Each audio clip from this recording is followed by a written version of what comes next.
Saga Egmont presents The Last Summer in Ireland by Noëlle Harrison. Read by Aoife McMahon.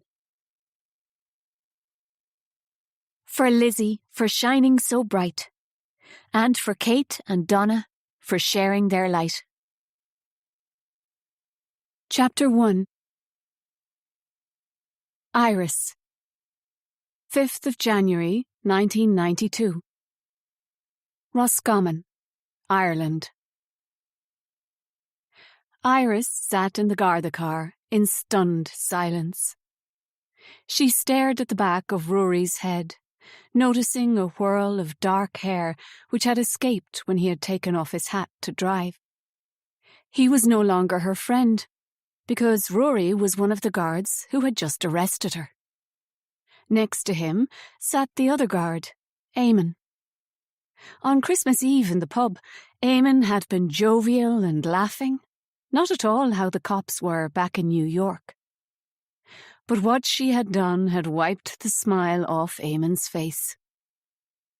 She just couldn't believe it. It didn't seem real. Less than 1 week ago, Iris had been on the top of Queen Maeve's cairn with Rory by her side, her heart soaring. She had stood with her arms spread wide and felt the wind behind her, lifting her up, as if nudging her to take flight. The rolling green land of County Sligo, with the majestic tier of Ben Bulben Mountain, had been to her right, while the sweep of the Atlantic Ocean had lain ahead. The sea had appeared turquoise, glittering in the fragmented sunlight, which had shot through the cloud strata as white crests of waves had crashed upon the golden strand. It had been a perfect first date. She remembered dropping her arms and smiling at Rory. "It's a great view, right?" he had shouted above the sound of the wind, his cheeks ruddy in the elements, and his eyes bright. "Yes, it sure is," she had shouted back. He had taken her hand in his, and their fingers had naturally intertwined. She imagined the heat of his heart in the warmth of his body, passing through his skin into her own. Her heart had raced, fueled by his touch. She had never felt this way before with a boy. That day on Queen Maeve's cairn, Iris had thought of her home back in New York City, all the way west, further than her eye could see. But there, all the same. At the time, she had been glad to be in Ireland. But now she had seen another side of the country, and she wanted to leave. Desperately. She wanted her mom, but of course she could never have her back. Rory was driving her in the wrong direction. Every second she was getting further and further away from her freedom. The Garda car sped down the narrow lanes, bumping over potholes and making her stomach lurch. She was feeling sick anyway, and the jolting of the car made her want to throw up. She clamped her mouth shut. The situation was mortifying as it was, and she was determined not to vomit in the back of a cop car. She turned to look out the window as the landscape flashed by. It was early morning, and mist snaked across the old bog road, while the spruce woods on either side were so dark, night still clung to their tight contours. As they cleared the woods, the sky appeared the blankest white, the sun hidden behind thick mist. Flashes of green fields emerged amid vaporous wreaths, the land drenched in a heavy fall of dew. Her shock felt like the white sky, blank and glaring, pulsing in every part of her. Iris had been just about to leave, all packed up and ready to hit the road, when the Gardaí had turned up. She hadn't even realised they were there for her until Eamon had informed her she was under arrest. "What for?" she'd asked him, turning to look at Rory. But he had dropped his eyes to the ground, cheeks crimson. Eamon had informed her of her offence, and before she could stop herself, she had barked out a laugh, though there was no joy in it. "This is no laughing matter, Miss Kelly," Eamon said, narrowing his eyes. "This is murder we're talking about here." Iris had stared at the guard in disbelief, as the seriousness of her situation had begun to dawn on her. But the question which had surfaced in her mind, which was haunting her still as she sped towards the Garda station in Carrick-on-Shannon, was, how did they know? She licked her dry lips, fear beginning to make her legs shake, although she was seated. Her family had betrayed her. The treachery swept through her body, and now she understood about her mother, and why it was she had left Ireland all those years ago and never come back. "Mom," she whispered, as tears threatened to fall. She needed her so badly because she had never been so scared in her life. What was going to happen to her now? Chapter 2. 22nd of April, 1973. Brooklyn, New York. Aisling staggered up the steps of the stoop, clutching the brown paper bag from the grocery store. She felt the sun on the back of her head, burning a patch of exposed neck beneath her ponytail. She stopped at the top, took a breath. The heat was suffocating. New York was one giant furnace, and they were all its kindling. The tops of her thighs were stuck together, and sweat trickled down her breasts onto her swollen stomach. Inside was her baby, cocooned from the sudden soaring spring temperatures of the city and protected from all the hustle of the crowded streets. In this noisy, hot place, Aisling felt more at home than she ever had back in Ireland, where there had been so much space and silence abounded. When she had left Ireland, it had been pouring with rain, and she had shivered in her wet coat all the way up to Dublin on the bus, praying her father wasn't following in his car. But when she had eventually got to Dublin airport, his Ford Cortina had been nowhere to be seen. She had got on the Aer Lingus flight to New York, clutching one small suitcase in her hand, the terror of being caught consuming her. As they'd taken off, she had peered out of the rain-streaked window, not quite believing she had managed to escape. But the horror of what she had left behind was not something she could fly away from so easily. Every time she closed her eyes, she could see the censorious face of the priest and hear his advice to her father.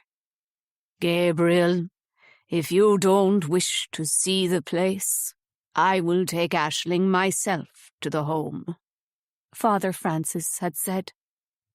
"I'm not going to a mother and baby home, Daddy," Aisling said. "You're a holy disgrace," her father said to her.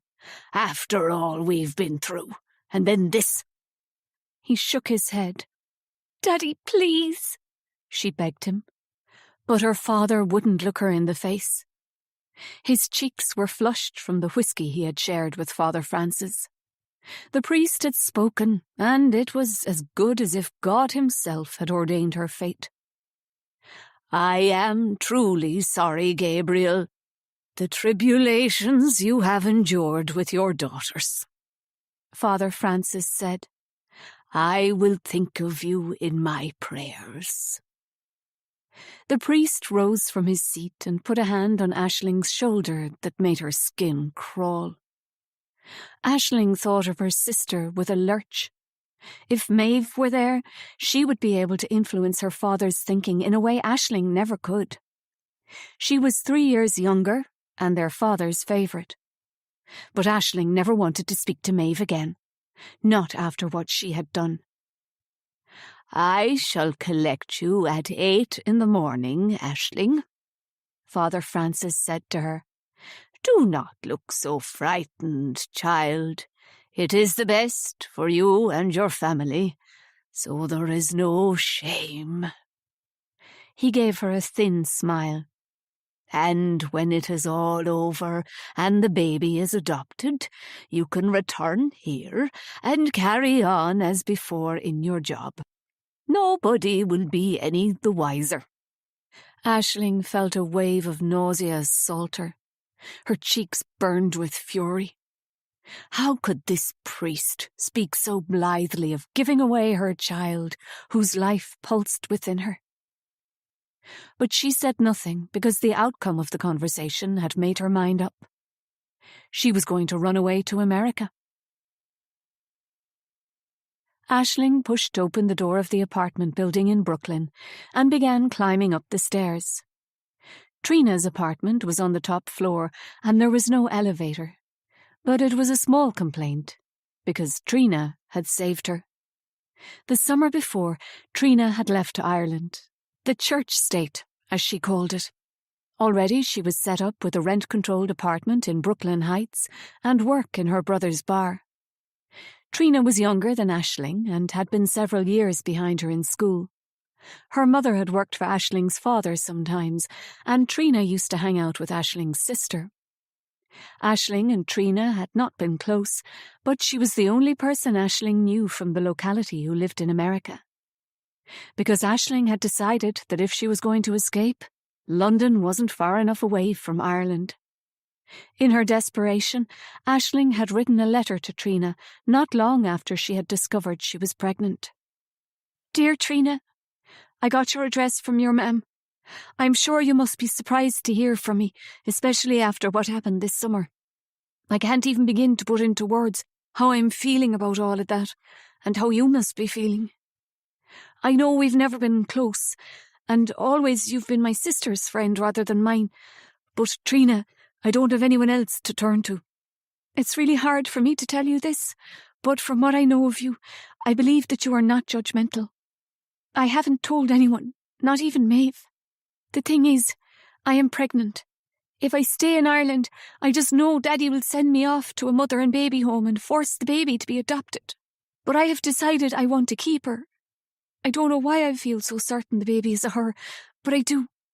I have some money saved, and if I come to New York, could you put me up for a while until I find my feet? It's a lot to ask. I don't deserve your help. But Trina, I am desperate. Can I come? I hope to hear from you soon. I am about 2 months gone, but you wouldn't know. Love, Aisling. P.S. Please don't even ask about the father." It had been a long shot, but Trina had written back to Aisling telling her to come to New York. During their weeks of communication, it had been autumn, and she had managed to hide her pregnancy under baggy jumpers and rain jackets. "You can decide when you get here what to do," Trina had written. But Aisling had held on for a few more weeks, hoping for a miracle, and days had gone by in Ireland when she'd pretended this wasn't happening to her. She'd kept thinking she would wake in the morning and discover it had all been a dream and she wasn't pregnant. And then she'd kept hoping the father of her child would come to her, tell her it would be all right. But he didn't even know she was carrying his child. So how could he give her comfort? She was all alone. But not quite, because Trina wrote again. "You've got to get out of there, Aisling. You know what they'll do to you." Trina Finlay knew all about small-town gossip. She had been castigated by Father Francis from the pulpit for joining the Irish Women's Liberation Movement and taking part in the contraceptive train the May before last.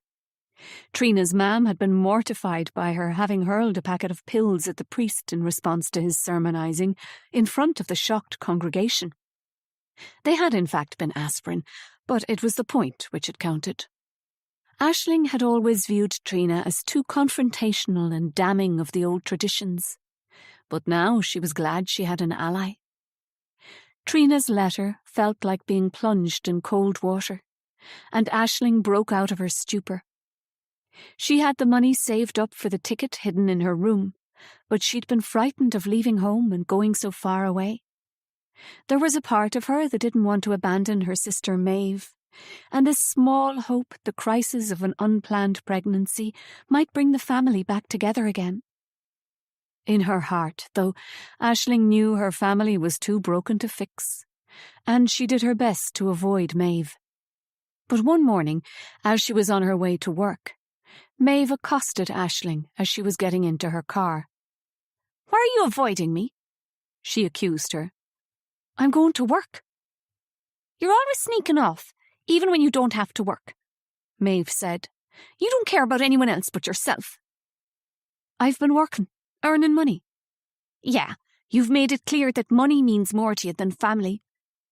There was a frozen silence then, because Aisling understood perfectly well what Maeve's subtext was.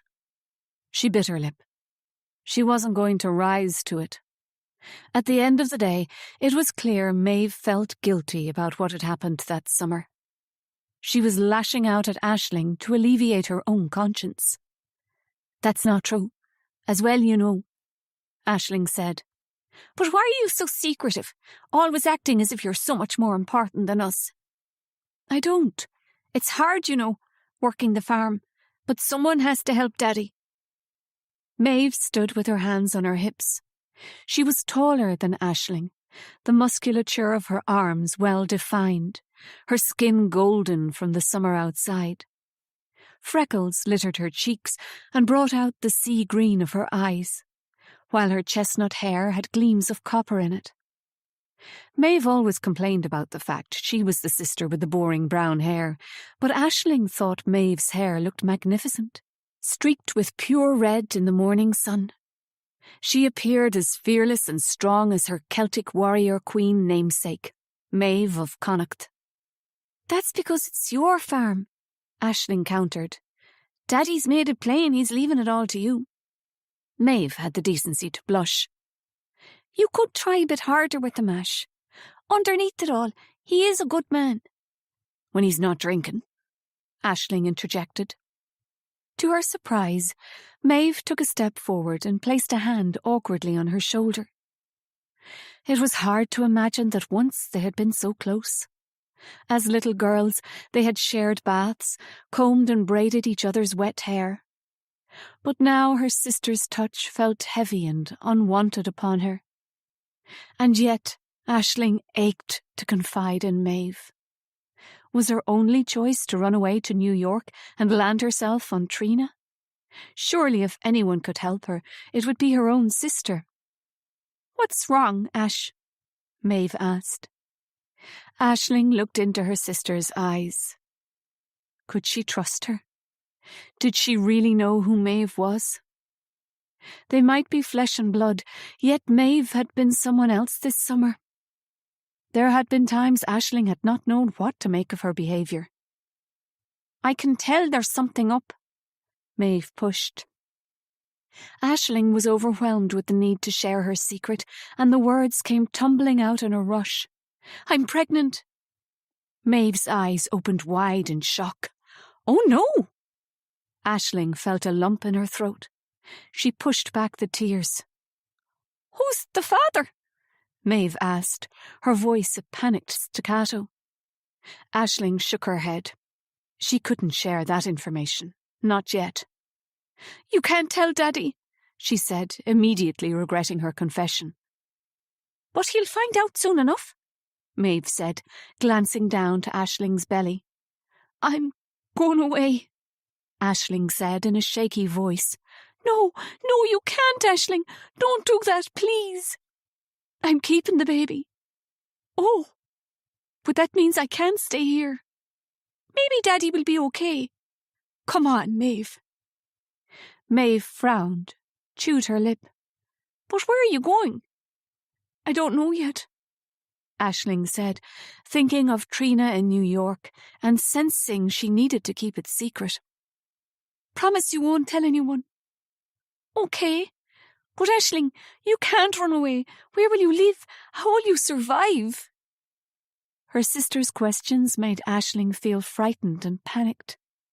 Maybe she should take the boat to London and get an abortion, like so many other girls in her position. But she had lost so much already.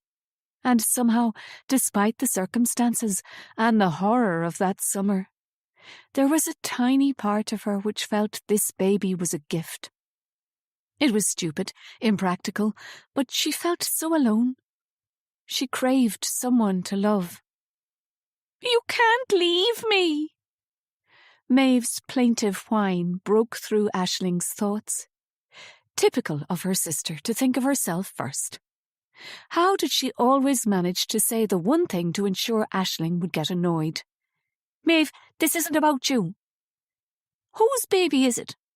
Maeve challenged her again. "Is it Conrad's? Are you going to ruin everything?" "I think you've managed that all on your own," Aisling said tartly, before opening her car door and getting into the driving seat.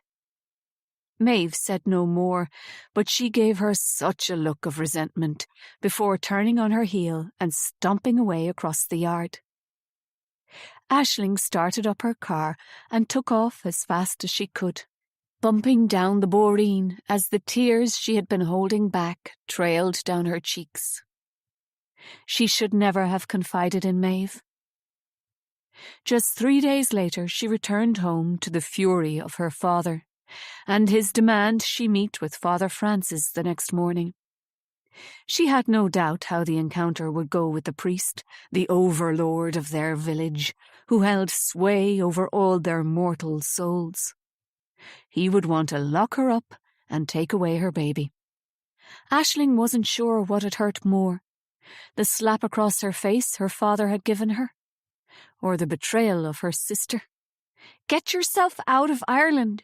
You know what happens to unmarried mothers," Trina had written at the bottom of her letter. Trina had taken the place of a sister. Aisling would be lost without her. She unlocked the door and staggered inside the hot apartment, walking down the narrow hall to place the grocery bag on the table under her loft bed in the kitchen. It was a 3-roomed apartment. Trina had the main bedroom, also with a loft bed. They had a big lounge with views of Brooklyn Bridge and a small kitchen with Aisling's loft bed by the window. There was also a bathroom with a big old bathtub. It had become a bit of an effort climbing up and down the ladder to her bed now she was so heavily pregnant. But once she was up there, Aisling would lie for hours, looking out of the window at the lights of New York City. She had escaped her past, but what would her future bring? She could hear Trina talking in the other room, and guessed it was with her current love, Sam.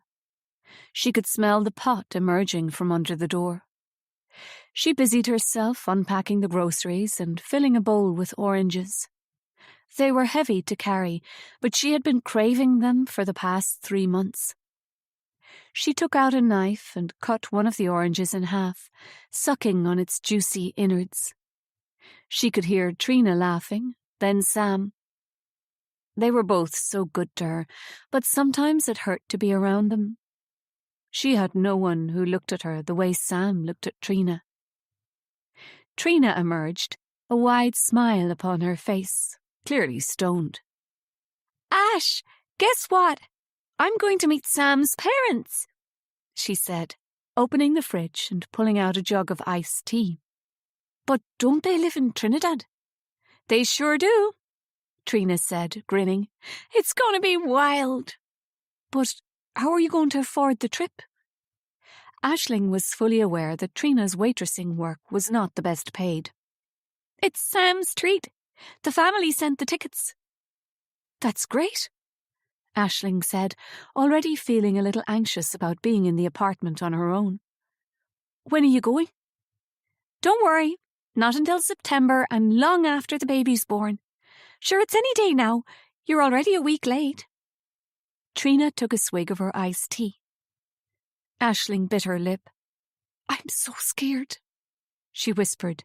"I don't think I can do this." "You're going to be a great mother," Trina said, "and Sam and I will help you." Trina put her arms around Aisling. Their embrace was a little awkward with the bump between them, but just to feel Trina's touch calmed Aisling down. Things had been tough since she'd been in New York, but Trina had always been by her side. First off, getting her a waitressing job, and then going with her to all the hospital appointments. I won't go if you don't want me to, Trina offered. No, Aisling said. I'll be grand by September. Trina did a little dance around the kitchen. I can't wait. Aisling couldn't help feeling a little envious about her friend's life of freedom. That night, while Trina and Sam were out clubbing, Aisling found herself missing Maeve more than ever. In the end, she wrote her a letter and put her address and the telephone number of the apartment at the top. Dear Maeve, I am writing to let you know that I am well and living in New York with Trina. She's really helped me out, and I have a job and a good place to live. I am sorry I haven't written to you before now, but I felt very betrayed by you. I don't understand why you told Daddy I was pregnant. But that's done with now, and it's not why I am writing. I miss you, Maeve.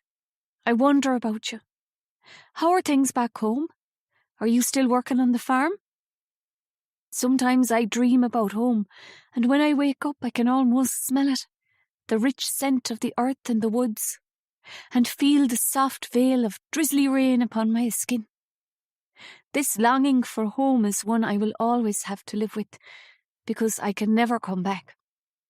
I know you feel guilty about what happened at the end of last summer. So do I.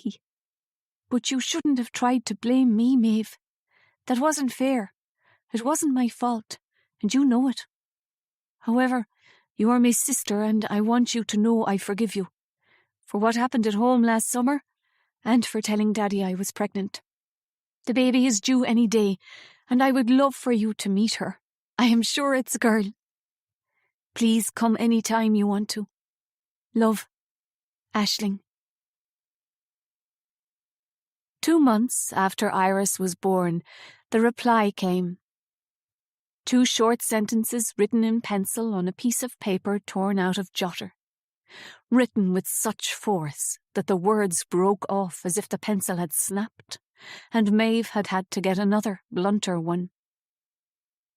Do not write to me again. I will never forgive you. Her words had felt like a punch in the stomach. Aisling had gasped in shock and felt her baby murmur in response as she nestled against her breast. It could never be fixed, the rift between her and Maeve. They would never see each other again. Her sister would never meet her daughter, Iris. And although she was so angry with Maeve, she burst into tears. Memories of the summer before came rushing back. Those long, hot days lazing by the lake. It had been idyllic, but so fragile, because in the space of a few minutes everything had changed, and she had lost her sister. Chapter 3. Iris. 26th of November, 1991. Brooklyn, New York. It was snowing. Iris curled up on her mother's bed in the apartment in Brooklyn. She was cocooned in the quilt, nestled in the scent of the Body Shop's white musk, her mother's favourite perfume. She stared out the window from the loft bed at the digital time on the watchtower building blinking through the cascading white. Today was Thanksgiving, and though her college roommate, Riley, had invited her to her family home in Washington out of pity, Iris had said no. To be with another family would hurt too much. It was bad enough alone. Every day when she first woke up, there was 1 second of freedom from her sorrow. But then her reality would slam into her, and she would begin to cry. Her mom was dead. She had been gone for over a month now. Her last day on this earth had been the 21st of October, 1991. It was all wrong. She had been supposed to live for decades more. They had joked about her living to over 100 and wowing all the octogenarians in the old people's home. But her mom hadn't even made it to 40. For the first time in her life, Iris wished she had a sibling, someone else who knew exactly how bad it felt. But it had always been just her and her mom. Sometimes her godmother, Trina, would show up and the three of them would go on a road trip. The best had been when they'd taken Route 66 all the way to the Grand Canyon last summer. Her mom and Trina like Thelma and Louise from the new movie, sassy and outspoken as they wound their way across the states, not taking shit from any men. Just 18, Iris had wanted to be like them so badly, not caring what boys thought of her. But somehow, she never had been. That much was evident. When her mom had found out about how her high school boyfriend, Freddie, had been treating her, she'd gone wild. "You deserve better, Iris," she'd said. "I didn't bring you up to be walked all over by a little punk like Freddie." Her mom had been a warrior, a fierce and proud single mom, who had worked so hard to make sure her daughter had all the opportunities she hadn't had. Her mom had worked 2 jobs all during Iris's years at school, cleaning houses during the day and waiting at night, so she could afford to pay for Iris to go to college. She had paid for private tutors, and Iris had done so well at school she'd been put up a grade. Iris had got a scholarship for Berkeley, even though it meant they would be on opposite sides of the country from each other. "It'll get you away from Freddie, too," her mom had said. Her mom had been so proud when Iris had got into Berkeley at the age of 17. They'd dressed up and gone out for a fancy meal in the city. Her mom had got a little tipsy on the wine, saying it was the best day of her life. "But Mom, what about you? Didn't you have dreams when you were young?" Her mom's face had clouded. "When I was young, I had you, Iris. I didn't have the privilege of dreaming. I just needed to provide." Iris knew her mom didn't mean to make her feel guilty, but she did.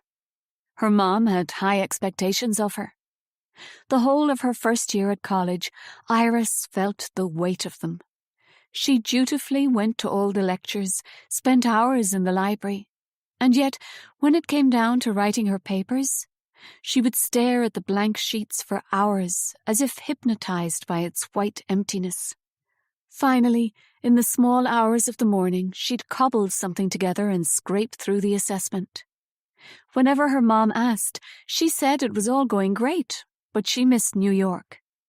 She missed their neighborhood, Joe's Diner on the corner where she and her mom got breakfast on Sundays, the little cinema where they went to watch movies on her mom's nights off, walking across the Brooklyn Bridge with a steaming cup of take-out coffee in her hand. She missed the smoky, edgy world of New York City. California wasn't the same. The skies were bigger and brighter, and the roads wider. Though she liked San Francisco, it wasn't New York. She felt exposed and insignificant in a way she never did at home in Brooklyn. If she had been back in Brooklyn, maybe it might not have happened. Maybe her mom would have been home with her, watching Cheers together and eating chips. Her mom wouldn't have taken the evening shift at the bar, nor would she have stepped out in front of the yellow cab because she was cold and tired and wanted to get 5 hours sleep before she had to be up for her cleaning job at 5:30 in the morning.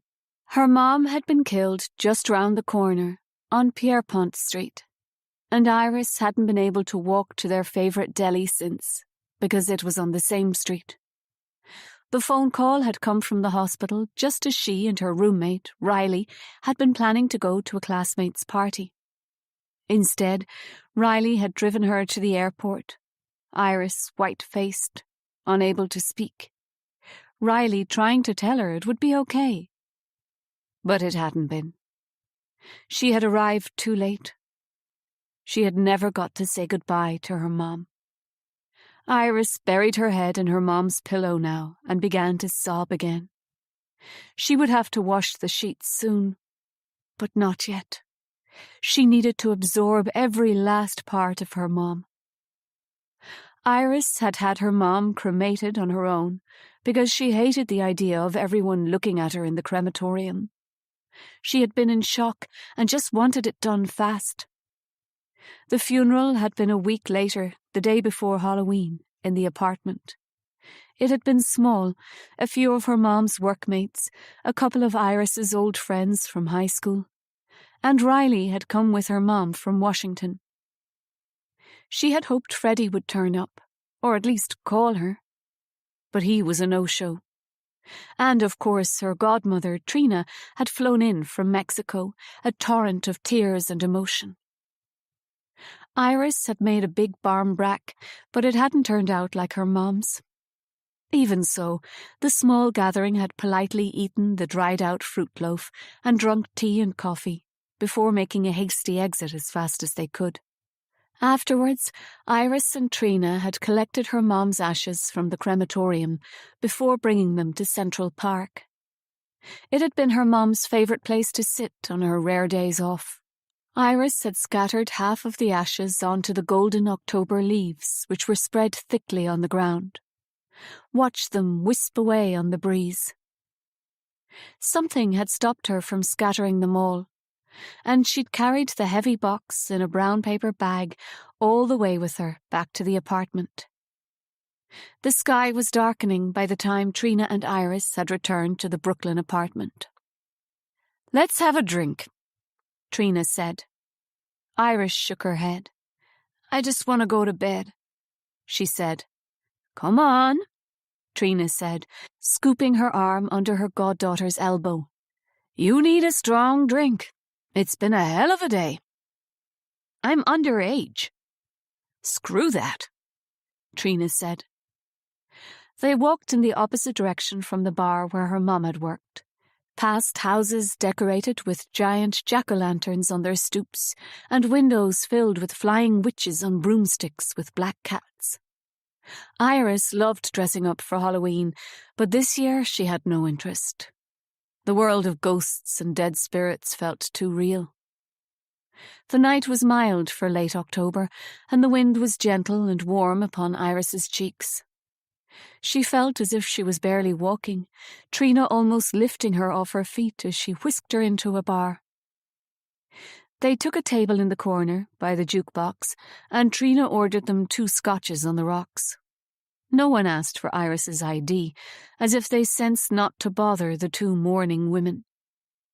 They sat in silence for a while, and Iris was grateful her godmother was not trying to make her feel better with platitudes, because it would be pointless. She took a sip of the scotch.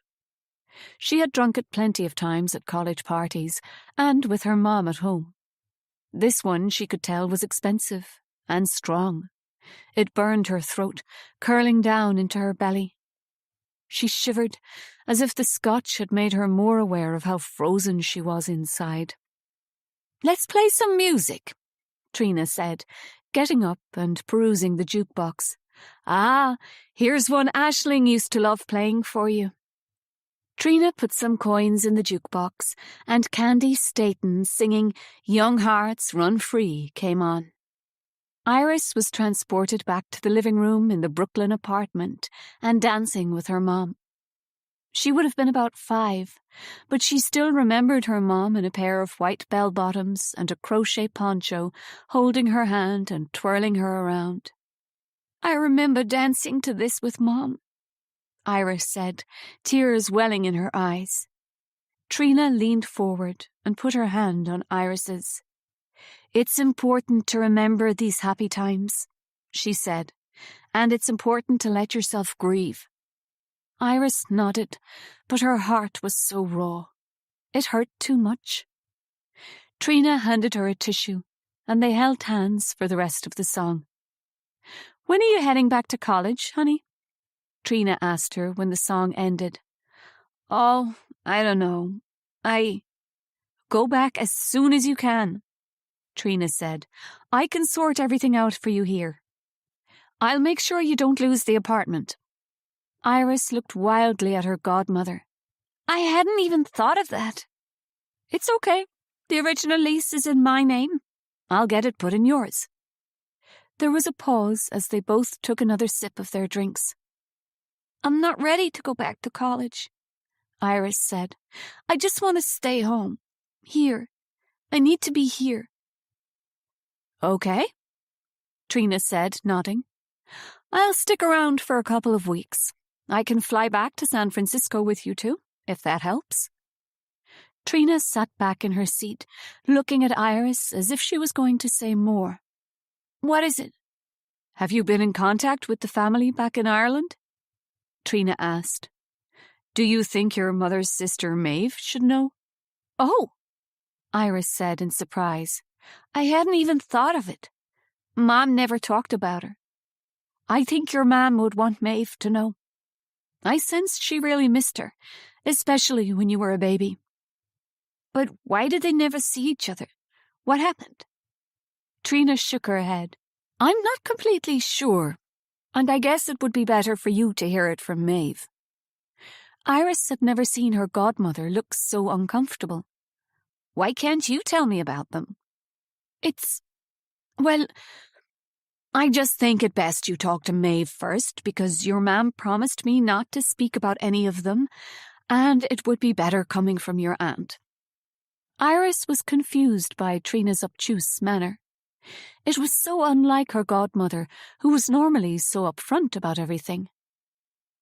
Iris stared down into the golden liquid and the slowly melting ice cubes in her glass.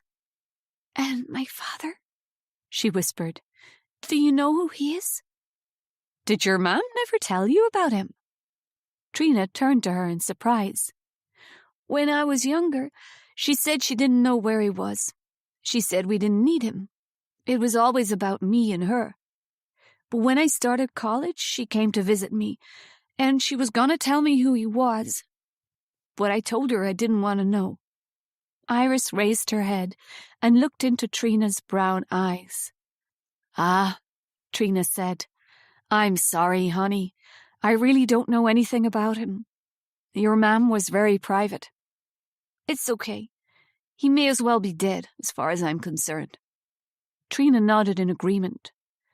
But what about your Aunt Maeve? The mysterious figure of Aunt Maeve had no face in Iris's mind.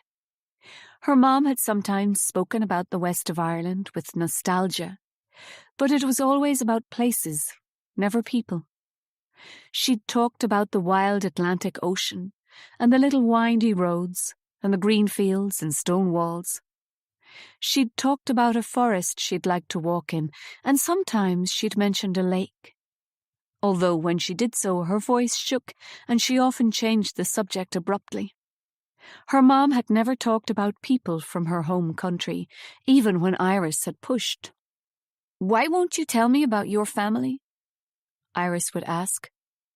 Because they're not nice people, her mom had retorted, and I am never going back home. Iris looked at her godmother, Trina, again, and although she suspected her mom would tell her to leave it, to never dig into the past, she craved to know more. Yes, Iris said. Tell her. Tell Maeve. I can give you her address if you want to write to her, Trina offered. Iris shook her head. She wouldn't know where to begin if she had to write a letter to her mystery aunt. Most likely, she would never write the letter. Please, can you reach out to her? Iris asked. You know her. Okay, Trina said, shrugging, although Iris detected discomfort in her eyes. I'll do it for you. That had been a couple of weeks ago now, and Iris had had no word back from her mother's family in Ireland. Iris guessed her mother had been right. They weren't nice people. Trina had left, offering to bring Iris with her on her travels. But Iris had told her no. She was ready to go back to Berkeley. And Trina had looked relieved. Iris's stomach rattled. She couldn't remember the last time she had eaten something. She slowly emerged out of her mom's quilt. On the windowsill by her mother's bed was the little glass swan which had sat there for as long as Iris could remember. Her mom had brought it all the way from Ireland. She reached out and held the swan in her palm, tracing its contours with her finger. The sweep of its curved neck and the undulations of its body, blue, purple, and green, like swathes of water. Iris clasped the little swan tight as she slid down the ladder to land on the floor of her mom's bedroom. She padded down the hall, wearing the same pajamas she'd been wearing for at least a week. She needed to wash badly, but it just felt like too much effort. She picked up a hair tie from the hall table and pulled up her lank, greasy hair into a tight bun. Inside the kitchen, there was nothing to eat. The fridge was empty apart from a bag of coffee and a tub of margarine. Iris placed the little glass swan on top of the refrigerator and flicked through the takeout leaflets tacked onto the notice board. Her heart gave a jolt to see her mother's handwriting on the board. She had written out 2 quotes and stuck them there. Something she had begun as a habit to encourage Iris when she was studying for exams. Little quotes and sayings designed to spur her daughter on to greatness. Dance like nobody's watching. Love like you've never been hurt. Sing like nobody's listening. Live like it's heaven on earth. The words hurt her, because Iris couldn't imagine ever dancing or singing again. She couldn't imagine experiencing the joy her mum demanded of her through these words. The second quote was by Robert Frost, one of her mom's favourite poets. In 3 words, I can sum up everything I've learnt about life. It goes on. Those 3 words cut her. It goes on. But she didn't want to go on. She couldn't be the daughter her mom had deserved. It was too much to live up to. On an impulse, Iris dialed Freddie's number rather than the pizza place. It rang for a long time, and she was just about to give up when it was picked up. Hey, she said. Irish, Freddie said back, his name for her because of her heritage. Why had she rung him? He hadn't shown up for her mom's funeral, hadn't even sent a card. She was about to hang up when he spoke again. I'm sorry, babe, he said. I heard. She couldn't reply because her whole body was shaking. Just to hear his voice made her feel so vulnerable, and all the emotions she'd been trying to suppress were beginning to overwhelm her. Why didn't you call me? He asked. I couldn't, she managed to choke out. Are you okay? No, she whispered. I need you. As soon as Freddie arrived, he was kissing her and she was kissing him back. Despite the fact he'd cheated on her and broken her heart, and she'd spent nearly a year trying to get over him, none of that mattered now, because her mom was dead, and Freddie was the only other person she had loved as much. Freddie had never been a big talker. He said what he needed to through his body. And as he held her in his arms and kissed her naked skin all over, she felt as if he was speaking words of comfort to her. He was consoling her as he twisted his legs around hers, and she felt the bones of his hips upon her own. She felt his sympathy as he entered her, and for a few seconds she forgot about her mom, and let Freddie carry her on a wave of release. Afterwards she sobbed in his arms, but she felt a little better, as if by making love with Freddie he had lifted a little of the weight of her grief off her. Freddie stayed in the apartment with her. They ate takeout and fucked. They slept and fucked. They smoked pot, lots of it, and drank scotch and fucked some more. Freddie helped her not feel her loss, and it was the only way she could survive. She had told Trina she was going back to Berkeley, but the idea of returning to Berkeley felt impossible. When Riley called her up, asking when she was coming back, she told her to find a new roommate. Are you sure, Iris? Riley asked, shocked. Are you okay? I just need more time, Iris explained. Get compassionate leave. Don't fuck it up, Riley had said. She had meant to sort it out, but it had all felt too much. 2 weeks had gone by, and she still hadn't contacted anyone at Berkeley. It made her feel wretched. Her mom had sacrificed so much, and she was throwing it away. But her mom shouldn't have died. She should have watched where she was going when she stepped out. She shouldn't have left her. Iris existed in a twilight world of sex and being stoned. She took out a bunch of money from her savings and gave it to Freddie to buy pot and whatever he wanted, as long as he stayed with her. As long as he didn't leave her alone. The Thanksgiving snow had thawed into sleet and icy winds. Iris and Freddie hibernated in their den, one day merging into the next. It was a watery Friday morning, the sleet turned to violent rain, when the phone rang. It was Iris's mom's old boss, Dan, explaining that there had been a collection at the bar from regulars and co-workers. They wanted to give it to Iris to help her out. "Come on over, Iris, honey. Have some food, too," Dan told her. She didn't want to go, but Freddie insisted. "Take a break, and I'll clean up," he offered, before kissing her on the cheeks. "Besides, it would be rude not to go by and thank them. And say, we need the money, right?" She shrugged her shoulders, finally letting him persuade her to take a shower and get dressed in her jeans. Despite all the takeouts, they hung off her. "I'll be back in a couple of hours." "Don't rush, Irish," Freddie said, pecking her on the cheek again, but refusing to catch her eye. Outside in the falling rain, she felt as if she had awoken from a big sleep. What the hell was she doing? Her mom would be furious to know she'd taken up with Freddie again. In her heart, she knew he was no good for her. But she hadn't wanted to be alone, and he was just there. On the way to the bar, she had to pass the spot where her mom had been knocked down. She stood on the street corner, staring at the road, as if examining it for remnants of her mother. Was that a spot of blood she could see against its hard black? She shook her head. Course not. Breaking out of her reverie, she pushed open the bar doors. They were all crowding around her with words of sympathy and how great her mom had been. "Why are you crying?" She wanted to scream at one of the waitresses.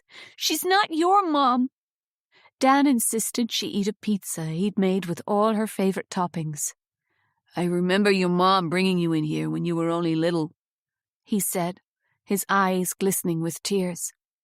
It was late in the day by the time Iris managed to escape, her bag weighed down with the $400 they'd collected. It had been awkward and painful to accept it, and to receive all the pity and sympathy of people who'd loved her mom. Her earlier realization that Freddie was no good for her didn't matter anymore. She needed to get back to the apartment, get stoned, and fuck Freddie. It was the only way to numb the grief which her mom's old workmates had stirred up inside her.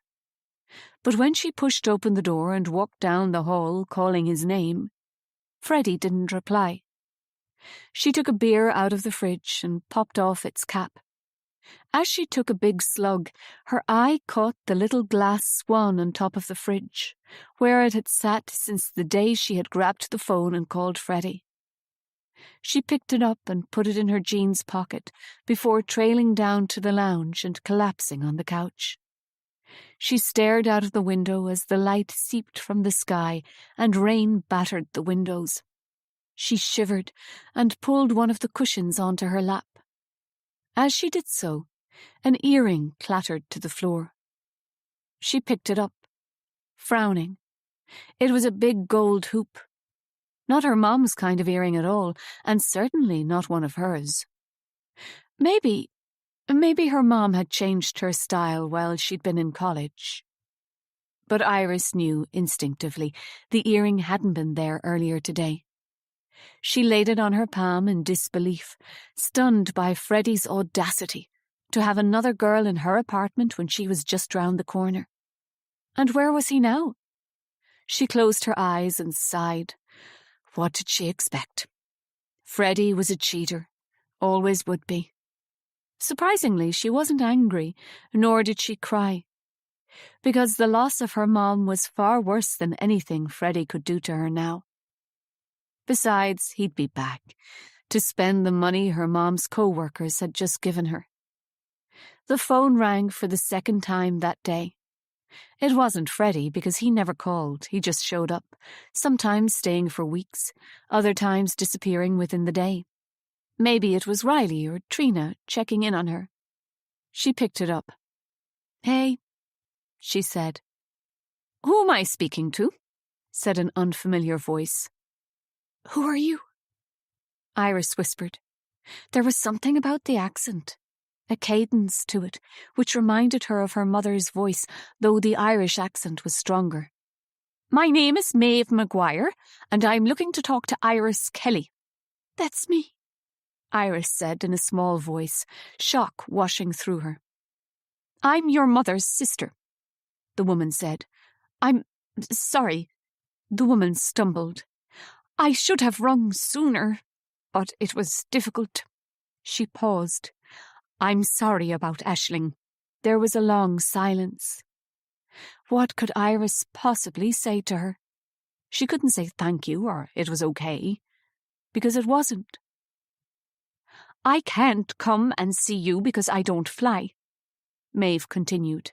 "And, well, I was going to send a card, but then I thought, well, Iris, would you come to visit us in Ireland? Come for Christmas. I'll pay for your ticket." Iris was speechless. The aunt she had never met or known had the audacity to invite her for a family Christmas in Ireland after ostracizing Iris and her mom for the whole of her life. She was about to lash out at the woman, fling the phone down. But then something stopped her. She saw the quotes her mom had pinned on the notice board again. The call to dance, sing and love again, and then the simplicity of Robert Frost's declaration. "In 3 words, I can sum up everything I've learned about life. It goes on." It felt like a message. Besides, she needed to break away from Freddie. He dimmed her light and made her sad. She needed to go on, as life inevitably did. Iris pulled the little glass swan out of her pocket. This had come all the way from Ireland, and it meant something to her mother. She wanted to know more. "Okay," she heard herself saying. "I'll come to Ireland." Chapter 4. Aisling. April 1984. Brooklyn, New York. Aisling had called her daughter Iris because of the yellow and purple irises which grew around the edges of Loch Bawn, right by her family home. Iris was a part of her, but she was also a part of her past. She had been conceived during the last long summer Aisling had spent back home in Ireland, under the purest blue sky. The only sound the lap of the lake shore at the bottom of their garden, and the wind through the trees. Aisling remembered the sound as if it were a distant sea, and there were times in New York City when her longing for her childhood lake was so intense it made her feel sick. She would stand stock still on the sidewalk, and people would stream past her as if she were a boulder in the middle of it, the watery city rippling around her. But then she would come back to her senses. She could never return. In fact, she didn't want to. Not in her heart. She belonged now with all the other Irish diaspora, making fresh starts in new worlds. The winter before Iris turned 11, Aisling got a cleaning job on Saturday mornings for Leonardo Manetti, a Wall Street banker, in the parquet-floored apartment in which he lived with his wife and children on Fifth Avenue. They were often away at their house in the Hamptons, and it was on these days that Aisling was able to bring Iris with her rather than leave her with a neighbour. How Aisling missed Trina's support. not just with childcare, but in every part of her life. But her best friend had been travelling for nearly 5 years now, committed to her humanitarian work. She was currently in Ethiopia, working for an NGO as famine ravaged the country and its people. Aisling used to worry about Trina, but she appeared to have 9 lives and would always turn up for Christmas with jaw-dropping tales of her latest travels. The last time they'd spoken had been the phone call from Italy back in February. Trina had told her about the Anne Lovett case. "It's a fucking disgrace, so it is," Tina had ranted. "Don't tell me nobody noticed she was pregnant, giving birth all alone in the freezing cold in Our Lady's grotto of all places." "I wonder if she was making a point," Aisling had said. "More like she hoped Our Lady would appear to her and help the poor love." Trina sighed. "That girl should never have died. The church has her blood on their hands." They had dropped into silence for a moment. It wasn't hard for Aisling to imagine the desperation, the fear and shame that poor Anne Lovett had experienced. It could have been her. "Aren't you glad you left Ireland now?" Trina had echoed her thoughts. "Of course," Aisling had admitted, for without a doubt Iris would have been taken from her had she stayed. The idea of life without her daughter was inconceivable. But it was so lonely, being a mother on her own. "But I miss my family." "Aisling, you're well out of it, you know it." "I know," she had replied. Tina was right, and yet she possessed such a deep ache for her kin. Would it ever fade away? The first Saturday in April, Aisling and Iris took the elevator to the Manetti apartment. Iris was carrying her own bucket and mop, not quite the teenager yet, still young enough that she was keen to help her mom make the apartment sparkle. They tackled the kitchen and bathrooms first. Aisling didn't want Iris to handle the bleach and other chemical products, and so she set her daughter the task of polishing all the taps with a soft cloth until they gleamed, catching the spring sunshine as it spilled through the windows. The last big job was polishing the parquet floor in the huge lounge with its panoramic views of Central Park. Iris plumped the cushions on the couches while Aisling worked away on her knees. The smell of the wood polish reminded her of the smell of the confessional in the old church back home in Ireland. The memory made her shiver. She'd not been to confession since she'd landed in New York. Sure, she'd had Iris christened because she wanted to make it official that Trina was her godmother. But she'd managed to avoid Iris's first communion and any other Catholic rituals by sending her daughter to a secular school. The scent of the polished floor brought her back to emotions of guilt and shame, despite her firm rejection of her childhood faith, even before she had left her home country. A lone note from the grand piano plucked Aisling out of her reverie. She swiveled around on her knees to see Iris sitting at the Manetti's grand piano, the lid open and her fingers touching the ivory keys. "Iris, what are you doing? You know you're not allowed to touch," Aisling said, getting up off her knees. "I just wanted to see how it sounded. Sorry, Mom," Iris said, closing the lid and sliding off the piano stool. Aisling looked at the Steinway grand piano properly. She had always tried to ignore the sight of it because her longing to touch it every time she came into the room to clean was so strong. Now she found herself walking over to the piano and stroking its gleaming dark wood. "Oh, it's a beauty," she whispered, looking at the Steinway and admiring the shimmering Canadian maple and Alaskan spruce. "Can you play it, Mom?" Iris asked, looking at her with mild interest. "Yes, I can, Iris," Aisling said, opening the lid again. The ivory and ebony keys beckoned to her. Before she could stop herself, she sat down on the piano stool and hovered her hands above them, spreading her fingers and landing them gently upon the keys. She closed her eyes and took a breath. Then her fingers began moving as if beyond the control of her mind. Music flooded through her body. Music she had silenced for 12 years. She was playing only her part, the dancing melody of the piano. But in her head, it intertwined with other instruments: fiddle, drum, harp, flute, and voice. It was a song they had written themselves, together, inspired by the children of Lear. The words came trembling back to her in the lost, heart-wrenching diction of her sister.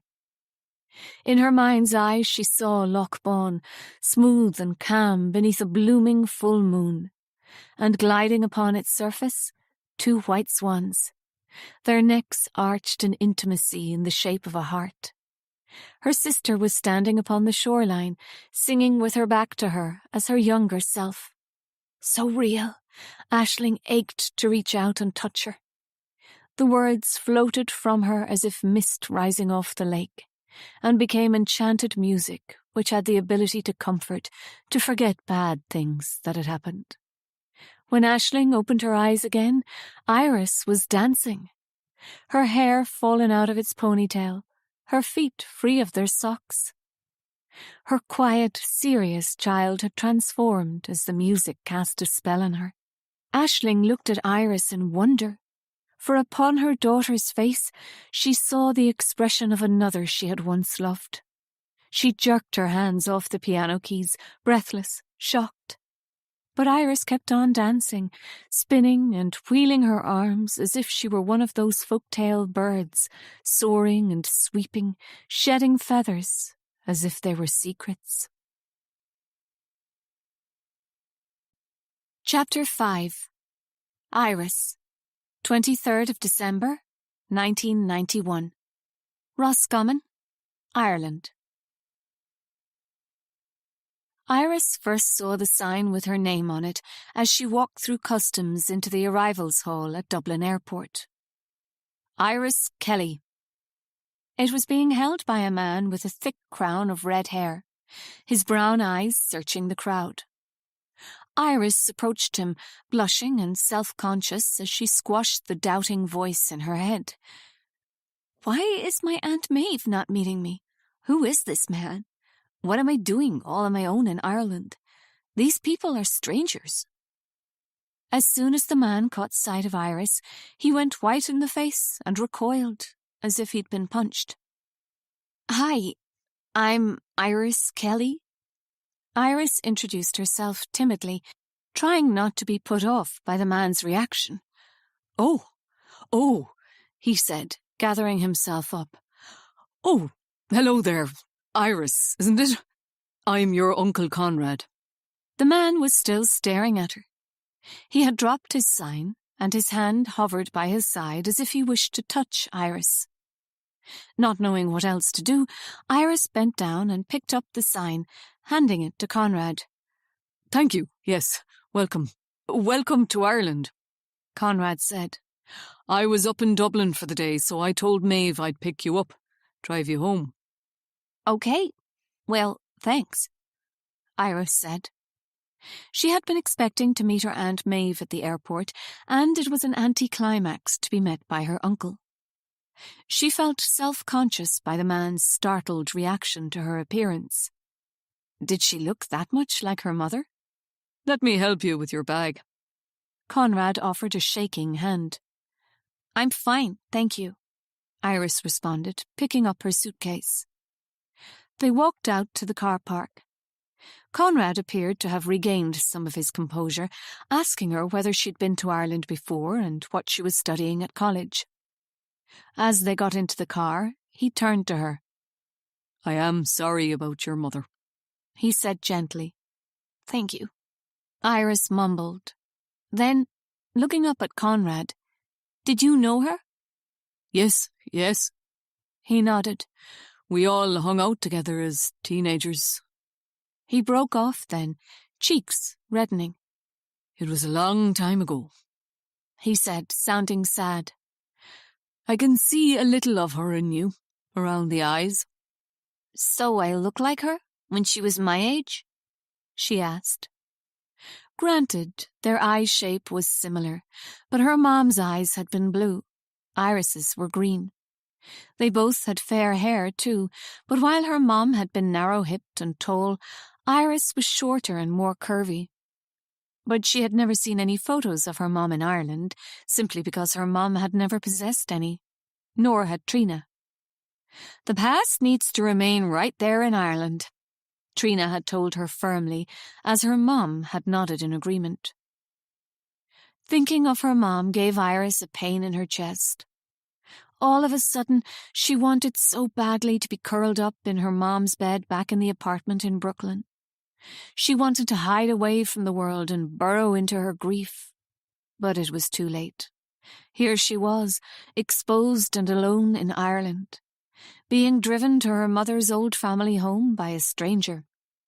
"No, that's not who you look like. Not your mom," Conrad said quietly. Before expanding, he turned on the car radio. Then whom? Iris thought as she looked out of the car window. Had her Uncle Conrad known her father? She wished she had the courage to ask. Soon the city gave way to fields the deepest shade of green she had ever seen. They drove through squalls of rain, brilliant sunshine, arcing rainbows, and back into rain again, the weather shifting as her emotions leapt and fell. She had done it.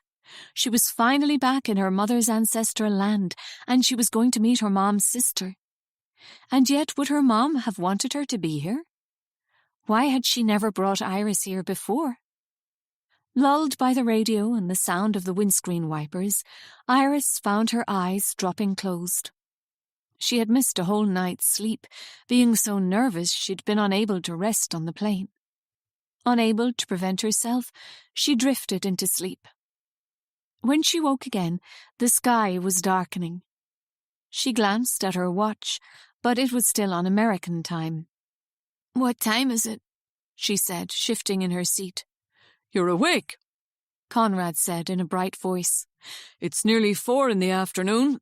We're nearly there." Iris looked anxiously out of the car window. In the early winter dusk, she saw a rural landscape.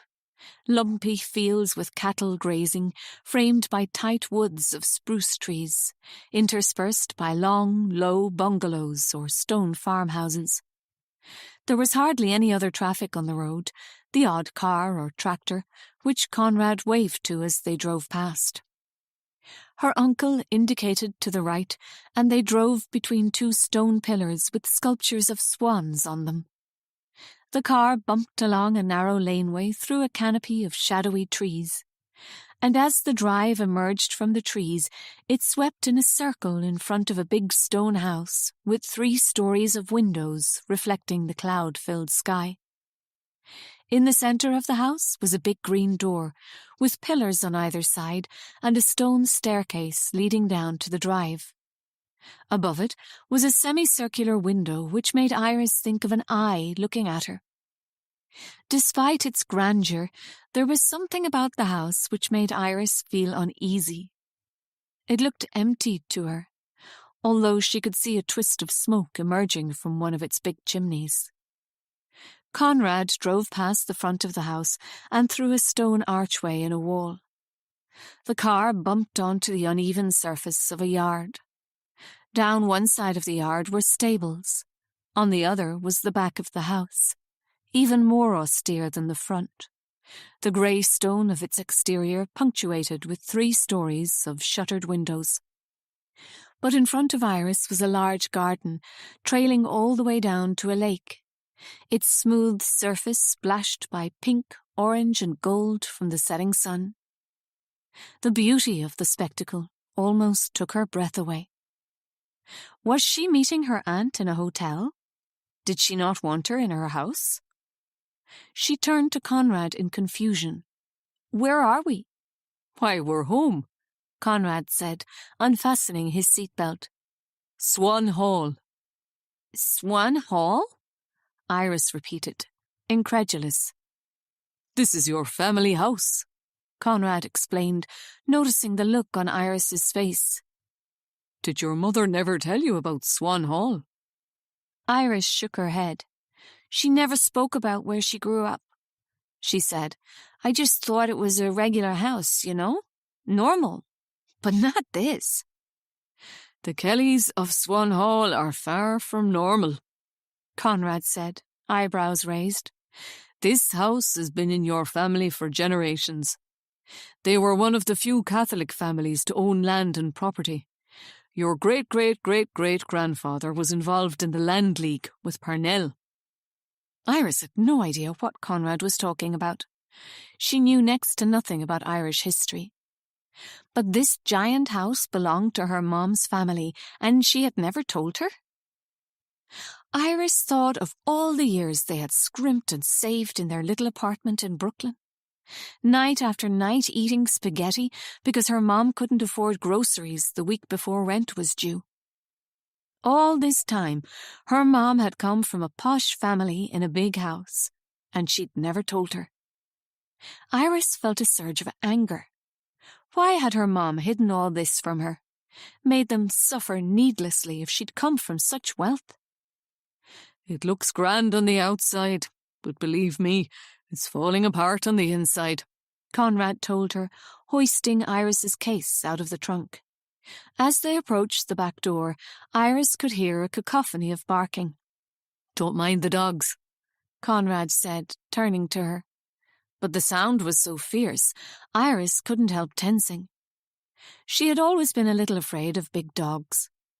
As Conrad unlatched the wooden door, 3 large black Labradors came bounding towards her. She froze, unable to move as they leapt up at her. Oh, get them off, she said, shaking with fear. They're harmless. Just give them a shove, Conrad said. But Iris was rooted to the spot as the dogs grouped around her, sniffing her and jumping up at her. One of them was so big his paws landed on her shoulders. She was close to tears as Conrad gave a low whistle. Get down. Fiacre, Con, hey. Get down, he boomed. She recognized those names. They were the boy swans in the story of the children of Lear that her mom had told her time and again as a little girl. The dogs calmed down as Iris looked up to see a woman emerge from the house. She was tall, with wavy brown hair. As her gaze fell on Iris, her reaction was even more visceral than Conrad's had been at the airport. She brought a hand to her mouth and gasped loudly. I know, Maeve, Conrad exclaimed, seeing his wife's reaction. It's her. Iris stood awkwardly, confused by her aunt's response to her arrival. Hello? Aunt Maeve? Maeve pulled herself together and reached out her hand, a deep flush of embarrassment on her face.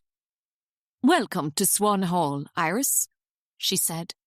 Her manner was cooler than Conrad's, and her fingers felt icy cold as she shook Iris's hand. She stared intently at her face. Remarkable, Iris heard her whisper under her breath. Shall we go into the house, have some tea? Conrad interjected. Iris has had a very long journey.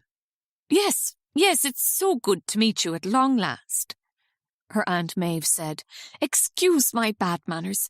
It's just you're the image of Noëlle. I thought it was her for a moment. It's uncanny, isn't it, Maeve? Conrad said, before turning to Iris. You nearly gave me a heart attack, young lady, when I first saw you in Arrivals. His face broke into a reassuring smile as he clearly detected Iris's unease. Well, what a pleasure it is, though, that you've finally made it for a visit. Quite astonishing, you look so like Noëlle. My goodness, did your mother never remark upon it? Iris shook her head. Who's Noëlle? Conrad's eyes widened. Did Aisling never tell you about Noëlle?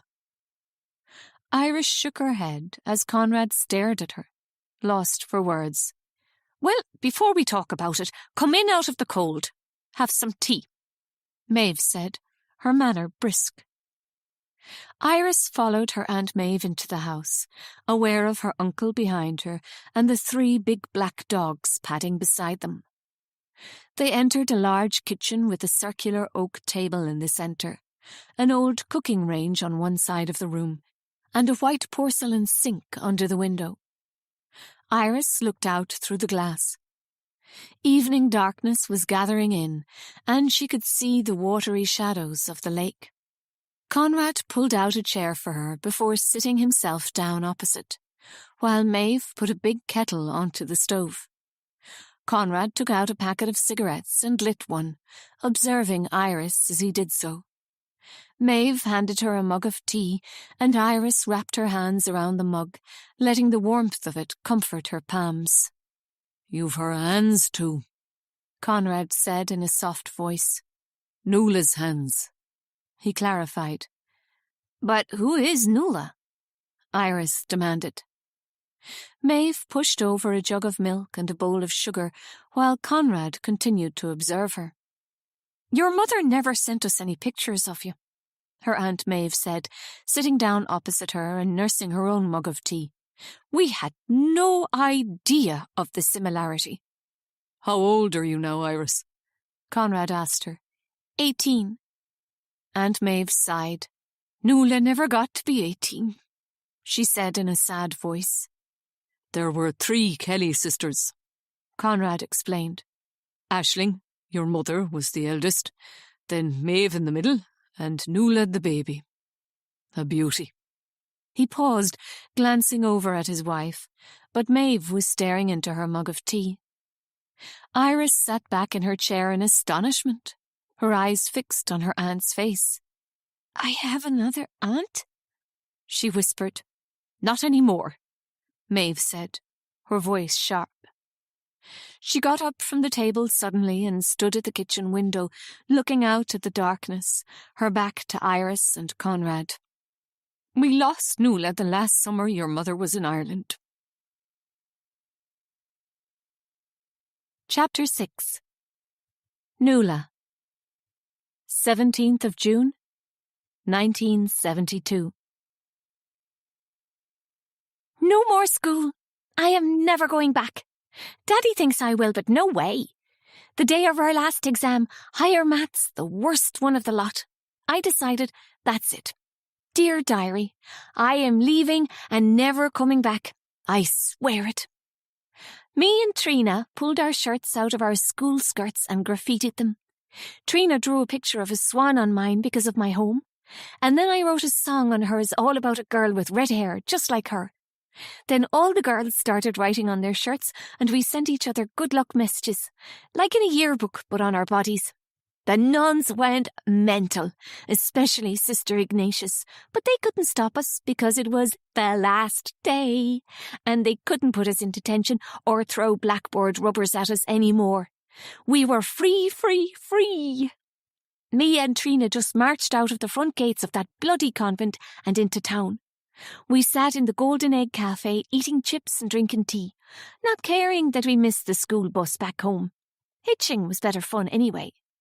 We were enjoying the disapproving stares of all the old ones too much, but they were thinking, just like her mother. But so what if I am? Rather be a crazy dancer than a dried-up old biddy fawning all over the parish priest like he's some kind of god. I hate this place. Sometimes I just can't breathe, and I feel like I understand what my mother went through. I don't blame her. No, I don't. Me and Trina are getting out of here as soon as we can. We're saving up all the money from waitressing, and when our summer jobs are done, we're booking tickets to New York. We're going to America. Trina's brother Johnny is already there, working in a bar. He says there's loads of jobs, and we can stay with him and his mates until we get sorted out. Johnny didn't stay on at school either. I wish I had a cool brother rather than my sisters. Maeve's so bossy you'd think she was the eldest, though she's only 2 years older than me. But at least she talks to me. Aisling is weird. She looks right through me sometimes, as if I'm not there. She thinks she's so much better than me, being nearly 21 and able to drive her own car. I hate being the youngest and the smallest. Aisling and Maeve are so tall and skinny. It's not fair. But now I'm 16, I've a chance to get out of here. The only time Aisling includes me is when we make music, and that's only because she can show off to Conrad McGuire. I hate it when they make me sing those religious songs. Daddy driving the three of us off to some gathering in a church in the bog hole of nowhere with his best pal Pather Maguire and his son Conrad, who thinks he's God's gift to all the girls. OK, sure he is hot, but what an ego. Both Aisling and Maeve panting around him. Christ, they're pathetic. Even I know that boys don't like desperate girls. What does Trina say all the time? Act mean and keep 'em keen. We're all dressed up in hickey clothes, long white socks and pleated kilts worse than our school skirts, and white shirts with the buttons done up all the way so I can hardly breathe. When I undo the button, Maeve tells me off. Do it up, Noëlle. I can't sing properly if I do, I complain. Don't bother telling her what to do, Maeve, Aisling says. Sure, Noëlle always does what she wants anyways. And then she whispers something to Maeve, and they both giggle and look at me. I try not to be hurt. It's always been this way. The two of them so close, and me the one left out, left behind, not as important. But the tables turn when we get to our destination, and our little musical group takes the stage in front of the altar, with the parish priest hovering over us, and the pews filled with the special select super religious, mostly men, I note, as their wives are too busy slaving over the dinners. Anywho, Conrad goes and sits down with his guitar first. Thinks he's like Bob Dylan, what an idiot. But he's just okay. Maeve picks up her fiddle, she's not bad I guess, and Aisling is at the piano. But they are all in a position to accompany me. Yeah, like I'm the star. Everyone knows it. I carry my harp as if it were my newborn baby. Honestly, I think I do care for it more than my family. And once I'm sat down in the middle of them all, they wait for me. I'm the natural, and they follow my lead. I play the harp well, yes, I do, but it's my voice which everyone says is my big talent. Your Noëlle sings like an angel, Gabriel. Pather Maguire congratulates my father. You can see the hand of our Lord working through her when she sings. When the old bastard says things like that, and I am not being unfair when I call him a bastard, because he talks to his wife as if she's worth less than one of his prized cattle, I want to scream like a banshee into his face. I want to stop singing about our Lord and Jesus, his son who died on the cross for us, and I want to screech and howl and frighten the living bejesus out of him. I want to bring an edge to my voice, and sometimes I change the words. This amuses me greatly. No one seems to notice apart from Aisling, who gives me a sharp look, but never says anything about it. I can't wait until this summer is over and me and Trina can get away from the whole lot of them. My sisters always do what Daddy says. I don't know why they're still here in this big old drafty house where you can never get warm indoors, even in the summer. Well, Maeve's just finished her leaving, and she says she wants to help Daddy run the farm. What a sap! I don't know why Aisling stuck around. She could have gone to college in Dublin. She had a place and everything, English literature and history. But Daddy was raging with her for applying, and she just gave the place up because he said she should. Now she works in the shop all the time at the Lochbawn Forest Park. What a loser. Daddy's favourite is Maeve. The way he carries on makes me sick. And she takes advantage of it all the time. He gives her extra money because she's working on the farm, and she gets to buy new clothes. I have to wear Aisling's cast-offs, which were someone else's cast-offs before. When Daddy shouts at Aisling because she's done something wrong, like let his dinner get cold or something like that, she just ignores him. I don't know how she does that because I can't help shouting back. Sure, he wants a fight, I know. Last night, he yelled at me to look at him, and then I could see the drink-fueled glaze in his eyes, and he said, "You're to go out with Maeve and help spread the slurry." I'm not touching any of that shit. Don't be giving me cheek, young lady. You think you're too good for that. He rampaged. You think you're better than your sister. Yeah, I taunted him. Sure, the hand went out then and he gave me a slap on my arm, but I didn't care, not a bit of it. He's hit me enough times. Aisling stepped in then. Calm down, Daddy. And turning to me, why do you have to wind him up, Noëlle? As if it's my fault our father is a brute and a drunk. Maeve just watched, all smug, because he never hits her. You're a monster, I hissed at our father, ignoring Aisling's warning. No wonder Mammy drowned herself. There was a terrible, shocked silence because no one ever talks about Mammy, and especially not what happened to her. Even our father looked stunned. I turned on my heel and fled before he had a chance to attack me again. I ran out the door and into the hot June evening, the ground so parched and dry as I fled to the loch. It hadn't rained for days, and as I gazed at the water, it felt as if the loch were shrinking. Sometimes in my head I call it the Lake of Birds, after the Children of Lear story, because there's swans nesting on it. But its real name is Loch Bawn, and I like the sound of that, because it sounds as raw as my feelings when I come down here. I sat down on the hard ground, and I gathered my knees to me, hugged them tight, forcing myself not to cry. I thought about Mammy somewhere at the bottom of the lake. She has been stuck there for so long. All the water has bloated her and turned her hair green, and it waves in the current like algae. Mammy stares up from the bottom of the lake, and all she can see is an eternity of blue, or sometimes the bottom of a boat and a fishing line dropping in the small lead weight like a bullet shooting past her eyes. Or sometimes the strong limbs of the two swans and their cygnets gliding above. She's stuck there, and all she can see is blue. But she can hear me. That's what I like to think. So I sang to my mammy down by the lake. I made up a song and sang it to her. Then the swans came, as if they belonged to my mother, were her emissaries of calm. They soothed my fury, and I unfurled my fists. Just a few more weeks, I promised myself, and then I would be free. I looked up and saw Trina walking towards me through the sun-parched reeds, and I felt better already. "Let's swim," she said. It was so hot today. I didn't tell her about Daddy hitting me, and she didn't ask. We took off our clothes and got into the chill water, and it was a balm. We swam out into the lake, and I dived into the water and swam beneath the surface.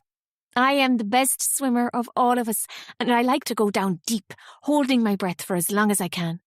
When I come up to the surface again, Trina was waiting for me, paddling in the rippling water.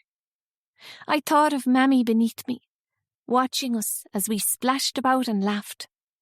I could hear her in my head. Fly free from me.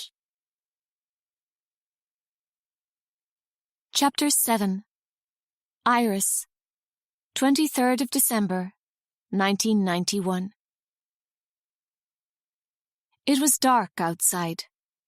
After a traditional Irish dinner of potatoes, bacon and cabbage, they moved from the kitchen into the drawing room, passing by the front door and through the hallway where a grandfather clock ticked loudly next to a sweeping staircase.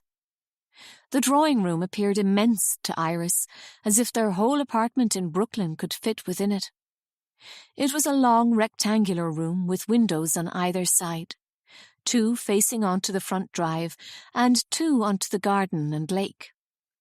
Down the side of one wall were bookcases crammed with dust-covered books. The walls were papered in dark red, and sun-bleached green drapes hung at the windows. On the walls hung 3 paintings of a lake in different weather. One under a blue sky, calm and serene, one choppy with stormy clouds, and one at night with a full moon and glinting stars.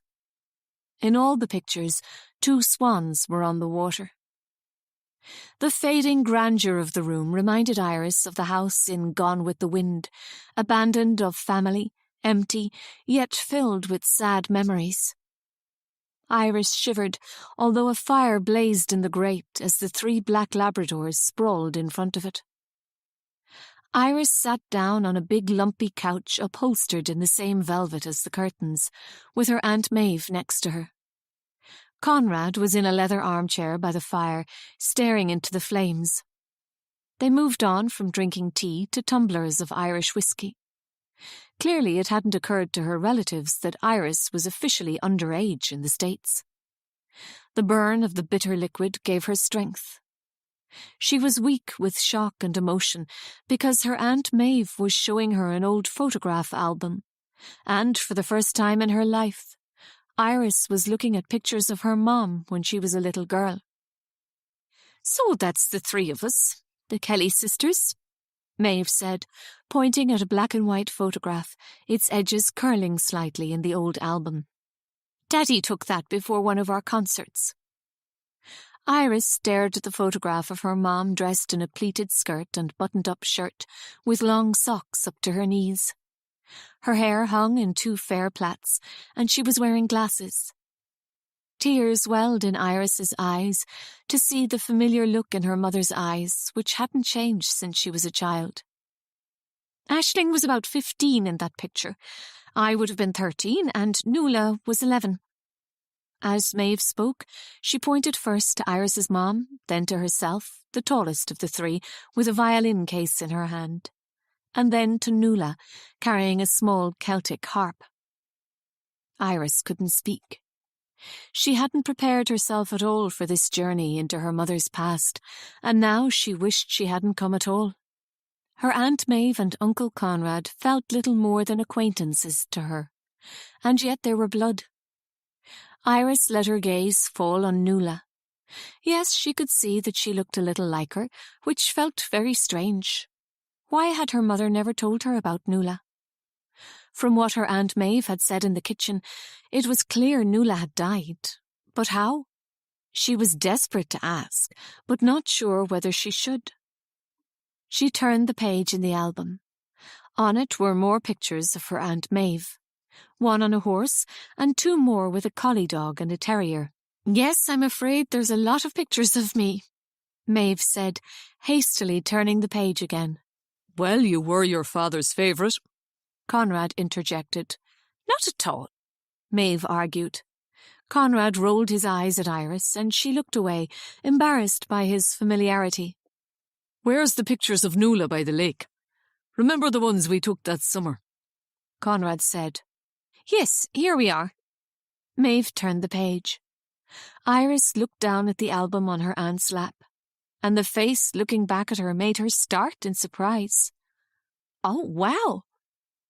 Conrad got up out of his chair and came over.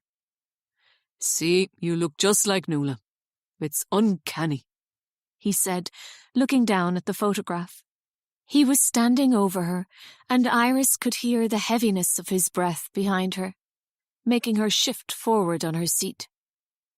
She looked at the image of the dead sister, Noëlle. Staring back at her was herself, but with a different hairstyle. Noëlle's hair was long and unkempt, whereas Iris kept hers short. But apart from that, they were almost identical. It made Iris shiver with unease. How could her mom not have told her? Iris and Noëlle had the same shape face, lips, eyes. They looked to be the same physique, medium height, curvy hips, small hands. Noëlle was standing by the water in her swimsuit and waving her hand at the camera as if shooing it away. Her mouth was open as if she was in the middle of saying something. Her expression, well, it was one Iris had seen upon herself too in pictures, when she was trying to be scathing. The picture was black and white, but its bleached-out quality gave Iris a sense of the sunlight spilling into the photograph.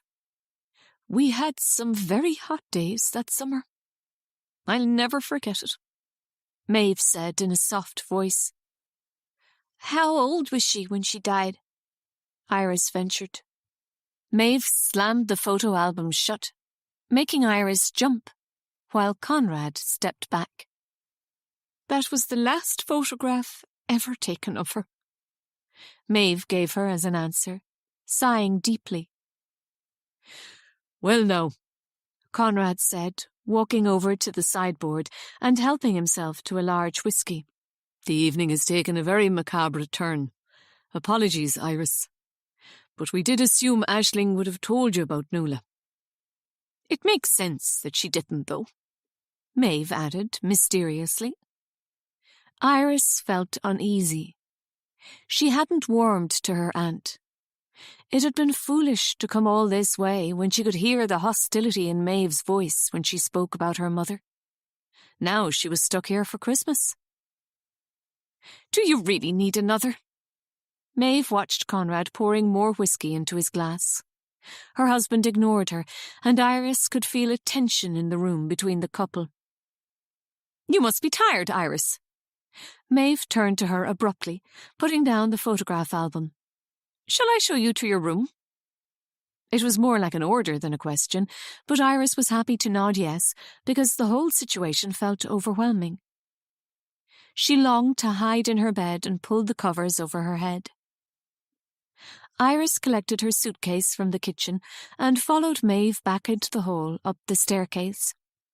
The wood of each stair was bare in the centre, where there had once been a stair carpet, and on either side there was chipped white paint. With each step Iris took, the stairs creaked, and she looked down, nervous they were so old they might collapse. Unlike the luxurious, though ancient, wallpaper in the drawing-room, these walls were painted ochre and bare of any paintings, although Iris could see squares of more intense ochre where paintings had once hung. Maeve paused on the landing of the first floor rather than continuing up the rickety stairs to the next floor. Here the ochre paint was replaced by green wallpaper with a pattern of red berries and blue birds. Iris realised with a jolt they had had similar wallpaper in the apartment in Brooklyn when she was a little girl. Had that been intentional on her mum's part? She followed Maeve down the first-floor corridor. Hung along its length was a series of hunting prints, hectic images of men in red coats on big horses with packs of hounds by their sides, chasing the elusive red fox into the woods.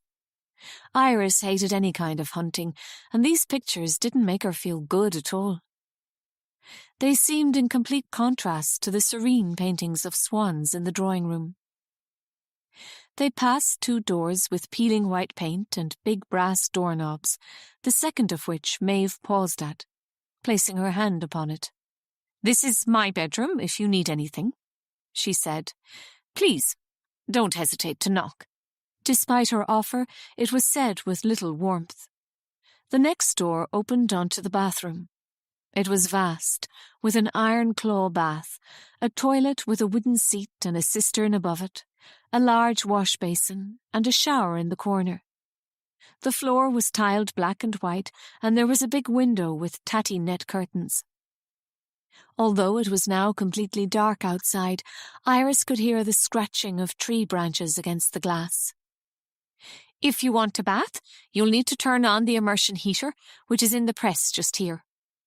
Maeve opened a large airing cupboard opposite the bathroom. It was stacked with linens and towels, which looked as old as the house itself. Finally, Maeve led her to the end of the corridor and a third door. It, too, was cracked white, with a large brass doorknob. "And this is your room," she said, pausing for a moment on the threshold. "It used to be Aisling's bedroom." Iris's heart tightened as she stepped after her aunt into her mom's old bedroom. The first thing that hit her as she put down her suitcase was the musty smell, a mixture of damp and a faint hint of lavender. The room was a little chilly, and Iris hugged herself as she walked over to the window. With the moon full, the view was of a tangled, overgrown garden and the lake glinting silvery and choppy. She turned around again to face her mom's childhood bedroom. The walls were cream, in places yellowed with age, and she could see cracks in the wall by a big mahogany wardrobe. There was a dressing table with a stool covered in golden velvet and a mirror in a wooden frame with a drawer beneath it. There was only one picture on the wall, of a painting of irises, purple and yellow. Iris felt a lump in her throat at the thought of her mom lying in bed and looking at the picture of irises. She had named her after the flower, as if marking her daughter with a part of her past Iris had never known about. "I gave the room a bit of a clean," Maeve said, walking over to the bed. "These are new sheets," she added. "I hope you like them." Iris glanced at the high bed with the iron frame. It looked like a bed out of an old movie, but the bedsheets were pristine white, with little purple sprigs of violets on them. Her aunt was standing awkwardly by the bed, needlessly plumping the pillows, a tiny blush on her cheeks. "Oh, they're nice, thanks," Iris said. "Purple was Aisling's favourite colour, so I hoped it was yours too." Iris didn't want to contradict her aunt, but her mom's favourite colour had always been green. But maybe she changed even that when she came to live in New York. "Do you want to close the curtains?" Maeve asked. "Keep in the heat." Iris was tempted to ask what heat, but she didn't want to appear rude. "Sure," she said, turning around, intending to close the heavy curtains, which were the same gold velvet as the stool seat. Again, the lake beckoned to her, its ruffled surface catching threads of moonbeams. Beyond it, she could see closely knit trees swaying in the wind. Was this the lake her mother had sometimes talked about? "What lake is that?" she said. "Do you own it?" Her aunt came to stand next to her, and Iris realised the smell of lavender was coming from her. Even though she was younger than her mom, her Aunt Maeve felt older. She was dressed in old jeans and a big shapeless sweater, whereas her mom had always taken care of her appearance, even if she wore clothes from resale shops. Her Aunt Maeve's face was more lined and gaunt, with dark shadows under her eyes, while her brown hair was frizzy and streaked with grey. She clearly didn't believe in makeup either, which was a shame, because Iris thought with a bit of attention she could look good.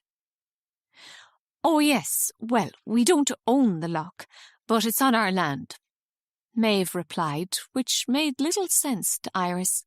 "Does it have a name?" "Loch Bawn. Although sometimes Noëlle would call it the Lake of Birds, after the Children of Lear story," Maeve said. "She loved all those old legends." "Well, we all did." "Aunt Maeve, what happened to your sister Noëlle?" Iris asked in a tentative voice. The clock ticked in the hall below, and the house creaked around them as the wind picked up outside, the trees waving to her from across the ethereal lake. Iris thought for a moment Maeve hadn't heard her or wasn't going to answer. But then she spoke. "She drowned in that loch, just like our mam." Chapter 8. Noëlle, 25th of June, 1972. "It's so hot today. It doesn't feel like Ireland. The reed bed is cracked, and the green shoots of the reeds themselves are browning while the irises are drooping, their petals sad flops of yellow and purple. The heat has made the air hazy and thick so that you can't move fast. You have to take each breath carefully. You have to walk slow. It feels like Trina and I are the only two souls out. It's nearly dinner time, and the sun's still bouncing off the land, and everyone who can retreats to the shady side of their gardens. Daddy has even brought the cows into the sheds like he does when it's too cold for them. It's so hot I keep my sandals on and don't walk barefoot as usual, because the hot earth feels as if it could burn my soles. We have to go swimming because it's too much to bear. The moment the cool blue water touches my skin, I can feel her fingers on me. Mammy. I look down and see my toes sinking into the soft sandy bed, and the reeds swirl around my ankles like locks of her hair. And the whispering begins all over again. We wade into the water until it is up to our shoulders. I look back at our house, Swan Hall, all 3 stories. It appears even higher in the sky from my viewpoint in the lake. The windows blink back at me in the sunlight, and it feels as if the house is watching my every move. The silent witness censoring my past, haunted by God knows how many forlorn ancestors. Was Swan Hall my mother's last sight as she dropped beneath the surface of Loch Bawn? Did she imagine her 3 daughters tucked into the corners of the old house, innocent to the horror of what the day would bring? No, it's impossible to think she would have gone ahead if she'd done so. Surely not. What was she thinking of then?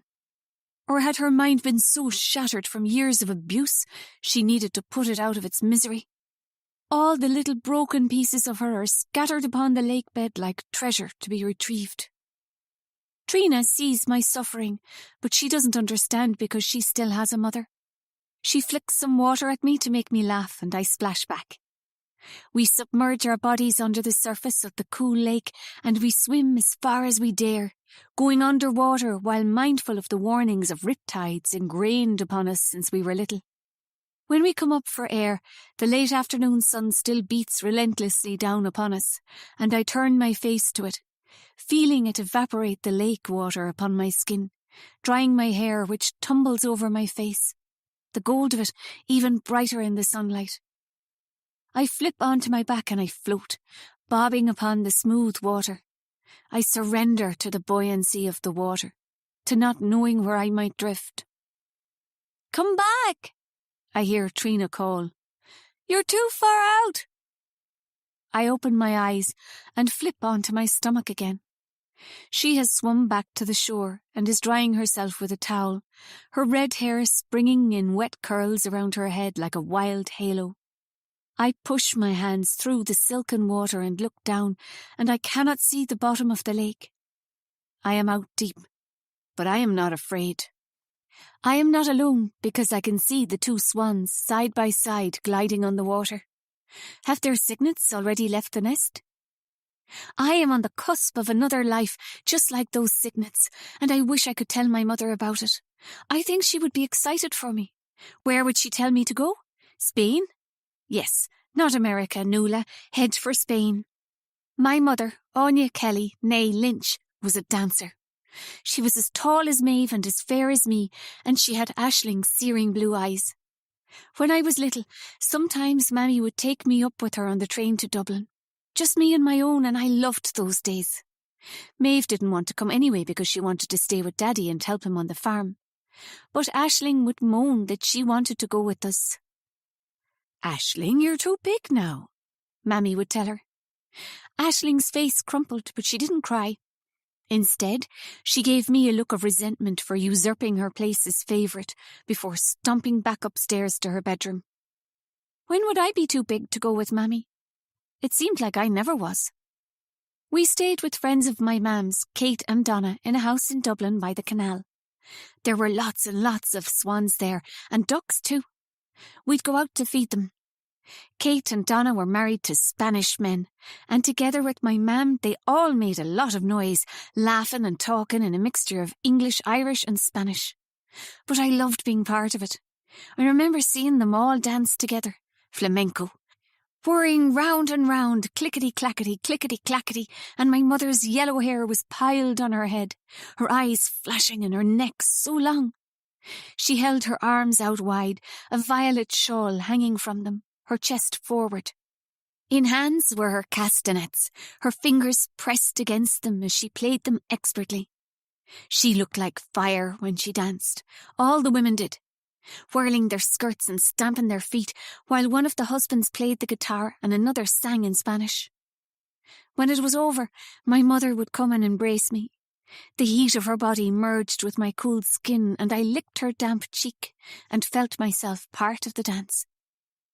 When I pulled myself out of the lake, I wanted dance. Now my body has cooled from the water, I have energy. The hot evening feels good now. We place Trina's sunflower yellow radio on a rock and tune it into Radio 1. We can pick up the English stations and the music is so much better. Carol King is singing I Feel the Earth Move. It's our song. We know all the words. It's our anthem. We jump around, towels wrapped around us until they fall down and our damp skin dries in the warm air. I shake my tangled head and belt out every word. The song makes me believe I will run free and unchain my mind from the heavy yoke of my childhood, the church, school and my family. I can taste the liberty on my lips and it is thrilling. Just a few more weeks, we promise each other, holding hands. Returning home, we slip through the back door and check downstairs. The house is quiet and sounds empty.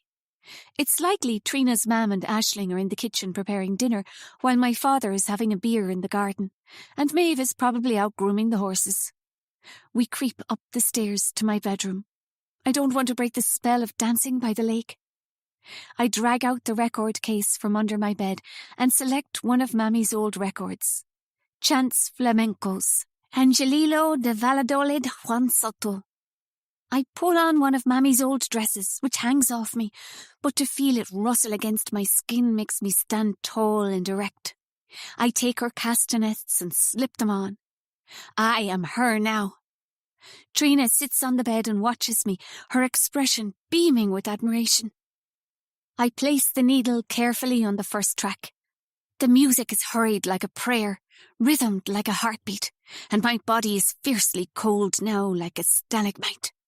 My arms begin to flow, birds wheeling above the lake. I fling my hand, a cry above the water, and the castanets begin to breathe.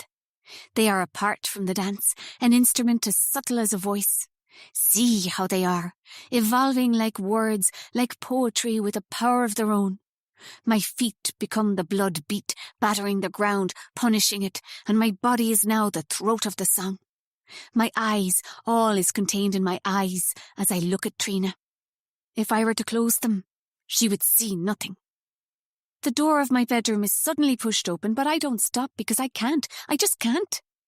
Aisling pushes past me and pulls the needle off the record with a terrible screech. "You've scratched it!" I yell at her, in fury at the interruption. But she is shaking white with rage. "How dare you!" She spits at me. "Mammy gave me her things. I can do with them what I want," I say haughtily. Trina gets off the bed and stands between us. "We're sorry, Aisling," she says gently. "We thought no one was in." "I am not sorry," I declare. Then, for the first time, I catch sight of Conrad McGuire standing behind Aisling and looking on in wide-eyed fascination. "What's Conrad doing here?"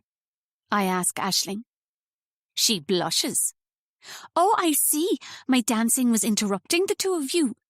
"No, we're just about to practice music together downstairs, and you're making such a racket we couldn't—" She stumbles, but she's given herself away. "We never saw you downstairs at the piano. And where's his guitar or his bodhrán?" I sneer, turning to Conrad. "Are you taking advantage of my sister, Conrad McGuire?" "Well, good luck to you, because she's a frigid cow." "Nola," Trina admonishes me. But she doesn't understand, because she doesn't have sisters. Aisling has never said a kind word to me my whole life.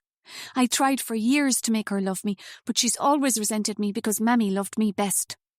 "Shut up, Nola," Aisling snaps. "It's none of your business." But I ignore Aisling and continue to hold Conrad's gaze. Now he's colouring, and it is good to feel the reaction I have on him. He's staring at me as if he's in the desert and I am a big drink of water. For all his pretense of liking my sister, I know he likes me better. His eyes drop as he takes in the dress clinging to my body, my chest still heaving from the dancing. "What will Daddy say, Aisling, to find out you and Conrad have been canoodling in your bedroom?" I mock. "That's not true," she says in a shaky voice, and then crosses her arms. I can tell she is lying because she won't meet my eyes, and Conrad has gone as red as a tomato. I cock my head and flutter my eyelashes at Conrad. I am so angry with Aisling that I consider stealing him from my sister. But then I remember Trina is still there, and I don't want her to think I am a bitch. So I flick my hand at my sister and her boyfriend dismissively.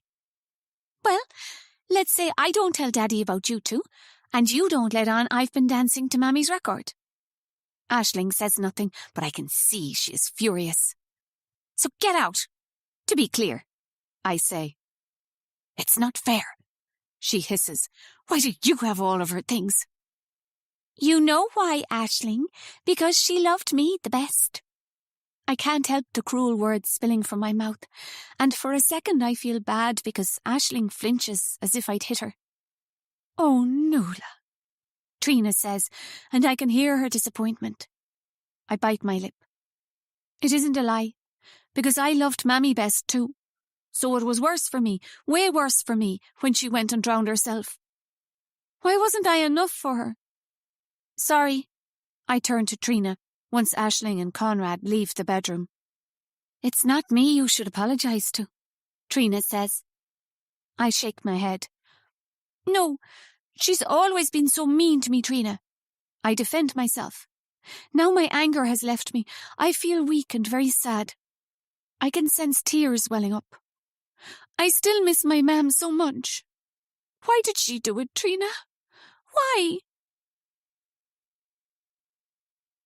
Chapter 9. Iris.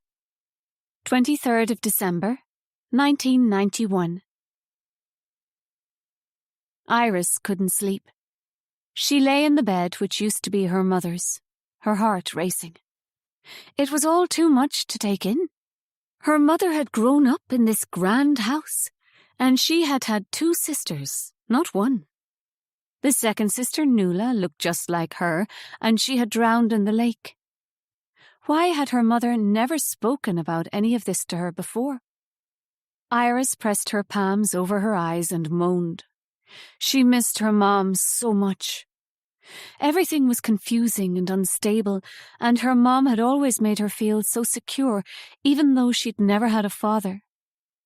But now her mom was the reason for her distress, and she couldn't help feeling betrayed by her. Why had she hidden who she really was? Her mother's past was clearly complicated. She should never have come here. Iris pulled her hands off her eyes and took a deep breath.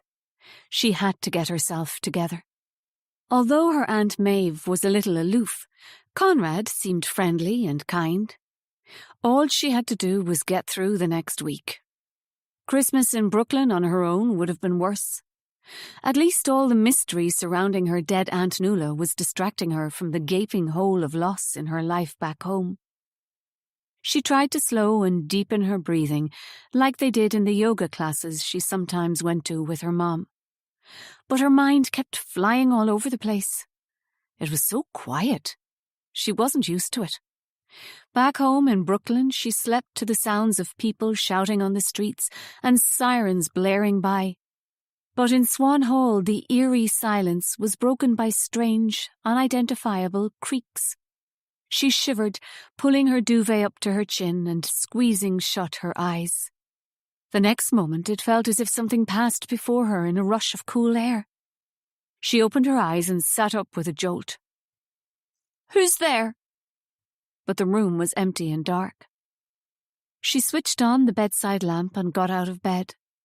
She opened up her handbag and rummaged around until she found the little glass swan. She placed it on the bedside table and sat on the bed looking at it. The swan was her talisman, a part of her mother to protect her, but she still felt unsettled.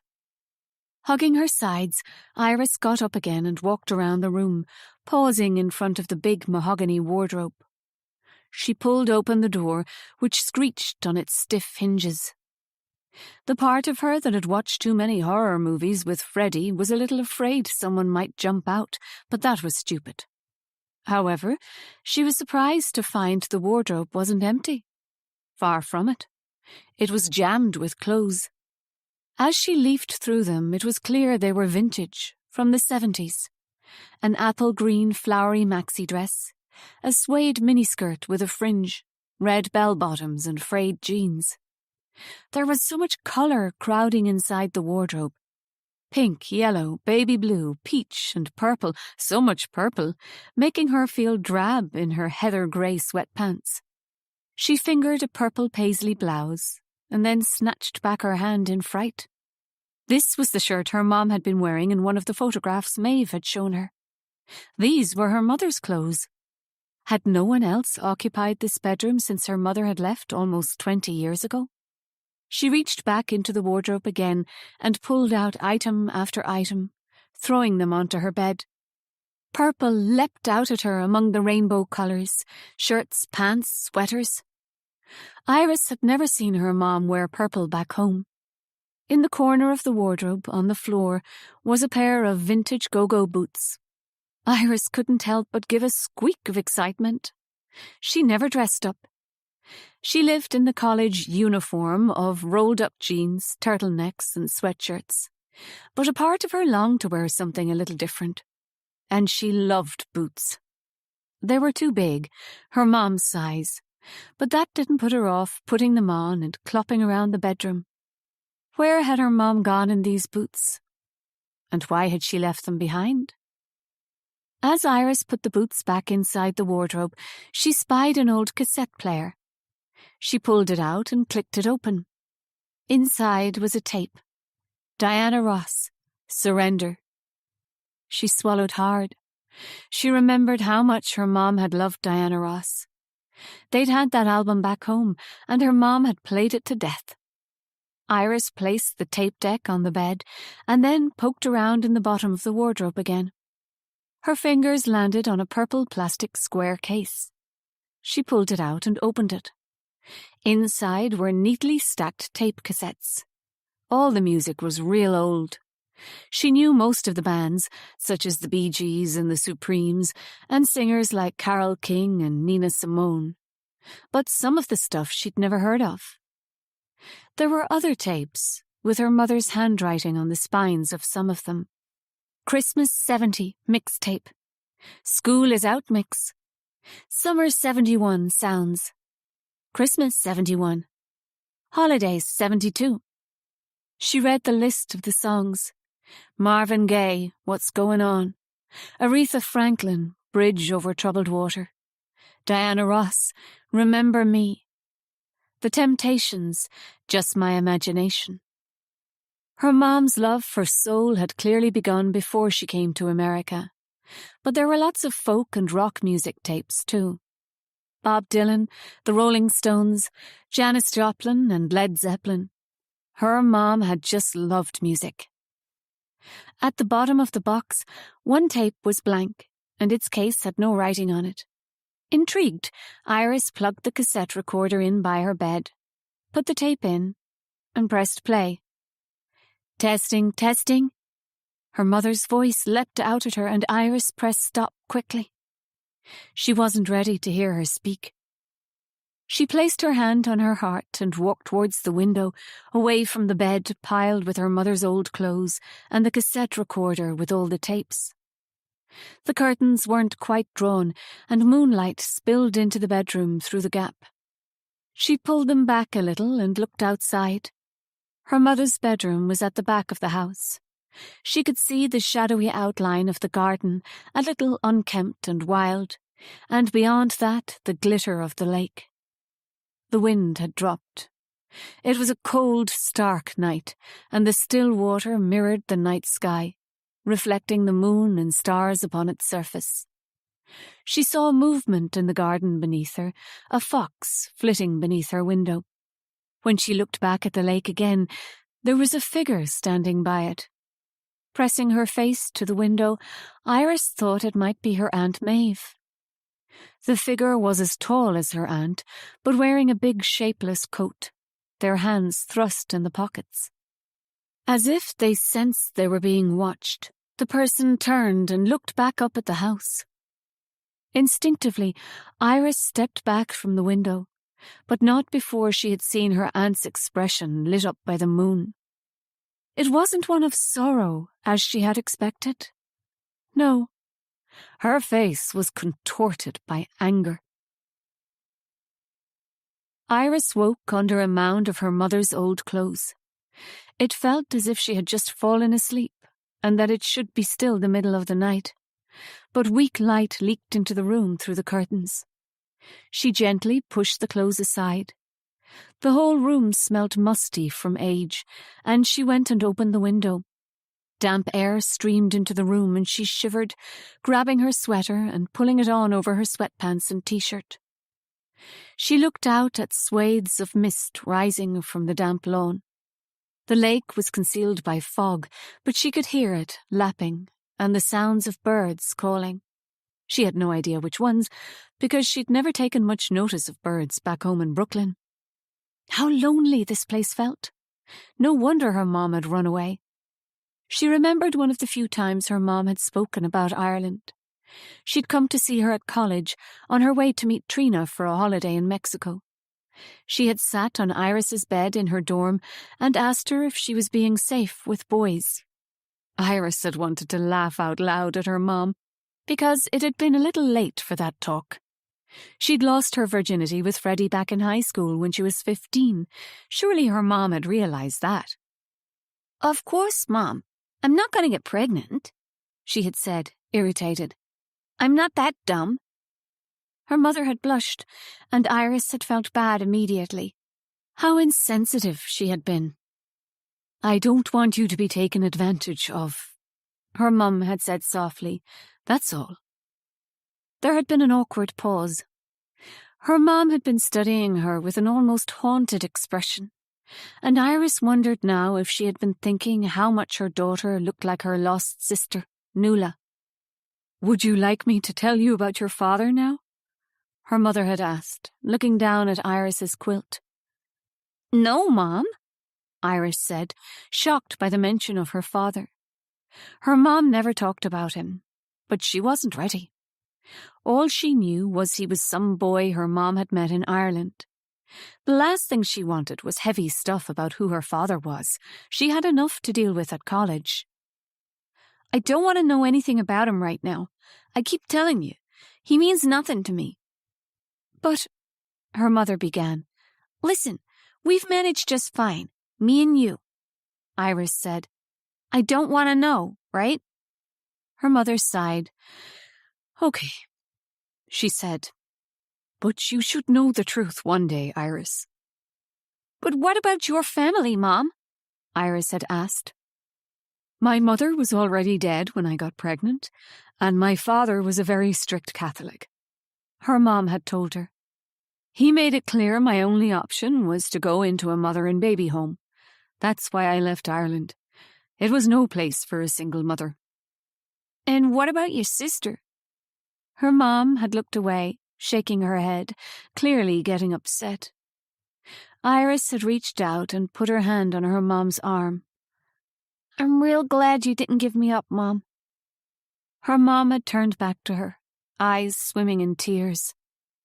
"Never," she said with vehemence. "But it was tough. Trina was my savior. She wrote to me and invited me to New York." Iris couldn't help wondering now what would have happened if her mother's father had let her keep the baby. Would Iris have grown up in this big house in Ireland in the middle of nowhere? The idea made her shiver. Despite its splendor, the place was spooky. She clasped her hands, so grateful her mom had been brave and run away to America. But there was something in the way her mom had sometimes spoken about Ireland which had made Iris think her mom missed it, too. Was this why Iris had agreed to visit her family? Was she her mom's emissary, here to heal the rift between sisters? But there was only one sister left, Maeve, who was distant, cold, and angry. It was too late. Downstairs, Iris could smell fresh bread and coffee. She followed the sound of voices along the hallway. In full daylight, she could see that for all its size, the house was even more run down than it had first appeared, and dirty too. The paint was faded or splattered with unknown stains, the wallpaper peeling, the window ledges were thick with dust, and the floorboards uneven and cracked, with bald patches where rugs had once been. She pushed open a green door, the paint flaking, into the kitchen. Maeve and Conrad were sitting at the round wooden table, drinking coffee. "Good morning." Conrad gave her a big smile. "How did you sleep?" "Okay," she said, not wanting to go into the details of her restless night. "You look tired," Maeve said, getting up and putting the kettle on a cooking range. "Sit down and have some breakfast. I've just taken bread out of the aga." "Is an aga the stove?" Iris asked. "Yes, that's right. I suppose you didn't have one in New York." "Oh no, our kitchen is real small," Iris said, thinking of the tiny 2-ring hob which she and her mom often didn't even bother cooking on. Takeout was so much easier and often cheaper than buying food and cooking it. The bread was still hot from the oven, and Iris spread butter on it, and then a spoon of jam, which Maeve said was made from raspberries collected in the woods. She gobbled it down, helping herself to another slice. Maeve handed her a steaming mug of coffee. "You like the soda bread?" "It's delicious," she said, her mouth full. "My mother's recipe," Maeve said. "It's the buttermilk that makes the difference, and we've always made raspberry jam." Remember we went out collecting them when we were kids, Maeve? Conrad said. Maeve's eyes flickered towards Conrad. Yes, she replied softly, but didn't expand.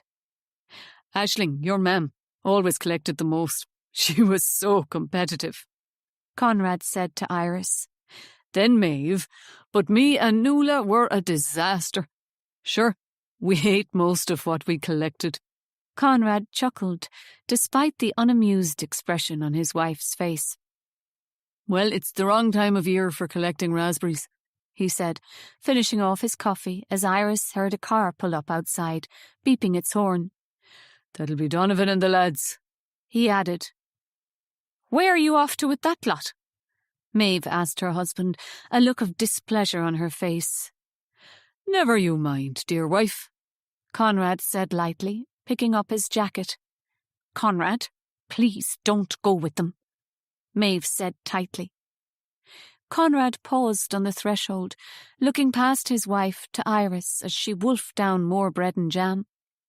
You even eat like Noëlle, he said to Iris, ignoring his wife's request. Honestly, it's as if she's back here with us. Iris stopped eating, feeling self-conscious. Conrad, don't say that to Iris, Maeve admonished him. But you know Noëlle was special. He shrugged as the car outside blew its horn again. Maeve narrowed her eyes at him as he made his way to the kitchen door. You'll see me when you see me, he said.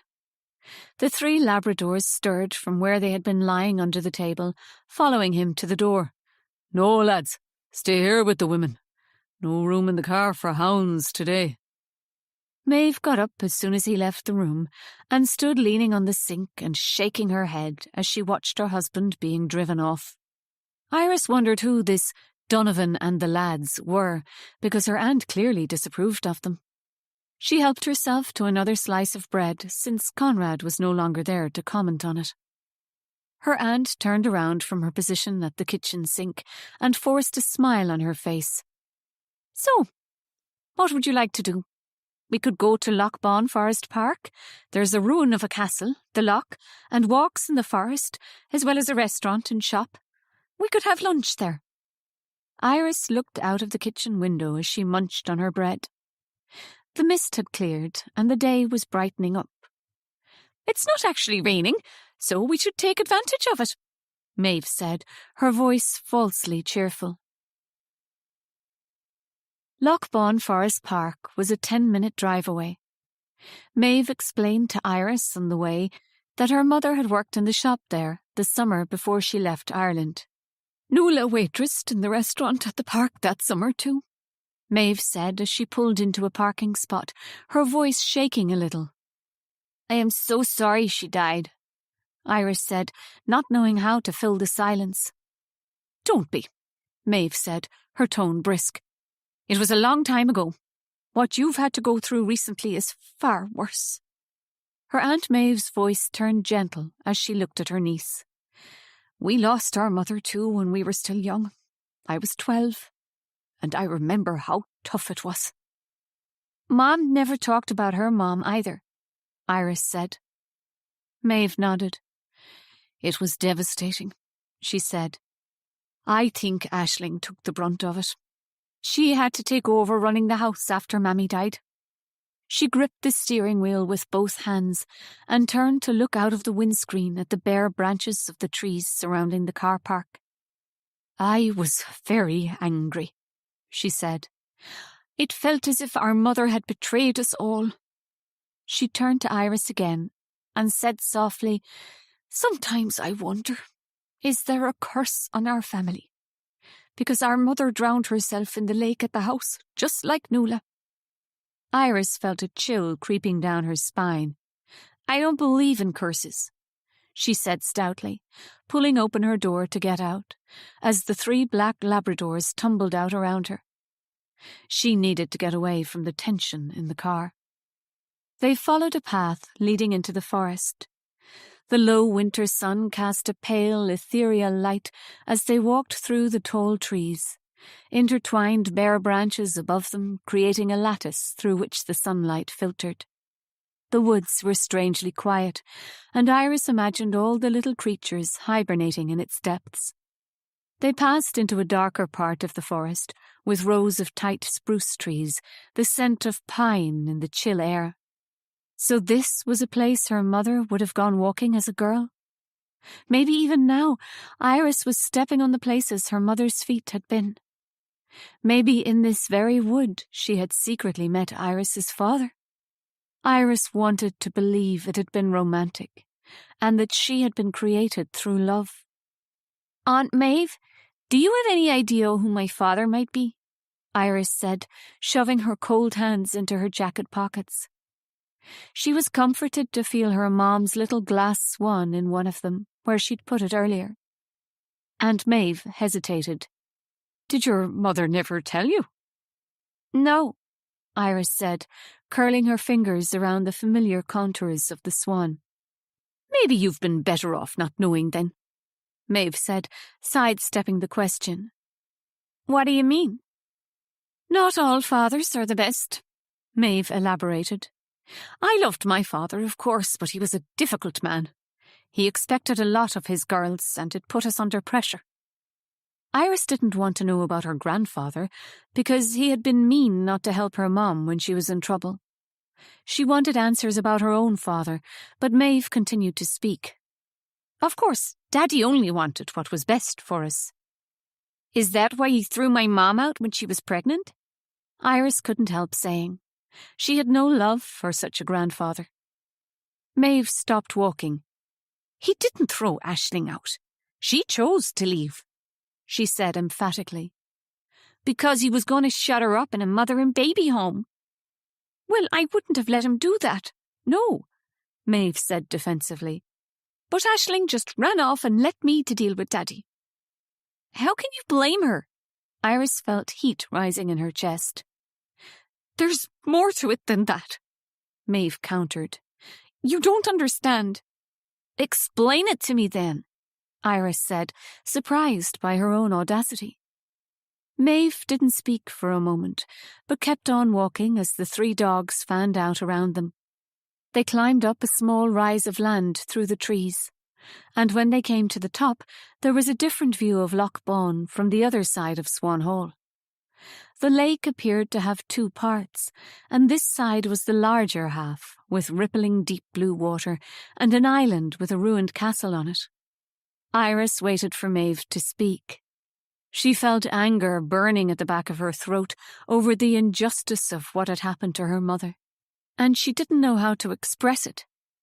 And why wouldn't Maeve tell her who her father was? She sensed she was hiding so much from her. When Aisling left, that was the final straw, Maeve finally said. It broke Daddy. First my mother, then Noëlle, then Aisling. All he had left was me. He hit the bottle hard, and I was left to keep things going. To look after your heritage, Iris. I didn't ask you to, Iris began to say, but her aunt interrupted her. I've been here all the time, she said, her voice bitter. Stuck in the past. Your mother got to escape. She got you. I had to look after our father until the end of his days. She blew out a long breath. God, it went on forever. He only passed away 4 years ago. Maeve turned around from their viewpoint and began marching back down the rise of land. Iris followed her. Had she been too rude? Her mom always told her off for her bluntness. But she'd had to speak up. Maeve hadn't been the victim. It had been her mom, right? They entered back into the heart of the woods, and Iris breathed in deeply. The air felt so clean, and she could smell the earth. It was so strange and different to be walking along the muddy path in her sneakers, rather than back home on the sidewalk. What would Freddie think? She had a feeling he would hate it. There was something about the quiet which made her even more on edge. Her sneakers squelched into a muddy puddle. Oh, do you not have boots? Maeve said, suddenly noticing Iris's footwear as if they hadn't just been arguing. I could have lent you some wellies. It's okay, Iris lied, remembering the fuss she had made over the fact she needed Ked's sneakers and nothing else would do. Her poor mom had paid way too much money for them. They went deeper into the woods, and while Maeve was taking deep breaths and commenting on how beautiful it all was, Iris felt the place was dark and foreboding, the ground beneath her sticky with mud. It was cold, too, real damp, and she longed to be back inside the warm apartment in New York with her mom, watching TV together and smoking pot. Her mom could be so cool sometimes. It was boring here. What was she going to do all week long? "So you're studying at Berkeley?" Maeve asked her. "Yeah," Iris said tightly, thinking about the fact she hadn't gone back since her mum had died at the end of October. "Well, that's very impressive. Conrad told me you're doing literature and history. What period of history interests you?" Maeve asked enthusiastically. Iris shrugged. College felt so far away now. She had got very behind, and the task of catching up felt insurmountable. "Maybe Celtic?" she said. "Are you musical?" Maeve asked, sensing her reluctance to talk about college. "Do you play the piano like your mom? Do you sing?" "No," Iris said. "I never got to learn, and I can't sing at all." "Noëlle had the most beautiful voice," Maeve said, a twinge of longing in her tone. "Right," Iris said. Maeve talked on about how talented Noëlle was, and how she had been the best singer in the whole county. Well, Iris guessed she might look like her dead aunt, but she definitely didn't have her talents. She wished Maeve would shut up now. The sudden existence of another aunt bothered her. She didn't even know who her Aunt Maeve was, for a start. As they continued to walk, she felt a little shiver, as if someone was watching them. But when she looked behind her, they were all alone on the path.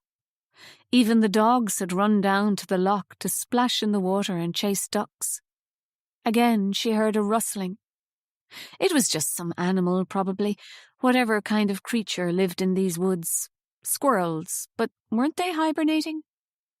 But as she was thinking on this, she saw a flash of movement out of the corner of her eye. Turning her head in the same direction, she caught sight of a girl standing by a tree and staring at her and Maeve. By her side was a small white dog. The girl smiled and waved at her as if she knew who she was, and then turned on her heel and ran away into the woods, followed by her scampering dog. "Hey!" Iris found herself calling out. Maeve stopped talking. "Did you see that girl?" "No," Maeve said, looking to where Iris was pointing. "She was standing by that tree and just staring at us." "What did she look like?" "Long blonde hair, big eyes, very pretty." "Oh, that sounds like Lizzie," Maeve said. "She lives with her father in a cottage the other side of Swan Hall." "But why was she waving at us?" "Oh, everyone does that round here," Maeve said. "We all know each other. I would imagine it's very different in New York."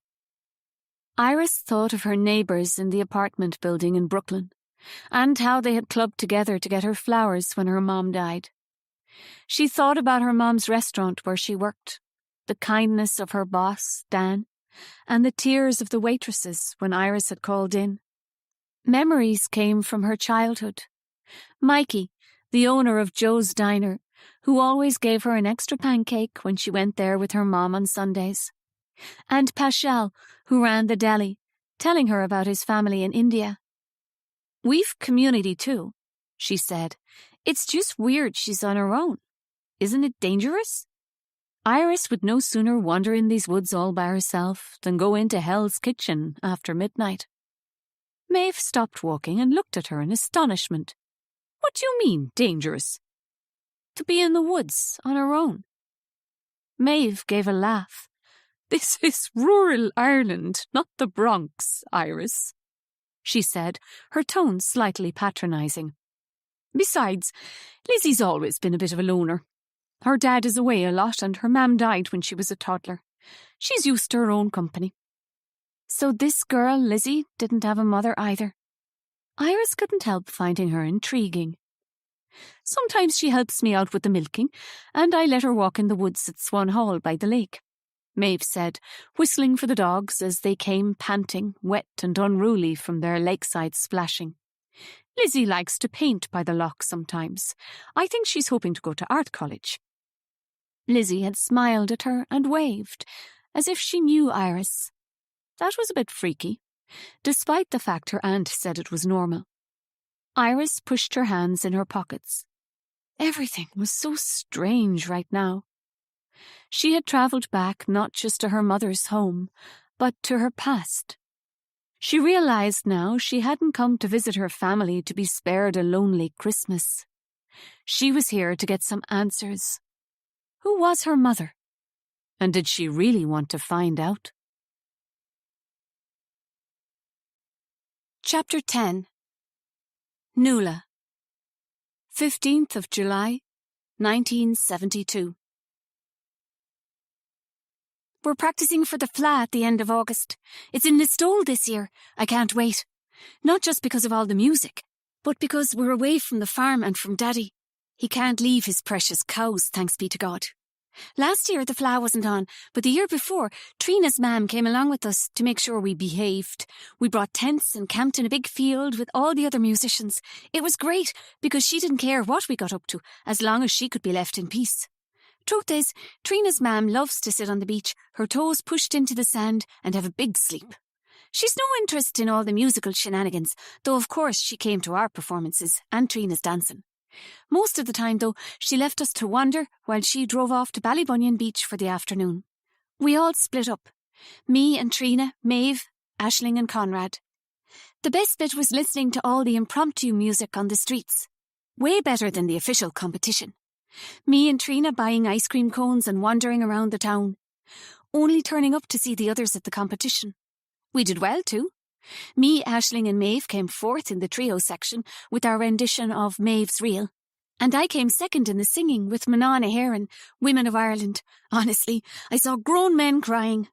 Of course it's a rebel song about Ireland being like a woman whom the English pillaged, but I think of my mother when I sing it, and the wrongs my father did her. His ranting and raging like a bull when he had a drink in him. He drove her to her death. That's what I believe. I don't bother talking to my sisters about it because the only time I said what I thought, Aisling walked away saying nothing, and Maeve got angry and defended Daddy. It's not his fault, Noëlle, she said. Mammy was sick. He didn't make her that way. Do you not remember him drunk and roaring and shouting at her? I pushed. Maeve's face clammed up. You're remembering wrong. You were too young, she said. Mammy wasn't right in the head. I was 10 when Mammy drowned in the lake right in front of our house. Not so young to not remember. But I didn't push it, because when Maeve believes something, there is no point arguing with her.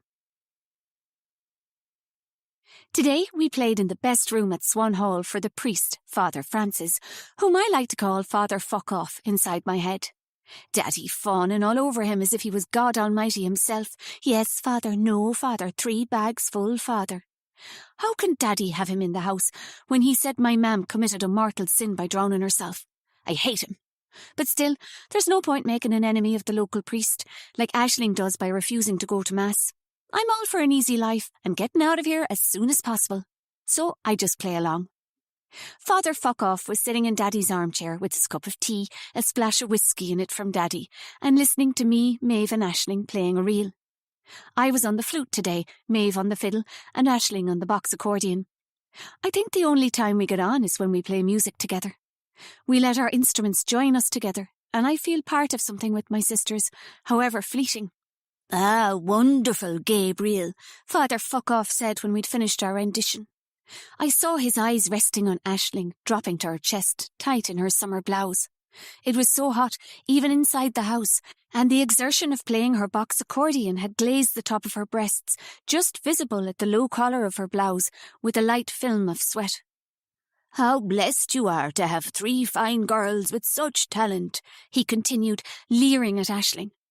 I could sense Aisling's discomfort at the way the priest was openly appraising her body.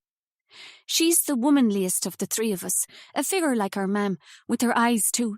And they all say I have Mammy's mannerisms, which I think is why I incense Daddy so much. Maeve's tall and angular like Daddy. She's definitely not as pretty as Aisling. Thank you, Father Francis, Daddy said, pouring another drop of whiskey into the priest's teacup. We're hopeful this year the girls might even do better at the Fla. Is it in Listowel again? Father Fuck-Off asked. Yes, Aisling is 20 now, Father, and has her provisional licence. She's driving the three of them along with Conrad Maguire. Daddy told the priest. At the mention of Conrad Maguire, Aisling tensed. They went out for all of 2 weeks before he broke up with her. The whole town knows about the big row between Conrad and Aisling in the woods at Lochbawn Forest Park. Apparently, Conrad had been flirting with some girl from Dublin he took out on the boat to see Church Island. Aisling's stupid to think she could ever possess a boy like Conrad Maguire. He's a big flirt, but you can't pin him down. I used to be like that, so that's how I know. I mean, it's hard not to be a flirt when everyone has been telling you how beautiful you are since you can remember. It's hard not to be vain. I've probably led on every boy in the town at some time or another. But let me tell you a secret, dear diary. I have never been smitten with any of those boys, though plenty have tried to steal my heart. Sure, Conrad himself looks at me as if he literally wants to eat me every time I see him, and that makes me want to laugh out loud, because he'll never have me. Are you not going long to keep an eye on the young people, Gabriel? Father Fuck-Off frowned in response to my father's admission that we'd be travelling unaccompanied by a parent to Listowel. Well now, I have the farm to mind, I can't get away. 'Twould be hard enough without the help of the girls. Sure, I've a mind to go along myself, and I'd be happy to escort the young people, Father Fuck-Off said. Oh no, no, no! I caught eyes with Aisling and saw she was equally unhappy. The last thing we wanted was the bloody priest stopping us from having the crack, making sure we're in our sleeping bags by 9 p.m, no doubt, and up at first light for Mass. There's no room in the car, Daddy, Maeve said, the only one of us confident enough to speak up against our father. Sure, we're bringing Trina too as she's dancing, so we're jam-packed, so we are. Oh, yes, right so, my father said. Sure, I might take a spin to Listowel in my own car for one of the days, Father Francis said, beaming at us.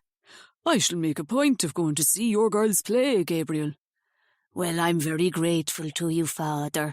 My father grovelled. I gave a sigh of relief. At least the priest wouldn't be camping with us, the idea of which made me want to giggle.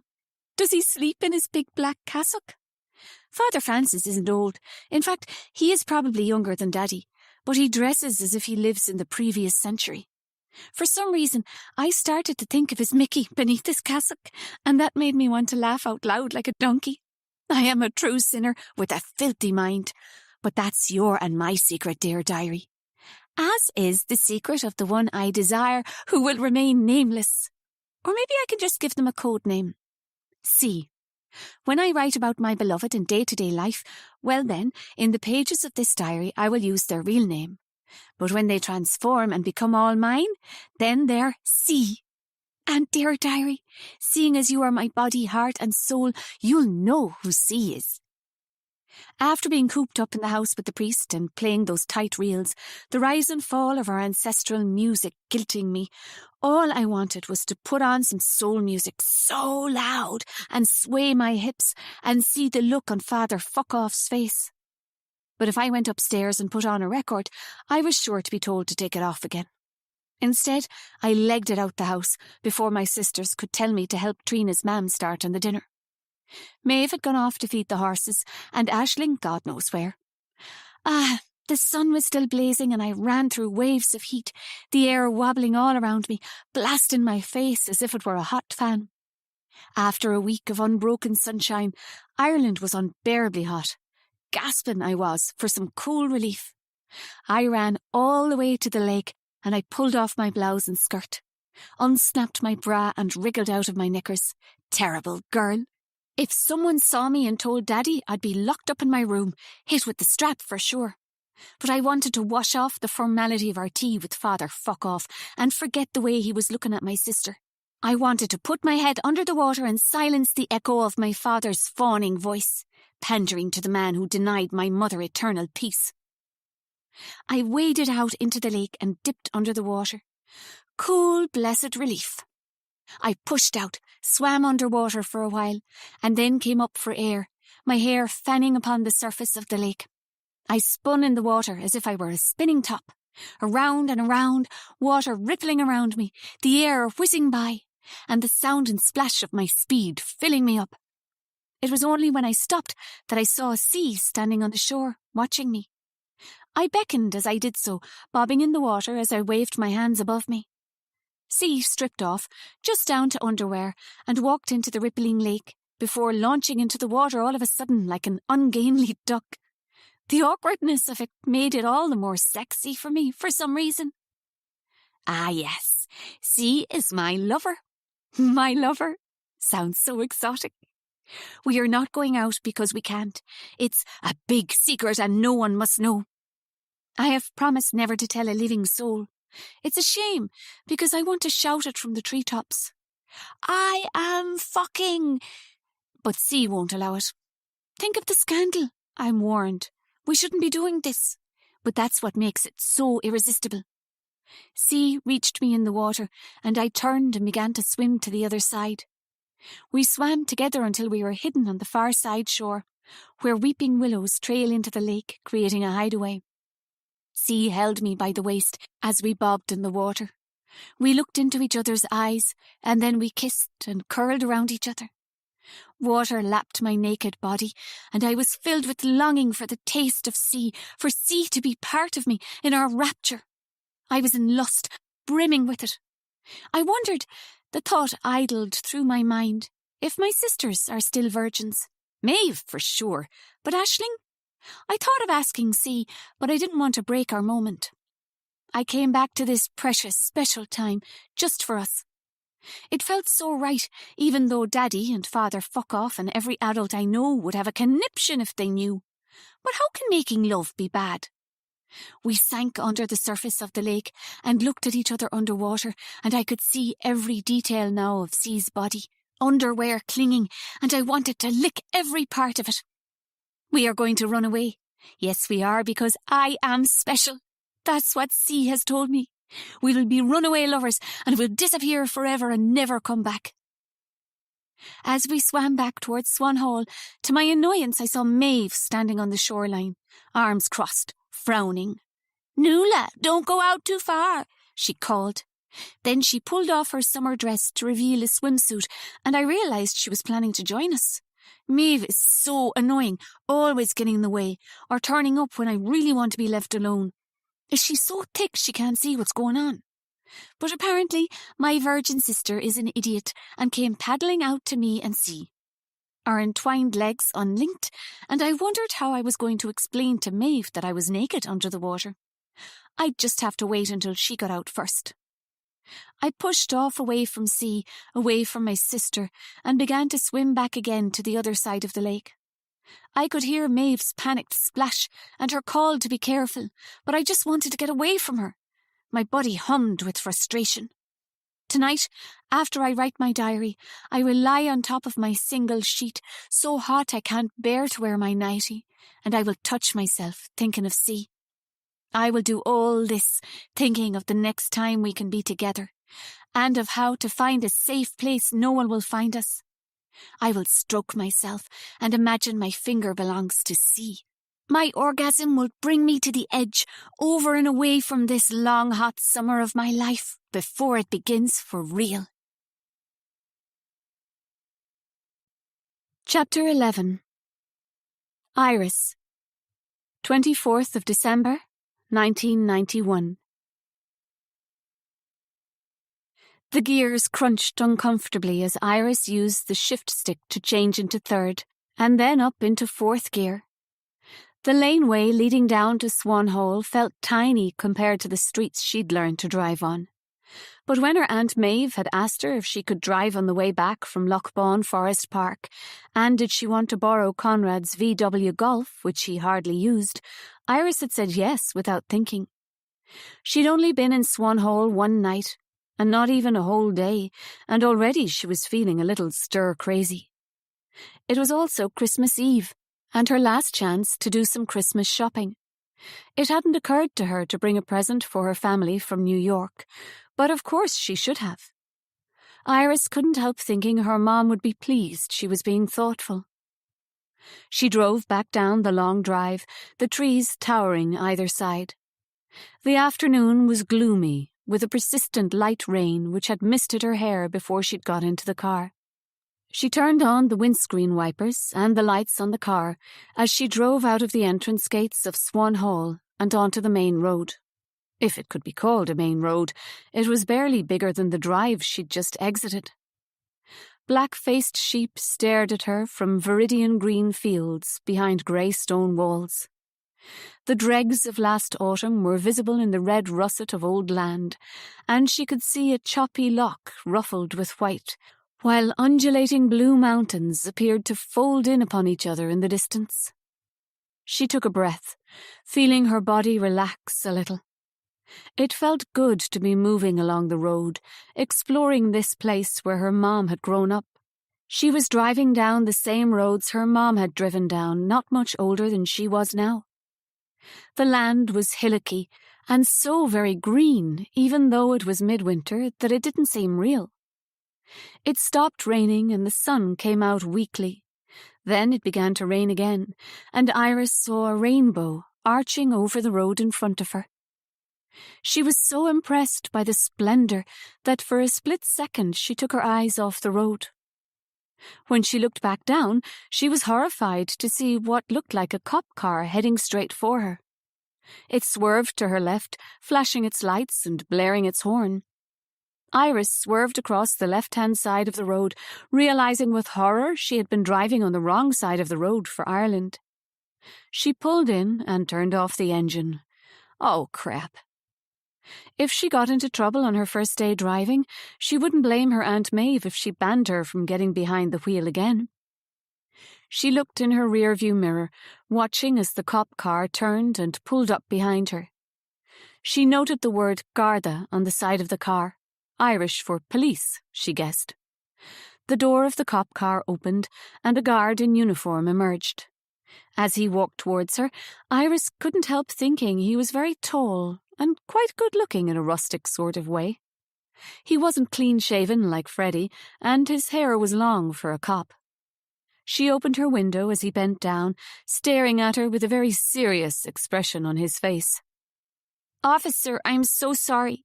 I've just arrived from the States and I've probably still got a bit of jet lag. Well, miss, you shouldn't be behind the wheel of a vehicle then, he said. You could have killed someone. Yes, I know. It's very serious. I'm real sorry, she gushed nervously. He scrutinised her, and she could feel herself blushing. Are you Aisling Kelly's daughter? He asked eventually. She nodded, biting her lip and not meeting his eye again. My colleague knew her, he said. I am sorry for your loss. Thank you, she mumbled, mortified. Well, look, I'll make an exception this one time, he said to her surprise. But stay alert. Remember to drive on the left, and if you're tired, don't get into the car. She looked up at him gratefully, noticing the rich brown of his eyes and a little scar through one of his eyebrows like a tiny white Z. Oh, thank you so much, officer. My name's Garda Rory Caffrey, he said. Iris Kelly. I know, he said, nodding. You'll see, it's a small enough place so everyone knows everyone here. He straightened up, patting the roof of the car. Merry Christmas to you so, he said. He walked back to his car and got in, and she willed him to turn around and drive away. But he seemed to be writing some kind of report. She took a breath, turned on the ignition, and, doing her best not to crunch the gears again, took off in shuddering first gear before screeching into second. Her cheeks burned with embarrassment. Thankfully, she saw Garda Rory Caffrey turn his police car and drive off in the opposite direction before she drove around the bend. At least he wasn't tailing her into town. After that, she drove past a sign with the name Bawn and crawled like a granny into the local town, reminding herself every second she should be on the left. She couldn't parallel park at all, so it took a while to find a little car park she could pull into. Rory Caffrey hadn't been exaggerating when he'd told her the town was small. It took her less than 15 minutes to walk around the main street. She noticed a small supermarket, a newsagent, a dress shop, which looked like the clothes on the window dummies hadn't been changed since the 70s, and a large hardware store which also had a display of Christmas toys. Bawn made up for its lack of exciting shops with lots of pubs, which seemed a bit weird to Iris. She went inside the hardware store, thinking it was the most likely place to find a Christmas gift for her aunt and uncle. As soon as she stepped inside, it felt as if the two women behind the till stopped talking and stared at her as if she was something exotic. She shuffled along the aisles, looking at nails and screws and hammers, along with large dolls and jigsaw puzzles. Just as she was giving up hope, she saw a section selling candles. She selected 2 big scented candles, one smelling of lavender and one of white musk, before going up to pay. She had changed some dollars into Irish pounds in the airport, but still she was shocked by how much the candles were when she changed the figure into dollars in her head. "So are you Aisling Kelly's young one?" One of the women behind the till asked her outright. "Yes," Iris said, feeling self-conscious. It seemed the cop was right, and everyone knew each other in this small Irish town. Ah, God, so sorry to hear about what happened to her. The other woman spoke up. We were all at school together. She was a few years above me. Oh, did you know her well? No, not really. Sure, the Kelly sisters of Swan Hall were famous and all for their music, she said, but they kept themselves to themselves, especially after... The woman paused and looked nervous. "Well now, would you like a bag with that?" The other woman spoke up brightly. Outside it was raining heavily again, and the wind had picked up. Iris bent her head down as she walked towards the car. As she made her way back, she felt a tap on her shoulder. She turned around, and to her surprise, her Uncle Conrad was standing behind her, a big smile plastered on his face. "Fancy seeing you here," he said. "Last-minute Christmas shopping?" "Oh, yes," Iris said awkwardly. "Fancy joining me for a Christmas pint in the pub?" "I can't, I'm driving." "Sure, you could leave the car here and we can get it tomorrow," Conrad suggested. "We'll get Maeve to pick us up later. She just dropped me into town." "But isn't she joining us?" "Ah, Maeve doesn't like pubs," Conrad said. "Besides, she's gone visiting friends." "Right," Iris said. "Yes, surprising, I know, that your Aunt Maeve might have some friends," Conrad joked. "So, are you up for a pint of Guinness?" The idea of going back to cold, draughty Swan Hall, especially if she was going to be on her own, was not appealing. And so Iris found herself saying yes. Besides, it felt cool to be able to drink legally rather than back home when she had to use fake ID. Conrad took her to a little pub at the top of town. When they walked in the door, much to her surprise, it was a grocery shop, and they had to go through a second door into the back of the pub. The place was full of chat and laughter, and the air thick with cigarette smoke. So this was where everyone was. They sat down on stools at a small round table. "What'll you have?" he asked her. "A Coke?" He frowned. "Come on now, it's Christmas Eve. I'll be getting you a glass of Guinness and I won't be hearing anything of it." Uncle Conrad made her laugh. It was like he knew she was sad and lonely, so he told her funny stories about some of the old men in the bar, and she found herself giggling. It felt so good to relax a little. By her third glass of Guinness, Iris was feeling tipsy, but the happiest she'd been since she had arrived. Conrad asked her questions about her life in New York and told her he had gone there once with his cousin to play music. "Did you see my mom?" He shook his head, looking mournful. "I had no idea where she was," he said. "As far as I know, she never contacted us in all these years. I couldn't even let her know when your grandfather died." Iris wished so much she'd asked her mom more questions about her past, but it was too late now. Shame you never got to meet him. He was a great storyteller, but Conrad paused. he and Aisling had a big falling out, and she must have never wanted to make peace with him.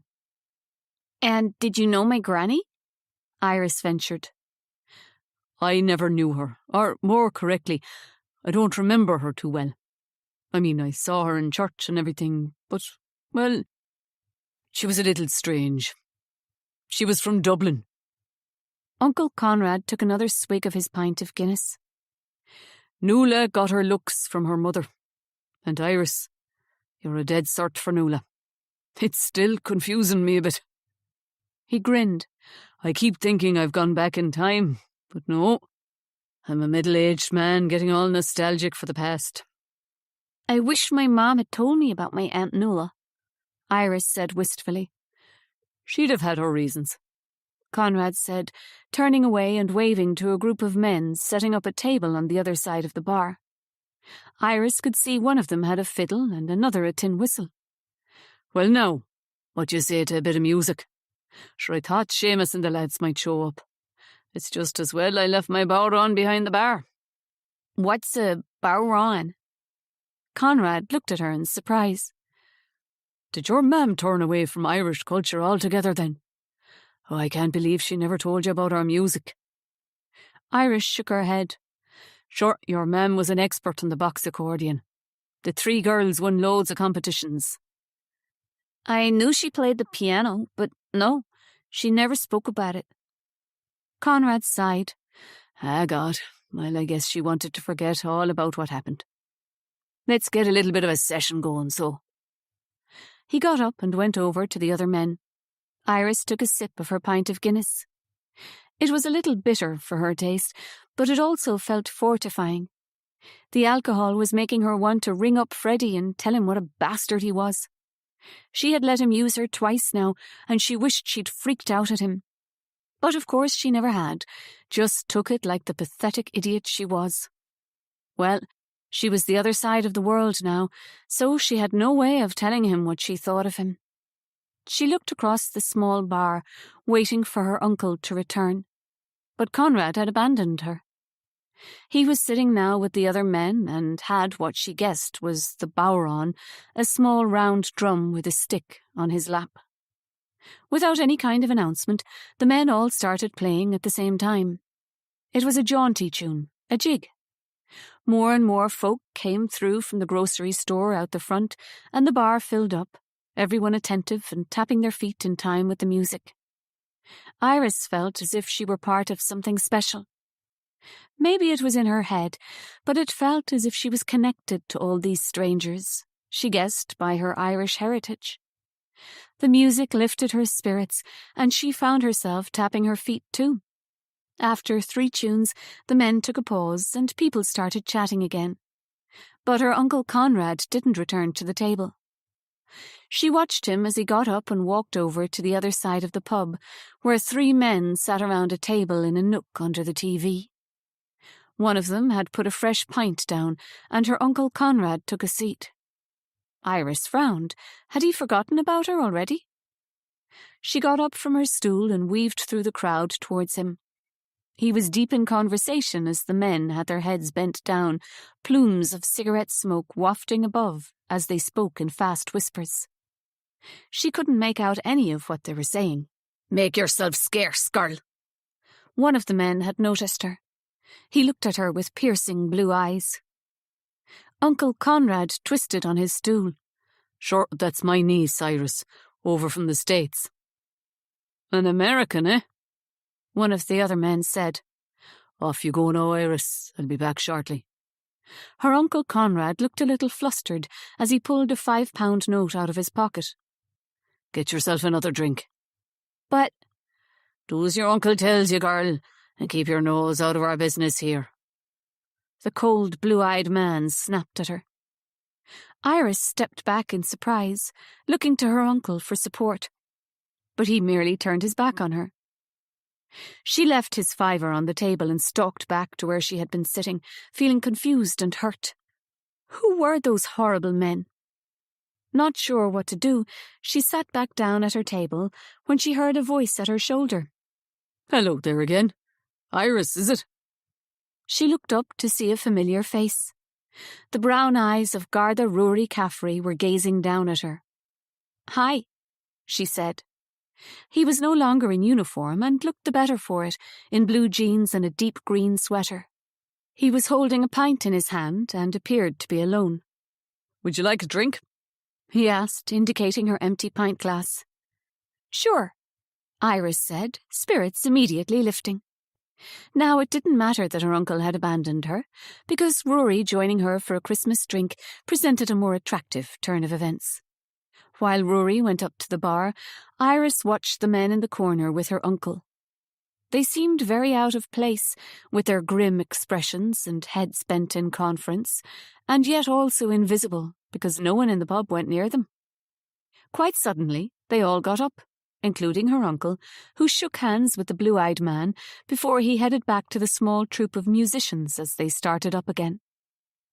This time Conrad was singing, and the music took a sadder tone, more like a ballad. Rory returned with 2 pints of Guinness, removing Iris's empty glass from the table and placing the fresh one down in front of her on a beer mat. He sat down on Conrad's empty stool. "Your uncle has a great voice, has he not?" he whispered to her. "Yes, I guess. It's the first time I've heard him sing," she said, watching her Uncle Conrad as he closed his eyes, as if lost in the music. He was singing in Gaelic. She didn't understand the words, but the tone of it was very moving. Rory took a packet of cigarettes out of his shirt pocket and offered her one. She took it, not that she smoked much, but anything to calm her nerves.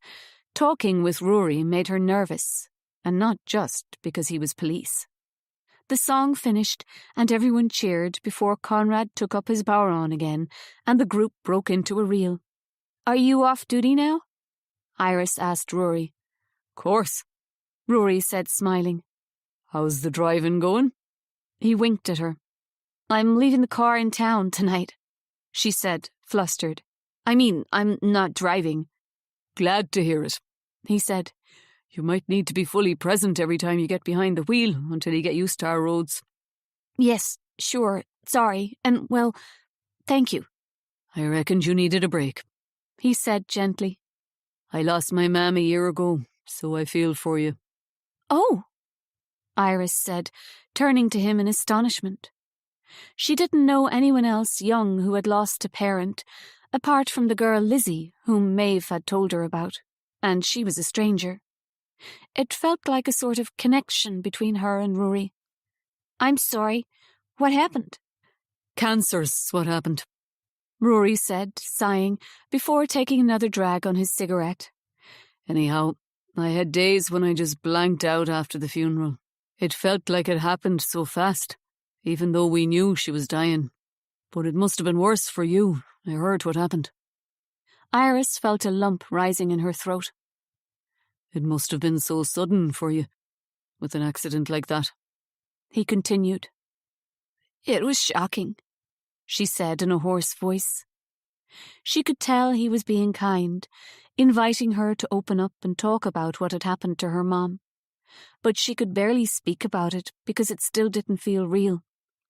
"Yeah," she said, swallowing down the lump in her throat. "Yeah, it was tough." As if sensing she was getting upset, Rory began talking again. "Tell me, Iris, is it your first time in Ireland?"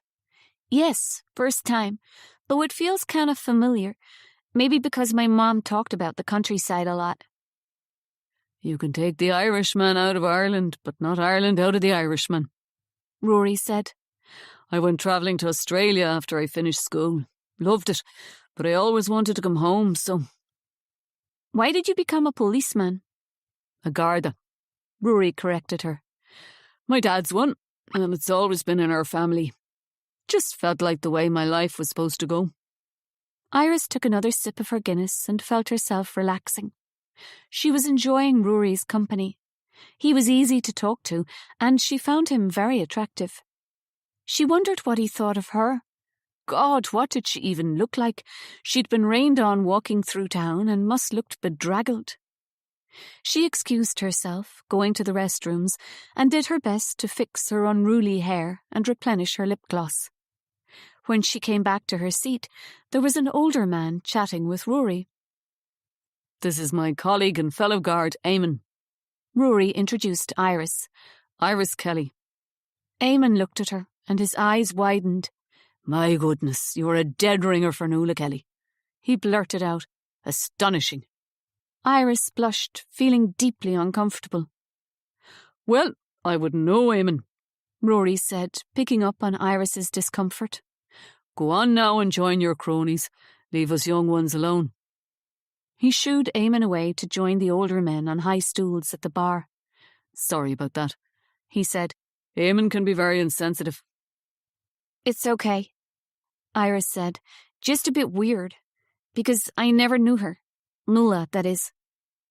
She paused, glancing over at her Uncle Conrad, who was now chatting away with his musical pals, a fresh pint of Guinness in front of him. The need to confide in someone was overwhelming her. Maybe it was the drink, but before she could stop herself, she continued talking. "Actually, I never even knew about Noëlle until yesterday when I arrived. My mom never told me about her." "You're joking me." Rory looked at her in surprise. "Sure, what happened to Noëlle is like a legend around here." "All I know is I look like her, and she drowned in the lake at Swan Hall. That's it." Rory gave a low whistle.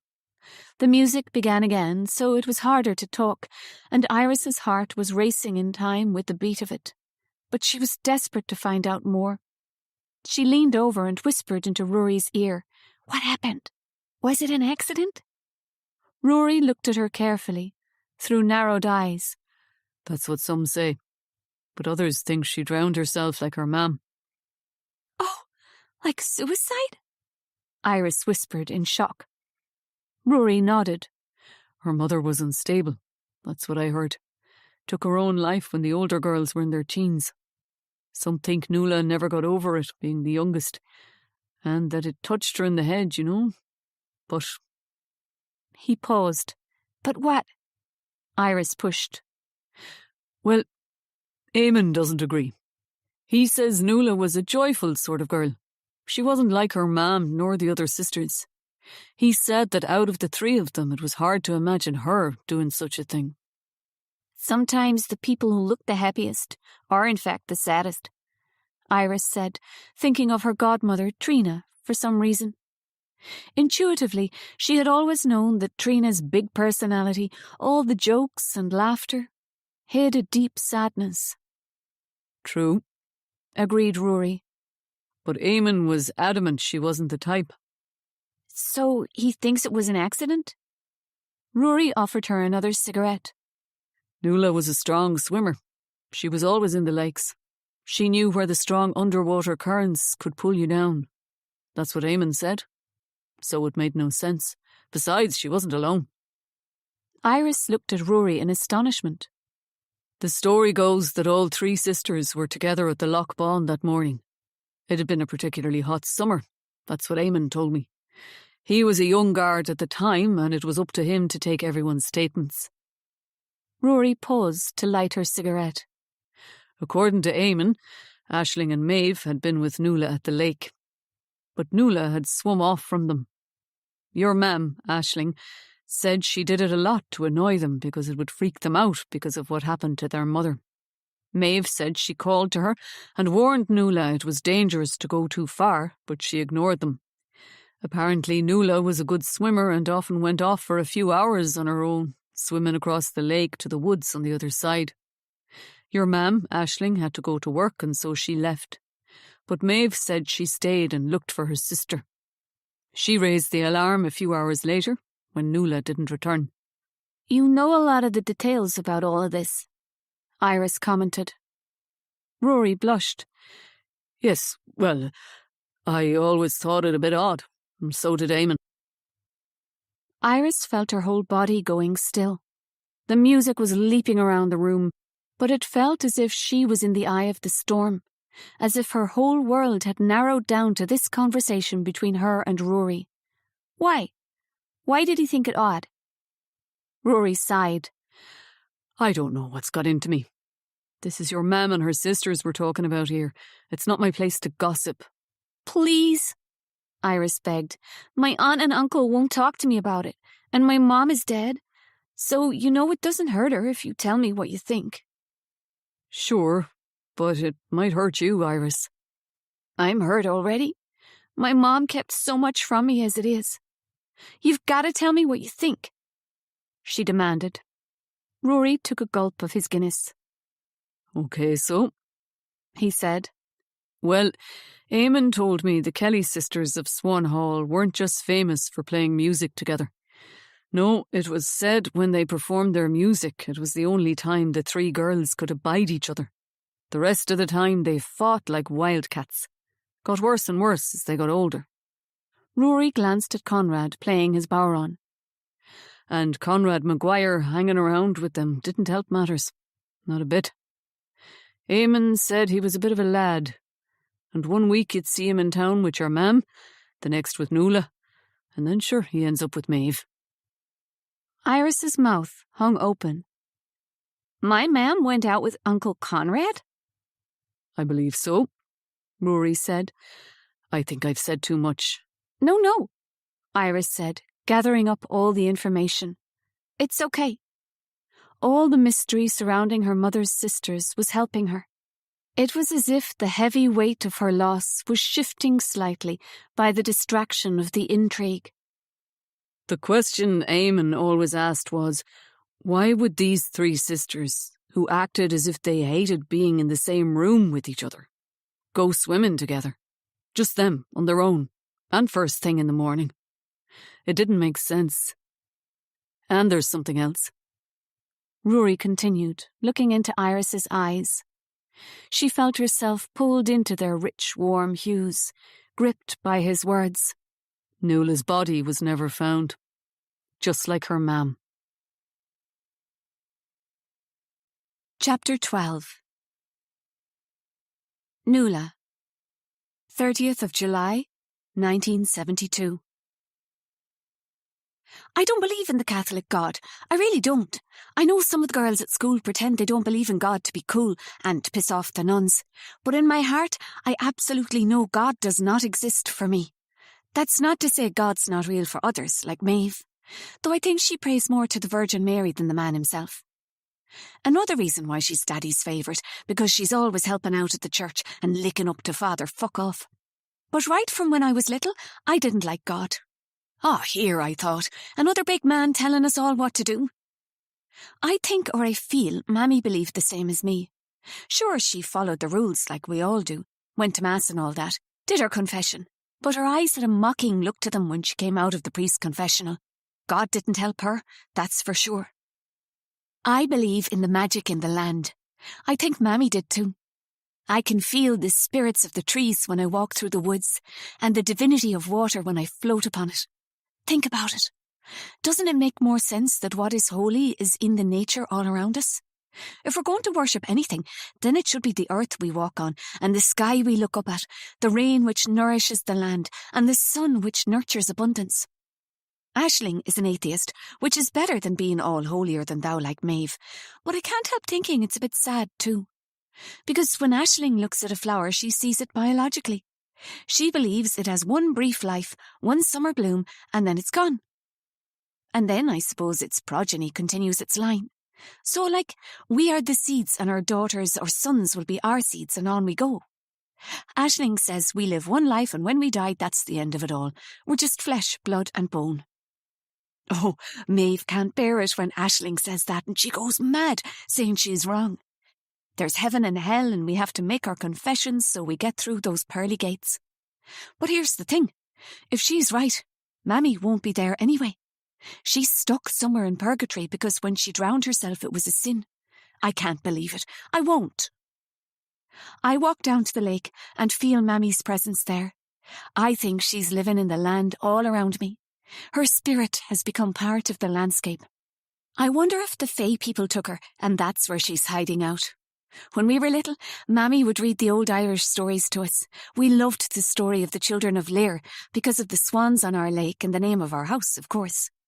We were scared of their witchy stepmother who turned the 4 children into swans out of jealousy.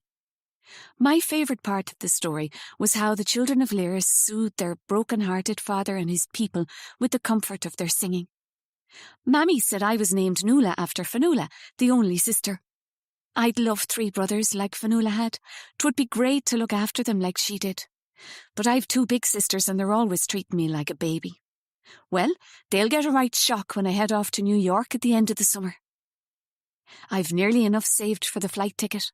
I get good tips in the restaurant because the customers love me, so I squirrel it all away, along with what I can from my wages, hiding it in an old handbag of Mam's in the bottom of my wardrobe. We all have to give Daddy something. You'd think with all the money and land he has that he'd be giving us allowances. Not at all. That's why I hide my money, because if he knew how much I have, he'd take the lot off me. I was on the day shift today in the restaurant at Lochbawn Forest Park, and Jesus, it was brutal hot. We have fans going all the time, but the kitchen is like a furnace. The chef, Frank, is like a raging bull with the abuse, and poor Stefan, his assistant, gets it in the neck, though he seems to take it in his stride.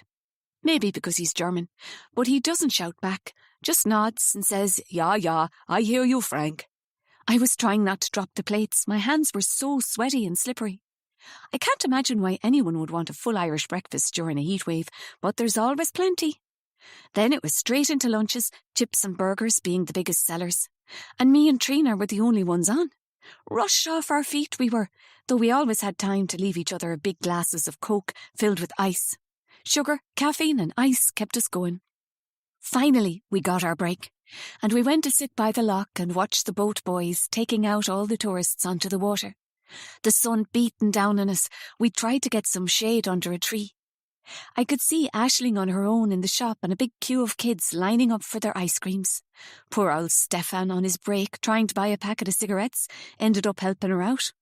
Well, I was sure not coming to Aisling's rescue. She wouldn't do it for me. We lay back down on the dry, brittle grass in silence, let our hot, sweaty limbs melt into the earth. Jesus, that was a mental shift, I said. The tips were rubbish too. The heat makes people mean.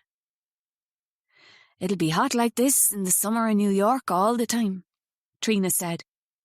Yeah, but at least it's New York, I countered. I closed my eyes and tried to make a picture of what New York would be like in my head. It was a big city full of strangers and new places. I would miss the lake, but nothing else. I wasn't scared. I just wanted to be free. Noëlle, I need to tell you something, Trina said quietly by my side. What is it?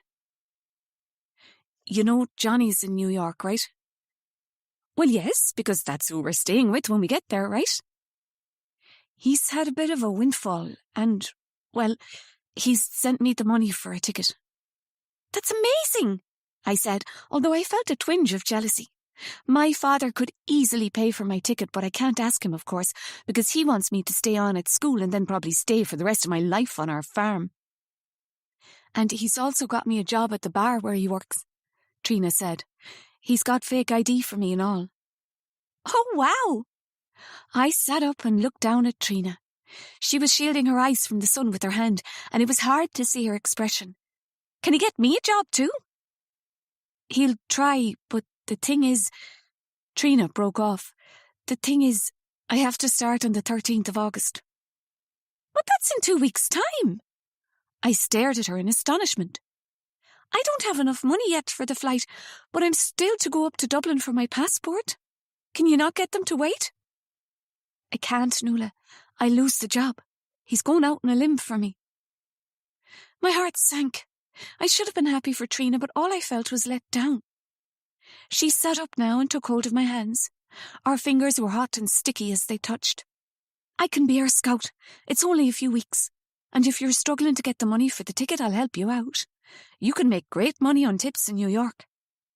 Promise you won't leave me behind, Trina? Trina looked at me, her eyes serious. I promise, Noëlle.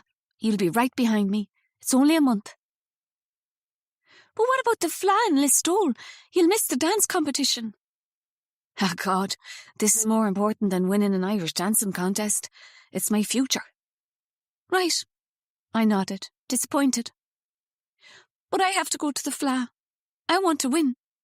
I know, she said, but as soon as it's over. Have you told your mam? Yeah, Mam's pretty upset, but she's still pleased too. She's driving me to the airport. So your flight is booked and all? Yes, she said, looking away. Tuesday 13th. Jesus, Trina, I said, feeling stung. When were you going to tell me? I only just booked it yesterday. That's why you weren't in work then, sneaking off to the travel agents. I wasn't sneaking off, she said defensively. Don't be a bitch, Noëlle. She was right. If I really cared about Trina, then I should be happy for her. Sorry, you're right. It's great, I said. And as you say, it's only a few weeks before I'll be with you. God, we'll have the crack, so we will. We'll be able to do what we want without anyone minding us, Trina said, grinning at me. Exactly, I agreed. Back home, after I'd taken a cold bath and washed all the stink of grease from the restaurant off my body, I put on my shorts and a cotton shirt and went down to the lake. I walked through the reeds, which most years were lush and green, but the summer had turned them the colour of my hair, and dry stalks stuck in cracked mud. It seemed to me as if the lake was shrinking, drawing back from its edges, still and unmoving. Swarms of flies buzzed around me and I swiped them away. I couldn't shake off a feeling of dread. I should be happy and excited Trina's going to New York. It means our dream is becoming real. She will be all set up and ready to welcome me when I get my arse out of here. But somehow it feels as if she's leaving me behind. I'd imagined us travelling up to the airport together on the bus and sitting next to each other on the plane, holding hands as it took off, because it would be both of our first times on a plane. But now I'll have to do all those things on my own. I felt the pull of my mother in the lake, and part of me wanted to stay right here, because I'm going to have to be very brave to do the whole journey on my own. That's a lot to face. But then I thought about what she'd want for me. It feels like I know who she is, and her dreams. You can say she died when I was 10, but she's inside me, and she is saying, go, go, go, Noëlle. I crouched down by the lake and watched the bright blue damselflies hovering above its surface, and I dipped my hand and felt the weight of water trickling through my fingers. When I turned around, C was there, watching me. Wordlessly, we walked around the edge of the lake together, to the other side where the forest grew densest. We went into its shade, C taking me by the hand and leading me. We found a place to hide together, and there I opened up my body. I didn't want to talk about my plans or the end of this thing we were doing together in the lake, in the woods. C was mercurial and didn't belong to me. When C and I were together, it was like that sacred thing in nature. What our bodies did together made me feel less lonely. When we had finished our lovemaking, I sang for C. It was my favourite song, Manana Heron, Women of Ireland, and despite myself, I couldn't help thinking of how it would be for my sisters when I was gone. What would they do without me? Celebrate? Later, when the sun was setting, and it must have been very late, we came out of the woods together. The land was ticking with the heat from the day, slowly cooling down like a car engine. To my surprise, there was Aisling, standing by the lake. She rarely came this way. Hated the lake which had taken her mother away. But there she was, surrounded by midges, staring into its deep blue. She looked up at the sound of us and saw us, hand in hand. It was too late for me to hide the obvious connection between my love and I. She raised her eyebrows, though her face had no expression. I let go of C's hand, and then I ran away. Because she made me feel ashamed, and that was wrong of her. Chapter 13. Iris, 24th of December, 1991. The session wound down, Uncle Conrad beginning to flag as the empty pint glasses lined up in front of him. People began to gather their things and the barman collected up empties. Iris glanced at her watch. It was midnight. The night had flown by, and she realised she'd enjoyed chatting with Rory and sometimes sitting in silence together, watching the music. Despite his inebriated state, her Uncle Conrad had given a great show with his friends, moving between guitar, bodhrán, tin whistle, and his voice. Well, so, Rory said, getting up. Are you coming to Mass? Mass? Iris asked in surprise. It's the middle of the night. Yes, but it's also Christmas Eve, Rory said. Everyone goes to midnight mass. Even after drinking in the pub? Especially after drinking in the pub. The last thing Iris wanted to do was go to church. It was something she and her mom had never done at Christmas, but she didn't want to make a fuss. She was unsure exactly how she was getting back to Swan Hall. She'd had too much drink to drive. But she thought her Aunt Maeve would most likely come and collect them, seeing as she'd dropped Conrad off. Iris began to feel a little prick of guilt. She hadn't thought about her aunt all evening. Dinner time had long passed. Would her aunt be angry with her? Or was Maeve used to her husband spending the whole night in the pub? Would she be glad her niece was with him and out of her hair? Iris had no idea as she watched her uncle staggering over to their table. Thanks for keeping an eye on Noëlle, but you can bugger off now, he said to Rory, all joviality gone, his chin jutting out and a hard look on his face. I believe her name is Iris, Conrad, Rory said coolly. Are you all right, Iris? He continued. Would you like to come to Mass with me? Iris felt her Uncle Conrad bristling next to her. She'll be joining me and her aunt at Mass. Garda Caffrey. Maeve will already be there keeping a pew for us. Conrad said Garda as if it were a dirty word. Iris is one of us, and won't be hanging around with your sort. Rory's eyes darkened, but he ignored Conrad. Are you sure, Iris? Yes, I'm okay, thanks, she replied, embarrassed by the incident. I'll see you in there, Rory said, moving away to join Eamon, who was looking over at Conrad, hands on hips and frowning. Clearly, her uncle was no friend of the local Gardaí. Uncle Conrad took a comb out of his top pocket and attempted to tame his wild hair. His cheeks were flushed from the drink, and his eyes were bright. He carried his drum under his elbow as they followed everyone out of the bar and into the cold night. A sheen of icy rain fell upon Iris's shoulders as they turned the corner and crossed over a narrow river. Though it wasn't half as cold as a New York winter, she was shivering in her coat as if the wet chill had sunk into her bones.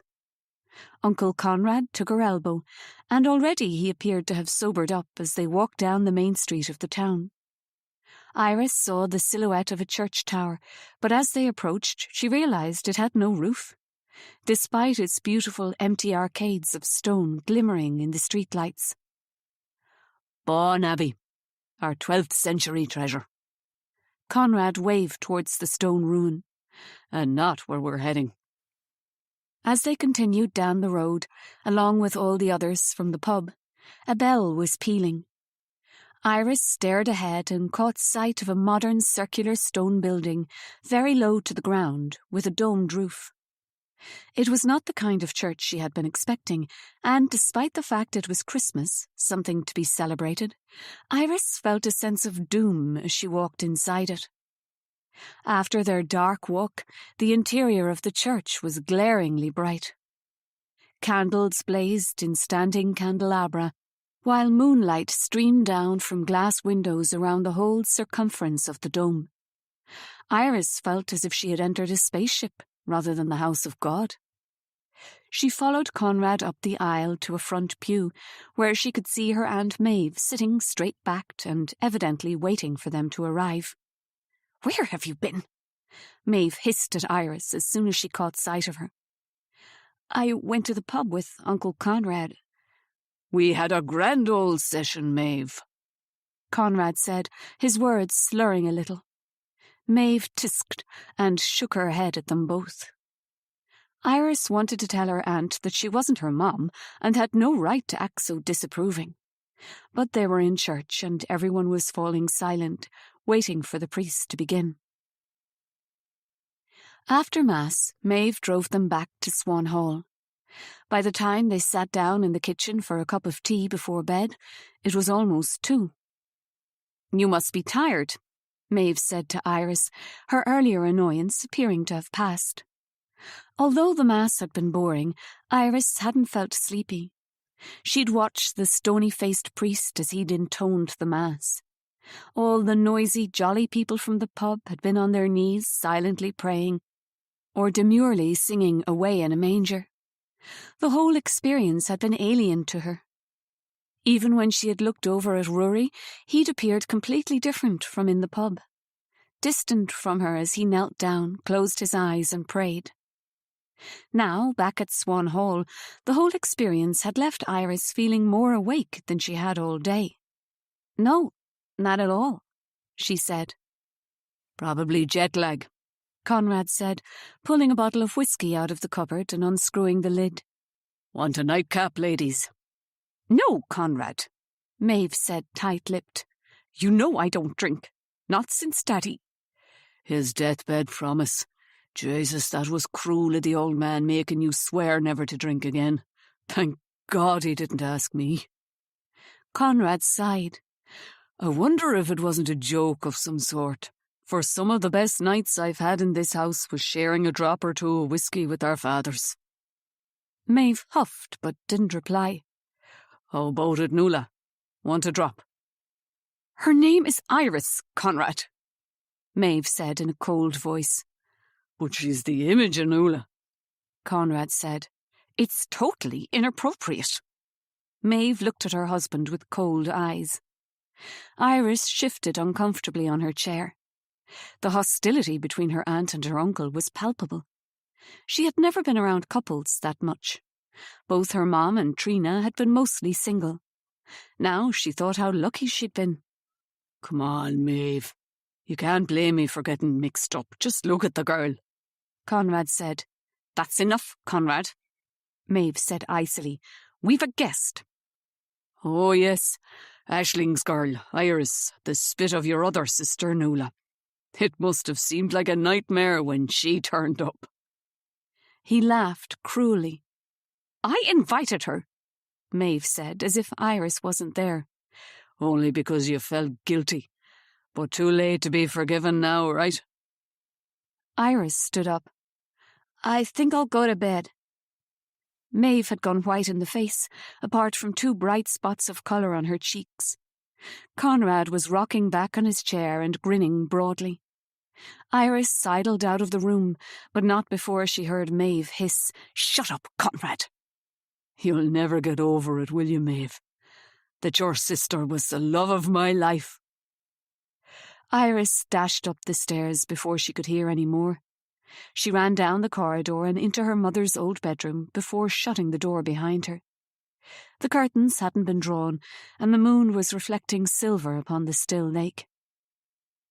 Already it wasn't as full as the night before, and the shadows from those lakeside trees seemed to stretch even darker and deeper. She pressed her forehead to the cold glass and took in a deep breath. Her head ached, and not just from drinking. Rory had told her that Conrad had dated her mom. Conrad had just announced that her mom was the love of his life to her Aunt Maeve moments ago. Was that why the sisters had fallen out? Over a man? Iris couldn't help feeling a little pinch of disappointment in her mom. Why had she let her sister steal Conrad from her? Iris returned to her bed and sat cross-legged on it, looking around her mother's bedroom. She had piled all of her mother's clothes back in the wardrobe that morning, and the room felt bare of any personality. It was Christmas Day in Ireland, but still Christmas Eve back home. This time last year, she and her mom would have been putting the finishing touches to the Christmas tree while drinking her mom's homemade eggnog. They would have wrapped up their presents and put them under the tree. There'd always be one for Trina, because some years she just showed up, although last year she'd been in Mexico. Here Iris was back in her mom's childhood home, and she wished she could rewind time. She wished her mom hadn't been rushing to get home on that fateful night, 21st of October. She wished her last words to her mom hadn't been Iris telling her she didn't want to come home for Thanksgiving. She wished her mom had looked where she was going. She wished the taxi driver had seen her step out and braked earlier. It wasn't fair. She'd never had a dad, and now she didn't have a mom either. Conrad's words kept going over and over in her mind. Your sister was the love of my life. It was strange to think of her mother's life before she had existed. Had her mother loved Conrad back? She didn't know what to make of her uncle, although she preferred him to her austere and holier-than-thou aunt. Iris's eyes fell upon the tape cassette machine, still plugged in on the floor next to her bed. She hadn't touched it since the night before. She took a breath. The ache to hear her mother's voice overwhelmed her, and she pressed play. Testing, testing, testing. Is it working, Aisling? Iris recognised this voice. It was Maeve. I'm going to replay to check. Click, click. Yes, it's working. Iris pressed her hands to her heart and took in every word her mother said as if they were spoons of pure golden honey. Okay, well, what are we going to play? Maeve again. I'm going to sing first. Another girl's voice. Of course, it's always about you. Her mom sounded annoyed. Sure, let her sing, Aisling. I've to tune my fiddle anyway.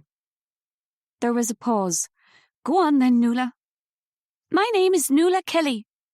The voice was suddenly crystal clear, right by the microphone. I'm going to sing the Benore. Isn't that Scottish? Yes, but it's a folk song which belongs everywhere. Clearing of the throat, and then a voice at once light, sweet and girlish, while also rich with meaning. There were two sisters in a bower, Benore, oh Benore. There came a knight to be their wooer, by the bonny mill dams of Benore. Iris lay back on the bed, closed her eyes and let the words wash over her.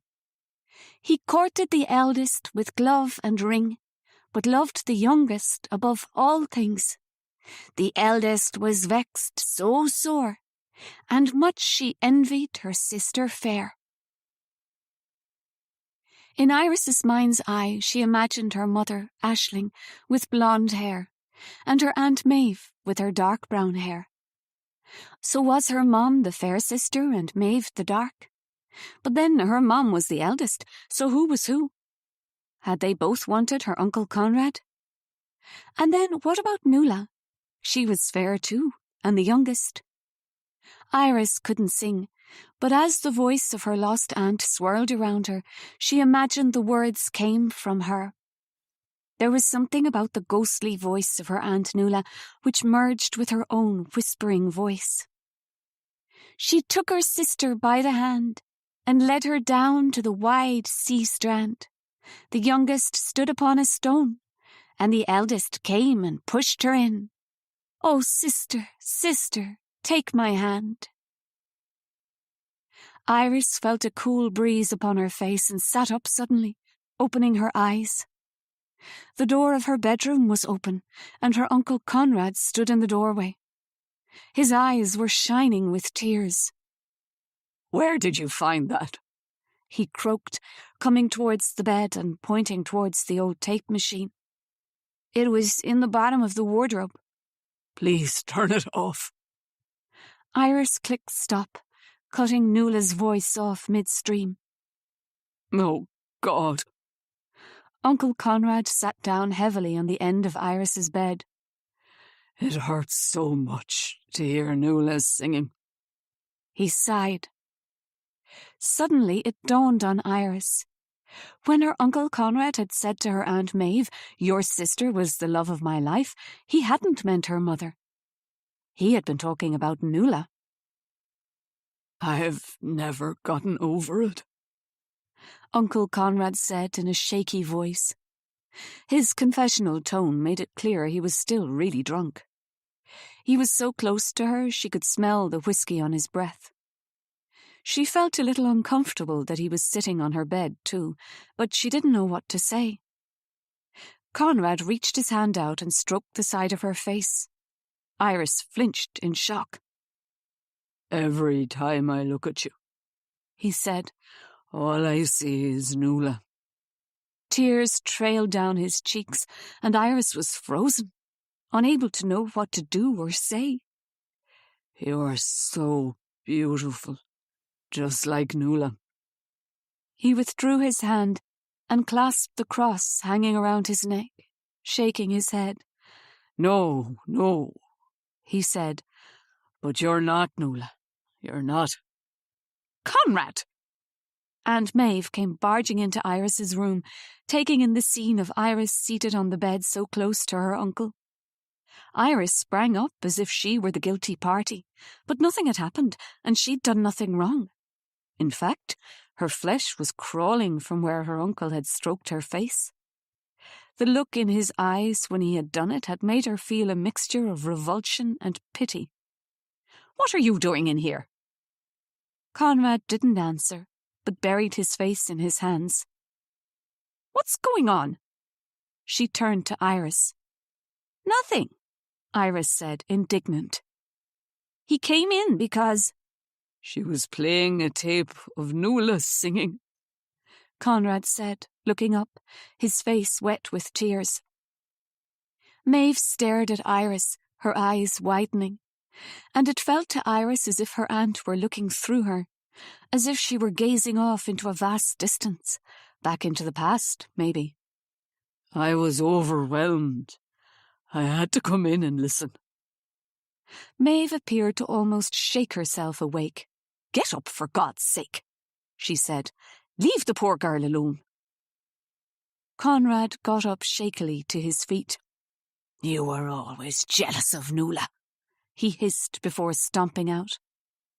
Maeve and Iris were left staring at each other in uncomfortable silence. "Please refrain from poking around and taking things out which don't belong to you," Maeve said in a cold voice before leaving the room. Iris felt as if she'd been slapped. Her aunt's hostility was more upsetting than any of Conrad's behaviour. She felt as if she had done something wrong. But she hadn't invited him into her room, and the cassette machine had been sitting in the wardrobe in her bedroom. She'd hardly been poking about. She got into her sweatpants and pulled back the cold covers of the bed, shivering as she climbed beneath them. It had to be the worst Christmas of her whole life. She was dreading the next day, and she was here for another week. It had been a big mistake coming here. In Ireland, she was even more alone than in New York. Chapter 14. Noëlle, 1st of August, 1972. I dreamed about sea last night. I dreamed we were swimming in Loch Bawn and we were under the water. We didn't need to come up for air. We could breathe quite easily beneath the surface of the lake. The water rippled around our limbs as we moved through it, as if we were parting folds of thick silk. Light showered down from the full moon, lighting a pathway for us in the depths of the lake. We were among freshwater birds, some familiar, such as herons and ducks, and others mysterious and unknown in the human realm. We swam with each other like two otters playing, swirling our bodies and weaving in and out of each other.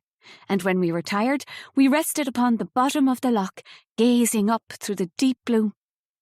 When it was time to come to the surface, we swam fast towards the light, as if we were two tiny rockets taken off. We splashed through the lake's surface, bobbing in the rippling moonlight. In each other's eyes, we could see the galaxy above and our tiny part within it. And yet our love for each other was limitless. Dear Diary, when I woke up this morning, I cried because I wanted the dream back. It was a fantasy dream, impossible, but the feelings in it were real. This is a huge love C and I share. I am so frustrated, because why does it have to be a big secret? I don't care what everyone thinks of us, but C does. Makes me promise not to tell. I want to write our names out big and bold in my diary, connected by a heart. But I don't trust my sisters. I wouldn't put it past Maeve to read my diary and snitch on me. She's such a sneak. Now Aisling can drive, she's disappearing all the time. And Maeve is even more irritating because all she has left is me to annoy. She keeps trying to boss me around, insisting she needs my help to cut the summer grasses so she can make it into silage for the winter feeding. When I refuse, saying we only have 5 cows and can't she manage those, she tells on me to Daddy. Of course, any excuse for him to take his belt out and give me a slap with it. I laugh in his face, although it hurts a lot, and then he says I'm a mad bitch like my mother. I am proud to be like my mam. She was wild and untamed, and in the end she chose her own destiny. I don't see her as tragic anymore. I get it. If I were stuck with Daddy, I'd want to take any way out I could. 13th of August, 1972. Trina has gone to New York. I feel like I've been hit by a truck. It was all so quick. I didn't have a chance to prepare, and there's so many things I wanted to say, like she's the best, and how she keeps me sane. Dear diary, I feel so lonely now she's gone, and it's only been 2 hours. Last night we got drunk down by the lake, and I begged her not to go yet, not to leave me behind. It wasn't fair of me to do it, but without Trina, my protector has gone. Work won't be the same. No more dancing around the tables together in the restaurant or cycling home, looping from side to side of the road, whooping to the moon if we're coming back from the late shift. I said, please, Trina, call your brother. Ask him to hang on to the job for you until the end of the summer. You know I can't do that, Noëlle. I'll be gone. Trina said, looking sorrowful. Come on now. It's only a matter of weeks and you'll be on your way. You just have to do the fla and you'll be off too. I threw a stone into the lake. I want to go now. You can't let Maeve and Aisling down, not now, so close to the competition. Why not? They're always letting me down. Trina shook her head. I've always wanted sisters, she said. I don't understand why you can't all get on. I've tried for years. Aisling thinks she's so much better than me, and Maeve is a daddy's girl. Honestly, sometimes I really hate them. It's sad, Trina said. It doesn't bother me, I said. Not anymore, because I'm going to be out of here very soon. You need to tell your family you're going, Noëlle. Are you joking? Daddy would probably lock me up, and I can't trust Maeve not to tell him. As for Aisling, she's never around to tell. I don't feel close to my sisters, not like I do with you. Trina sighed. You'd never know it, she said. When I watch the 3 of you playing music together, you seem at ease with each other and in such perfect harmony. Well, it's the only time I can tolerate the 2 of them, I admitted. I told Trina about the tape the 3 of us had made and promised I would make a tape for her of just me singing. But when I got home, I'd drunk too much beer, and then this morning I forgot. It was only as I was waving goodbye as her mam drove away that I remembered I was so angry with myself for forgetting, which was stupid because I'm going to see her in a few weeks and will be able to sing to her in the flesh. I was so upset after Trina left, I ran upstairs to the bathroom. I wanted to lock myself in and cry, but the door was locked. Aisling was in there ages. Eventually, she came out and she was so pale. What's wrong with you? I asked. None of your business, she snapped. But her eyes looked rimmed with red, as if she'd been crying. She was holding something in her curled-up palm. What's that? I asked her. Nothing, she said, trying to get by, but I was curious, so I tugged on her hand, and that was when it fell out onto the carpet. She gave a little cry, and then growled my name as she bent down to pick the object up. As she cradled it in her hands, I could see it was a little glass swan. Where'd you get that from? I asked her. You nearly broke it, she fumed, not answering me. No, I didn't. You let it slip. I defended myself. Aisling pushed past me. Just get away from me, she said, her voice raw, and I wondered, what has she got to be upset about? She's got a car, and therefore the means to get out of here because she's over 18. And what about the little glass swan? Where had that come from? It was very pretty, and clearly a treasured gift. I felt a twinge of jealousy because C has never given me a love gift. But you have C's heart, Noëlle, I reminded myself, dear diary. But that's over too. Well, for now at least. Last night C and I parted company. Here I was again, begging this person I adore not to abandon me. C said those awful words right after we had made love in the shelter of the woods. We were sharing a cigarette while looking at the sunset over the loch. Splashes of red, pink and gold fanned into the late evening sky. We need to take a break, C told me, finishing off our cigarette. I was afraid a break would be forever. I don't know if I can live without you, I said. It was a bad thing to say, because it sounded like a threat, but C was having none of it. Yes, you can. You're a survivor, Noëlle Kelly, just like all those little creatures. C pointed at all the life humming above the surface of the lake. The mayflies, the whirligig beetles, and the bright blue damselflies.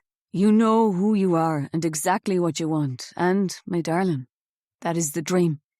Some of us don't know yet, and some of us will never know. C got up, brushing off grass from their clothes. What about you? What do you want? I want you, C said. But not now. We have to wait. Before I could protest, C walked away into the wood, and after a while all I could see was a tiny flash of red.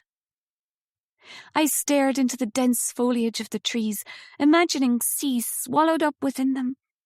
Those dark woods gave me the creeps. Sometimes, on a still night, I've heard voices echoing across the lake, and when I get up and look out of my window I can see lights in the woods. In the morning, when I tell my father there's people on our land, he says it's just him and Pater Maguire and his terrier after badger baiting. He knows saying that would drive me mad. Don't even think of telling the guards on me, girl, he threatens. But I think he's lying, because the badger set is way over the other side of the woods, nowhere near where I saw the lights. I'm not going to tell him that, though, now am I? So yeah, today was a bad day. Trina left, and it's over with C. Everyone I love leaves me. Chapter 15. Iris. Christmas Day, 1991. Iris walked through the wet grass in the old Wellington boots. She had found them in the back hall, and they were a bit big for her, but it was better than ruining her Ked's sneakers. She had woken early when it was still dark, and lain awake, watching the pale wintry light slowly seep into the sky. She should have stayed in bed, tried to go back to sleep after the late night, but she felt compelled to get up. Outside, she was pulled towards the lake. The dogs were with her, having run outside as soon as she opened the back door, but she felt removed from their rambunctious energy. Her eyes were upon Loch Bawn as wraiths of mist swirled above its still surface. It was freezing cold, and she shivered in her jacket and jeans. As she got closer to the lake, she realized that it was covered in ice. In places it was so thin she could see the clear water beneath. In others it was thicker and more opaque. She teetered on the edge of the lake, longing to step onto the ice, while knowing for sure it wouldn't be able to hold her weight. But she just wanted to be on the lake so bad. She imagined her mom and her mom's two sisters when they had been just a little younger than her, and how they had felt about the loss of their own mom, her grandmother. She had drowned herself in this very lake. Was that what Noëlle had done too? Iris shivered, the hairs on her arms prickling. Something bad had happened here. She could sense it. Iris raised her foot and hovered it over the icy lake. She dug her nails into her frozen hands and pulled herself back from the edge. Turning abruptly away from the lake and its straw, she ran towards the woods, dogs at her heels, to its furthest perimeter, diving into its dark sanctuary. The air was even stiller in the woods, but she slowed down and breathed in the comforting scent of pine, listening to birds as the dogs bounded into the undergrowth.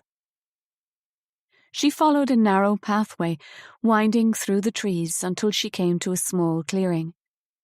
There was a circle of thick frost beneath the opening in the branches overhead, a perfect silvery circle, as if the moon had landed upon the ground. She made her way towards it, slipping her hand into her pocket, her fingers wrapped around the cold glass of the little swan. The one memento from her past her mother had possessed, which Iris had brought with her. She took it out, placing it on her palm. Her breath plumed as if smoke in the frozen air, and she puffed upon the swan, rubbing it with her coat sleeve to make it shine. She had brought this little part of her mother back home. Despite all the lies and secrets, she had come to Ireland for her mom because Aisling had never got to return to Ireland herself. Iris bit her lip. But why had her mom not come back? Because she'd been in love with Conrad and he had dumped her for Noëlle? And how had Maeve ended up with Conrad? Had her mom had anything to do with Noëlle's death? Was that why she'd run away? No, that was a crazy thought. But then something else occurred to her. Oh no! She gasped, dropping the little glass swan as she lurched forward, dizzy and nauseous. Was it possible her father was her Uncle Conrad? It would explain why her mom had never told her the truth. No way! She shook her head in denial as she composed herself, taking slow breaths.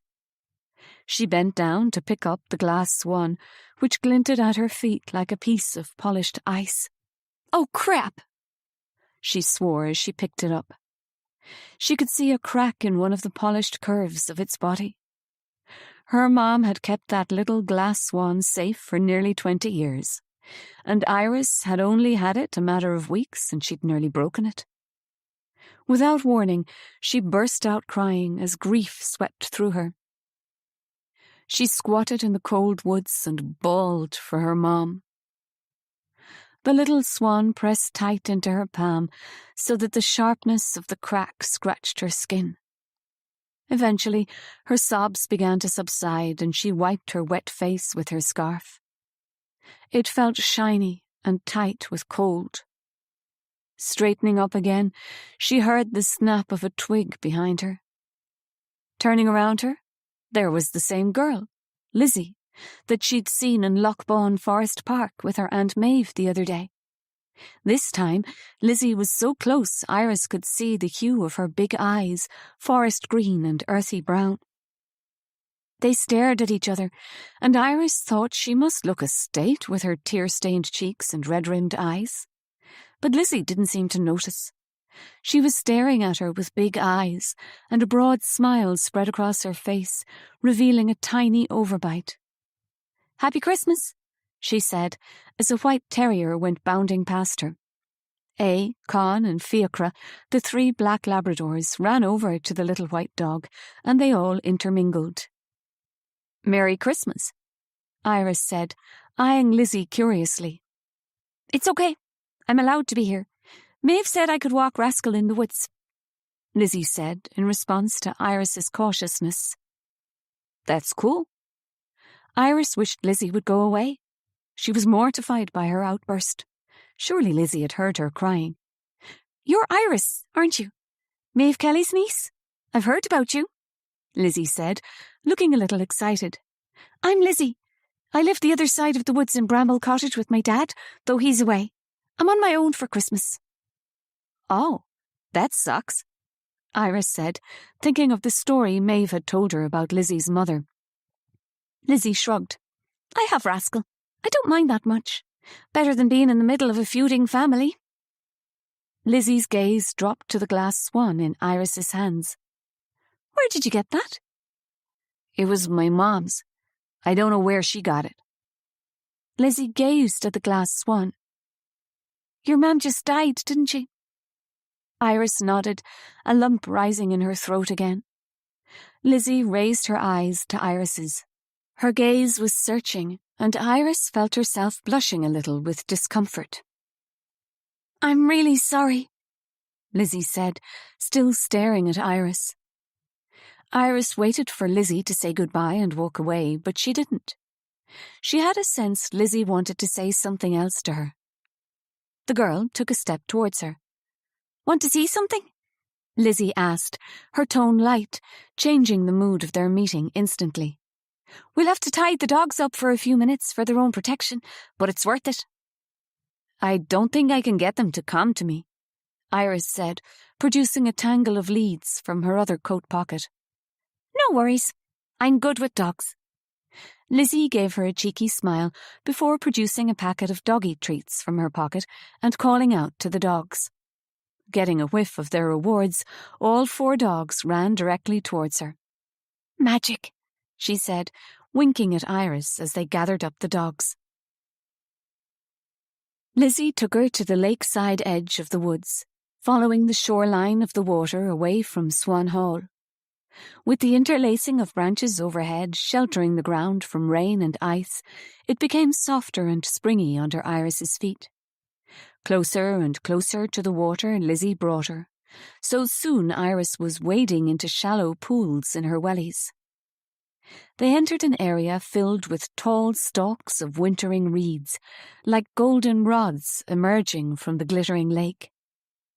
The low winter sun gleamed through the frosty haze, and all was quiet, apart from the lap of water upon the shore. Lizzie stopped walking and turned to Iris, putting her finger to her lips to indicate she should be quiet.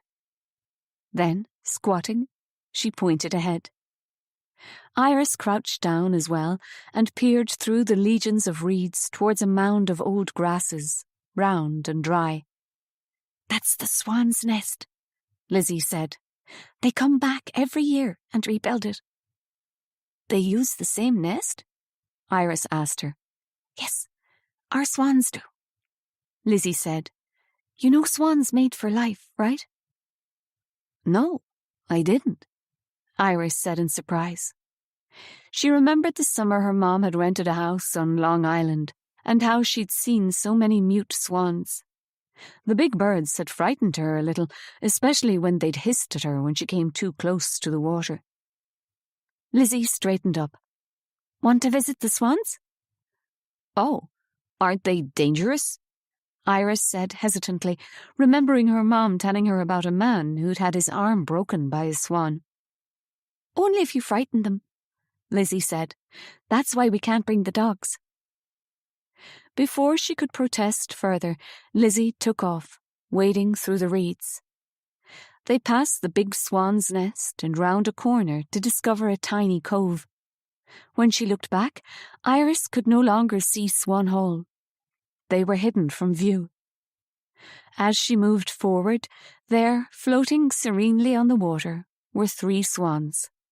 "That's the mother and father," Lizzie whispered, pointing at the 2 bigger swans. "And that's the last cygnet." She pointed at a slighter swan, with patches of soft downy grey upon its white feathers. "The others have already left, but this one isn't ready yet." Iris watched the 3 swans as they glided upon the still lake, with the mist swirling around them. It felt like the most beautiful thing she'd ever seen. "Their elegance and grace look effortless," Lizzie said, "but underneath the water they're paddling away, working hard to stay balanced upon the surface." Something about the swans reminded Iris of her mom. When she had been alive, people had always been commenting on how poised she was. Her mom's bosses, Iris's friends, their neighbours. Her mom had always worn her fair hair up, which made her neck appear longer, and she had very pale skin, which she highlighted by wearing lots of white. In New York, her mom had been swan-like, gentle and reserved, with no evidence of the rainbow wardrobe and hippie garb of her youth. Iris had taken her mother's unruffled presence for granted, but she knew deep down her mom had been far from at peace. Inside had been all these suppressed secrets and emotions. As Iris watched the swans, another swell of emotion assaulted her. She wished so badly her mom had brought her to Ireland and told her about all the parts of herself. But she was gone, and now Iris had to uncover them on her own. By the time Iris had said goodbye to Lizzie and walked back up to the house, it was after 10 in the morning. There could be nothing quiet about her entrance into the back hall, with the dogs bounding in ahead of her and noisily drinking out of their water bowls. Iris took off the wet wellies and made her way to the kitchen, the dogs running before her. A pushed the door open and Iris followed. Conrad was at the kitchen table, head bent over a steaming mug of coffee. As he looked up, Iris thought he hadn't slept at all. His hair an unruly mess and dark shadows under his eyes. A cigarette was resting in an ashtray as smoke wafted up towards the ceiling. "Morning," he mumbled, not looking at her. "Help yourself to coffee." Iris felt her own cheeks blush with embarrassment for him. Did he not remember what he had done last night? Her skin crawled at the memory of him stroking her face. She crossed the kitchen stiffly and filled the kettle with water before placing it on the stove. "I'm so sorry, Iris," Conrad said in a weak voice. She turned around to see her uncle looking at her sheepishly. "Apparently I was completely out of order last night." He shrugged. "What can I say? I'm a mess." Iris didn't quite know how to respond and was saved by the entrance of her Aunt Maeve. "Merry Christmas," Maeve said, a bright smile on her face. "Oh yes, Merry Christmas," Iris said for the second time that day, although she didn't feel remotely festive. "How are we getting on?" Maeve asked, looking between her husband and niece. Her voice was more gentle than last night. Sure, I'm wasted, Maeve," Conrad said, giving her a crooked smile.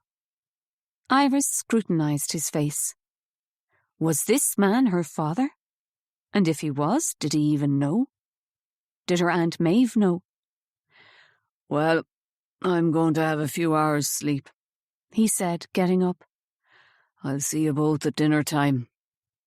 "Right so," Maeve said, too chirpy for it to sound authentic.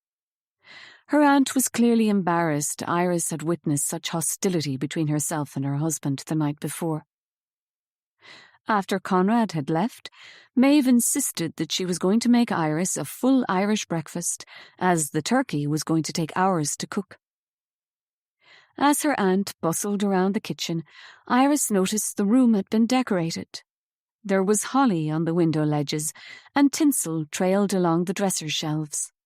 The tablecloth on the kitchen table had been changed to one with festive colours of red and green, with a pattern of holly leaves and red berries.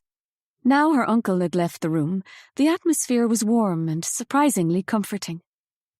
Maeve placed a plate stacked with eggs, bacon and toast in front of Iris, before sitting down opposite her with her own breakfast. "I met Lizzie again," Iris said as she bit into her slice of toast. "That's nice," her aunt said. "She walks here a lot and I've no problem with it, although Daddy wouldn't allow it. He didn't like her father." "Why?" "My father called him a blow-in. Lizzie's father is German and an artist, which my father also disapproved of. We've a lot of artists from Germany and Holland living around here because property is so cheap. I think they like how underpopulated the west of Ireland is." "Yeah, it's real quiet." "Are you missing New York?" Maeve said the words New York as if she were talking about a far-off planet. Iris shrugged. "More my mom than New York." "Yes, of course," Maeve said. "It must be so hard for you." "Yeah, it doesn't seem real." "You're still in shock," Maeve said, placing a hand on Iris's arm. The unexpected kindness of the action brought Iris close to tears again. "I don't know what to do," Iris said, her voice breaking. "I don't know how to get over it." "Ah, dear, all you can do is your best. Carry on as Aisling would have wanted," Maeve said. "I believe that when we lose a loved one, well, we don't so much get over it as learn to live with it. That's how it was when my mother died." Iris nodded, unable to speak. Her aunt was so different this morning from last night with her harsh telling off. Iris wanted so badly to ask what had happened between her mother and Maeve, but she didn't know how to bring it up. It was nice to share this moment of comfort with her aunt, and she didn't want to ruin it. After breakfast, they went into the sitting room with cups of coffee. The Christmas tree sparkled with all its bright baubles and ornaments. It was the biggest tree she had ever had, because they could only fit little ones in their apartment. And yet she preferred their little tree, weighed down by ornaments she and her mom had made together, and the angel at the top, which they'd created out of popsicle sticks and crepe paper.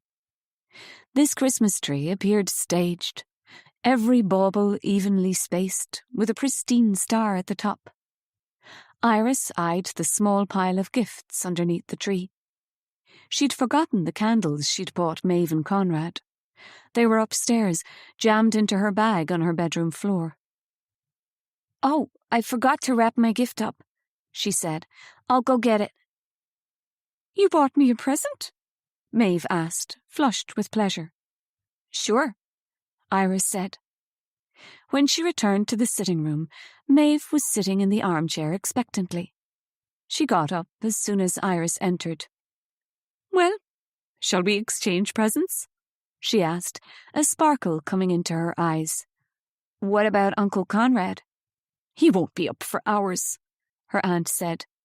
"And besides, he doesn't buy presents, because he says it's all capitalist, consumerist, and I'm sure he throws colonialist in there somewhere." Maeve rolled her eyes. "Though I believe it's more to do with him being tight with money." "Oh," Iris said, a little unsure what to make of her aunt's outspoken criticism of her husband. Her Aunt Maeve thrust a small box into Iris's hand, while Iris handed over the candles, which she had wrapped badly with the paper from the hardware store. "It's ages since I received a Christmas gift," Maeve told her. "Thank you, Iris." She removed the candles from the packaging. "How thoughtful," she said, bringing them up to smell. "Well, go on. Open your gift." Iris unwrapped the box and then clicked it open. Inside was a small blue medallion on a silver chain. It had an image of the Virgin Mary on it.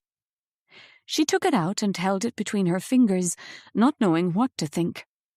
It was pretty, but the Virgin Mary? "Look at the back," Maeve said, her voice a little high-pitched with anticipation. Iris turned the medallion over, and on the back was an etching of a swan.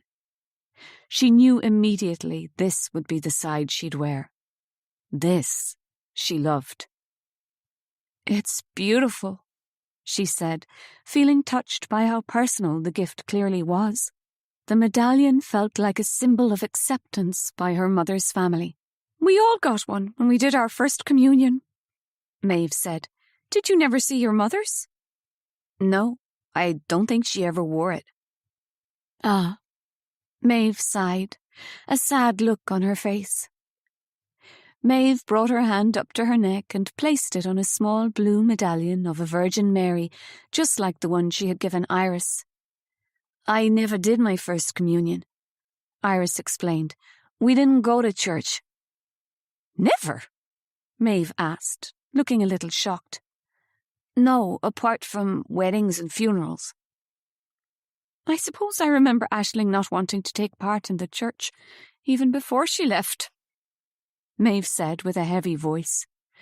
"I was always sad she had no faith, but I believed she would eventually come back to the church, especially when she had children." Iris felt a little defensive.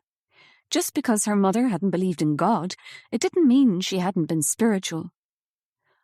"My mom practiced yoga and meditated every day, which is like praying, right?" "Yoga?" Maeve looked surprised. "Well, sounds like she changed a lot." "What happened?" Iris wanted to scream at her aunt. "Why did you fall out?" And yet she didn't, because she was a little afraid of the answer. "Well," Maeve said, "are you going to put it on?" "Sure," Iris said, putting the chain around her neck. "But that's the wrong way around. The swan side goes against your skin. Here, let me help you."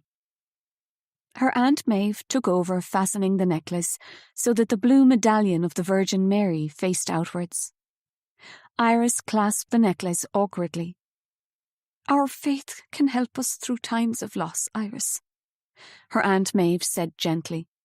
When Daddy passed away, it was a great comfort to me." Iris didn't respond because she didn't believe in God, but she didn't want to insult her aunt by telling her so. She appreciated that she was trying to help her. Her aunt stood up all of a sudden. "Well, let's do something fun together," she offered. "Would you like to go for a ride on the horses before we get the dinner? Everything's in the oven, and all we have to do is wait." "I've only been horse riding once." "Oh, but it's in your blood. You're my niece," Maeve declared, beaming at her. "I'll put you on Pixie, our pony. You'll be grand." Aunt Maeve looked different on a horse. She had pulled her brown hair into a neat braid beneath her hat and sat straight-backed on a large black stallion named Merlin. She had to give Iris a leg up as she'd got onto the grey pony, Pixie, which wasn't as small as its name sounded. Even so, her aunt towered over her as she clicked her tongue and encouraged her horse to move forwards. Iris followed, feeling like a sack of potatoes as soon as the pony started to trot. She was bumping all over the place. Up, down, Maeve barked at her. Iris had only been on a horse once in her life. It had been when she, her mom, and Trina had gone pony trekking on a trip to New Mexico. The horses had been very docile, and they'd ambled along the dusty trail in a big group. But this was different. Maeve set off at a brisk trot on Merlin, and Pixie was keen to keep pace. Their hooves clattered on the cobbled stable yard before they headed down the drive, and then took a sharp left into a field where the gate was left open. Ahead of her, Merlin broke into a canter, and before she knew it, Pixie was following suit. Iris clung on to the reins, her body tense with fear as her aunt's figure bobbed in front of her. The chill, damp air of the winter day slapped her face as they went faster and faster, but she wasn't cold. Her body was building up heat under the jacket with the exertion of staying on the pony. Maeve looked behind her and gave Iris an encouraging smile. She wasn't so bad.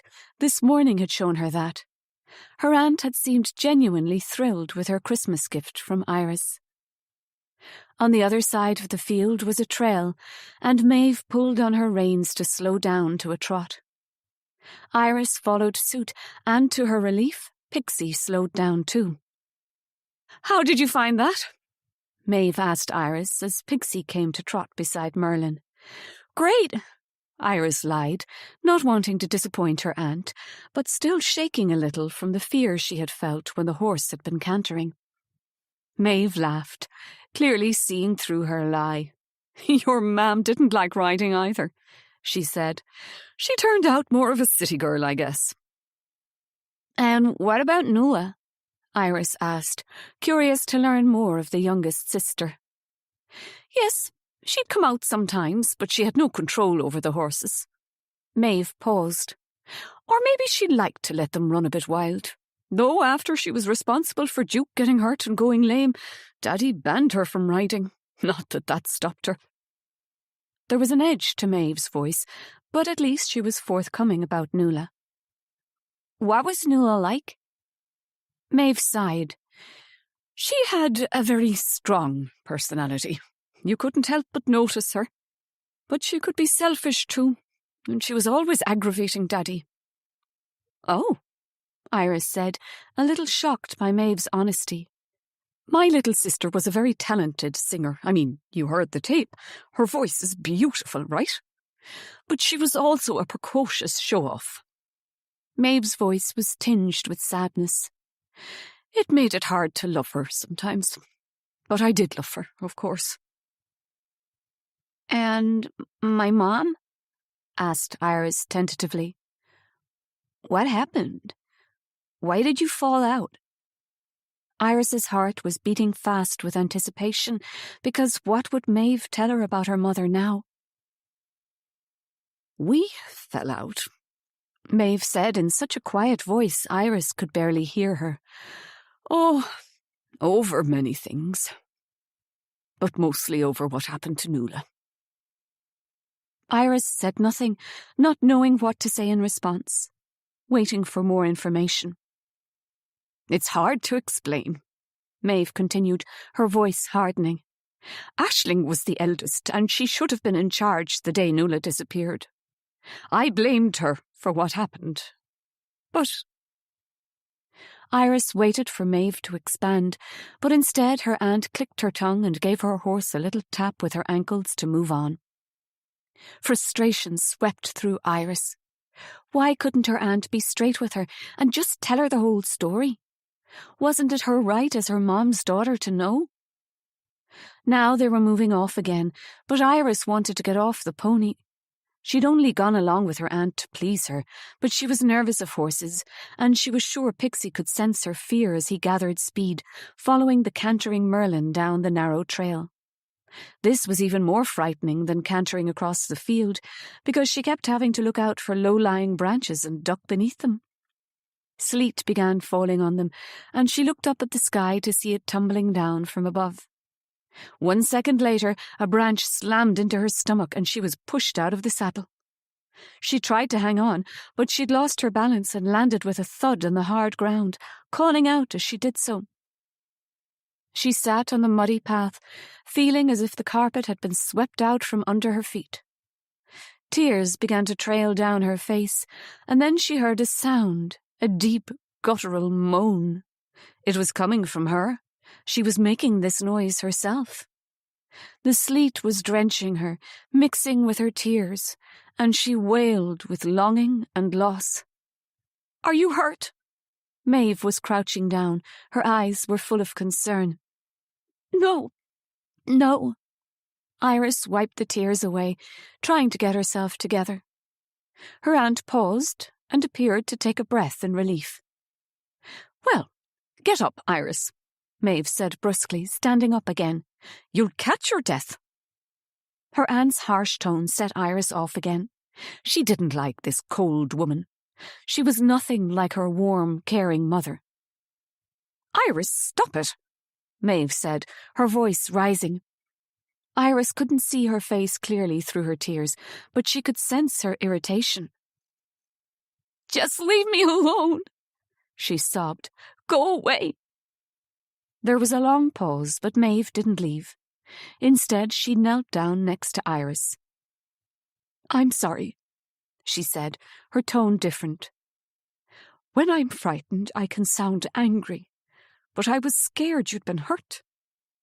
She reached out her hands. Shaking with cold and distress, Iris grabbed hold of her aunt's chilled fingers and let her haul her up out of the mud. Maeve handed her a handkerchief to wipe her face with. "Do you want to walk back to the house?" she asked Iris gently. Iris nodded. Maeve gave Iris Pixie's reins, who now meekly trotted behind her, almost as if the pony was as shocked by her fall as she was.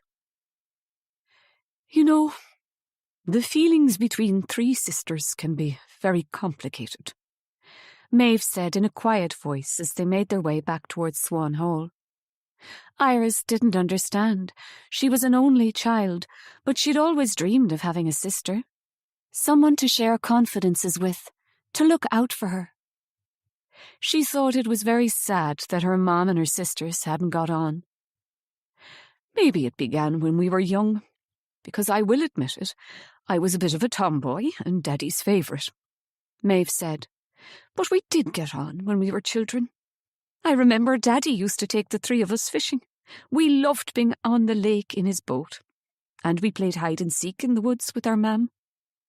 Most of all, I remember practicing our instruments together so that we could get better and better.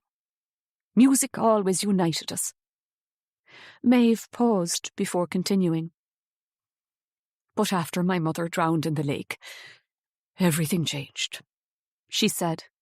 "It was as if the family split. Noëlle was Mammy's favourite, and she was so little too when she passed away, only 10 years old. We dealt with our grief in different ways. Mammy's death tore us apart." Her aunt took her riding hat off and pulled her braid free. Her dark hair fell in waves over her shoulders, and Iris could see strands of silver caught out in the winter sun. "Aisling was the last person to see Mammy the day she died," Maeve said, looking at Iris with sorrowful eyes. Maybe she blamed herself for not saying something that might stop her. Or maybe she felt that we blamed her. Maeve's voice dropped even lower so that Iris almost couldn't hear her. And maybe we did a little. Aunt Maeve continued to walk on, and Iris followed her, feeling Pixie's tug as he clopped behind her. Your mother was 15 when Mammy died, and it was as if she grew up overnight, Maeve told her. She had to take on all the chores Mammy had done, cooking, cleaning, washing clothes. Trina's mam came in to help sometimes, but it wasn't enough. All the time Aisling spent on household chores affected her grades, because sometimes she'd have to miss days off school. It wasn't fair, but we didn't see it that way at the time. We just thought she was too bossy. Iris imagined her mom as a young girl, trying to play mother to her sisters. She remembered the photographs she'd seen of her mom with knee-high socks, pleated skirt and glasses. Such a serious expression on her face. Nuala would run wild, and I refused to help, saying I had more important things to be doing on the farm with Daddy. I mean, I did work hard too. But I suppose the difference was I loved the farm, and I loved driving the tractor and helping Daddy with animals. Aisling felt trapped. It had been a long speech, and Iris was taking it all in. She pictured her mother at the age of 15, stuck in this isolated part of Ireland and desperate to get away. But she had run away a few years later because she was pregnant. That much was clear. While her aunt was opening up, Iris took her opportunity to ask the question which was haunting her. I heard that Uncle Conrad was going out with my mam first, she said in a whisper. Maeve's whole body jolted. Where did you hear that? In the pub, Iris said, not wanting to betray Rory for some reason. Is it true? Well, yes, it is, Maeve said. I guess Conrad orbited around all of us. We were sort of dazzled by him. How did you know him? Conrad's father, Pater Maguire, worked for my father on the farm, and we were neighbours. Maeve told her. We used to play together as children. Conrad didn't have a mother either. It was all a bit of a scandal, because when Conrad was about 5, his mam ran off with an English writer who was renting a cottage nearby for a few months. It was the biggest insult, since his father was such a staunch Republican. My mam used to make a bit of a fuss over Conrad after that, and he was at our house every afternoon for tea. Oh, wow, Iris said. Yep, Conrad's always saying what happened to him is worse than our mam drowning. He tells me at least I know where my mother is, and she didn't reject me. Maeve said, sounding tired. But of course she rejected me. When she walked into the lake and never came back out again, she let all of us girls down. And Daddy? Iris was tempted to say that wasn't how it was with the suicidal. She'd talked to her roommate Riley about it plenty, because one of Riley's cousins had died by suicide just before she began college. But the need to get answers out of her aunt was more pressing. She was desperate to know the full story about Conrad Maguire. Was his heritage of abandonment by his own mother part of hers too? But is he my father? Iris finally spat it out. Maeve stopped walking and looked at Iris in astonishment. Goodness, no, Maeve said. I can assure you your father isn't Conrad. Trust me, it's not him. Are you sure it's not possible? Iris pushed. Maeve gave a bitter laugh. Conrad can't have children, she confided. We tried for years. I got checked out and all was fine, so it was him. Oh, I'm very sorry, Iris said, embarrassed by the personal information, but also feeling a huge sense of relief that her Uncle Conrad wasn't her father. But if he wasn't, then who was? Why, oh why hadn't she let her mom tell her? She had been so defiant about not needing a father. But now it would be something to know she had one parent left at least. even if he didn't know of her existence or want to know. They walked into the stable yard, the horses clattering behind them. "Once we've sorted out Merlin and Pixie, let's get you inside, all warmed up with a hot cup of sweet tea." Her Aunt Maeve placed her gloved hand on Iris's arm. "I am sorry, Iris," she said.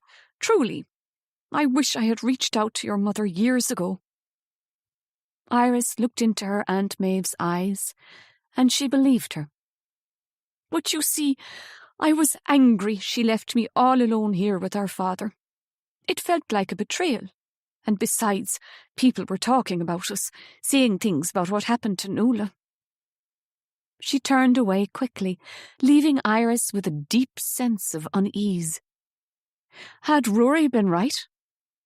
Was there more to Noëlle's death than a tragic accident? Chapter 16. Noëlle, 19th of August, 1972. I am raging. I hate my father. I loathe the summer, and our house and my stinking family. I want to get out of here, but my dreams are all ruined now. I want to be in New York in autumn, crunching golden leaves beneath my feet and feeling the chilled air on my skin. But I am stuck here, and I can't get away from the endless summer days. Hot and sticky night and day, and then it rains, feeling as if you are being drowned from above as the skies open up with non-stop deluge. Wet and warm and so much mud and flies. I hate this place. It's not fair, dear diary, because I am not meant for rural Ireland. I can see my whole life mapped out for me, and it's not here. When I think about this, everything around me is heightened. The blue of the lake more intense, and the call of the birds more urgent. The reeds whisper to me, and I feel the roll of the whole earth beneath my bare feet as I run through them. Get out! Get out! My mother is screaming at me. I just can't believe it. How did it happen? How did all my dreams come crashing down? Only a few hours ago, I was flitting around the garden, in and out of the woods, unable to be still. When I am like this, it's best I'm in work because I can carry 3 plates on both arms and whiz around serving all the customers with astounding efficiency. But I wasn't on shift today, and my boundless energy needed some other place to go. What made me do it? Was it all the times I'd watched Maeve up in the tractor's cab, driving it around all serious and self-important?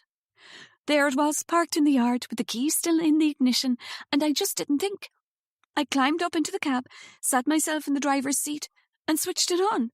I know how to drive. We all do. And how hard could it be to drive a tractor if my sister could do it?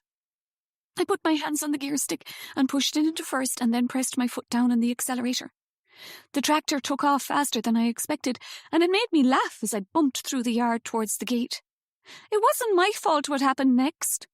A rabbit ran out in front of me and I swerved so as not to hit it.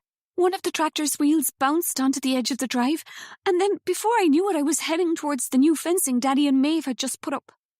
I slammed my foot down on the brake, but it was the accelerator. You can guess what happened next. Oh my God! I went crashing through the fencing and landed up in the field.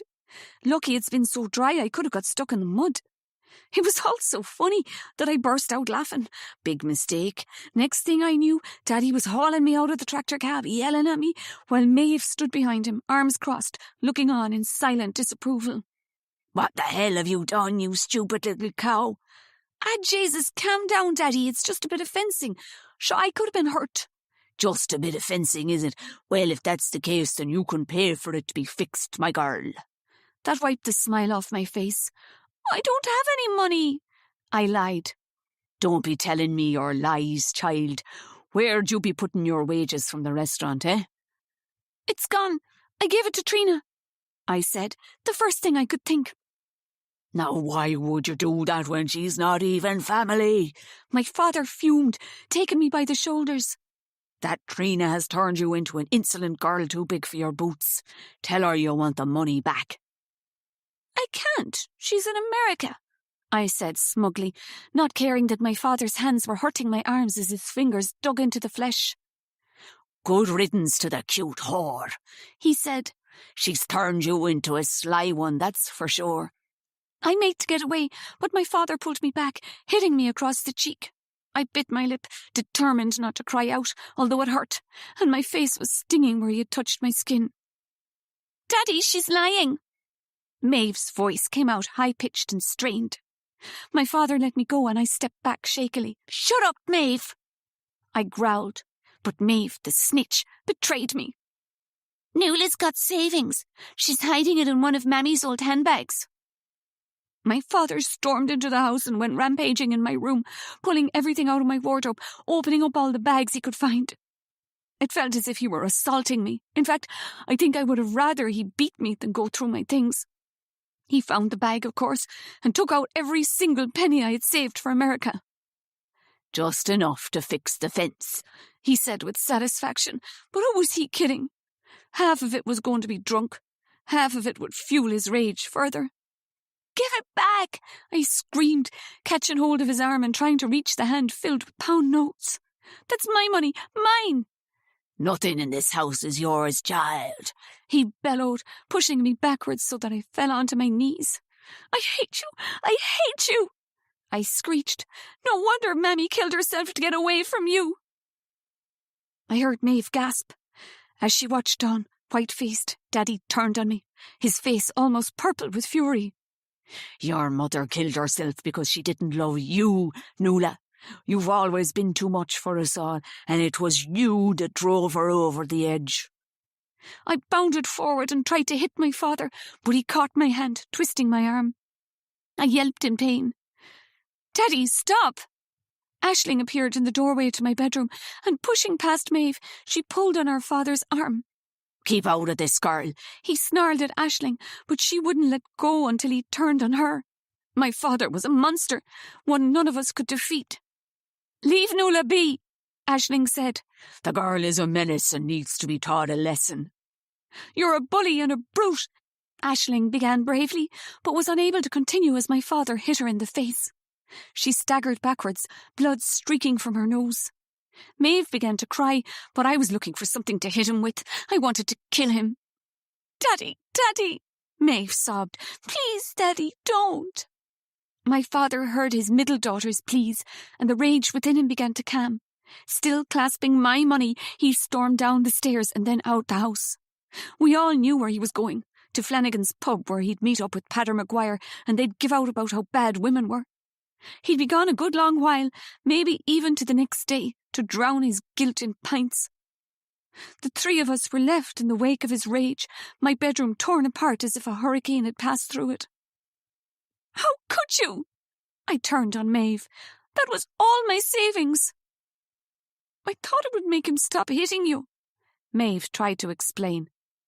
Just leave her, Noëlle, Aisling said in a tired voice, holding a tissue to her bleeding nose. Why do you wind him up so much? I had wanted to thank my big sister for stepping in and saving me, but her words made me feel defensive. I didn't ask you to get involved, I said haughtily. It's not my fault our father is a complete bastard. I knelt down and picked up Mammy's bag. My father had ripped the seam in his haste to get his money. I can sew it up, Maeve offered. Just get out, I snarled. Both of you, leave me alone. I sat on the edge of the bed, clutching the bag and holding it to my chest. I wanted my mother back so badly. Years she'd been gone, and I was still waiting for her to return. My high from driving the tractor had completely dissipated, and now all I wanted to do was crawl into bed and pull the covers over me.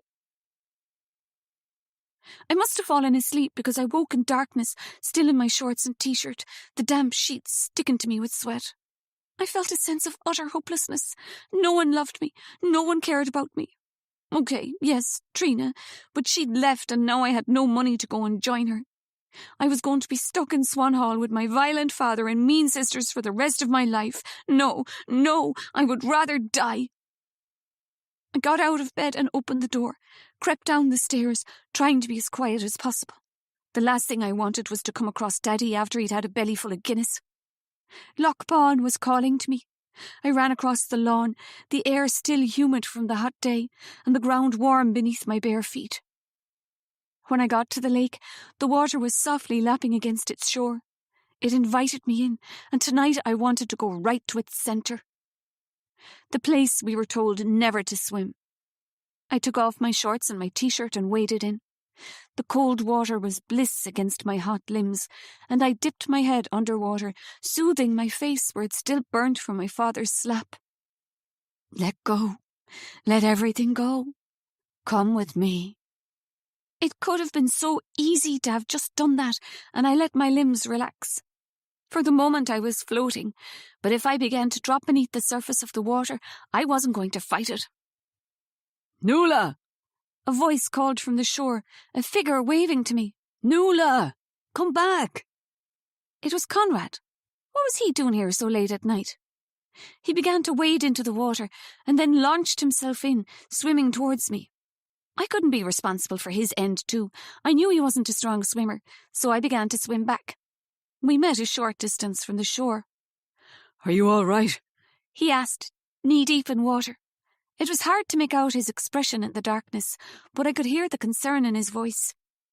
I said nothing in reply because I wasn't okay, but if I paused to speak, if I didn't keep on wading back to land, I might give up.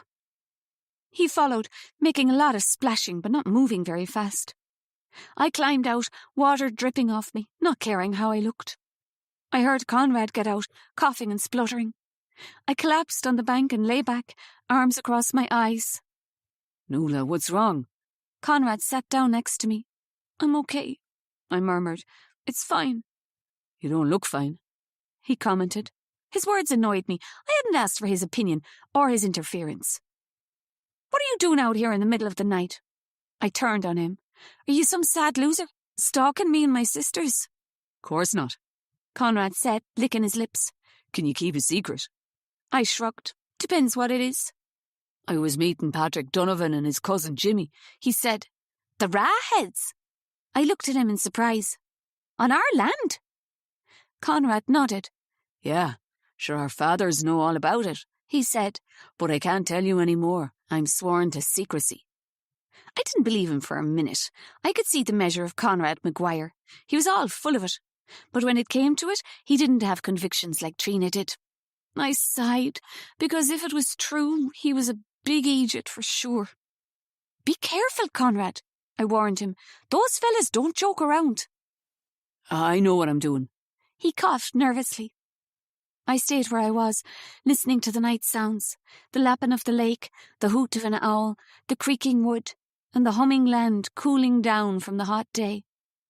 For a moment, I thought Conrad had gone, and I was back on my own. You're very beautiful, Noëlle, Conrad whispered out of the blue. In fact, I think you're the prettiest girl I've ever seen. I bet you said the same thing to my sister Aisling. I joked. Come on, that was nothing. Ended weeks ago. Aisling's not interested in me. I sat up and looked at Conrad. He was gazing at me in such a way, dear diary, in admiration, as if, I don't know, as if I were a goddess. I love you, Noëlle Kelly, he said. And one day I'm going to marry you. Chapter 17. Iris, 28th of December, 1991. Iris was getting used to Swan Hall. The first few days, all she'd wanted was to get home to New York, hide away in the apartment. But now she was exploring. She discovered a dining room behind the staircase in the front hall. Inside, everything was shrouded in dusty white sheets, and the curtains were drawn. She pulled them back a little to bring in the light, and walked around the shrouded dining table, looking at the old paintings on the walls. They were nearly all landscapes, she realized as she studied them. Woods, lakes, and distant mountains. Heavy clouds hung over the earthy vistas. There were no seascapes or big skies depicted on the walls of this room, or in fact anywhere in the house. The clock in the hall ticked relentlessly on, and the dark corridors of the old house lured Iris into its depths. Up on the first floor, there was a door at the end of the corridor her bedroom was on, and when she opened it, she found a narrow staircase caked in dust. She climbed it and came to a tiny landing with 2 doors. To her disappointment, they were both locked. She hunted around for the keys.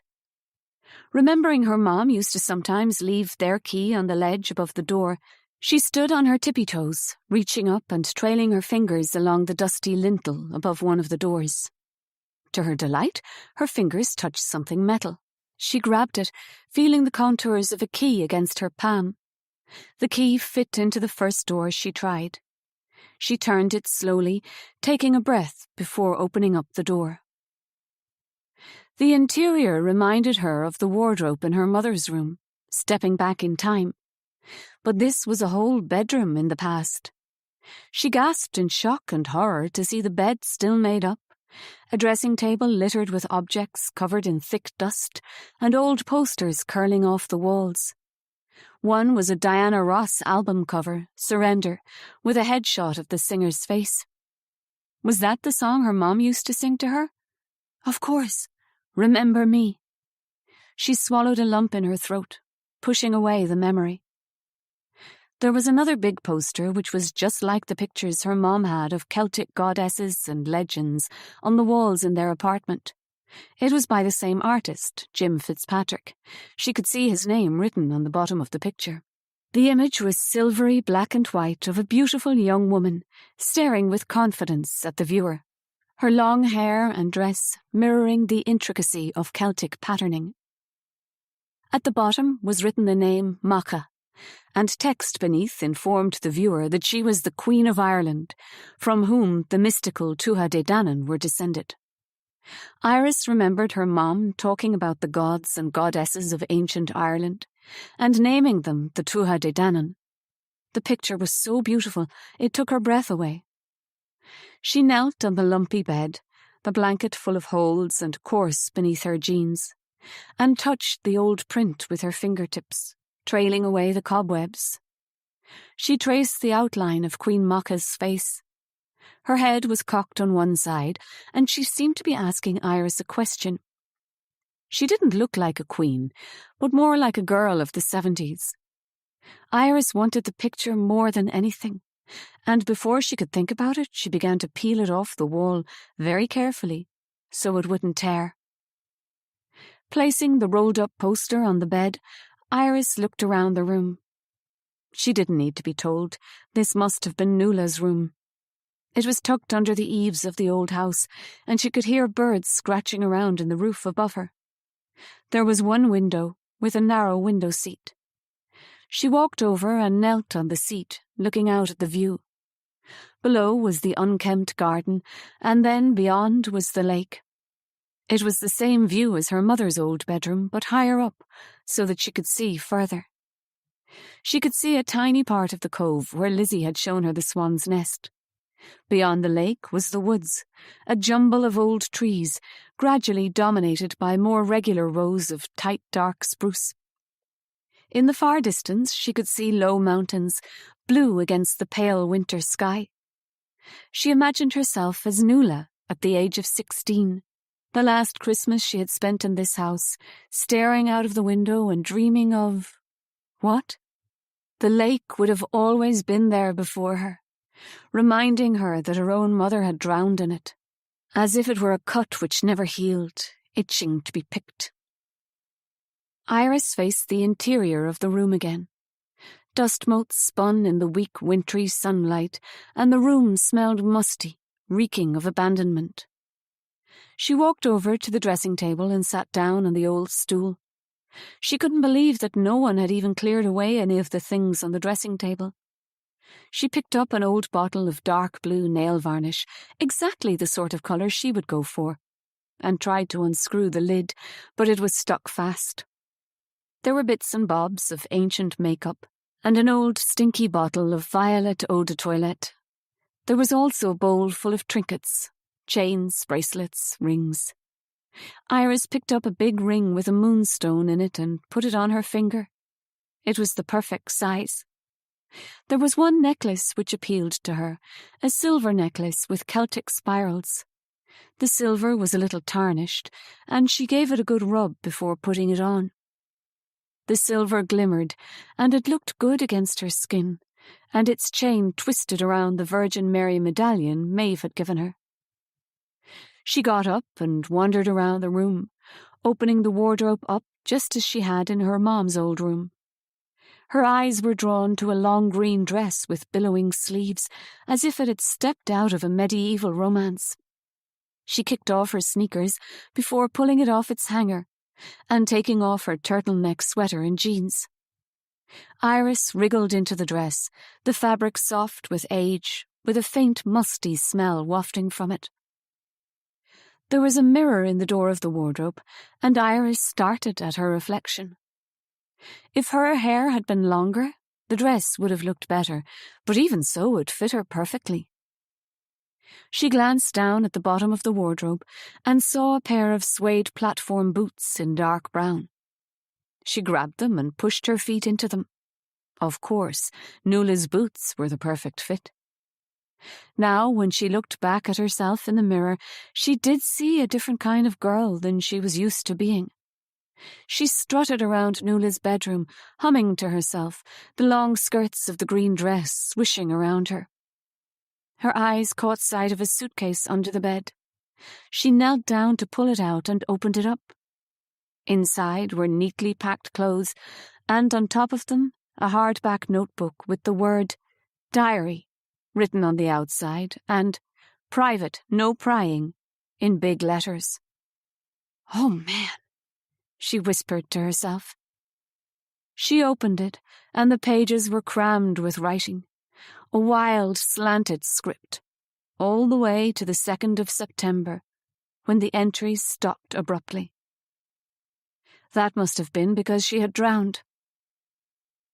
Iris sat on Noëlle's bed and flicked through the diary. Would she find the answer in these pages to what had happened to her? She saw the name Aisling and her stomach clenched. Did she really want to find out who her mother had been before she was born? She thought back to her aunt's words on Christmas Day. Had her mum had something to do with Noëlle's death? Had she been jealous over Conrad's affections for Noëlle?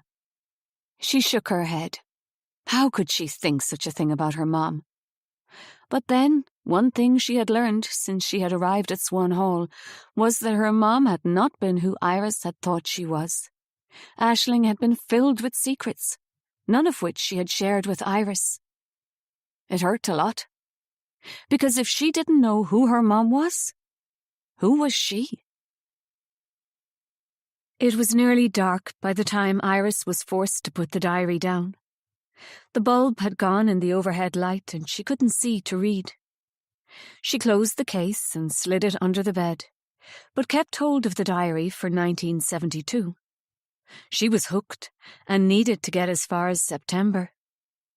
Noëlle's voice was clear as a bell in her head, and Iris liked her. She was so rebellious and confident. But, hungry for mention of her mother, Iris had been disappointed by how little Noëlle and Aisling had hung out that year. What had been surprising, though, was the fact that Trina had been Noëlle's best friend first. Why had neither her godmother nor her mother ever told her that before? It was clear Trina and Noëlle had been very close. And who was the mysterious C? She tucked the diary into the pocket of the green dress and gathered up her jeans, sweater and sneakers. It must be dinner time, because her stomach gave a low growl of hunger. She carried the things down to her bedroom, seeing no one on the way. She wanted to keep the dress on, but decided it might attract further attention from her uncle, who already kept calling her Noëlle.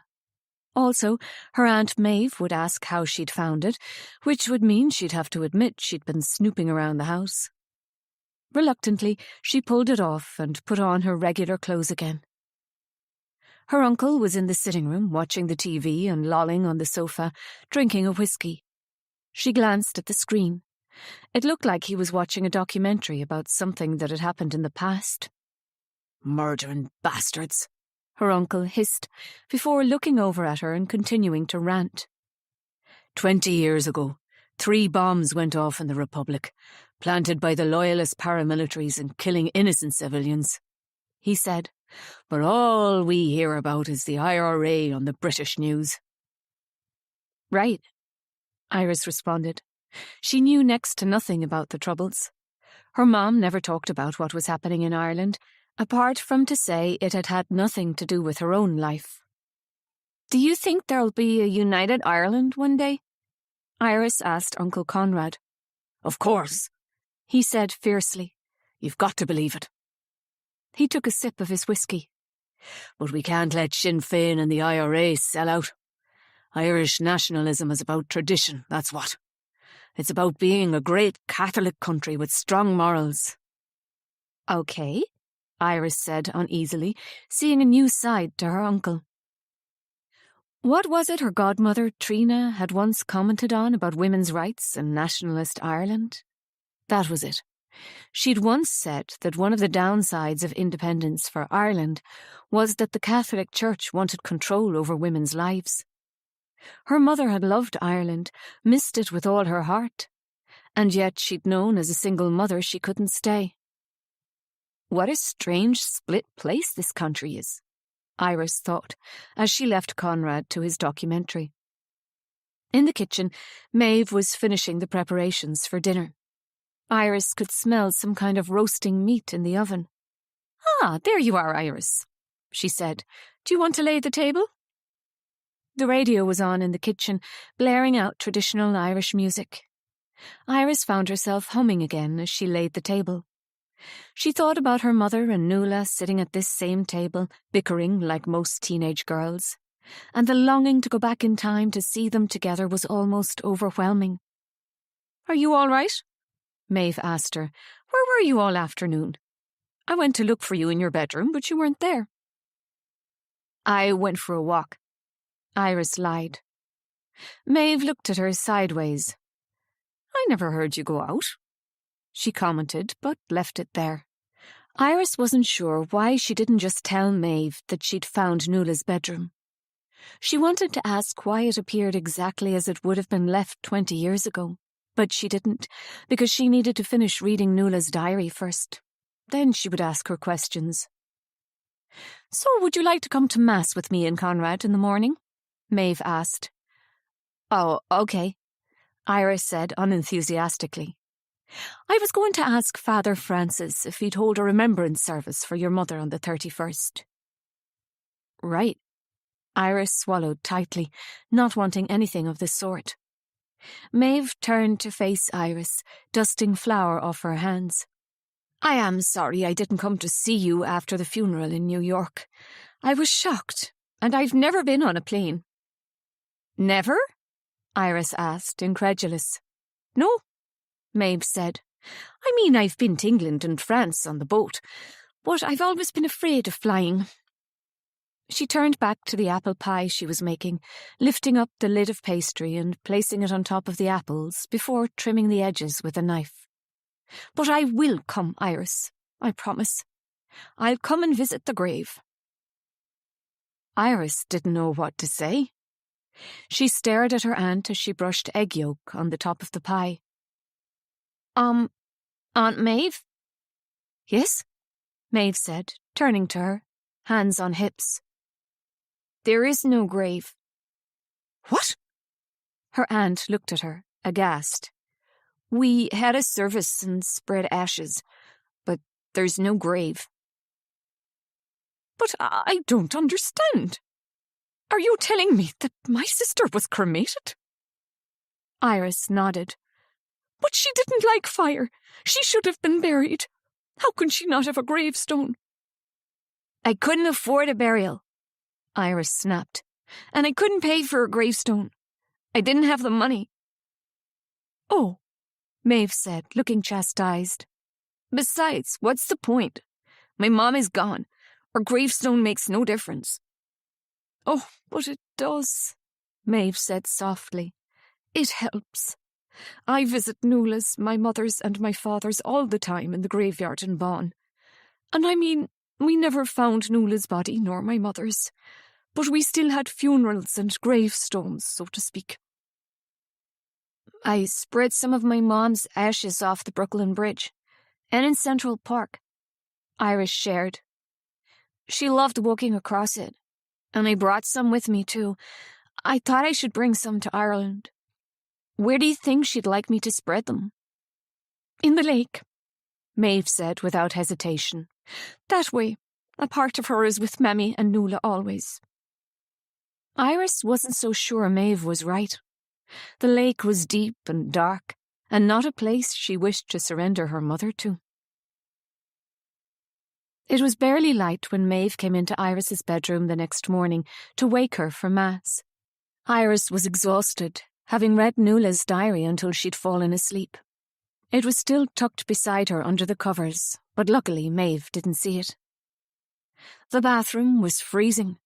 She quickly splashed water on her face and brushed her teeth before going downstairs in a big sweatshirt over a turtleneck sweater and jeans.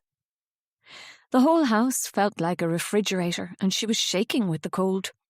She hoped it would be warmer in the church.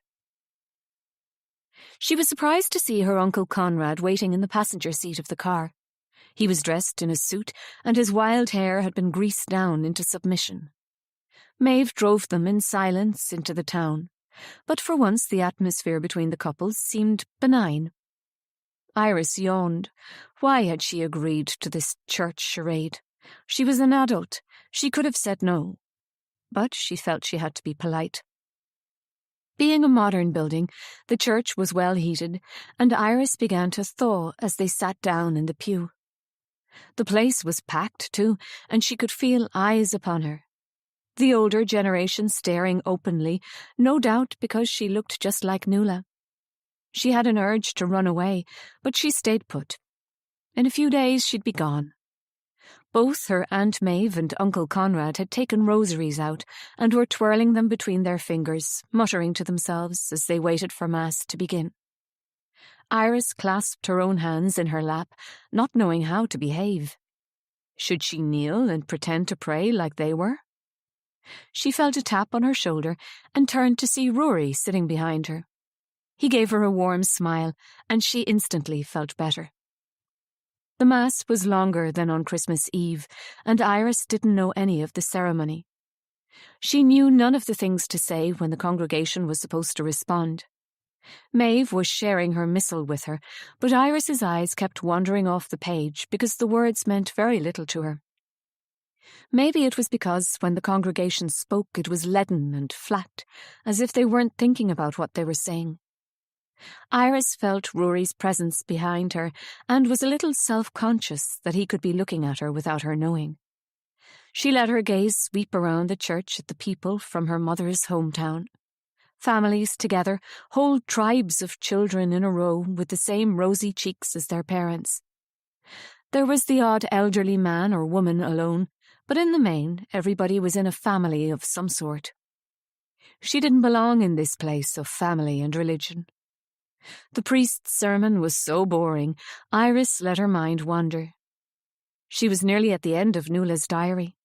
She had just read how her mom had protected Noëlle from their father, and Iris was proud of her mother for standing up to him, furious with her dead grandfather, and a little shocked at Maeve's lack of backbone. But most of all, she was sad that Noëlle and her mom had not been closer. It seemed to her that they were two sisters that had belonged together. Maeve was the odd one out, and yet she'd got Conrad, the boy they were all after, so to speak.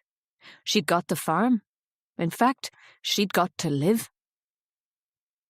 Iris glanced at her aunt, who had her eyes closed, fervently praying, and remembered again Conrad's words from Christmas Eve about how it was too late for Maeve to be forgiven now.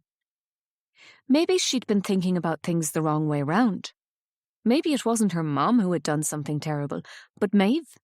Her mom had had to run away because she was pregnant. That's all. Everyone got up to go to communion, and before Iris could protest that she didn't want to, Aunt Maeve was chivying her along out of the pew to queue up along the length of the nave. The priest doling out the communion was the Father Francis Maeve had talked about, who might be persuaded to do a special mass for her mother. God, Iris hoped not. As she neared the top of the queue, she anxiously watched what other people were doing. Some were offering up their hands and giving themselves communion, and others were opening up their mouths and sticking out their tongues. She really didn't want to do this, and, besides, she'd never done her first communion. She shouldn't be taking communion. but she was locked in a line, sandwiched between Maeve and Conrad. She looked at Father Francis in his green, white and gold-trimmed robe. He looked so grand, although his face was sunken, and he possessed hardly any hair. It was clear he was weary as he intoned the same words to each recipient. "The body of Christ." It was her turn. Iris looked up at him, realizing she was doing the wrong thing because everyone else had their heads bowed. But then the priest saw her face and flinched, the ciborium of communion wafers wobbling in his hand. For a second, he was speechless, and then, the professional he was, he put his hand on her head, forcing her to look down as he intoned the words.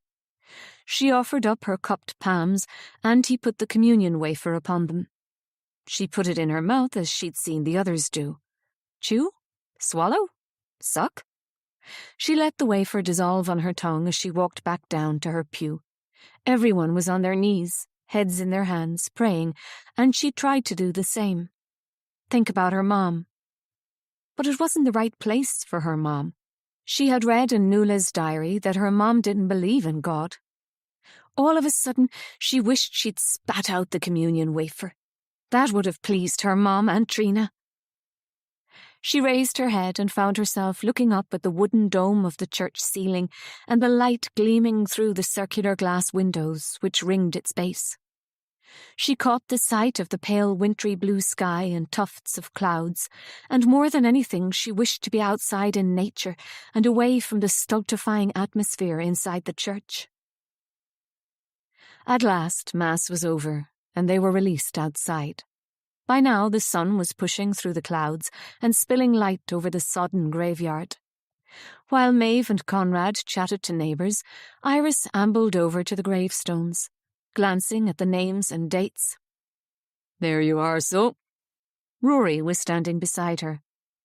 "Hello," she said. "Did you have a nice Christmas?" "Yes, very. Too much food eaten." He patted his jumper, and Iris couldn't help imagining his taut stomach beneath the green wool. "And how about you?" "Yes, it was nice. Different, you know. But it was never going to be easy." "Of course," Rory said kindly. "The first Christmas is always the worst." He took out his cigarettes and offered her one. "So, how long are you staying for?" he asked, bending down to light her cigarette. "A few more days," she said. She wanted to go home. Yes, sure she did. But then she was pretty sure she'd screwed up Berkeley, and she'd no idea what to do about her future. "Would you like to go for a walk tomorrow?" he asked. "It's my day off." Oh, yes, okay, Iris said, taken by surprise. "I'll pick you up around 10 in the morning. He said, taking a last drag on his cigarette before flicking it away into the wet grass. She watched him walk away, hands in his pockets, and felt her stomach fluttering nervously. He was very good-looking, and she liked him. But she was going back to New York, and he lived in Ireland, so what was the point? Even so, she couldn't help but look forward to their date. A day away from Maeve and Conrad, and the weight of their company. "Iris!" Maeve called to her. She was talking to the priest and was waving her over. "Ah, crap," Iris said under her breath.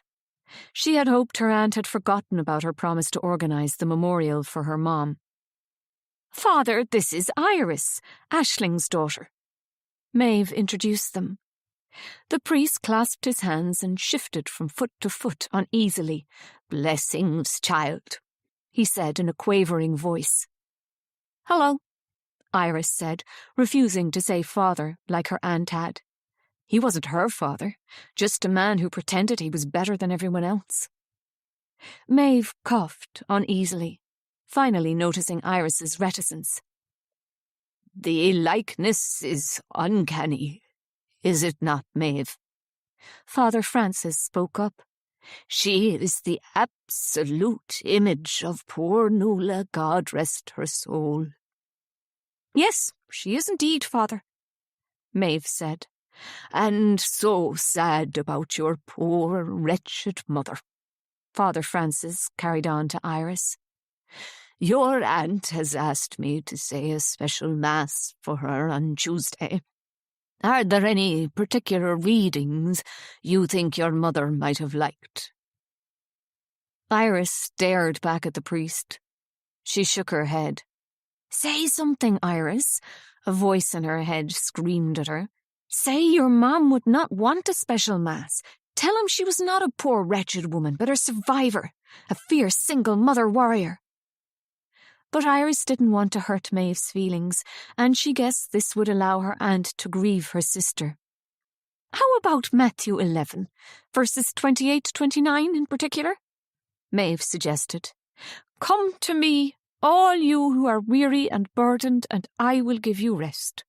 Take my yoke upon you and learn from me, for I am gentle and humble in heart, and you will find rest for your souls. Ah, yes, very apt. Father Francis nodded. Well, now, you'll have to excuse me, girls, he said, moving away to join a group of men, including her uncle Conrad, who stood together talking in low voices, heads bent, in the church porch. Girls? Her aunt was hardly a girl. Everything about the priest made Iris's flesh crawl. And as her godmother Trina said, always trust your instincts. Well, if that was the case, this man was a creep. But her Aunt Maeve was pleased. She took Iris's arm and began walking through the graves, before coming to a stop in front of a small grey headstone. Noëlle Kelly, 1956 to 1972. Beloved daughter and sister. Beneath the script was a small carving of a swan with its wings spread as if to take flight. Noëlle loved the swans on the lake, Maeve said. I asked Daddy to have one carved on her stone. There's one on my mother's grave too. She indicated the gravestone next to Noëlle's. Iris read the simple script. Anya Kelly, 1932 to 1966. Beloved mother and wife. Below the carving was another swan, more serene than Noëlle's, with its wings closed, as if floating on an invisible lake. My mother was obsessed with the lake and the swans. She also loved all the old Irish legends and stories. Noëlle was named after Fionnuala, one of the children of Lear. Do you know the story about the children turned into swans by their evil stepmother? Yes, my mom used to read it to me when I was little. I was named after Maeve, the Celtic warrior goddess, Maeve said. My mam was called Anya after the Irish goddess of the summer, so she wanted to carry on the tradition of using mythological names. Who is Mom named after? I believe Aisling means a dream or vision in Irish. She wasn't a goddess? No. Iris felt a little disappointed for her mom. And who was Macha? Iris struggled to pronounce the name. There are several different Machas in ancient Irish mythology, Maeve said. The most famous of them was one of the three sisters known as the Morrigan, or the triple goddess of war. I've heard of the one who's a queen, Iris said, thinking of the poster she'd taken from Noëlle's room. Ah, wife of King Nemed. Where did you find out about her? Maeve asked, giving her a searching look. I can't remember, Iris said, pulling up her hood as it started to rain. Sometimes Noëlle would call our mam Macha. Maeve closed her eyes and took a breath. She could be a silly little girl, making up songs about how our mam was the mother of all Ireland. Maeve opened her eyes. Iris thought she had never seen anyone look so sad before. But in the end, our mam couldn't even manage to mother 3 daughters, she said, as rain trickled down her face. The downpour was sudden and violent as it swept through the graveyard. Crows, which had been roosting in the yew trees above them, took off in squawking alarm. Iris and her aunt hurried back through the graves towards the car. They passed the priest and the group of smoking men standing in the porch of the church, her Uncle Conrad among them. And as they did so, Iris heard one of the men say, "What we need is a strong church," before she was out of earshot again. Back at the car, her aunt indicated for her to get in the front. What about Uncle Conrad? "He's busy with his pal Donovan and one of his meetings," Maeve said, before getting in the other side. What kind of meetings? Iris asked once they were seated inside the car with the windscreen wipers on. "The kind where women aren't welcome," her aunt said tartly, as she attempted to dry her face with a handkerchief. "Even though women are the bedrock of the church. But people like my husband don't understand that." But the Catholic Church believes that women are more sinful than men, right? That they're worth less? "Oh no, Iris, it's not that simple at all," Maeve said. "At its essence, the rules don't matter. They were created by men after Jesus died.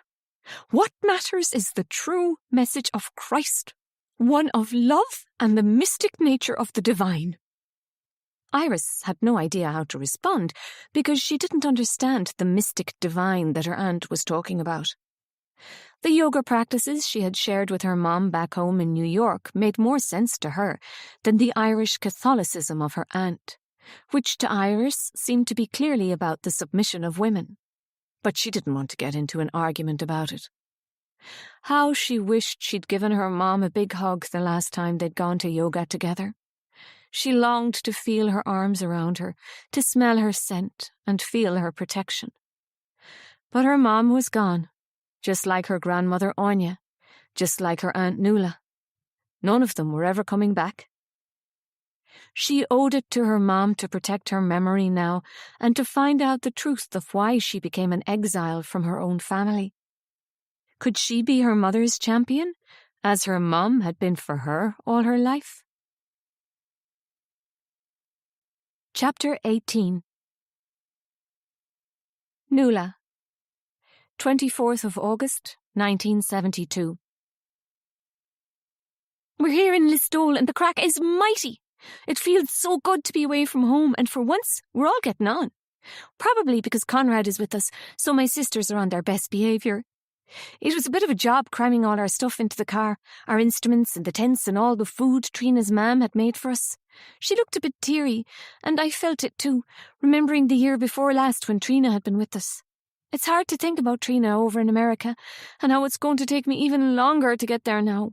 But I will, dear diary. I'll find a way, so I will. Because I get carsick in the back, Aisling said I was to sit up front, which Maeve whined about but could do nothing to change because last time she made me sit in the back I threw up all over the seat. Anyhow, she seemed pleased enough when she realised that meant she got to sit next to charming Conrad for the whole trip. We had a great old banter on the way up, and then Aisling turned on the radio to listen to the latest hits. We sang along, belting out Baba O'Reilly, Wild Horses, and Here Comes the Sun together. Then we took turns. Aisling sang along to Aretha Franklin's Bridge Over Troubled Water. Maeve sang along to Carole King's It's Too Late. And Conrad sang Maggie May with Rod Stewart. When the Carpenters came on, that was my turn, and I joined in with Karen's For All We Know.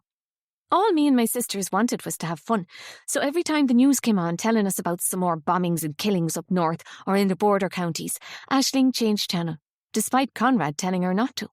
Us girls didn't want to know anything about the Troubles. No way. We are sick of all the violence getting worse and worse all summer long. Well, that's how I feel about it, and I think my sisters do too. "Hey, I was listening to that," Conrad complained when yet again Aisling changed the channel after the latest news about the Newry bombings came on. "It's important to know what's going on." "We already know what's going on. The Provost botched a bombing at the Newry Customs on Tuesday, killing themselves and innocent civilians." Aisling said tightly, "We don't need any more details, Conrad." "Don't you care about our country?" Conrad's face flushed. "Don't you want the Brits out?" "It's not that simple," Aisling countered. I turned around in my seat to look at Conrad. His expression had darkened. There's been an official IRA ceasefire since the end of May, Conrad, I said. Even they're sick of it. But that didn't stop British snipers shooting innocent civilians, did it? All summer long they've been doing it in Belfast. I guess his passion for his country could be attractive for some girls, say, like my sister Maeve, who was looking at him with wide-eyed interest, but not for me. To think he had declared his love and told me he wanted to marry me, dear diary, 10 days ago. Well, what a stupid notion that was. Oh, God, Conrad, you're a real bore, I said, turning back to face the front. I caught Aisling giving me a sideways look, a smile playing on her lips, and it felt good to know she liked what I'd just said. T-Rex came on the radio, and I leaned forward to turn it up, cutting off Conrad, who was warming up to another lecture. Instead, he began banging on to Maeve about the injustices of Northern Ireland, poor thing, which me and Aisling couldn't hear, thank God, especially as we began singing Hot Love together. Honestly, dear diary, it was the best of road trips. Away from home, we were different. Aisling was in charge, not my father, and she seemed more carefree than I had seen her in weeks. Maeve wasn't telling me to shut up and stop showing off when I sang, probably because she didn't want to appear a bitch in front of Conrad. She always acts different around him. Maeve's one of those girls that wants men to like her, even if it means throwing one of her own under the bus. Well, we are who we are, but that doesn't mean I don't love my sisters. Aisling drove us along the winding country roads through the counties of Galway and Clare and into Limerick before we hit the northern coast of Kerry. As soon as I saw the sea, I was reminded of good times with my sisters. A trip to the seaside with Daddy and Mammy when she was still alive. I remembered making sandcastles on the beach, and Maeve helping me, and Aisling, too cold for such childish pursuits, reading one of her books. Daddy and Mammy had gone off to get us chips, while Aisling was left to mind us. In the end, she had helped me and Maeve collect shells together, no fighting, but happily giving each other the prettiest ones to decorate our castles with. When a boy had come and knocked my castle over, Aisling had gone and kicked his down before pushing him over in the sand and making him cry. Me and Maeve had clapped our hands in delight. Our big sister was our protector. It was late afternoon by the time we arrived in Listowel, and the town was jammers. We followed the signs to the campsite, and Aisling pulled into a field filled with other campers. I couldn't stop thinking about Trina and the fun we'd had the year before last. I was desperate for word from her. I'd sent her a letter telling her my father had stolen all my money, but I hadn't heard back from her yet. As we pitched the tent, Conrad's eyes were on me. I felt a twinge of wickedness and decided to tease him a little, flicking my hair and sticking up my shorts-clad backside as I knelt down to hammer in the tent pegs. I had rebuked his ridiculous marriage proposal. Well, it was hardly a proposal, as he hadn't actually asked me but told me he was going to marry me. But still, that didn't mean I couldn't have a little fun tormenting him. I know, I am not a good girl, dear diary, but how boring would life be if I was? I caught a disapproving glance from Aisling and felt a little bad.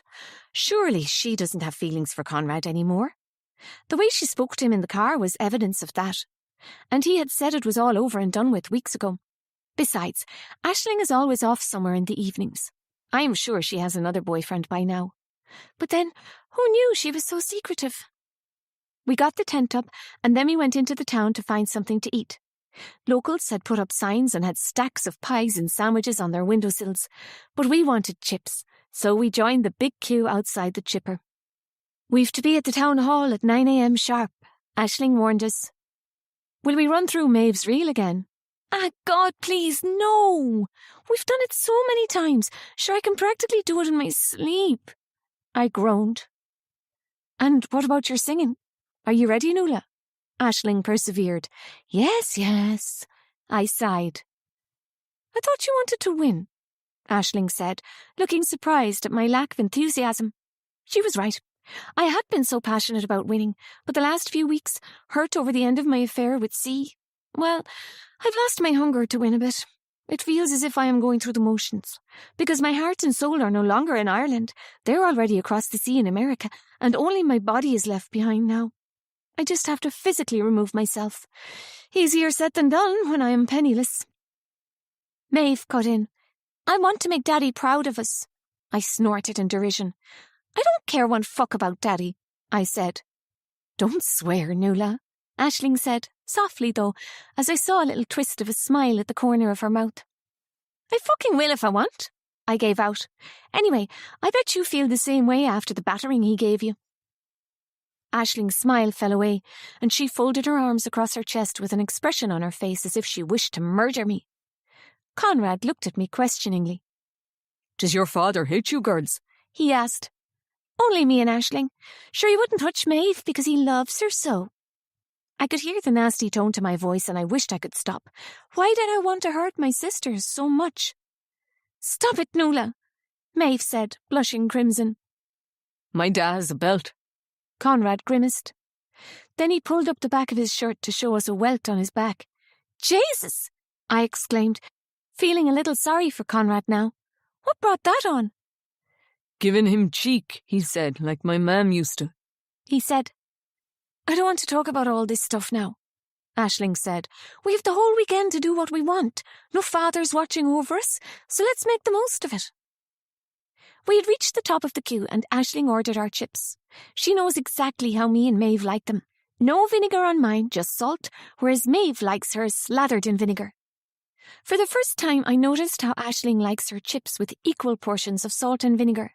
She also got some for Conrad, and he asked for ketchup. We wandered down the main street eating our chips. It was still bright and lots of musicians were on the streets playing. I stopped to listen to a virtuoso flute player with wild red hair and a freckled face. He winked at me as he caught sight of me, and I laughed in delight, shaking my head in response, although I couldn't help giving him a bit of a look. There were loads of people milling around, and when I had finished my flirt with the flautist, I realised I had lost the others. Well, I didn't care too much because I knew where the tent was, and I was happy to be on my own and not having to deal with my bossy sisters. The next musician I came across was a fiddle player. He was playing a jig, and most of the crowd were dancing in time. I finished my last chip and, licking my fingers, joined in. We whirled around in our impromptu ceilidh, and it was just the best crack. My heart still ached for Trina to be there with me, but it was the next best thing to be enjoying the dancing. When I dance, I am full of joy and love, yes, love, for the whole wide world. My mind flicked to how low I had felt just 10 days ago, and I was ashamed of myself. Conrad had saved my life that night, although he didn't know it. But what he had said to me was so out of place and weird. There is a part of me that keeps thinking he only said it to distract me. Because what had he been doing in our woods in the middle of the night with the likes of Patrick Donovan and his cousin Jimmy? That's not to say I don't want to experience earth-shattering love, and I have already, yes I have, felt heaven and earth move when I make love with sea, but I don't want it to be real, and I don't want to settle down and give birth and look after a man. That's what killed my mam. It was getting dark now, and most of the musicians had left the streets. I began to make my way back to the campsite. The moon was half full, and its light pooled on the street ahead. The air was still warm from the hot day, and it didn't feel like Ireland at all. It felt as if I were in Spain, though how would I know, to be honest, because I have never been there. But my mam talked about it, I remember that. She described how she'd met our father at a fiesta in northern Spain. We three sisters loved to hear the story of the serendipitous meeting of the Dublin girl and the Roscommon boy in the middle of the procession of the Virgen de la Guia. Tell us of how you met Daddy. Maeve would be the first to ask. But you've heard the story so many times, our mother would say, though her eyes would be shining with the promise of it. Please, we all begged in unison. And so my mother would sit down at the kitchen table with a pot of tea and a plate of biscuits for us to share, to tell us her love story, and we lapped it up. I was on holidays in Spain with two of my friends, Kate and Donna. We were all dancers, and we had come there to take part and learn about some of the regional dances. We were staying in a village called Llanes, on the foothills of the Cantabrian Mountains, halfway between Basque Country and Santiago de Compostela. It was the night of the procession when the women of the village, dressed in their Spanish mantillas, accompanied a statue of the Virgin, and the children made flower offerings, and young men carried pyramids of bread. Oh, there was great excitement. The whole village was out, a big crowd, and I lost Kate and Donna in the crush, but I wasn't worried. There was music everywhere, folk bands with tambourines and bagpipes, and I knew we'd find each other eventually at one of the dances. So I ran behind the procession with all the village children and their flowers, and I could see the Virgin ahead, swaying above the heads of all the Spanish women. I remember thinking what it might be to live in the village and to love one of the young Spanish men with their pyramids of bread. Our mam laughed. I was a very romantic young woman. Oh, what a silly girl I was then. We were crushed in the village square, and I stood on my tippy toes, trying to take a photograph. And that's when your daddy stepped on me. He turned around and apologised in English. She paused as Maeve giggled and Aisling took another biscuit. Your daddy had spent the whole summer in Spain, and he was as tanned as a Spanish man, so swarthy and strong from fruit picking. But his accent was buttermilk and bread, and his eyes were the colour of home. Gabriel, he told me his name was, and I laughed, puzzling him. Gabriel, I thought to myself, are you an angel come into my life to ward off my dark imaginings, to keep my tread light? I didn't know what my mammy meant then. I was too little to understand. When she talked about her dark imaginings, but I think Aisling might have because she looked fearful as she bit into her biscuit. What are you doing here? I asked him. My mam continued, acting out the parts. On my way to Compostela, he replied. I asked him if he was walking the whole way, and he said yes, the whole way. I looked at his feet, strong toes, smooth brown skin in his sandals, like Jesus. And you? He asked. What are you doing here? And what did I say, girls? Our mam opened up her hands, waiting for our answer. Dancing! We all shouted in unison. Mam leapt up from the kitchen table and clicked her fingers, stamped her feet, and we followed her lead. We had no music, but we didn't need it. Even Aisling threw down her biscuit, and the four of us danced around the table, our heads filled with the pure romance of our parents meeting in such an exotic place as Spain. Sometimes Daddy would arrive home in the midst of it all, and he wasn't the father I know now. He would be laughing. Yes, dear diary, there would be joy on his face at the sight of his dancing wife and daughters. He'd pick Maeve up and swing her in the air as she squealed with joy, while Mammy held hands with me and Aisling. We were the fair, and Daddy and Maeve were the dark. But together we fit, all of us together. In my head, as I walked, I saw the story of my mother and my father, the two of them young and in love, dancing down a dusty track.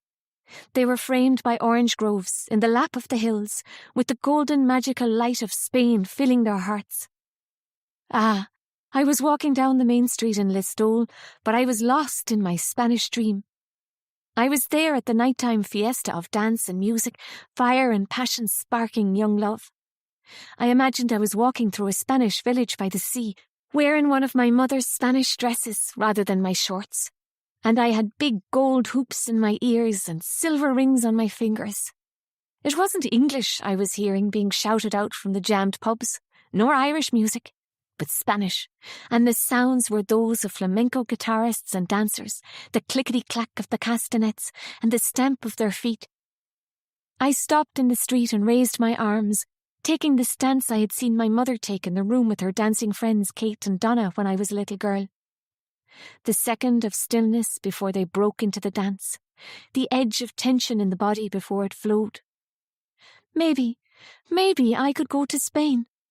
If I didn't have the airfare for America, then what was stopping me from hitching up to Dublin and taking the boat to England, another to France, and hitching all the way to Spain? I could sing for my supper on the streets. Why not? I could find that little village in Spain which my mother had loved and go and join the fiesta procession. I could dance with other girls and women just as my mother had done. I could find out who she had been when she'd first met my father and they had both been happy. I could find that part of my mother which was sunshine, before the Irish rain had drowned her joy, before the lake had swallowed her up. Lost in my reverie, I glanced blindly down a side street, almost expecting it to turn into a Spanish alleyway. But to my astonishment, what I saw shattered my dream completely. For there, right before my eyes, was Conrad Maguire, kissing my sister Maeve. She was up against the wall, and he had her face cupped in his hands. Her eyes were closed as they snogged, But as if sensing my presence, he turned to look at me as he shifted my sister. It was totally creepy and I broke into a run. What the hell was he playing at? 10 days ago, he told me of his undying love for me. Before that, he was dating Aisling. And now Maeve? Well, I knew by the way he had looked at me as he stuck his tongue down my sister's throat that he wanted me to see him do it. That's what he was at. He was trying to make me jealous. What a complete bastard. Maeve had betrayed me so many times, and honestly, she deserved to have her heart broken. But there was something about the way she leaned into him, her complete submission, which disturbed me. Oh shit, I murmured to myself. My sister was crazy about Conrad. I had noticed she fancied him, but I didn't realise she had it this bad. Shit, I kept saying, all the way back to the campsite. I unzipped the tent the three of us were sharing. Aisling was already in her sleeping bag, and I was unsure if she was asleep. Should I wake her up, tell her about Conrad and Maeve? But a part of me didn't want to hurt her too. She had been going out with him, and things were bad enough between Aisling and Maeve. By God, Conrad Maguire was a dirty bastard. I felt a wave of fury pass through me, at myself more than anything, because I had been deceived by him. There was nothing for it. I would have to warn Maeve. Chapter 19. Iris. 30th of December, 1991. Iris couldn't move her body. It felt as if she had been plunged into an ice-cold bath and she was frozen solid. There was a heavy weight upon her chest, and she imagined she could feel an icy finger pressed in the centre of her forehead, right where her yoga teacher had said the third eye was located. She struggled to emerge from the oppressiveness of her dream, which was all sensation and no content. Breathe. She could hear her mother's voice. Take a breath. She inhaled and deeply sighed. The icy finger on her forehead dissipated. She breathed again and was able to wriggle her toes and fingertips.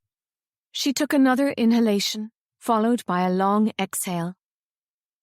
The fog of the dream and the weight upon her chest began to lift, and she shifted her body under the covers. She opened her eyes. The room was a swirl of shadows and light, and she sensed it was morning. She sat up and got out of the bed. Her body felt heavy and rigid, and there was still an overpowering oppression in the bedroom. Pulling back the curtains, she flooded the room with wintry sunlight, casting away the dark dream and the cloying sense of fear it had filled her with. The day gleamed before her, the grass tipped with frost, and a thin glaze of ice upon Loch Bawn. The sky was the same blue as her Virgin Mary necklace. She walked over to the dressing table and picked up the medallion her Aunt Maeve had given her, turned it over in her hands. She had been wearing it virgin side out to please her aunt, but now she looked at the side with the etching of the swan on it. She slipped it over her head, making sure the swan was facing out. Iris picked up her watch. It was 9 o'clock already, and Rory had said he would pick her up at 10. She pulled on a sweater and slipped out into the hall, switching on the immersion heater in the airing cupboard, hoping it would heat enough water so she could have a small bath. The house hummed slightly around her. She could hear Uncle Conrad whistling to the dogs, the door opening and closing, and then silence. Her aunt was probably already out with the horses. She was beginning to feel a little more at home in Swan Hall. She liked the fact that her aunt and uncle didn't wait on her. Ever since she had found Noëlle's diary, she was obsessed with making pictures of the past inside her head. The 3 Kelly sisters eating together, playing music together, arguing, separating, coming together again to swim at the lake. She had returned to looking at the photograph albums which her Aunt Maeve had shown her on the first day, and examining the pictures of her mother as a child and young woman. She saw the older woman she was to become in the tip of her chin, or the look in her eyes. After her bath, Iris dressed hurriedly. All her clothes needed a wash. Spontaneously, she flung open her mother's old wardrobe and pulled out the purple paisley shirt. It smelled a bit musty, but it was clean. She put it on, It was a little big for her, but the colour was beautiful, the deep violet contrasting with her green eyes. She sprayed herself with Chanel, which she'd brought with her, a gift from the Manettis for her mom last Christmas, before pulling on her jeans and then a big cardigan which her Aunt Maeve had lent her. It was dark green and contrasted with the purple of the shirt and matched her eyes. These colours of purple and green made her feel Irish. She wasn't sure quite why. Maybe because the land was so green and much of it was covered in purple heathers. They were not colours she wore back home in New York. Just as she was leaving her bedroom, she checked the contents of her handbag. There in the bottom was the small pot of the leftover ashes of her mom. She still hadn't decided where to spread them. As she was coming down the stairs, she heard the scrunch of wheels on the gravel drive. She glanced out of the window, seeing Rory pulling up, not in the Garda car, thank goodness, but in an old Land Rover. In the passenger seat next to him sat a glossy brown spaniel, which grew very excited when Con and Fiacre appeared round the corner, barking. Iris raced down the rest of the stairs, feeling a little twist of excitement in her belly. She grabbed 2 apples from the bowl on the kitchen table on her way out the door. As she emerged from the back of the house, she nearly banged into her Uncle Conrad. "What's that guard, Rory Caffrey, doing here?" he asked, looking bothered. "How do you know him?" "We met in the pub on Christmas Eve, remember?" Iris said, skipping their first meeting when she'd been driving on the wrong side of the road. Conrad frowned. "You should know that the Gardaí are not welcome at Swan Hall," he said to her, while Rory waved from the Land Rover. "Oh, but why?" Iris asked. "They made all sorts of allegations when Noëlle drowned," he said. "It was upsetting for the family." "What sort of allegations?" Iris pushed. Conrad huffed. "It's all over and done with now," he said. "No need to rake it up. It's just, well, they're a sly bunch, that's all, not to be trusted." Iris didn't quite know what to say in response. Did her uncle want her to turn Rory away? Well, she wasn't going to do that. Besides, her uncle's comments had pricked her interest. She was going to ask Rory more about these allegations that were made when her Aunt Noëlle disappeared in the lake. "Can you let Aunt Maeve know I'm out for the day?" she said to her uncle. Sure, she's up in Dublin anyway," Conrad said grumpily. "At one of her youth defence protests. Left me to get my own dinner." Iris had no idea what youth defence was, but she was anxious to get going. Besides, her Uncle Conrad turned on his heel, whistling to the dogs before disappearing around the side of the house. Iris felt a little unsettled by her uncle's words, but she was desperate for a day out, to get away from the oppressive energy of the house. Besides, Rory was cute, and she was enjoying the flirtation.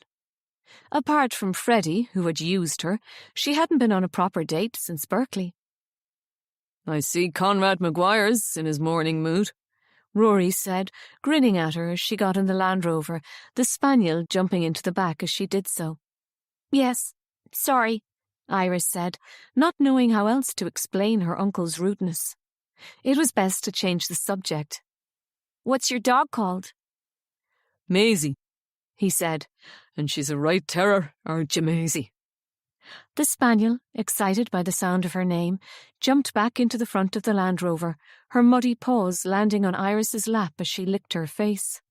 "Oh, she is so gorgeous," Iris giggled. "She's a handful, that's what she is," Rory said, turning the Land Rover and driving them out of Swan Hall. "I found Maisie just after Mam died. She's a stray. Come on now, Maisie, get in the back." "It's okay. I'm happy with her sitting on me." Rory gave her a sideways glance, warmth in his eyes. "Granso," he said. They drove out of the entrance of Swan Hall and onto the main road, heading in the opposite direction to town. The winter sun shimmered on the frosted fields, and there were no other cars on the road. "It's so peaceful," Iris commented.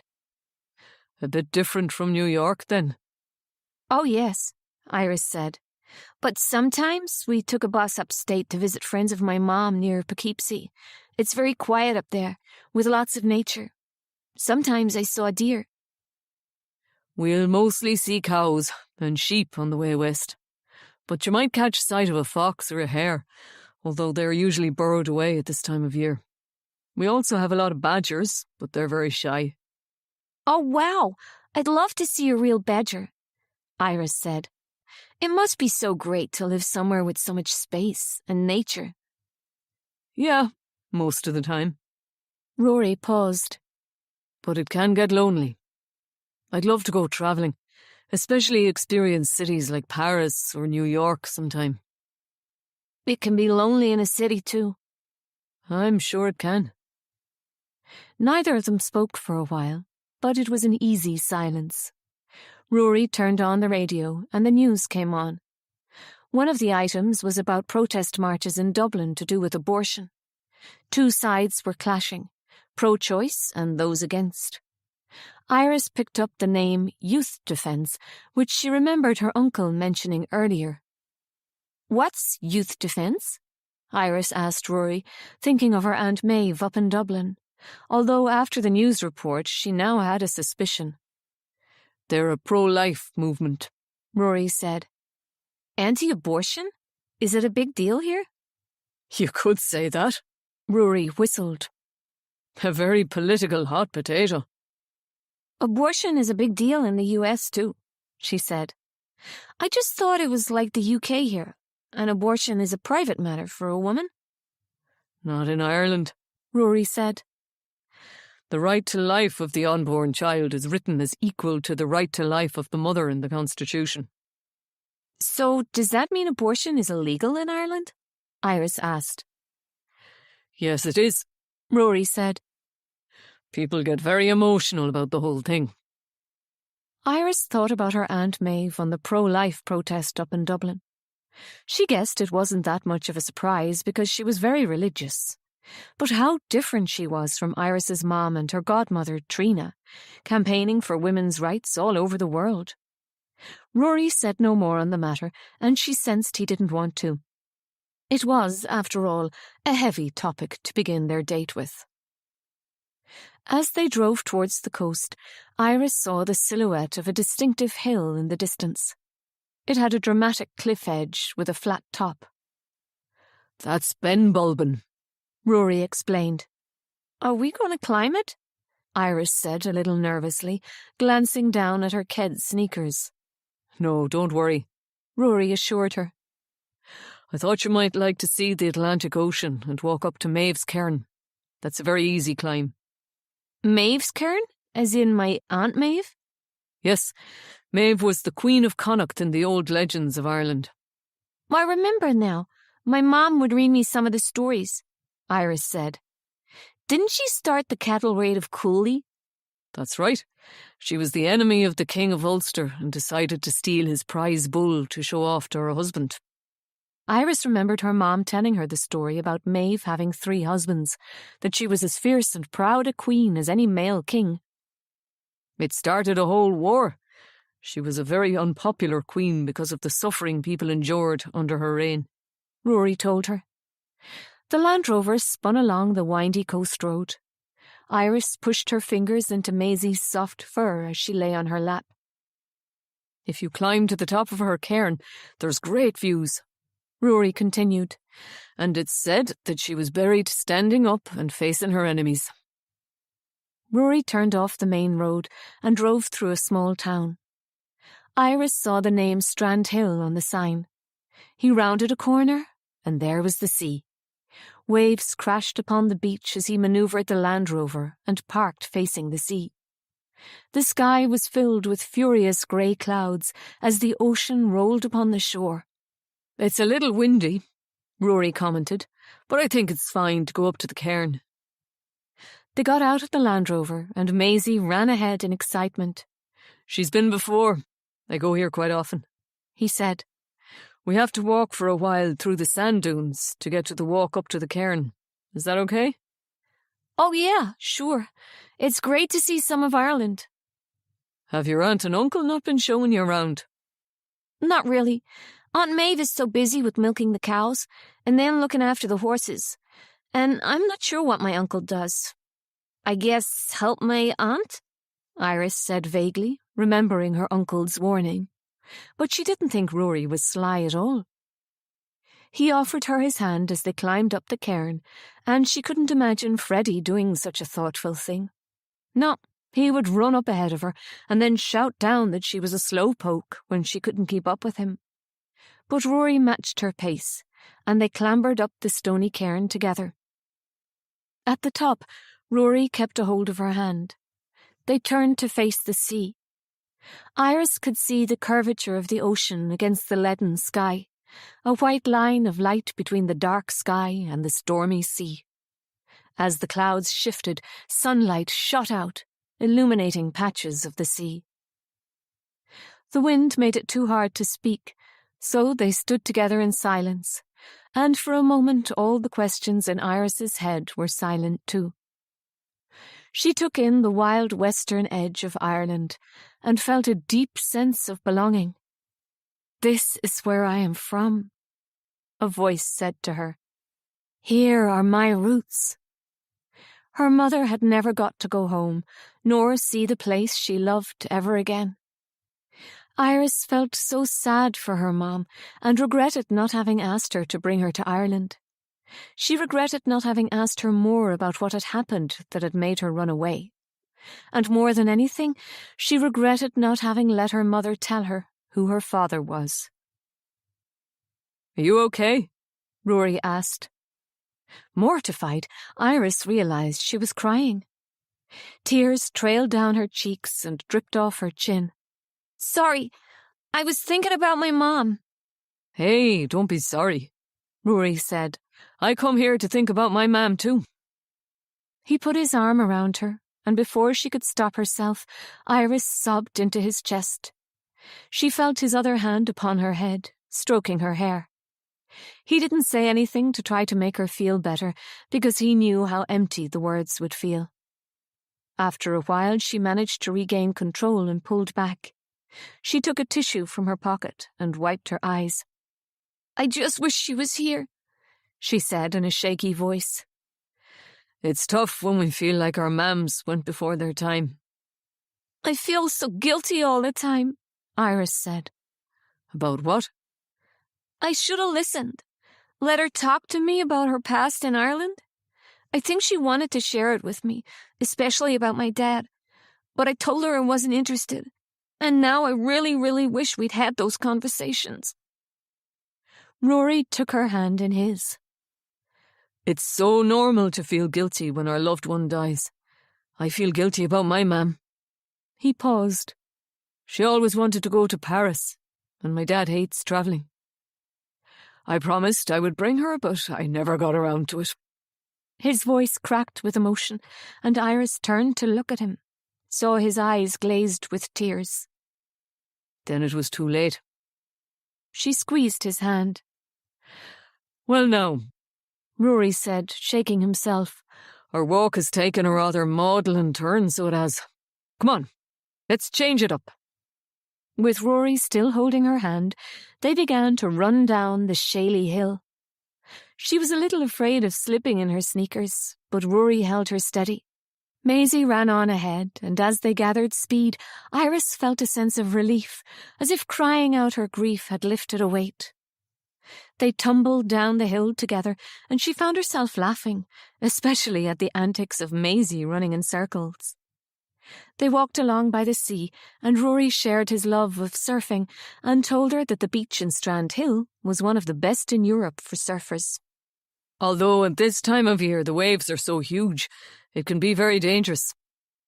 He also told her how he loved making things out of wood. "From trees that have already fallen down," he clarified. "My friend Ben is a tree surgeon and he gives me discarded wood." "What do you make?" "I started small with bird boxes, but last week I just made a coffee table. I find it very relaxing, and it helps me deal with all the feelings about my mam." "Does your father live round here?" "No, they never station guards where they're from, so they're not having to arrest old school friends. I grew up in County Louth in the northeast of Ireland, but my parents were from County Clare in the southwest. I loved going west as a kid, so it was great to get posted to Roscommon, on the way to the west, so to speak. Iris looked at Rory as they walked along by the sea. The wind swept through his dark hair, and he looked like he belonged by the ocean. She could see him collecting wood and carving it into beautiful things. He didn't belong in a Garda uniform. And how about you? What are you studying at college? I'm taking an arts degree, Iris said, omitting the fact she had dropped out. At Berkeley in California. That's amazing. Wow. This peaceful moment is yours. Rest in it, breathe in it, and let it soothe you before the story resumes.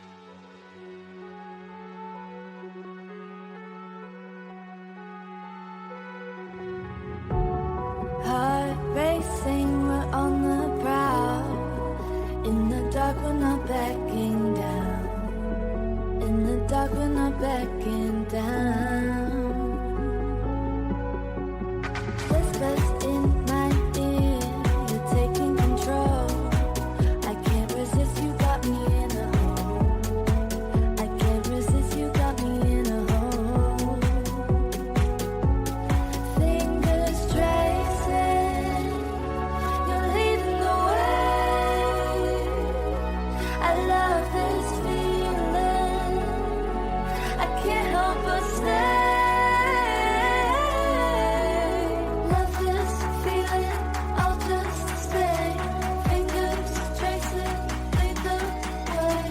Love this feeling, I'll just stay. Fingers tracing, lead the way. Lead the way.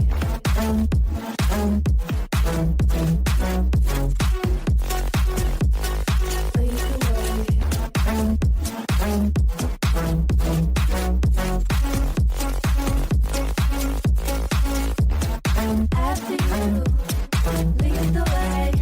I'll follow you. Tonight I'll stay. After you, lead the way. Heart racing, we're on the prowl. In the dark, we're not backing down. In the dark, we're not backing down. Whispers in my ear, you're taking control. I can't resist, you got me in a hole. I can't resist, you got me in a hole. Fingers tracing, you're leading the way. I love this feeling, I can't help but stay. Love this feeling, I'll just stay. Fingers tracing, lead the way. Love this feeling, I'll just stay. Fingers tracing, lead the way. Lead the way.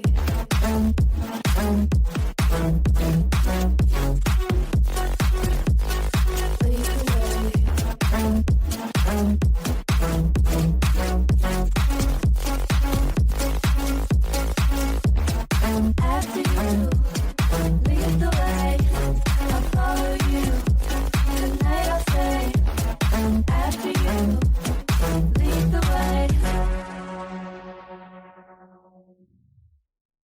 Rory said. And what do you want to do afterwards? Iris blushed. She had never told anyone her dream. But then Rory had shared his love of carpentry with her. Here in this wild and beautiful place, with no other people around to compare herself to, it didn't seem so stupid. I want to be a writer, she said. What kind of writer? Rory asked, looking really interested. Novels, Iris said simply. Have you written a novel? Iris thought of the boxes under her desk at home filled with notebooks. She'd tried writing about 4 different novels and had finished none of them. I haven't finished any, she said. Rory took her hand again. But you will. I'm sure of it. You're brave to come here, and I think you need that kind of courage to do anything artistic. It began to rain, a bitter cold wind suddenly sweeping in from the mountains and pushing them towards the sea. We'd better get back before we get soaked, Rory said. Wait up a minute, Iris said, opening up her handbag and pulling out the small pot containing her mom's ashes. It was nestling next to the little glass swan.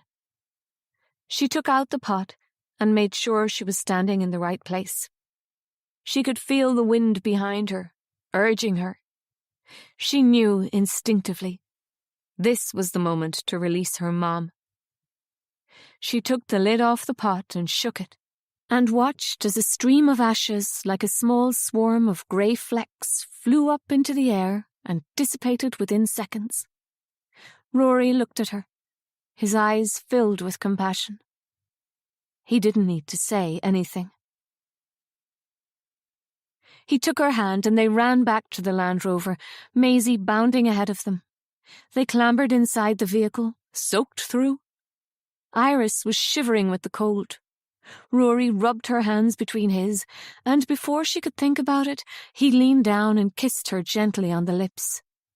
He pulled back, looking at her with questioning eyes. She leaned forward and kissed him back.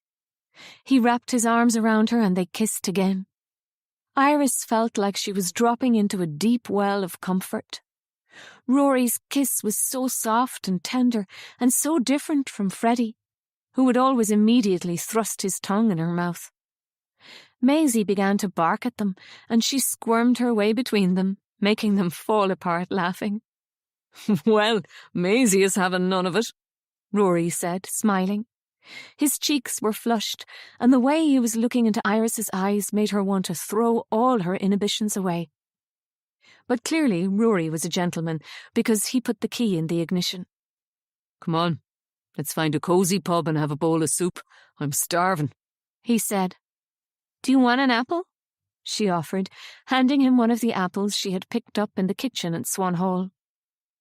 Part of her was a little piqued they hadn't taken things further, but another part of her was impressed. Rory couldn't be more different from Freddie.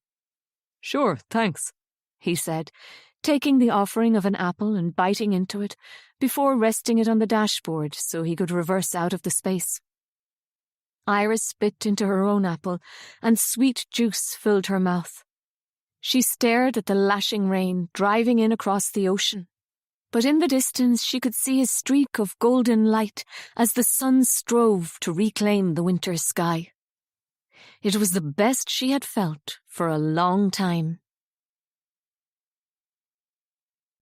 Chapter 20. Noëlle, 25th of August, 1972. Of course, we won our category. The Kelly sisters, Aisling, Maeve and Noëlle, reigned supreme. But best of all, I came first in Gaelic singing with Manana Heron. Maybe what happened with C and the fact that my heart has been broken infused my voice with even more feeling. I think so, dear diary, I do. For even I wanted to bawl with the emotion of it. Afterwards I felt depleted, like an empty shell. To my surprise, Aisling appeared by my side. She handed me a glass of Coke. It was warm and slightly flat, but sugary enough to pick me up. Are you okay? She asked. I nodded. I wanted so badly to tell her about my secret love affair, but could I trust her? I wanted to tell her that I had seen Maeve kissing Conrad in the alley, but it would only make matters worse between her and Maeve. How could two sisters be so different? I thought again of the old folk song, the Benore, about the fair sister and the dark sister. Aisling was the fair one, although older, and Maeve the dark, and I guess Conrad was Sweet William. Would they tear each other apart over him? Which one of them would drown and then turn into a swan? It all felt a bit sinister, especially because of our home, Swan Hole, and its situation, right on the edge of a lake. You look very pale, Aisling commented. Do you want to get some air? I looked at her and she was all fuzzy. The air was thick between us, and I was hot and sweaty, and yet a chill ran down my spine. A memory of my mam came to me. I imagined her in Aisling's place, proud of my achievement. Aisling was so like her, a tall young woman with long fair hair and a red dress. I saw her standing by the side of the lake. But unlike Aisling, my mam was shouting at me. "Leave me alone, Noëlle," she said, and her eyes were filled with tears. I had yellow and purple irises in my hands, and I was thrusting them at her, but my mam snatched them away and threw them onto the muddy bank. "Go away," she said. The clouds rolled in over the lake, and the water slapped against the stony shore as if to banish me. My mother was up to her ankles in the cold water, and she looked at me as if I was the source of all her sorrows.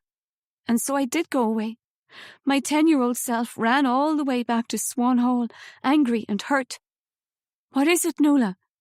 my sister Aisling said to me now, echoing the same words she'd said all those years ago as I came panting through the back door, tears stinging my eyes. I reached out and grabbed Aisling's hand in mine. Her fingers were cool to my touch. "Why did she do it?" I whispered, looking into her eyes. She jerked her hands away, flinching as if I had hit her, knowing exactly what I was talking about. "Stop it, Noëlle," she hissed. "But why? What did we do?" I remember Aisling looking out of the window that dark afternoon in Swan Hall, her hand to her mouth, a small, shocked "oh," and then she was running out the door. I watched her from the open doorway of Swan Hall, running through the wet grass, falling, getting up again, and running to the lake. I heard her screaming, "Mammy, no!" but her voice was drowning in the summer storm as the clouds burst and torrential rain fell. I saw a flash of red, and then nothing. "Why do you have to bring Mammy into everything?" Aisling turned on me. "Can you not just let her go?"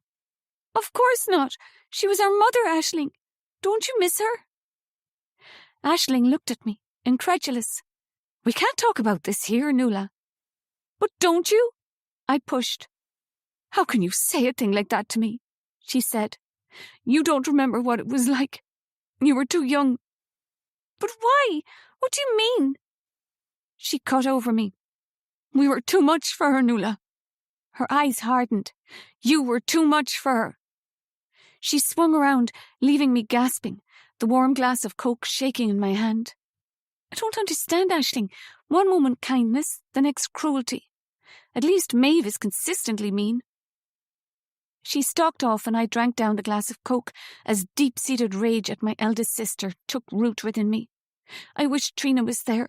She was the only one who loved me, and I wanted to be gone from this desperate island, far, far away from my miserable family. My heart ached for freedom. I wandered outside the town hall where the competitions were being held and into the sunshine. The streets of Listowel were packed. On every corner was a musician, as well as little stages with small groups playing instruments. There at the end of the street was a small crowd, and as I pushed through it, I saw Conrad playing his bodhrán. His head was bent over the small drum, his long red hair concealing his face as his hand gripped the bodhrán stick, beating fast upon its surface. Of course, my sister Maeve was by his side, placing her fiddle under her chin. She was watching Conrad for a sign, away into the music. But he kept on playing his own tune, and she was left waiting, until at last he paused and looked up at her. I searched the expression on his face. Was he in love with her? I couldn't see it. But Maeve, it was clear she was enthralled with him. My heart sank. I watched them play for a while, and then I got fed up waiting for them to finish. Conrad was lapping up all the attention. I started walking back towards the campsite. On the way, I passed Aisling in a telephone box. She was thrusting coins into the machine and had a desperate look on her face. I wondered who she was calling from a phone box that she couldn't call once we got back home. She didn't see me, and the last thing I wanted was her accusing me of spying, so I kept on going. On the way, I stopped at a shop and bought a postcard with a picture of Listowel's church and town square on the front, and a packet of Tayto crisps. Back at the campsite, I sat down and wrote Trina a postcard as I munched through my crisps. "Wish you were here. It's weird without you. Did you get my letter? I have to get out of here. Tell me about New York. Love, Noëlle." I began packing up the tent. We had to get back that night because Aisling was working in the shop the next day and I had a shift in the restaurant. I was nearly done when Maeve arrived back. "Where's Conrad?" I asked. "I saw you playing together." "Did you?" Maeve said. Her cheeks were flushed and I had never seen her look so happy. "It was so great," she said. "Be careful, Maeve," I said in a low voice. She flushed even deeper. "What do you mean?" she said, not meeting my eye. I saw you and Conrad last night. You're such a sneak, Noëlle, she said haughtily. All I'm saying is Conrad Maguire is not to be trusted. I mean, he was going out with Aisling only a few weeks ago. She's not interested in him anymore, Maeve said defensively. And, I stammered, not quite sure if I should tell her or if she would believe me. Only 10 days ago he professed undying love to me and wanted to marry me. Maeve burst out laughing. For God's sake, Noëlle, you're pathetic, just because you fancy him too and can't stand for me to have something you want. No, that's not. But I couldn't finish my sentence because Aisling had turned up. What are you two talking about? She asked. Nothing, I mumbled. Where's Conrad? He was meeting with some friends from Belfast, Maeve said. Typical of him not to help pack up, lazy bastard, Aisling commented. Maeve looked over at me as if to say, see, I told you Aisling is not into him. But I knew that already. It was more the worry of Conrad Maguire thinking he could court the three of us. What was he playing at? And even though Maeve could be a bitch, she was my sister. I don't want any boy to make a fool of her. Though there was also another voice in my head saying, what do you care, Noëlle Kelly? You're out of here soon and you're never coming back. Leave them to their secrets and lies. Chapter 21. Iris, 31st of December, 1991. Nothing about the memorial gave a sense of her mom, but Iris tried not to let it bother her. It was for her Aunt Maeve and anyone else in the community who had known her. To her surprise, the church was packed. A sea of faces looking at her, scrutinizing her grief, while she didn't have any idea who any of them were. Rory had apologized, telling her he was on duty, and although she'd only known him a week, she missed his grounding presence. Father Francis was clearly in his element. Iris tried not to listen to his sermon because when she did, she found it offensive. He painted a picture of her mom as a victim with a sad life, running away from home and never making it back. It wasn't true. He glanced at Iris when he mentioned praying for her daughter, and she could see what he was thinking in his head. Illegitimate bastard who ruined her mother's life. Everyone was staring at her, and she could hear the whispers again. Sure, she's the spit of Noëlle. Noëlle who? Sure, don't you remember the third sister? Drowned in the lake just like her mother, nearly 20 years ago. Ah, God, guess it broke poor old Gabriel's heart. Sure, glad he's not alive to see another child gone. It made her feel sick, and now she wished she'd put her foot down and told her Aunt Maeve no about the memorial. She was ashamed of herself for not standing up and giving a eulogy. She should be telling the whole town what an amazing mother she had had, how she had worked hard and given Iris the best start in life, and that it was only Iris who had screwed it up now. Nothing to do with her brilliant mother, who had always believed in her. But she didn't have the courage to leave the pew or go up and speak, and the priest hadn't even asked her if she wanted to say the eulogy. Aunt Maeve hadn't offered to, nor her Uncle Conrad, and so it was up to Father Francis to speak about her mother as if she was a charity case. Nausea swept through Iris, and she wanted to run out of the church, keep going all the way out of this dark, gossipy town and back to the big city of New York, where she could be anonymous again. She wondered, was one of the men in the congregation in fact her father? If it wasn't her Uncle Conrad, then who else could it be? Reading Noëlle's diary, she had a sense her mom was involved with someone other than Conrad, because who had she been calling from the telephone box in Listowel? Again, she was coerced into taking communion, and afterwards, as she knelt down in her pew, she watched the rest of the congregation going up to take the host. She examined each of the men. Was one of them her secret father? Did he even know? At last, the masquerade of a memorial was over, and they were released into the wet, windy day to walk up the town to Creighton's for soup and sandwiches. She was forced to sit at a corner table with her Aunt Maeve on one side, her Uncle Conrad on the other, and Father Francis opposite her. She was hemmed in on all sides, and the pub was hot and smoky. She and her aunt had glasses of lemonade, while Conrad and the priest were digging into pints of Guinness. The girl behind the bar brought over platters of sandwiches, and Iris recognised her as Lizzie, who she'd met walking on Christmas Day. Lizzie gave her a sympathetic smile as she put the platters down on the table. Iris ate a couple of sandwiches and then made her excuses to go to the restrooms. Next to the ladies, there was a back door out of the pub, and she went outside. It was spitting rain and freezing, but she didn't care. Oh, hi there. Iris turned around to see Lizzie standing behind her, leaning against the pub wall, smoking a cigarette. Want one? She offered. Iris nodded, taking the cigarette between her fingers. How was the memorial? Lizzie asked, handing Iris her lighter. Bad, Iris said, taking a drag. The whole town showed up, and I don't know anyone. Sorry I didn't come, Lizzie said. Me and my dad don't go to church. We're not Catholic, she clarified. And even if I were, I wouldn't want to listen to that old pervert priest. She sighed. The town is rife with rumours about him and teenage girls in the confessional box. I don't know how he gets away with it. Oh, God, that's gross, Iris said. I don't think I can look at him if that's true. It could just be rumours, Lizzie said. Sorry, I didn't mean to freak you out. They smoked in silence, and Iris felt Lizzie scrutinising her. So, how old are you? Lizzie asked at last. 18. And you? Just 17. Last year in school. Once I'm done, we're moving back to Germany. Though I'd like to go to college in London. Have you been to London? No, this is my first time in Europe. They smoked in silence again. Iris felt the shadow of a bird pass overhead.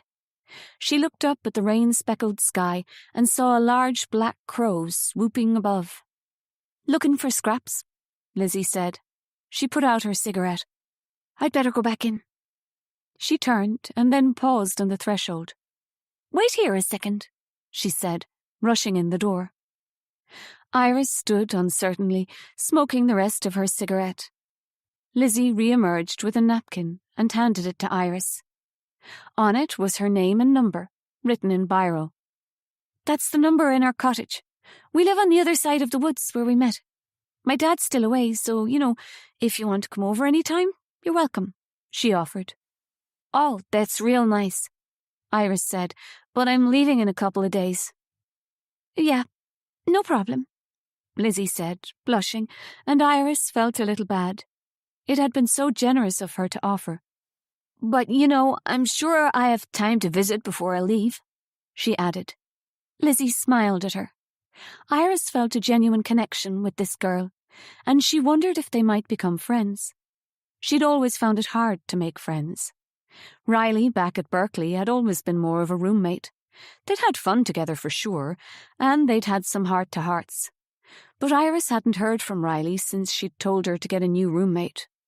It had been a fleeting kind of friendship. And you don't even have to ring. If things get too much at Swan Hall, just come on over. All you need to do is go through the woods, and my house is the first stone cottage you come to. Blue door. Lizzie, where are you? A man called from inside the pub. Okay, duty calls. Pints need filling, Lizzie said, giving her a last smile. So I mean it. Just come over, she said, patting Iris's arm. Lizzie went back inside and Iris shoved the napkin in her pocket. There was something about Lizzie, a natural warmth, an openness which reminded her of her godmother, Trina. Back inside the pub, her Uncle Conrad was playing his bodhrán, joined by a fiddler and another man on a tin whistle. Her Aunt Maeve sat poker straight watching the music. Iris remembered listening to the three sisters on the tape in her mother's old tape deck. She sat down next to her, and something about the tortured expression, the longing on her Aunt Maeve's face, made her feel sorry for her. "Do you still play the violin?" she found herself asking. "No," Maeve snapped. "Oh, sorry," Iris said, a little hurt by her tone. "Sorry," Maeve said, gathering herself. "But we stopped playing music when Noëlle died. Well, that is, Aisling and I stopped." Iris remembered the day her mother had played the piano at the Manettis when Iris had been about 12. How she had danced and danced around the big apartment in her socks, slipping and sliding on the floor she and her mom had just polished. She remembered the tears glistening in her mother's eyes, and now she understood. It must have been the first time she had played the piano since her sister had died. And how like her Iris must have looked. Conrad did the opposite. Maeve's voice was laden with sarcasm. He can't stop playing. He can't stop drinking. All in all, he just can't stop himself. Chapter 22. Noëlle, 31st of August, 1972. I have to get out of here, now. The shit has hit the fan. I'm up in my bedroom and I've put a chair up against the door, but Daddy could break that down easily. I can hear him ranting and raving downstairs, and Maeve trying to calm him down, but sure, she stoked his fire in the first place because she told him about C. I don't know where Aisling is, and I really wish she was here because she would have stood up for me. I said to Daddy, what does it matter now? It's all over with. But he was as if possessed. You're unnatural, he said. It's a sin and damnable to hell. I'd rather be off to hell than anywhere near your bigoted heaven, I said, losing my temper. Besides, who says it's true anyway? I challenged him. You disgust me, he hissed, not answering my question. I always knew Katrina Finlay was depraved, and now I'm proven right. I tried a different tack. It's just stupid gossip, Daddy, I said to him. Trina and I are friends, that's all. You were seen, he hissed.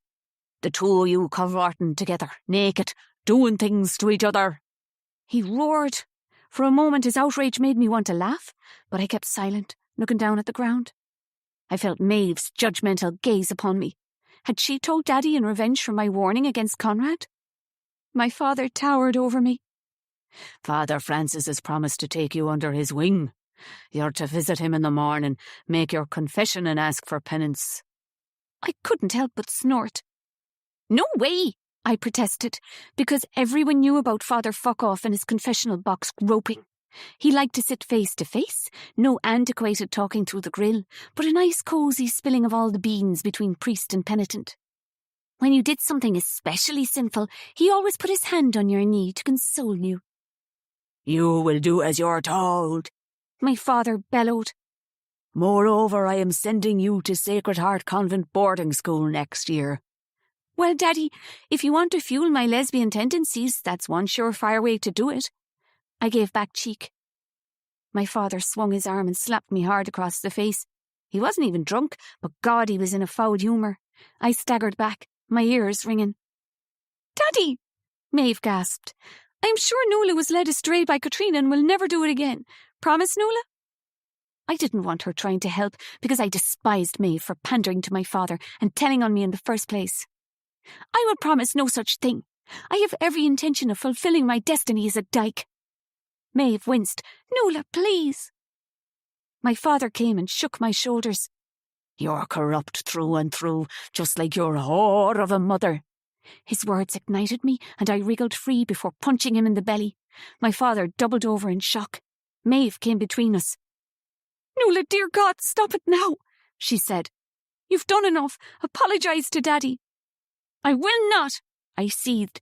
Just stay out of it, you two-faced bitch. You're up to as much sin as me. She went very still then and shook her head at me, her eyes pleading.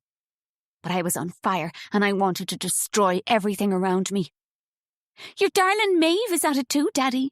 I saw her and Conrad Maguire together, doing it. I lied, because maybe they had fucked anyway, and Conrad Maguire was the son of Daddy's best friend and crony, Padder Maguire. I wanted to hurt Daddy as much as he had hurt me. My father straightened up and looked at Maeve, who was frozen to the spot in horror, and then turned to me. Is this true, Maeve? Conrad and I are in love, she squeaked. Nothing has happened. Noëlle is lying. Our father lashed out and slapped Maeve on the cheek. Daddy, she cried out in shock, tears filling her eyes.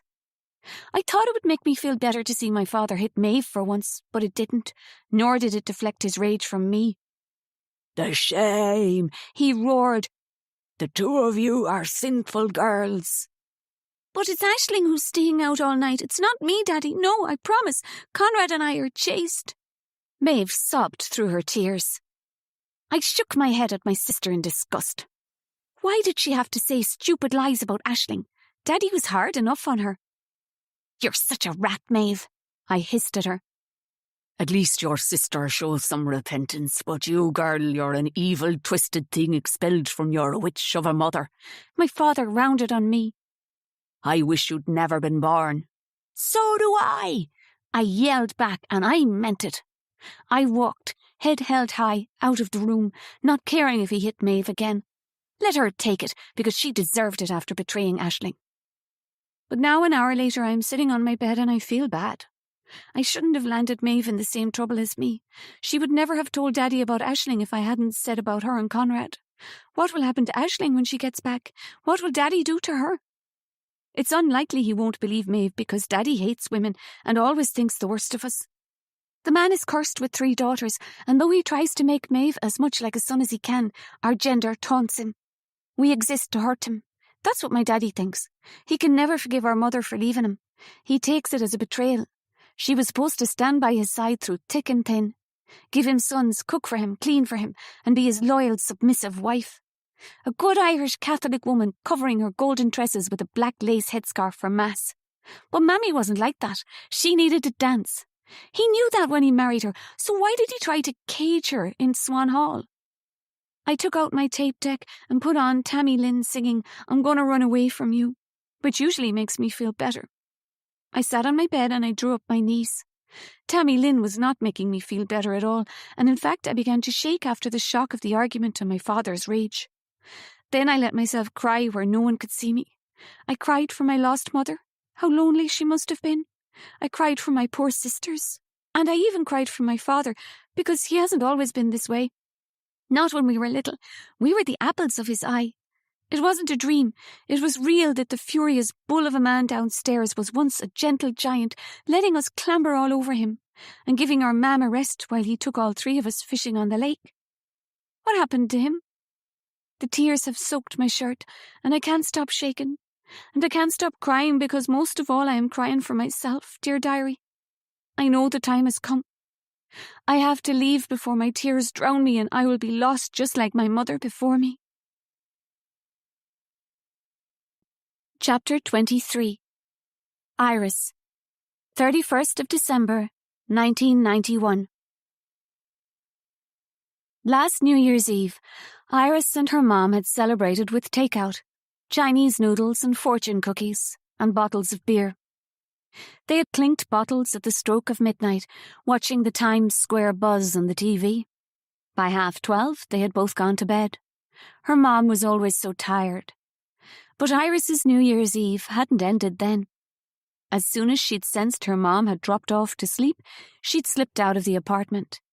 Managing to grab a taxi by a miracle, she had gone to the club in Soho where Freddie had said he'd be with his friends. He had wanted her to be with him on New Year's Eve, well, the early hours of New Year's Day, and she had gone running like the fool she was.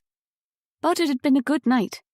They'd drunk margaritas and danced until she'd felt like her feet would fall off. At some point in the night, Freddie had followed her into the girls' restroom, and they had fucked, despite the fact she had just told him her New Year's resolution was to give him up. Praying that her mom didn't hear her, she'd snuck back into the apartment at around 4 a.m. and collapsed in her bed, her body humming from the drinking, the dancing, and the sex. She felt guilty about deceiving her mom. It wasn't even that her mom didn't allow her to have boyfriends over. When she'd been dating Freddie, he'd stayed over all the time. But they'd broken up, and she had cried all over her mom about how he'd cheated on her. The truth was, she'd been embarrassed that she'd let him into her life again, ashamed that her mom would be disappointed in her daughter and think she was weak. Why couldn't she resist Freddie? There was something about him, or something he did to her, which made her fall for his lies every time. No more. She had finally got free of Freddie, and her mom would be glad, Iris thought now, as she sat at the dinner table with her aunt and uncle over the New Year's Eve dinner. To her surprise, Conrad had cooked. beef Wellington with a rich gravy, roast potatoes and carrots. She had been touched by the effort he had gone to, and it was one of the best pastries she'd ever eaten. "This is delicious, real good," she enthused as her Uncle Conrad filled his and her wine glasses to the brim. Maeve sipped on her glass of water. "I have many hidden talents, don't I, Maeve?" Conrad said, winking at his wife, as he knocked back his glass of wine in one and refilled it immediately. Maeve looked unamused as she speared one of her potatoes with a fork.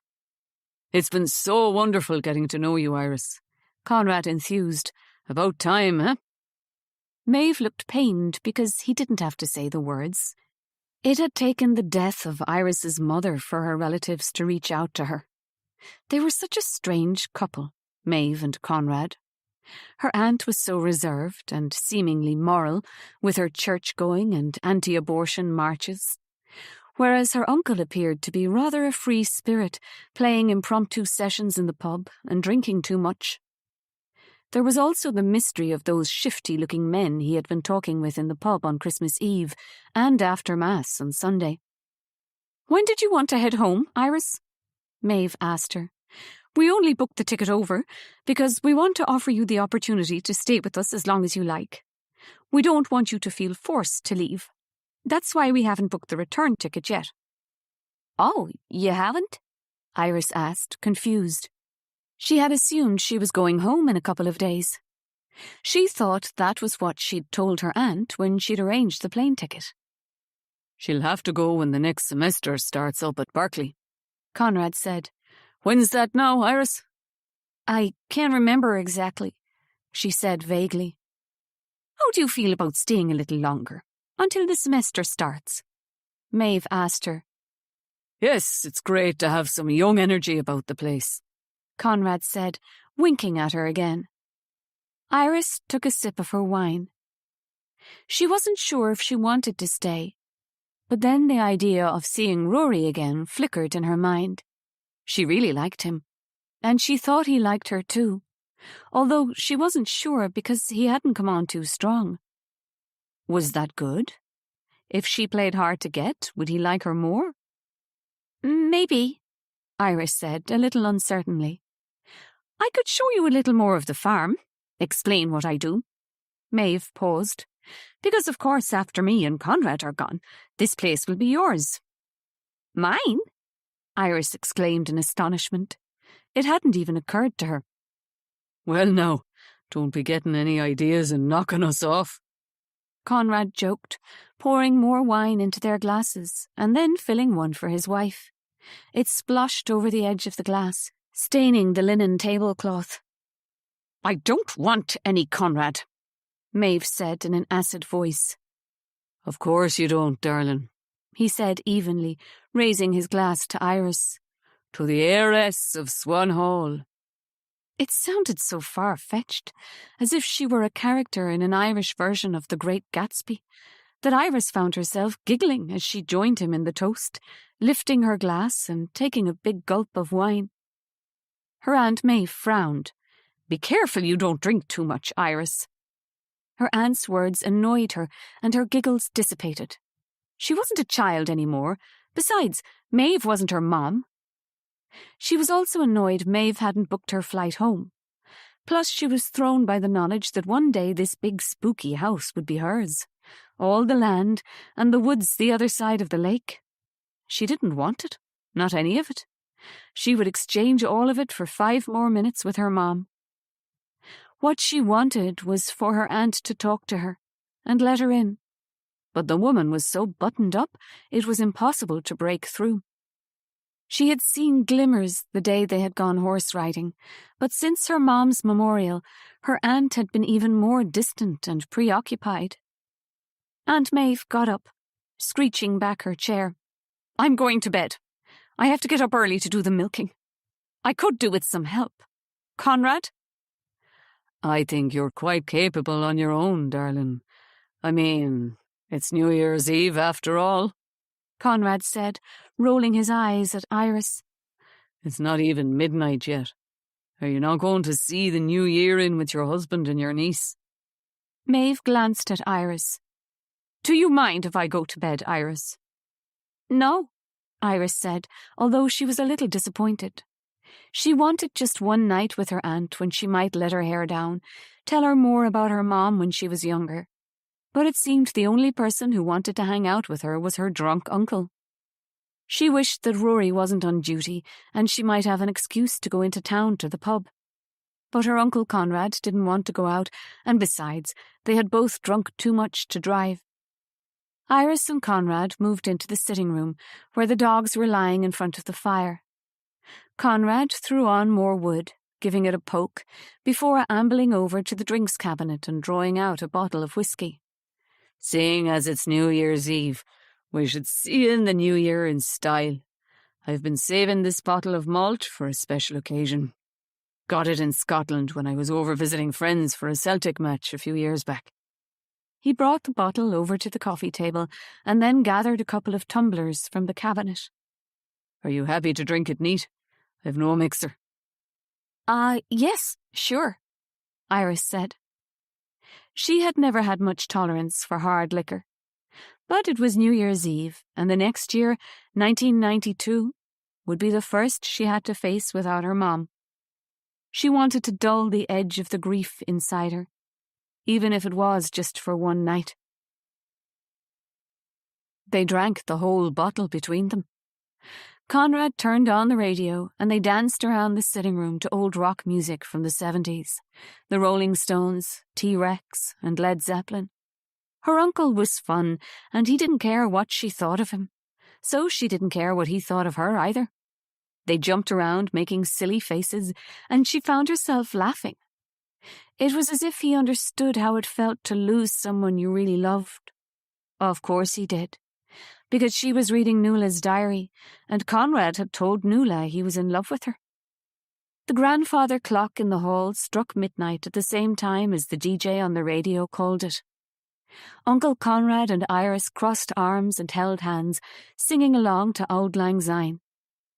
They collapsed on the couch. Iris's head was swimming. Her uncle handed her another glass of scotch. She nursed it while watching Conrad pull out his guitar. I have a song for you, he said, tuning the guitar as he spoke. I wrote it myself. Iris couldn't believe he was able to still play the guitar. He was so drunk. It's called The Golden Girl. Just like you. He slurred. Just like you, Noëlle, he said. It's Iris. But he wasn't listening to her. He'd gone into his own world as he began playing. Come winter, there's two swans drifting on the lake, together, then apart, weaving in between the icy eddies, nesting and departing. Wings spread wide as they take flight. Come summer, there's two souls floating on the water, me and the girl of my dreams. She is the golden hour of the day, golden hair falling into my open palms. We are in love. Oh, our hearts beat together. The clock ticks, the days lengthen. The clock ticks, the days shorten. And the long, hot summer is over.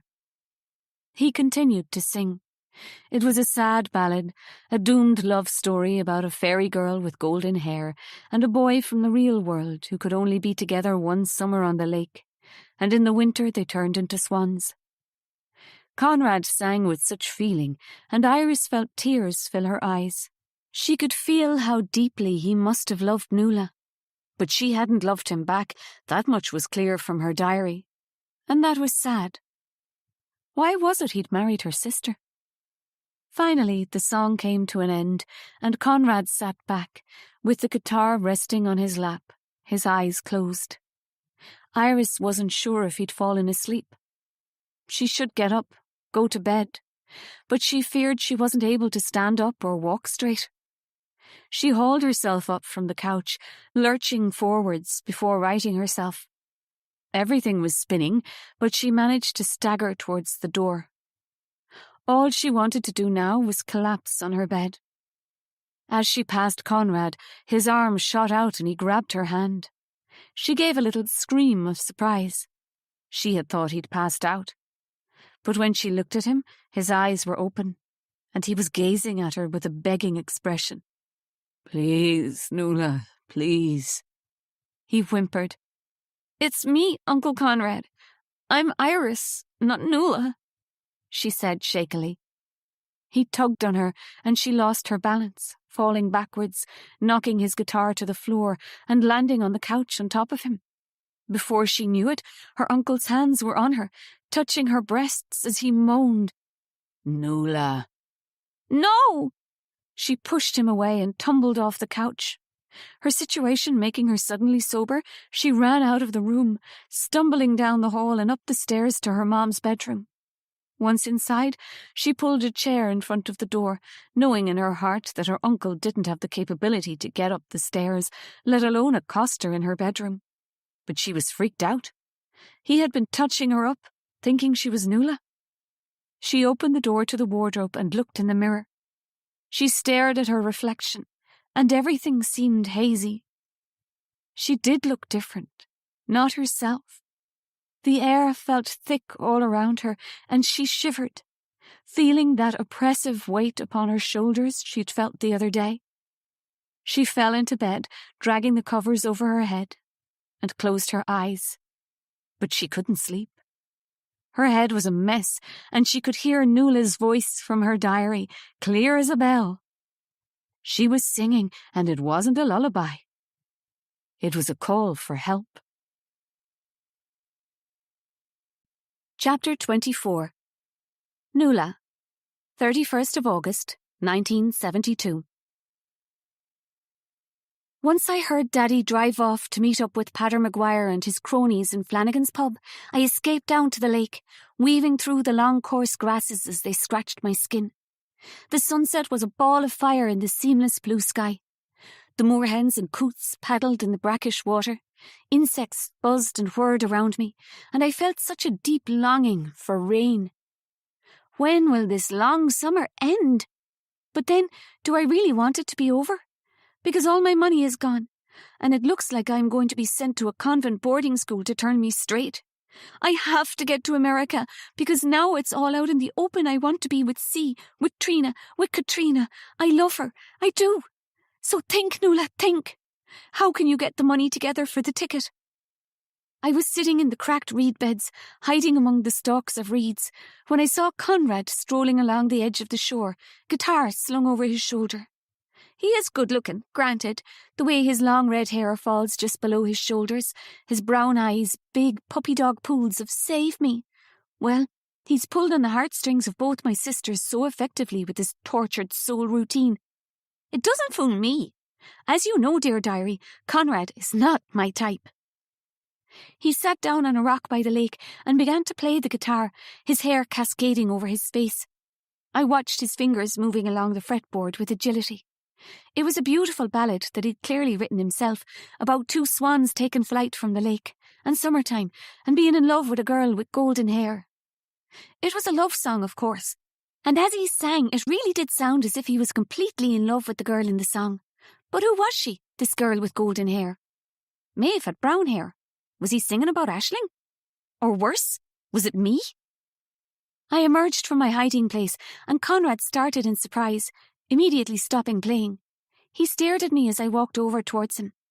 I drew strength from my feet, firmly rooted on the earth, the lap of the water behind me, and the sinking sun illuminating my path towards him. I was angry. Noëlle, he said in a soft voice, his brown eyes entreating.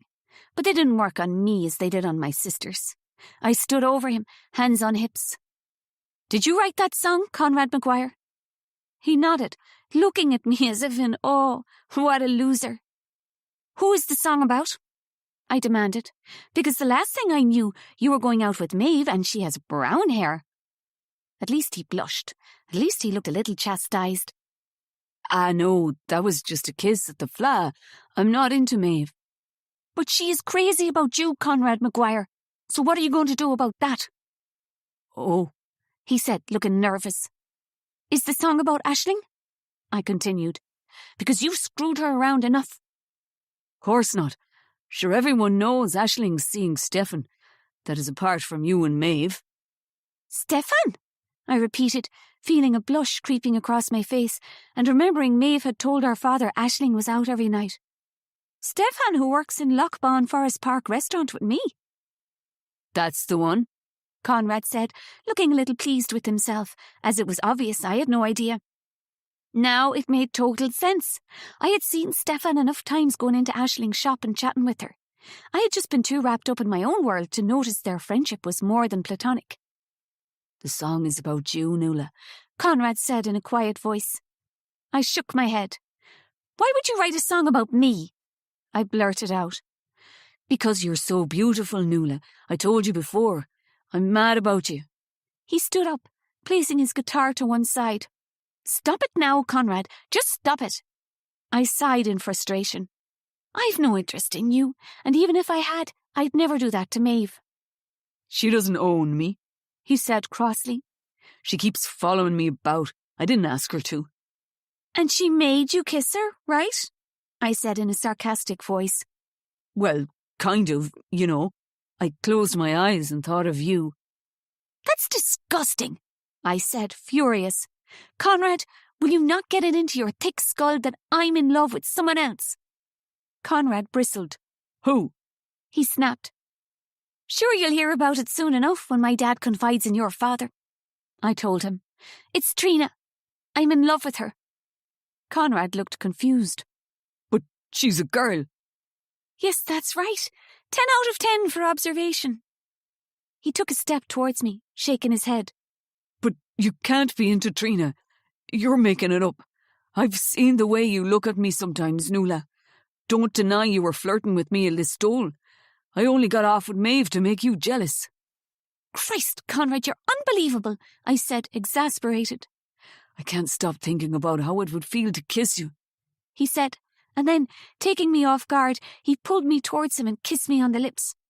I jerked my head back and pushed him away. Too late, for behind Conrad, to my horror, I saw the back of Maeve running into the woods. Oh, fuck! Had she been watching all this time? What had she heard us say? Conrad was staggering backwards, a stupid grin on his face.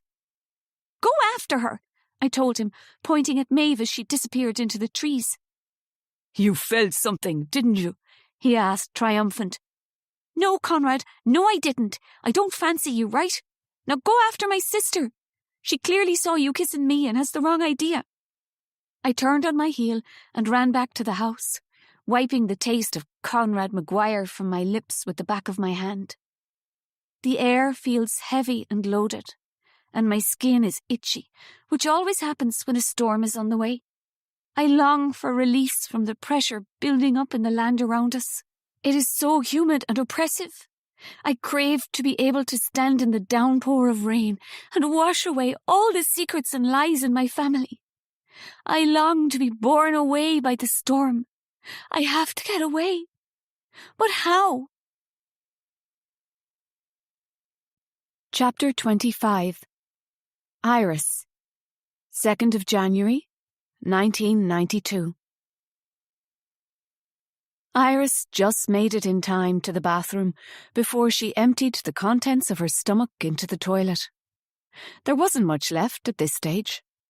She had spent the whole of yesterday, New Year's Day, either in bed or throwing up in the bathroom. By midday, her Aunt Maeve had knocked on the door. "Iris, can I come in?" "Yes," she'd croaked, shivering under the bedcovers. Her aunt stood over her, shadowy in the dim room. "Are you okay?" she asked. "I think I have a stomach bug," Iris said weakly. Maeve responded, her eyes creasing in mild amusement. "I believe it's more likely Conrad persuaded you to drink too much last night." She looked down at Iris in sympathy. "Years ago, I tried to keep up with his drinking. It didn't do me much good, and when Daddy died, I stopped drinking altogether." She patted the bedclothes. "I did try to warn you to be careful. My husband is always on the lookout for a drinking pal." Iris winced at the memory of what had happened last night. Had she led her uncle on? Was it her fault that he'd tried to touch her up? Oh, God, it was mortifying. I'll bring you up some tea and toast. That will make you feel better," Maeve offered. When she came back with the breakfast, Maeve sat on the end of Iris's bed while she nibbled on the toast. It did, in fact, make her feel a whole lot better, and she gratefully drank all the tea. Her throat was so dry. Maeve had also brought up a jug of water and a glass. "Make sure to drink all of this. You'll feel better," she said. "As I said, I used to drink an awful lot too, but I saw what it did to my father and my husband, so that's why I promised my father I would stop." "I'm sorry," Iris mumbled. "I didn't mean to drink so much." "I don't blame you. I should have stayed up, kept an eye on Conrad." If only she had, Iris couldn't help thinking. The night had got chaotic. Her head still felt a mess. "Well, I did want to show you around the estate," Maeve said. "Maybe we should wait until tomorrow to do that." "Right," Iris said. "Yes, sure." She remembered now what Maeve had said to her last night. One day she would inherit this house, the farm, and all the land. What would her mother think of that? All the years of scrimping and saving. But the inheritance felt like a weight hanging over Iris. She wasn't sure she ever wanted to come back to the heavy presence of the house, the gloomy lake and dark woods ever again, let alone live here one day. "Just sell it, Iris," a voice inside her counselled. But that seemed like the ultimate betrayal to her mom and her mom's sisters. After her Aunt Maeve left, Iris pulled the covers back over her pounding head, trying to push her concerns away. She didn't have to think about it now. That was all years off in the future, and who knows, maybe she'd want to be in Ireland. Thoughts of Rory came into her head, and she began to fantasize about being married to the Irish Guard. He would give up being a cop, and together they'd run the farm. But it would be for crops, not animals. They'd make their own cheese and ride horses together at sunset on the shore of the lake. She would give him a baby boy and then a girl, and they would live happily ever after, the four of them, dancing in a ring in a meadow full of fragrant bluebells. It was a grand and lovely dream, and Iris lost herself in it for a while, until she drifted off to sleep. When she woke again, her aunt had left her more food. A tray laden with a big slab of sponge cake and a pot of tea, scones and jam. Iris was touched by her consideration, as if Maeve knew her niece wanted to hide away in her room. She was dreading seeing Conrad again, although she hoped he had been so drunk he'd forgotten what had happened. The day fell away into night, and she felt a little better for a while. But as soon as she woke up the following morning, waves of nausea assaulted her again. She sat back on her heels in the bathroom, feeling green in the face. She had never had such a bad hangover, and she'd been drunker than New Year's Eve before. She got off the bathroom floor and sprayed her face with water, before shakily walking back to the bedroom. She felt terrible. And then it occurred to her, in 1 second of dreadful realization. She'd not had her period since just before Mom's funeral, and that had been at the end of October. She had been so buried in her grief, she hadn't kept track of her cycle, and part of her had just thought the shock of losing her mom had disrupted things. But now? Oh, crap! As soon as she had the thought, she knew it. Even though they'd used condoms, somehow Freddie had got her pregnant. She tried to convince herself it couldn't be possible, that she was imagining things, but her instincts were suddenly wide awake. How had she not noticed before? She should never have come to Ireland, because now she had to deal with this crisis on the other side of the world. One thing she knew for certain was there was no way she could have a baby. It would tie her to Freddie for the rest of her life, and she had just gotten over him. Her mom was gone, and she'd have to deal with it all on her own. She'd seen how her mom had sacrificed her life for her, and Iris knew she wasn't as strong as her mom. All of a sudden, she felt a wave of nostalgia for Berkeley, She had been so lucky. She had to get back to college no matter what and finish her degree. Not just to honour her mom, but also for herself. Iris gave a deep sigh. Okay, first things first. She had to get hold of a pregnancy test and check if she was pregnant. Then she needed to get home and deal with it. She clutched her hands in her lap, took some deep breaths. I will be okay, she told herself. But now, more than anything, she wished her mom were with her to help her. She was all alone in this. Downstairs, the kitchen was empty, but a pot of tea was still warm on the table. Iris poured herself a cup and forced down a slice of soda bread with jam. She felt a little better after eating. In the hall, the keys to the VW Golf which her aunt had lent her were lying on the table. She picked them up and slipped out the back door. She felt the house watching her in silent judgment as she got in the car and started it up. Maeve was most likely out on the farm, but what about Conrad? Was he spying on her? It was all getting too freaky. Her crisis had pushed her over the edge. Whatever the test said, she wanted to go home now. Iris kept driving through the town and out the other end. She needed to find a pharmacy in a place no one knew her. She kept going, driving for another hour, through several towns. She was heading towards Dublin, in the opposite direction to which Rory had taken her the other day. Tears sprang to her eyes when she thought about Rory. If she was positive, she was going to head home as soon as she could, so she could sort herself out. Most likely she'd never see him again. It was just too bad, because there had been something between them. She wasn't making it up in her head. She really liked him. Eventually, she felt she'd gone far enough and pulled into the car park in a shopping centre in a place called Mullingar. She walked around until she found a pharmacy and went inside, her legs feeling like wood. Standing in the Irish pharmacy looking for pregnancy tests, Iris felt more self-conscious than she'd ever felt back home. She'd bought pregnancy tests before, of course, who hadn't? But she'd never been pregnant, always lucky. This time, though, something told her she wouldn't be lucky, because already her body felt different. She grabbed 2 tests, just in case she screwed up the first one, and went to the counter, her cheeks crimson. The sales assistant took her time, eyes disapproving behind her spectacles. But at least she put the tests in a brown paper bag before handing it back to Iris. She fled the pharmacy, running all the way back to the car and bursting into tears once she was behind the wheel again. Her whole life was a complete mess. Her mom was gone, she had fucked up her degree, and now this? So she'd found her relatives in Ireland, might one day inherit a big pile of land and a falling-down house. But it wasn't what she wanted or needed.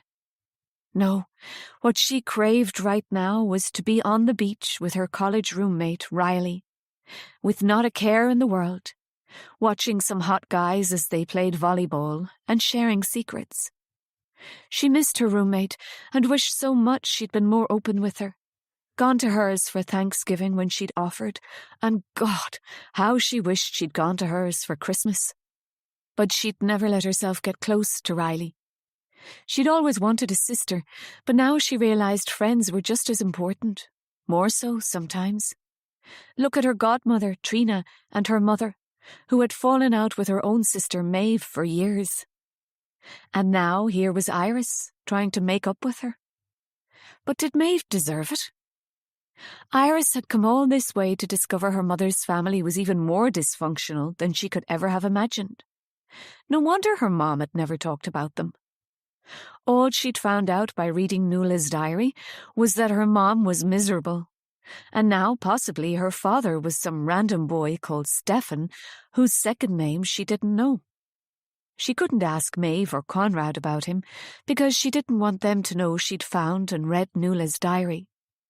Moreover, how had Noëlle died? Had it really been an accident? She was now certain it hadn't been suicide. Iris's mind raced as she drove the miles back to Swan Hole. "Please, please, don't let me be pregnant," she begged. "I'll believe in you, God. I'll go to church with my Aunt Maeve, but please don't let it be true." She felt the Virgin Mary medallion against her chest. "Please, Mary, Mother of God, have mercy on me. I can't be pregnant. I just can't." She made it up to the bathroom without seeing either her aunt or uncle. She ripped open the packet of the first pregnancy test and took a deep breath. The moment of truth had arrived. Downstairs, her aunt was in the kitchen making dinner. "How are you feeling?" she said, giving Iris a wan smile as she turned around from chopping carrots. "Better," Iris lied, standing awkwardly in the doorway. "Well, dinner won't be long. Would you like to lay the table?" "Sure," Iris said, glad to have something to do. She took the knives and forks out of the top drawer in the dresser.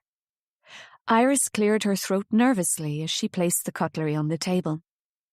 "Aunt Maeve, remember we were talking about my ticket home? Would you mind booking it for tomorrow or the next day at the latest?" "Tomorrow?"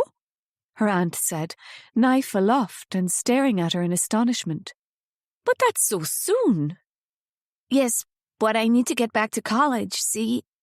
Surely next semester doesn't start for a few more days. It would be ideal if I could show you around the farm a little more, spend some time together, just us two." She sighed, turned back to her chopping. "I am sorry if you found me a little aloof, Iris. It takes me a while to warm up, and I've lost so many loved ones over the years that I am a little wary of opening up to new people. But I would really like to make up for all the lost years." She paused. "I even thought we could take a little trip, just the two of us, to Galway. We could stay in a hotel, have spa treatments, that sort of thing. My treat." She turned around, beaming at Iris. "Oh," Iris said, feeling terrible. "That's so lovely, but—" "So you'll stay?" Maeve pushed. "Sure," Iris heard herself saying, because she couldn't think of a good reason to say no. And she knew the one person she could not tell about her pregnancy was her Aunt Maeve, the staunch pro-lifer. She put the glasses out and the plates. "Come on, Iris, it's just another week." But when she counted the weeks in her head, panic started to flood her. She knew from talking with girlfriends at college that things were so much simpler if you had an abortion up to 10 weeks. You could get pills, and there was no need for surgical intervention. It was going to be so much harder and more expensive, she had no idea where she'd get the money from, if she couldn't take the pills. "Iris? Iris?" Maeve was talking to her, and she'd gone off in a trance. "Are you okay? You look very pale." "Yes, I'm fine," she said. "Well, will you go and tell Conrad dinner is ready? He's in the sitting room." Oh, crap. The last thing she needed was to have to face her sleazy uncle. She still felt so guilty about what had happened on New Year's Eve, no matter how many times she tried to tell herself it was not her fault. "Iris!" Her uncle stood up as she came into the sitting room, the book he had been reading falling to the floor. "How are you? Maeve said you've been sick." "I'm better now," Iris said, trying not to catch his eye. "Iris," Conrad paused. "I am so very sorry about the other night. I mean, it's a bit of a haze, but I have a feeling I was very out of order." "It's okay," Iris said, desperate to get out of the room. Her uncle walked towards her. "Please believe me, I am appalled at my behaviour. All I can say is the drink got a hold of me, but that's no excuse, of course." He paused. "It's just you look so like Noëlle and, well, in a way, you're rather like her in personality too." Iris jerked her head up. She'd read Noëlle's diary, and she didn't think she was like her one bit. Noëlle was brave and ballsy and said exactly what she thought. Noëlle would not have let her uncle grope her and then feel guilty about it. And Noëlle would not have let herself get caught out by a douchebag like Freddie. Noëlle altogether was magnificent, in Iris's opinion, whereas she was a complete mess. "No, I'm not, Uncle Conrad," Iris said. "I believe I'm a very different person." Yes, of course. But you see, I adored Noëlle, and, well, I have never really got over her. Iris wanted to say she didn't love you, but then she'd let on that she'd read the diary, and the last thing she wanted was to share her discovery. "Well, anyway, dinner's ready," she said, looking away from the burning look in her uncle's eyes. Her Uncle Conrad reached out and touched her arm. Is everything all right, Iris? If there's anything I can do? She pulled her arm away, heart racing. No, I'm fine," she said tightly. "I can tell something's wrong." He paused. "And I know my wife can be cold and a little insensitive. What's happened?" Iris looked up at Conrad. Everything about him gave her the creeps. But she was desperate, and there was no one else who could help her. "I need to get back to New York urgently. Can you lend me the money for the ticket?" He raised his eyebrows in surprise. "But didn't Maeve agree to pay for the ticket?"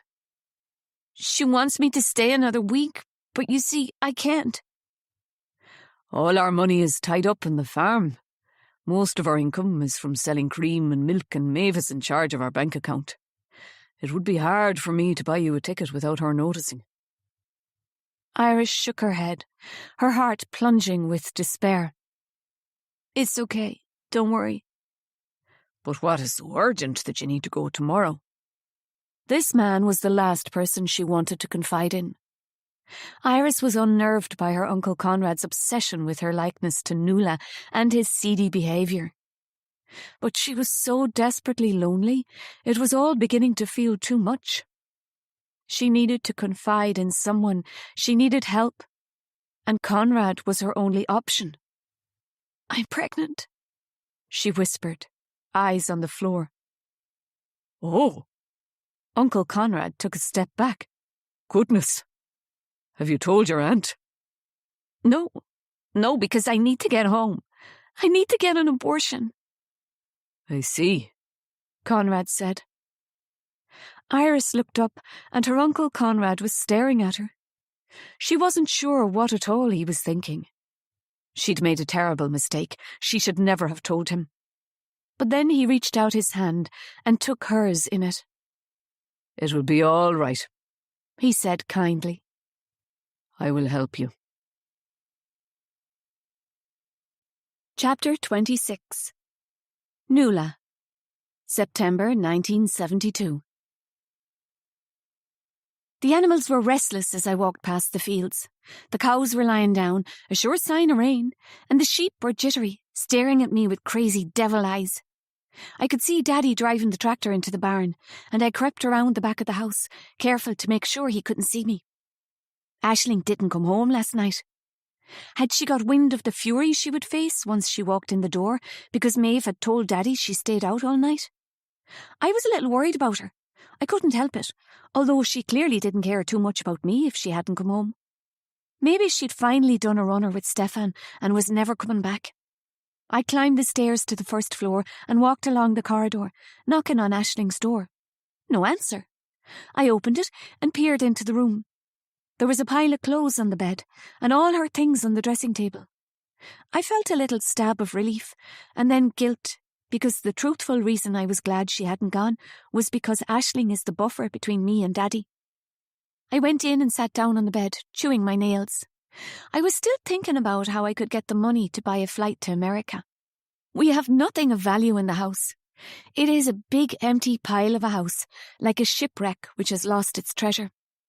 Over the years, my father has sold anything of value to keep the farm going and himself on the whiskey. He keeps saying we are lucky to have the land that we have, that one day we'll be millionaires because of it. But the land takes too much from us to make it worth it. It took my mother away, that's for sure. Sitting on her bed, I remembered the last time Aisling and I had spoken at any length at the Fleadh. She had said some very hurtful things to me about how I had been too much for our mother. How can she imply it's my fault our mam drowned herself? It was a wicked, mean thing to say. My eyes landed on a coffee tin on Aisling's bedside table. Why would she have a coffee tin in her bedroom? I went over and unscrewed the lid of the tin. Inside was a huge roll of notes. I pulled it out, and more notes were underneath the roll. It had to be all of Aisling's wages, apart from what she gave Daddy monthly, from the whole year in the shop. I counted the notes, and it was more than enough to buy my plane ticket to America, even if they are so expensive. I stared at the money. No, I should put it back. It's Aisling's. But what does she need it for? She isn't going anywhere. I can borrow it so I can, and send the money back to her as soon as I have made enough in New York. Excitement flooded through me. I miss Trina so much. The idea of her touch upon me in a matter of a few days sent a thrill through me. My freedom is so close. I can taste it on my lips. But I need to be clever about it. I can't take the money right now because Aisling will be home soon to change her clothes at least, and she'll notice. I have to wait until she is gone on her next morning shift, then take the money. That gives me all day to pack and get the bus up to Dublin. Go to the passport office to get my passport, and then straight to the airport and buy the plane ticket. I have my birth certificate, found it in the kitchen dresser months ago when Trina and I first decided to leave. And if needs be, I am totally capable of forging my father's signature. My heart has lifted at the idea of getting away from Swan Hall. I know if I don't go, I will go mad or drown like my mother. Surely Aisling will understand that one day. She isn't as unstable as me. She is a solid sort of girl and she will be fine. The way she deals with Daddy in his anger is evidence of this. I will drive him to murder one day, I am sure of it. It's better for my family if I leave. After all, Aisling told me I was too much. So, I will go to somewhere where I can be as much as I want to be. Chapter 27. Iris. 3rd of January, 1992. Is there something you want to talk to me about? Aunt Maeve said to Iris as they sat over breakfast, just the two of them. Uncle Conrad was nowhere to be seen. No, Iris said, trying to quell the morning sickness by biting into a slice of jam-laden soda bread. Are you sure? Maeve said, before putting the empty pregnancy test box on the table between them. Iris froze. Crap! She had so carefully disposed of the test in multiple plastic bags and put it in the bins outside, but she'd forgotten about the box. I found it down the back of the bathroom cabinet, and it's certainly not mine or Conrad's. Did he tell you? Tell me what? Maeve raised her eyebrows. Uncle Conrad. He said he'd help me. Maeve looked astonished. You went to your Uncle Conrad for advice on pregnancy? She shook her head. Iris, you picked the wrong person for sure. He was kind. He understood. I doubt it, she said crisply, 2 spots of crimson on her cheeks. So, are you pregnant, Iris? I don't think that is any of your business, Iris said defensively, and I would like you to book me a flight home, right now. I will take that as a yes. Maeve's voice softened. Do you really want to go through this alone? Let me help you. I don't want it, Iris interrupted, her voice sharp. I'm getting an abortion. Oh, Maeve responded, eyes widening. Iris got up from the table because she didn't want to hear any of her aunt's pro-life lecturing. Maeve was not her mother, and Iris was an adult, so her aunt had no say in what she decided to do with her own body. Where's Uncle Conrad? Iris asked. He's gone out. What? But... Iris was confused by his disappearance. Her uncle had said he would help her, but where was he now? Why couldn't he speak up for her in front of her aunt? I can't believe you told him you were pregnant, Iris, Maeve said in a low voice. Oh, my lord. She got up from the table and went towards Iris, arms outstretched. But Iris pushed her away, hard, and her aunt stumbled back against the kitchen counter. "You're not a nice person, Aunt Maeve. I've read Noëlle's diary, and I know what you did." Her aunt's face went white, and she shook her head. "What do you mean? What did Conrad tell you?" "Just stay away from me," Iris said, running out the kitchen and upstairs. In the bedroom, she grabbed her case and piled clothes into it. She opened the bedside table drawer to get her passport, but it was gone. Iris hunted around the room, looked in her bag, but it was nowhere to be seen. She stormed back downstairs. Aunt Maeve was still in the kitchen, her back to her, staring out of the window at the lake. "Where is it? Where is my passport?" Iris demanded. "Give it back immediately." Her aunt turned around slowly. Her eyes were red-rimmed and she had clearly been crying, but Iris didn't care about her. She was a horrible woman. "You can't stop me. You can't keep me here. Give it back." "Oh, Iris, you should never have told Conrad," Maeve said in a whisper. "But look, sit down with me. We'll work this out." "I am not having a baby," Iris said to her. She just knew in her heart and soul that being pregnant would push her over the edge. She couldn't cope, and what then? "Come on now, just take a breath. Please sit down." Maeve reached out to her, but Iris flapped her away. "No, I told you. I'm not having a baby, so just leave me alone." Iris ran out of the kitchen, out the back door and across the lawn. It was pouring with rain, and she could barely see where she was going. She slipped and slid on the wet grass, and her feet squelched in mud as she found herself standing on the edge of Loch Bawn. The rain drove across the surface of the lake, creating ruffles of white waves and the illusion that she was by the sea. The wind tore through the trees, and it sounded like her rage. Iris was so angry. How could her mom have done this to her? Leave her alone when she needed her most? The lake surged towards her, slopping over her wet feet, drenching her sneakers, and once again Iris felt pulled towards it. A part of her wanted to walk into the lake and keep going, walk until her feet couldn't touch the bottom and water closed over her head. Then all the fear, all the pain and confusion would be over. There would be sweet nothing. There would be peace. Iris took another step forwards as the lake now splashed over her ankles. She waded in deeper, soaking her jeans and plastering them to her legs. Was this what Noëlle had done? Followed her mother's fate into the deep lake? But no, Iris knew that wasn't true. Noëlle hadn't chosen to drown. But Iris could. She could. Iris pushed out further into the churning lake, and beneath her feet she felt it suddenly drop, so that now the water was over her knees, inching up her thighs. And still she went on, as a voice inside her urged her forwards. The wind whipped her hair across her face, and she could feel herself slipping away, lost in misery. "Iris?" The voice was faint against the wind and rain, and for a moment it sounded as if it had come from the depths of the lake. "Iris!" But when Iris raised her eyes from the hypnotizing batter of the waves upon her legs, she saw a figure in a yellow mackintosh waving at her from the other side of the lake, and by its side, a little white dog. Iris couldn't bring herself to wave back.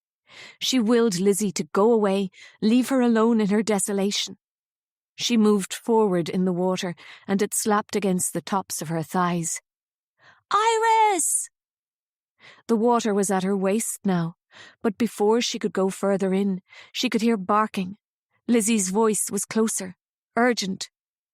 "Iris, don't move! Just stay where you are!" The water was freezing, and all her limbs were trembling with the effort of standing. There was a part of her that wanted to get out of the water, but the other part just couldn't find the will. The next minute, Lizzie was beside her in the lake. She was shorter than Iris, and the water was up to her chest, slapping against her yellow mac. "Come on," She tugged on Iris. "We'll get swept in." She spoke so calmly, as if the fact they were both submerged in the choppy lake on a freezing cold winter's day was a normal event. Iris looked at Lizzie in a daze, her eyes watering, and noticed the other girl's nose had gone blue, and her hands were purple. Suddenly she realised just how cold she was, so cold she couldn't speak. "Hold on to my coat," Lizzie instructed. The little dog, Rascal, was on the shore, barking in terror to see his mistress in the dangerous lake. But though Lizzie might not have been tall, she was strong. Raising her arms above the water level, she began wading back to shore as Iris clung on to her coat. Fortunately, the water was surging towards the shore, pushing them out to land as if it spurned them. They were both drenched and shivering, the rain bucketing down. "We need to get dry now," Lizzie said through chattering teeth. Still unable to form words, Iris took Lizzie's shaking hand and pulled her towards Swan Hall, Rascal at their heels. They staggered up the lawn, their clothes heavy with lake water. Iris pushed the back door open and they clattered inside, Rascal behind them. Her aunt came running in the back door after them. Her hair was plastered to her face from the rain, and her coat sprayed water onto the ground where puddles were gathering underneath Lizzie and Iris's feet. She took in the situation and pushed the girls forward. "Into the bathroom, quick," she said. "Take off your clothes," she ordered the shivering girls. Iris looked at Lizzie, and the other girl's eyes were warm with encouragement, although her teeth were chattering. They stripped off, and Lizzie got in the hot shower, while Iris clambered into a steaming bath as her aunt turned the hot tap on full. Slowly, some sensation started coming back into her body as the room filled with warmth. Maeve brought in some towels and some of Iris's clothes for them, sweatpants and sweatshirts. "I've put the fire on in the sitting room," she said. "Come in when you're ready and have a hot toddy." Lizzie got out of the shower first and dried herself off. Iris couldn't bear to look at her. She was so ashamed of herself. Lizzie handed her a towel. Iris looked up and took it, while Lizzie turned her back so she could get out of the bath. As they got dressed, they caught each other's eyes in the mirror. "Are you okay now?" Lizzie asked. Iris looked at Lizzie in the mirror, and she felt tears blooming in her eyes. She didn't feel any better at all, just even more desperate because she'd not had the courage to go through with it. In fact, she'd nearly caused another person to drown instead. "What is it, Iris?" Lizzie said. She hardly knew the girl, but Lizzie was looking at her with such compassion, and there was that feeling she had with her again, as if they'd always known each other. "I'm pregnant," she whispered. "Oh, shit," Lizzie said immediately. "I want to go back home to New York, but my aunt won't buy the ticket, and she's taken my passport." "Right." "I need to get an abortion," Iris said, "but I've no money and my aunt won't help me." Her voice trembled, and she began crying again. Lizzie put her arm around Iris's shoulder. She smelt of the citrus shower gel, and her skin was soft. "It's okay. I'll help you, Iris," she consoled her. "A friend at school was in the same position not long ago, and I helped her." Iris looked up. "You did?" "Yeah," Lizzie said. "You can go to London. I know of a place. Do you have a driving licence with you?" Iris nodded. "That's enough to get to England. We can take the ferry. I'll drive you." Iris looked in wonder at Lizzie. "You'd do that for me?" "Of course. I'd do it for any girl in Ireland in the same position as you, Iris," she said fiercely, her eyes blazing. "Just don't tell your aunt what the plan is, okay?" They padded down the chill corridor in their bare feet. Iris's body felt so alive now after the shock of the cold water and the comfort of the hot bath. Lizzie's words of support flooded through her being, and she already felt stronger. Inside the sitting room, her aunt had the fire roaring in the grate, and had made 2 mugs of hot whiskey, lemon and sugar. Rascal, the dog, was already set up by the fireside. "What was all that about?" Maeve asked as they sat down with their drinks. "Iris, what were you doing going into the lake?" Her aunt's voice was shaking, and she looked as shocked as Iris still felt. "It was an accident. We both slipped and fell in," Lizzie intervened. Maeve frowned. "I went looking for you," she said, "but the rain was so heavy. I didn't think you'd go all the way to the lake." "I'm sorry," Iris said in a small voice. "I'm just relieved you're okay," she said. "I've put your things to dry in the laundry room, Lizzie. Girls, go upstairs and get some socks on your feet. I forgot to bring them into the bathroom for you." They drank up their hot toddies, and Iris felt a little better. She took Lizzie up to her room and lent her a pair of her white slouch socks. "I've never been inside Swan Hall," Lizzie commented, looking out of Iris's bedroom window at the driving rain. She shivered. "It's a bit eerie, isn't it? It looks so grand from the outside, but inside, it's a shambles." Iris interrupted.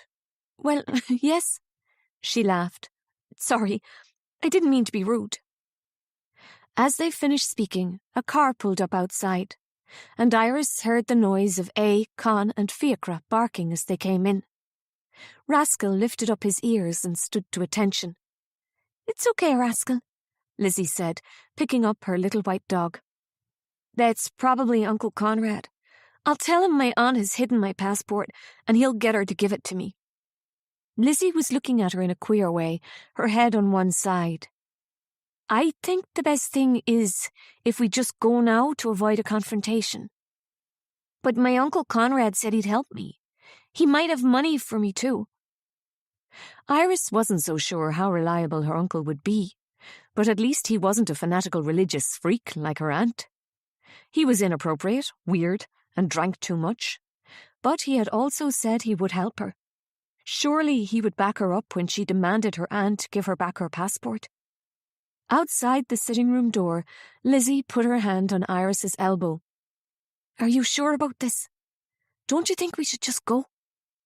"I will not run away," Iris said indignantly. "Uncle Conrad said he would help me, so I will make him keep his word." "But—" Iris opened the door into the sitting room before Lizzie could say any more. There were her uncle and aunt sitting either side of the fire, mugs of tea in hand. But to her surprise, there was a third party in the room. Old Father Francis, balancing a mug of tea on his lap and devouring a piece of cake. "Ah, there she is," he said, a patronizing smile on his face. "Oh, shit," Iris heard Lizzie whisper behind her. She turned to look at her new friend, who was holding little Rascal to her chest and shaking her head at Iris. "What's he doing here?" Iris turned back to Uncle Conrad, ignoring the priest. "Why did you bring him here?" Her Uncle Conrad looked different. He had combed his hair for a start and was wearing a clean shirt. Around his neck was a cross, which he held with one hand. "I've brought Father Francis here to talk to you about your options." Iris looked wildly at her uncle and then back to Aunt Maeve, whose expression was impassive. "Are you fucking serious?" Iris said, her voice going up several decibels. She felt Lizzie's hand on her shoulder, and she was so glad she was with her. "With all respect, Mr. and Mrs. Maguire and Father Francis, I believe Iris doesn't want to talk about it with you." Aunt Maeve looked at Lizzie in surprise. "So you know?" she asked. "Yes, Iris told me," Lizzie said. "She's my friend." At Lizzie's words, Iris felt a warmth inside her which she'd not experienced since coming to Ireland. "Well, this is a family matter, young lady, and we would appreciate it if you kept your nose out of it," Uncle Conrad said. "Good day to you." He got up and opened the door. Lizzie turned to Uncle Conrad, Rascal still in her arms. The dog was growling, which didn't improve matters. But Lizzie remained calm and looked up at the man towering over her. "I will only leave if Iris asks me to," she said. "Who do you think you are, interfering in our family business?" Conrad stormed. "You're a disgrace to our country, girls." He turned to the priest, speaking as if he were the victim in the situation. "As an Irish nationalist and a Catholic, I never want to see the day when there are abortion clinics in every market town in Ireland. But what am I to do if my kin is willing to murder their own baby?" "Let's not bicker amongst ourselves," Father Francis said in a lighter tone of voice. "Come and sit down, my poor girl," he entreated Iris. "No," she said, bristling at being called a poor girl. The priest sighed. "Ah, I remember your mother, Aisling, in exactly the same position just over 18 years ago when she was pregnant with you, Iris," Father Francis said. "Would you have wanted her to have an abortion then?" "That's different.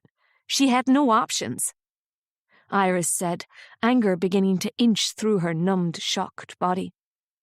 "She told me that you and her father tried to make her have the baby adopted anyway. You were going to take me away from her." "Indeed, yes, and if you don't want your baby, Iris, we can arrange an adoption.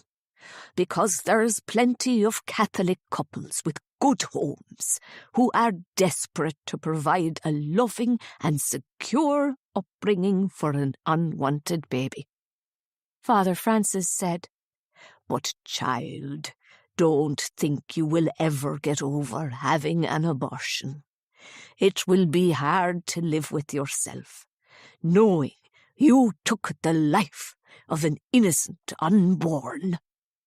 Next to her, Lizzie dug her fingers into Rascal's fur, and Iris could see her jaw twitching. But she remained silent. Iris looked at her Uncle Conrad, and he was nodding in agreement with the priest. Shock swept through her as she realized her Uncle Conrad was never going to help her. She had got him all wrong. She looked to her Aunt Maeve in desperation, but she said nothing, though her expression appeared tortured. "Your mother never had to run away in shame like she did, like you're planning to do," Father Francis continued. "Because Maeve did the right thing by telling their father that her sister was pregnant. We were able to offer Aisling help, but she turned her back on her family and on her faith. She ended up all alone and lost. Do you want the same fate, Iris?" "You don't know who I am or who my mother was. She wasn't alone and lost. She was happy," Iris replied, while she turned to look at her Aunt Maeve in disgust. Having read most of Noëlle's diary, Iris could only imagine how her mother's father must have exploded at her when Maeve had told him Aisling was pregnant. "How could you have betrayed your own sister? It's your fault my mum had to run away." Maeve's eyes filled with tears. "It was because of Noëlle," Maeve whispered weakly.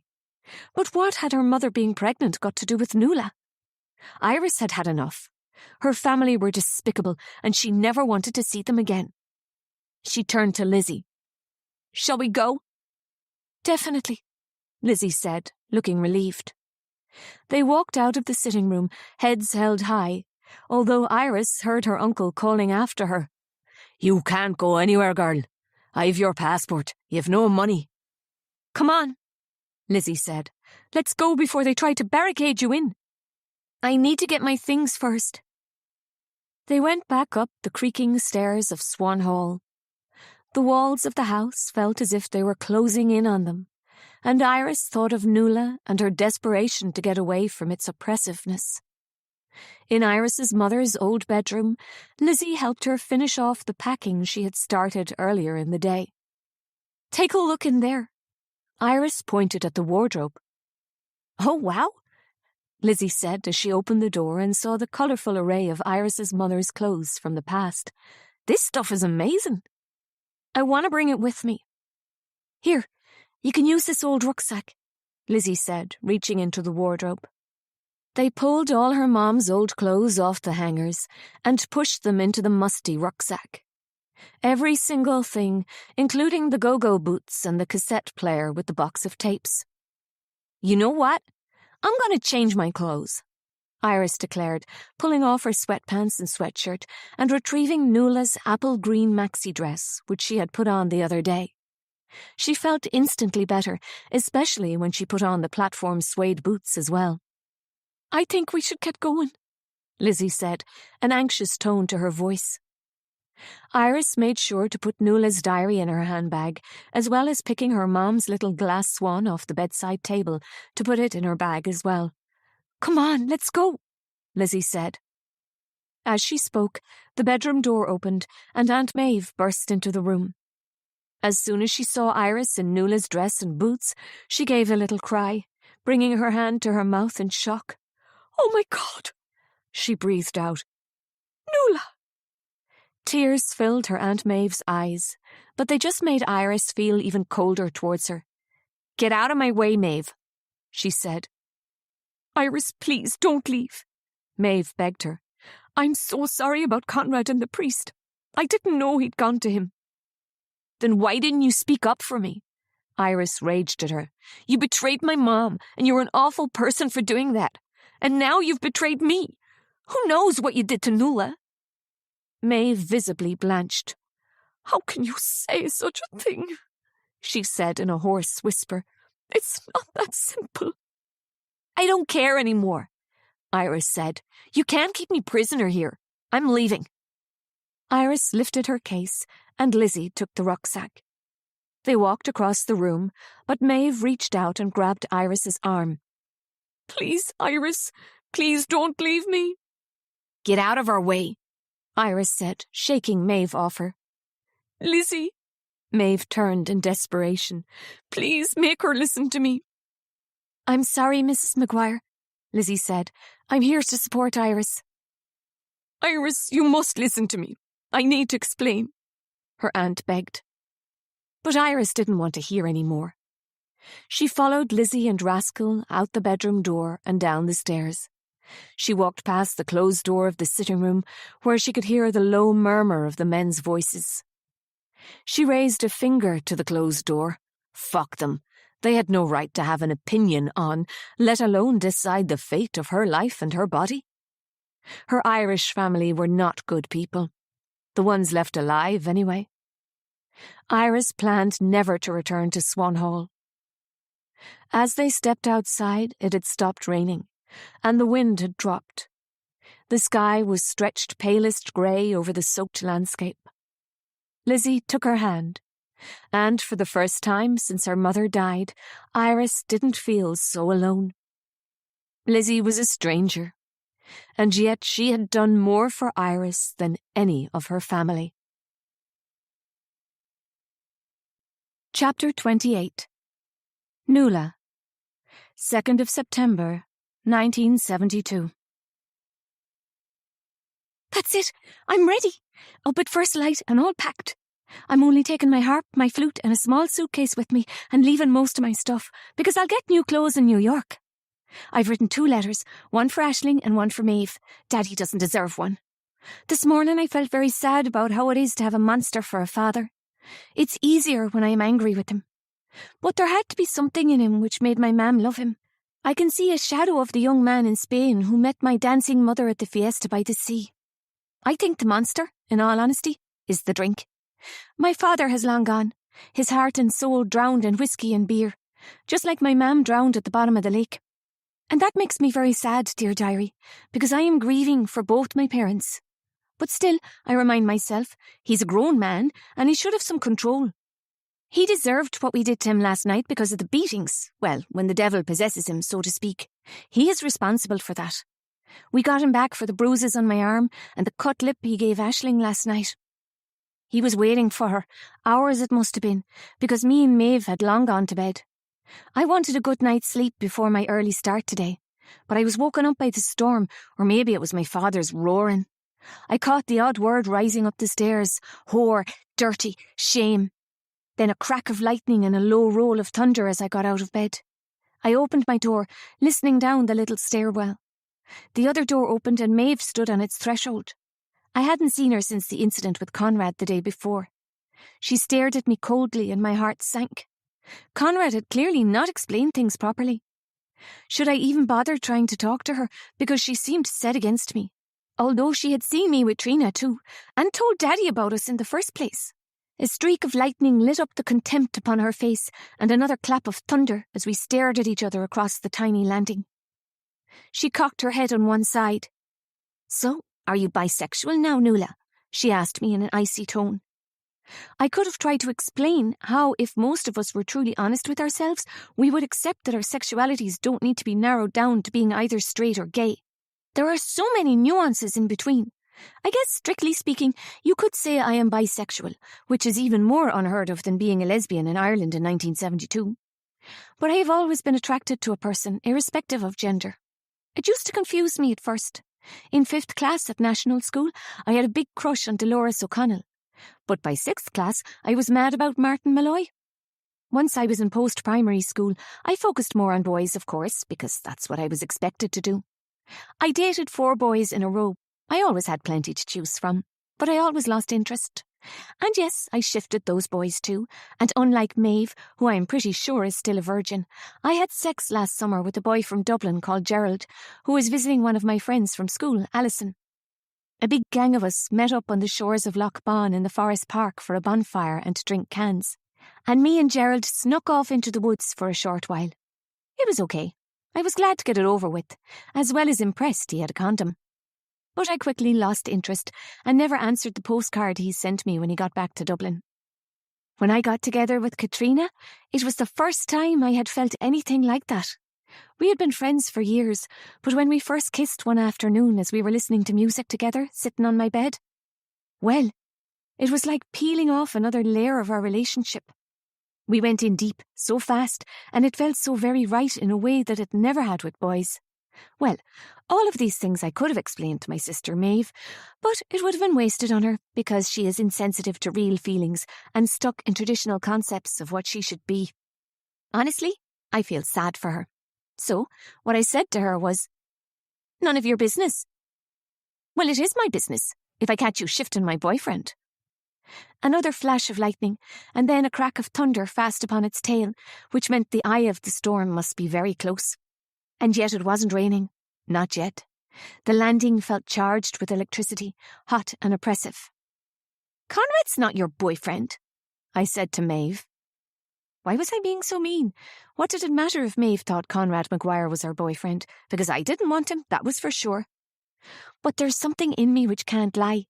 The truth, according to Noëlle Kelly, no matter how much it hurts, has to be told. "We're going out? As well you know it. You saw us at the Fla, remember?"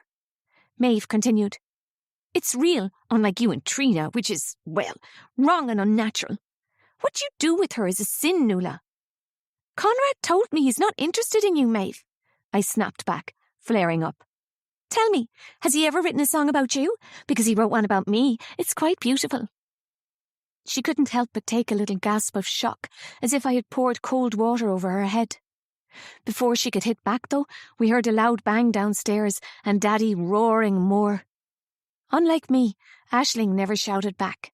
She just tried to get away from him, as she tried to get away from all her family. Me and Maeve looked at each other. "Do you think she's all right?"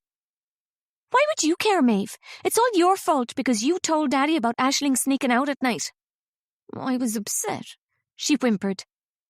"Just go back to bed. You're pathetic," I said, and began going down the stairs. Thunder boomed overhead, accompanying the sounds of our father's rage down below. "You'll only make it worse," she called after me. I couldn't help it, though. I was planning on stealing all of Aisling's money once she'd gone to work in the morning, and the least I could do was stand up for her now. I walked into the kitchen in the nick of time. Daddy was standing over Aisling as she was backed against the wall, her hands on her belly. "You're a dirty little whore," my father roared. "A waste of space just like your mother, living off the back of me, sitting on her arse all day while I slaved away to put food on the table." Aisling was saying nothing, although she was looking at her father fiercely, tears in her eyes. "Leave her alone," I said, pulling the heavy pan off the stove. "Leave us all alone, Daddy, or I'll brain you." My father turned around, taking in his diminutive daughter holding the pan aloft, and laughed at me.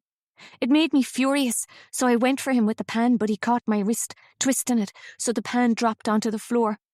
I thought for a moment he was going to break my arm, and that would be no good at all, because I needed to be able to carry my case the next day. But Daddy understood the extremities of pain.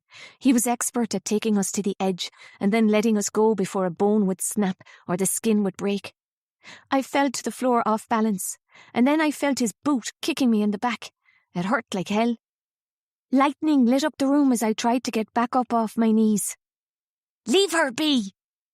I looked up, shielding my face with my hands, ready for more blows, to see my sister, Aisling, launch herself from the wall and land on Daddy's back. If it weren't so awful, it would have been funny, as he twirled around the room like a crazy bear and she hung on. All the while, lightning flashed and thunder boomed.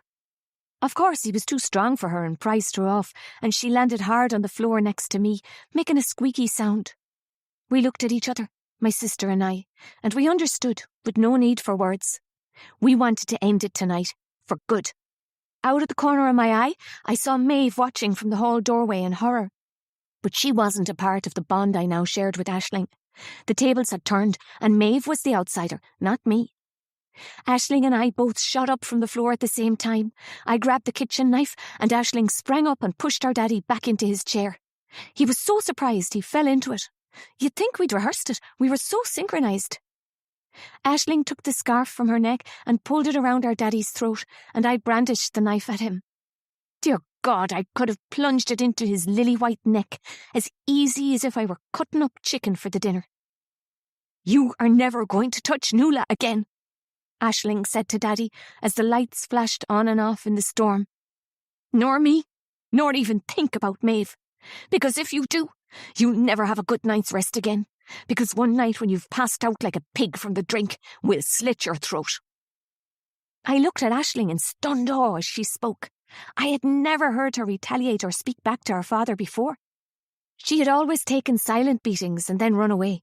But tonight, her eyes were wild with fury. My heart surged with admiration at her courage. Another crash of thunder, and then we heard the heavens opening above as rain beat down upon the roof of Swan Hall. "Stop it! Leave him be!" Maeve ran into the kitchen, standing between Daddy and the knife. "We have to make him stop, Maeve," Aisling responded. "Otherwise he will kill one of us." "No, he doesn't mean it," Maeve sobbed. Behind her, rain battered against the window panes, and the night was as dark as death without. "He's not well. What Mammy did to him, what she did, sure it would break any man." "It doesn't mean he can terrorise us," Aisling said, but she released the scarf as my father sputtered. He looked at me with frightened eyes, and he reminded me of one of the bullocks out in the field, stupid and spooked. "Heed what Aisling said, Daddy, because I will cut you up next time," I said to him. I dropped the knife on the kitchen floor in disgust. My whole body began to shake with shock. My father lowered his head, sorrowful now. "Dear God, forgive me, girls. I don't know what gets into me." I heard a distant roll of thunder as the storm began to move away, though the rain kept lashing down. I could hear rivers of it running down the gutters outside and burbling in the drains in the yard. "It's okay, Daddy. Come on. I'll make some coffee. It will be okay." Maeve coaxed the old bastard. "What your mother did, abandoning us all." "We don't want to hear it. Not again," Aisling said coldly before stalking out of the room. I followed her up the stairs, and part of me ached to tap her on the shoulder, to ask her if she was okay. There was something about the way her body moved that was different. She paused at the end of the corridor, her hand on the doorknob, and turned. I ached to run to her and demand an embrace, beg her to help me escape. Did I really need to steal from her? Maybe we could go together. But there was only enough money for one ticket, and I had to have it. "Good night, Noëlle," Aisling said in a dull voice, before opening her door and slipping inside the bedroom. I stood for a while on the landing, listening to the rain hammering upon the roof of Swan Hall, wondering if she might come out again. But she didn't. "Goodbye, Aisling," I whispered back. So much has been left unsaid. The story of my mother is, for me, partly untold. What made our father the way he is? I will never know because, dear diary, today I am leaving. Too restless to sleep, I sat up in my bed, listening to the sounds of Swan Hall. The house moaned and creaked as if it were an old beast in agony. At last, I heard Aisling leaving for work. She was on the usual 6 a.m. shift in the shop. I got out of bed and looked out of my window, saw her get into her car and drive off. I crept out of my bedroom, down the stairs and across the landing. I could hear Daddy's deep snores, thank goodness. I know from habit that he won't emerge until the afternoon, and then he'll be extremely penitent for the next couple of days until he drinks again. But I'm not going to be around for that. I put my hand on Aisling's doorknob, and though none of us have keys, for a moment I imagined she had somehow found one and locked the door. But to my relief, the door clicked open. I tiptoed over to her dressing table, and there was the coffee tin. I opened it up and pulled out all the money. Dear diary, I felt just terrible doing it, but honestly, it was a matter of life and death. My father will kill me, or more likely I will kill him if I stay at Swan Hall. I crept out of the room and back upstairs, thrusting the money into my handbag. I have just taken a slow spin around my attic bedroom, my place of retreat over all these years. I remember the beginning of the summer, so full of promise, when I danced flamenco for Trina.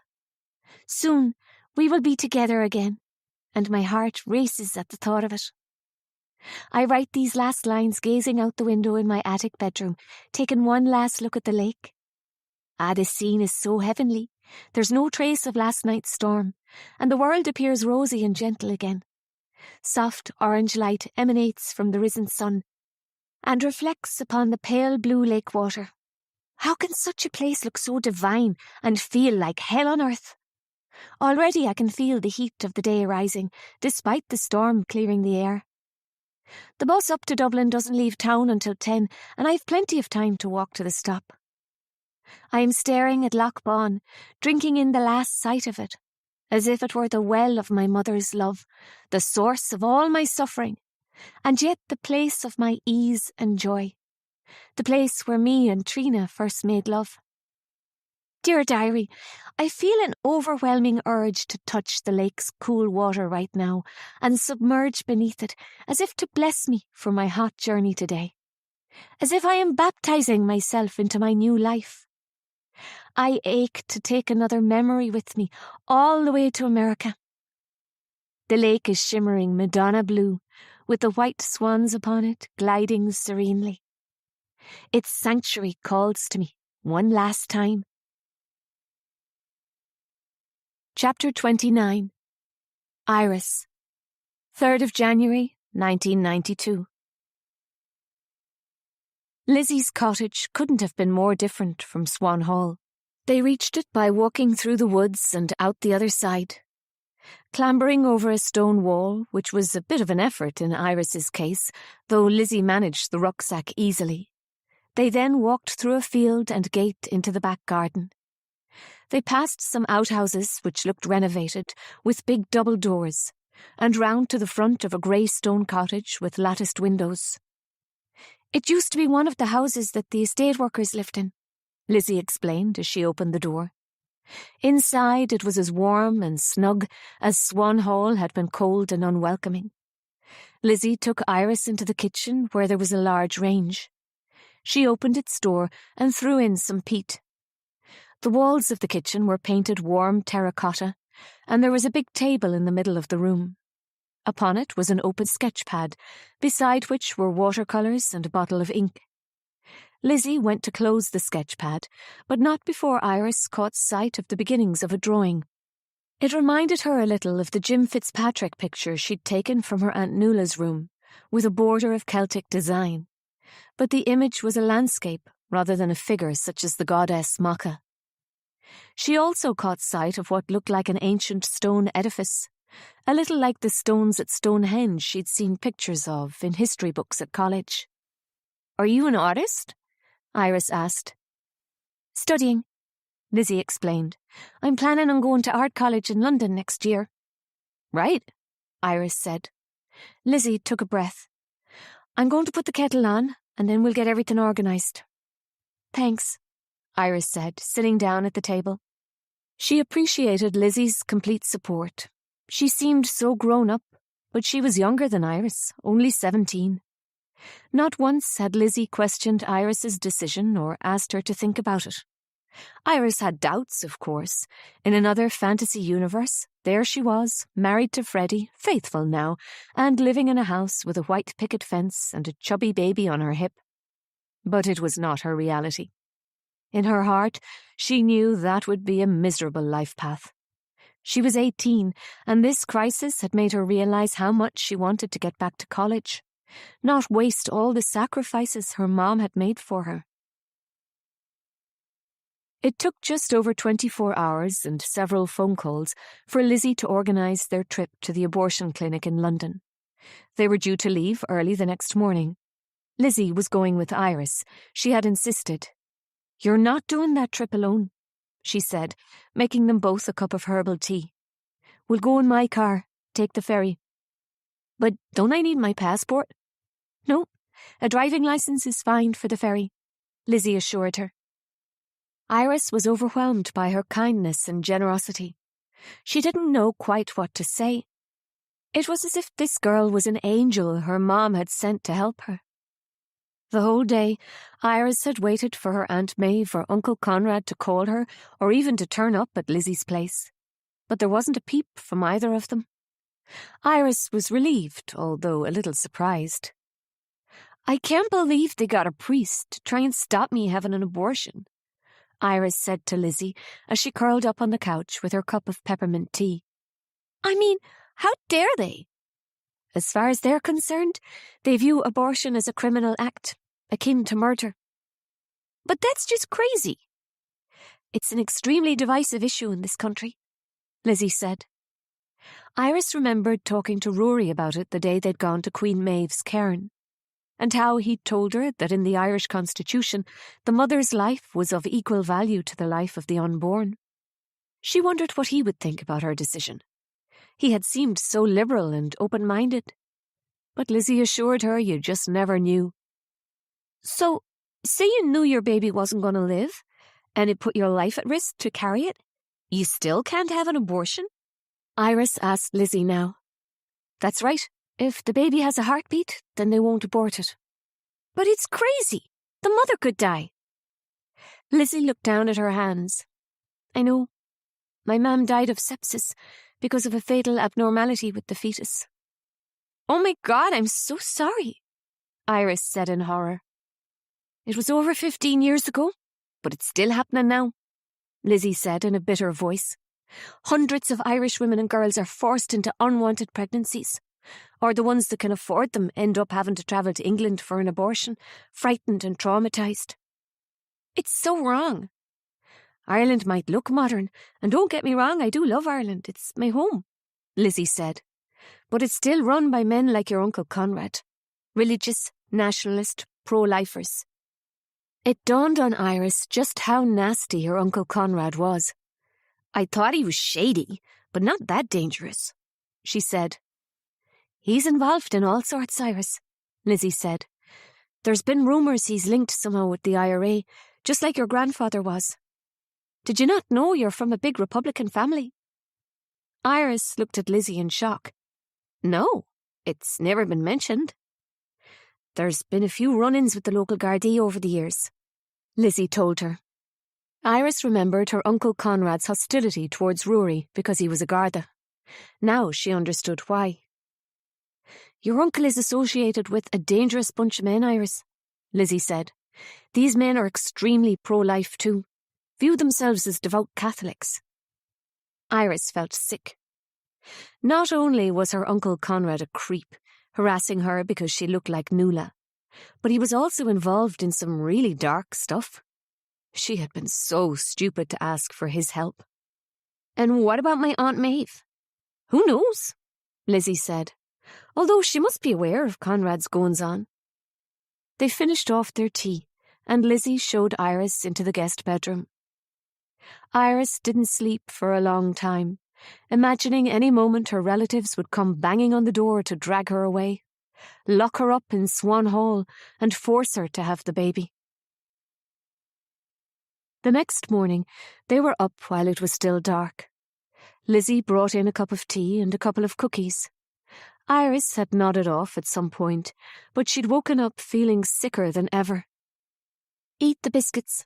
You'll feel better," Lizzie advised. "Take your time." Iris forced them down, and to her surprise, the nausea lifted slightly.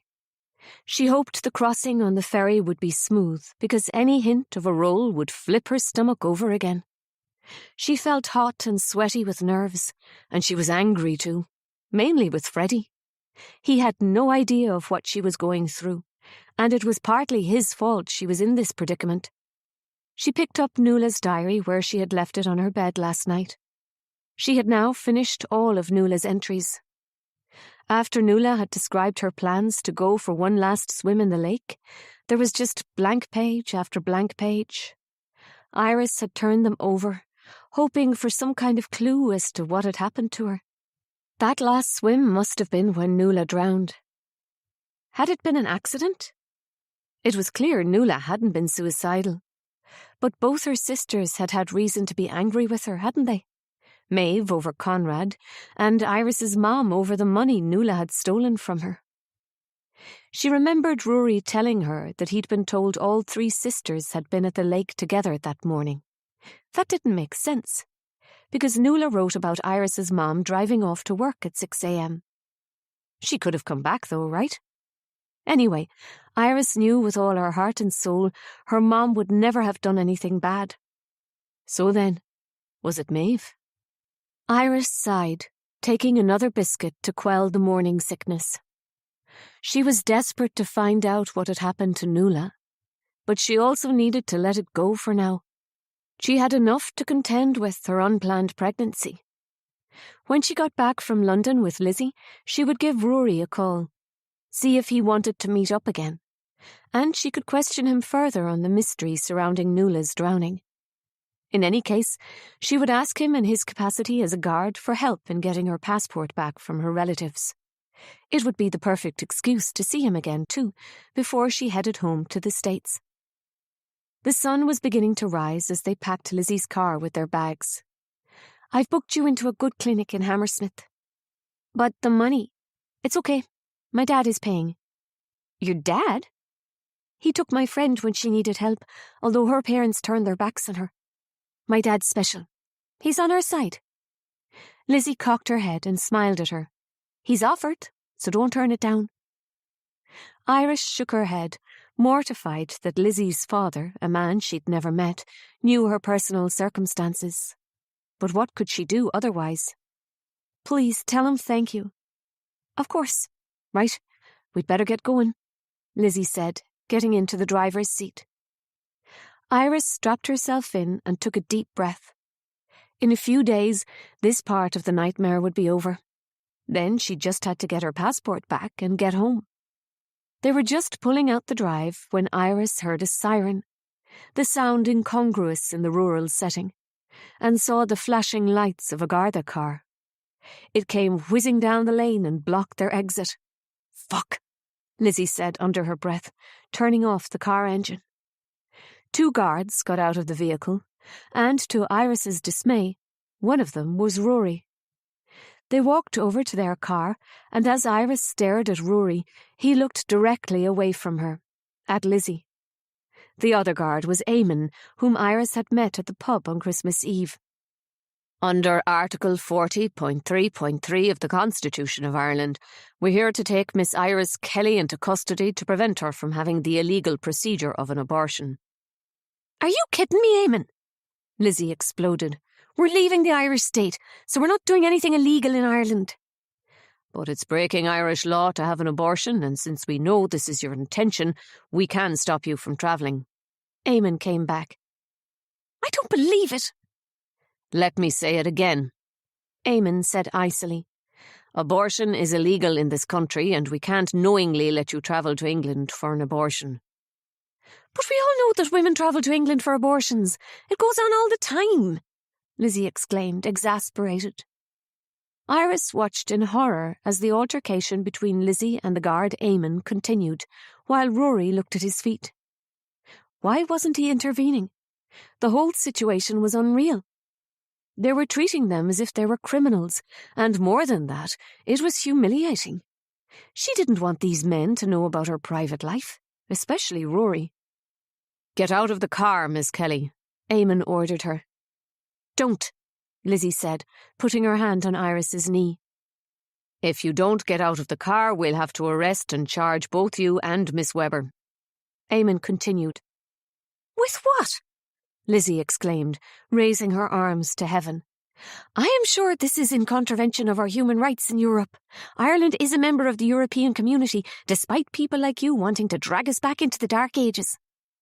All I know is that I have my orders to stop you from breaking Irish law by travelling to Britain to obtain an abortion, Eamon said, refusing to back down. Miss Kelly, you're under arrest. What for? She protested, her voice breaking free, still not understanding how it could be legal for them to stop her from travelling. She looked over at Rory, hoping for him to step in, but he looked at the ground, his cheeks burning crimson. As I have already stated, you are breaking Irish law by intending to procure an abortion. Iris gave a laugh at the craziness of the situation. How could this be a modern, civilised country when its police could do such a thing to half the population? This is no laughing matter, Miss Kelly. This is murder we're talking about here, Eamon said in a harsh voice. It's no such thing, Lizzie declared hotly. It's your cruel laws which are causing the deaths of innocent women. My mam was murdered by the Irish Constitution. Enough! Iris exclaimed, worried Lizzie was going to go off the deep end. She didn't want Lizzie to get into trouble. This was her own mess. So she opened the door. Lizzie squeezed her knee and gave her a searching look. Don't get out, she said. I can't let you get arrested because you live here all the time, Iris said, sounding braver than she felt. Besides, I'm American. They can't make me abide by their rules. I think they can, Lizzie warned. Thank you, Lizzie, honestly. It will be fine, Iris said. I'll call my godmother, Trina, and she'll sort it out. Iris got out of the car and stood facing Rory. His face was scarlet as he led her to the Garda car and opened the back door for her to get in. Don't worry, Iris, Lizzie called to her from the open driver's window of her car. I'll be right behind you. Rory, please can you explain to your colleague how crazy this is? Iris said, once they had started driving away from Lizzie's cottage. But Rory didn't answer. It was as if she wasn't there. Rory, come on. This is my own private affair. It's got nothing to do with you guys. Iris tried again, but Rory didn't answer her. Please refrain from speaking to Garda Caffrey, Miss Kelly. Eamon turned around and addressed her. He gave her a look as if she was a complete slut, and every part of her wanted to scream at him. But she held herself back. Stay cool, she told herself. She knew once she had contacted Trina, things would be all right. Her godmother had faced down far worse adversaries in her quest for equal rights for women over the years, in all sorts of dangerous locations.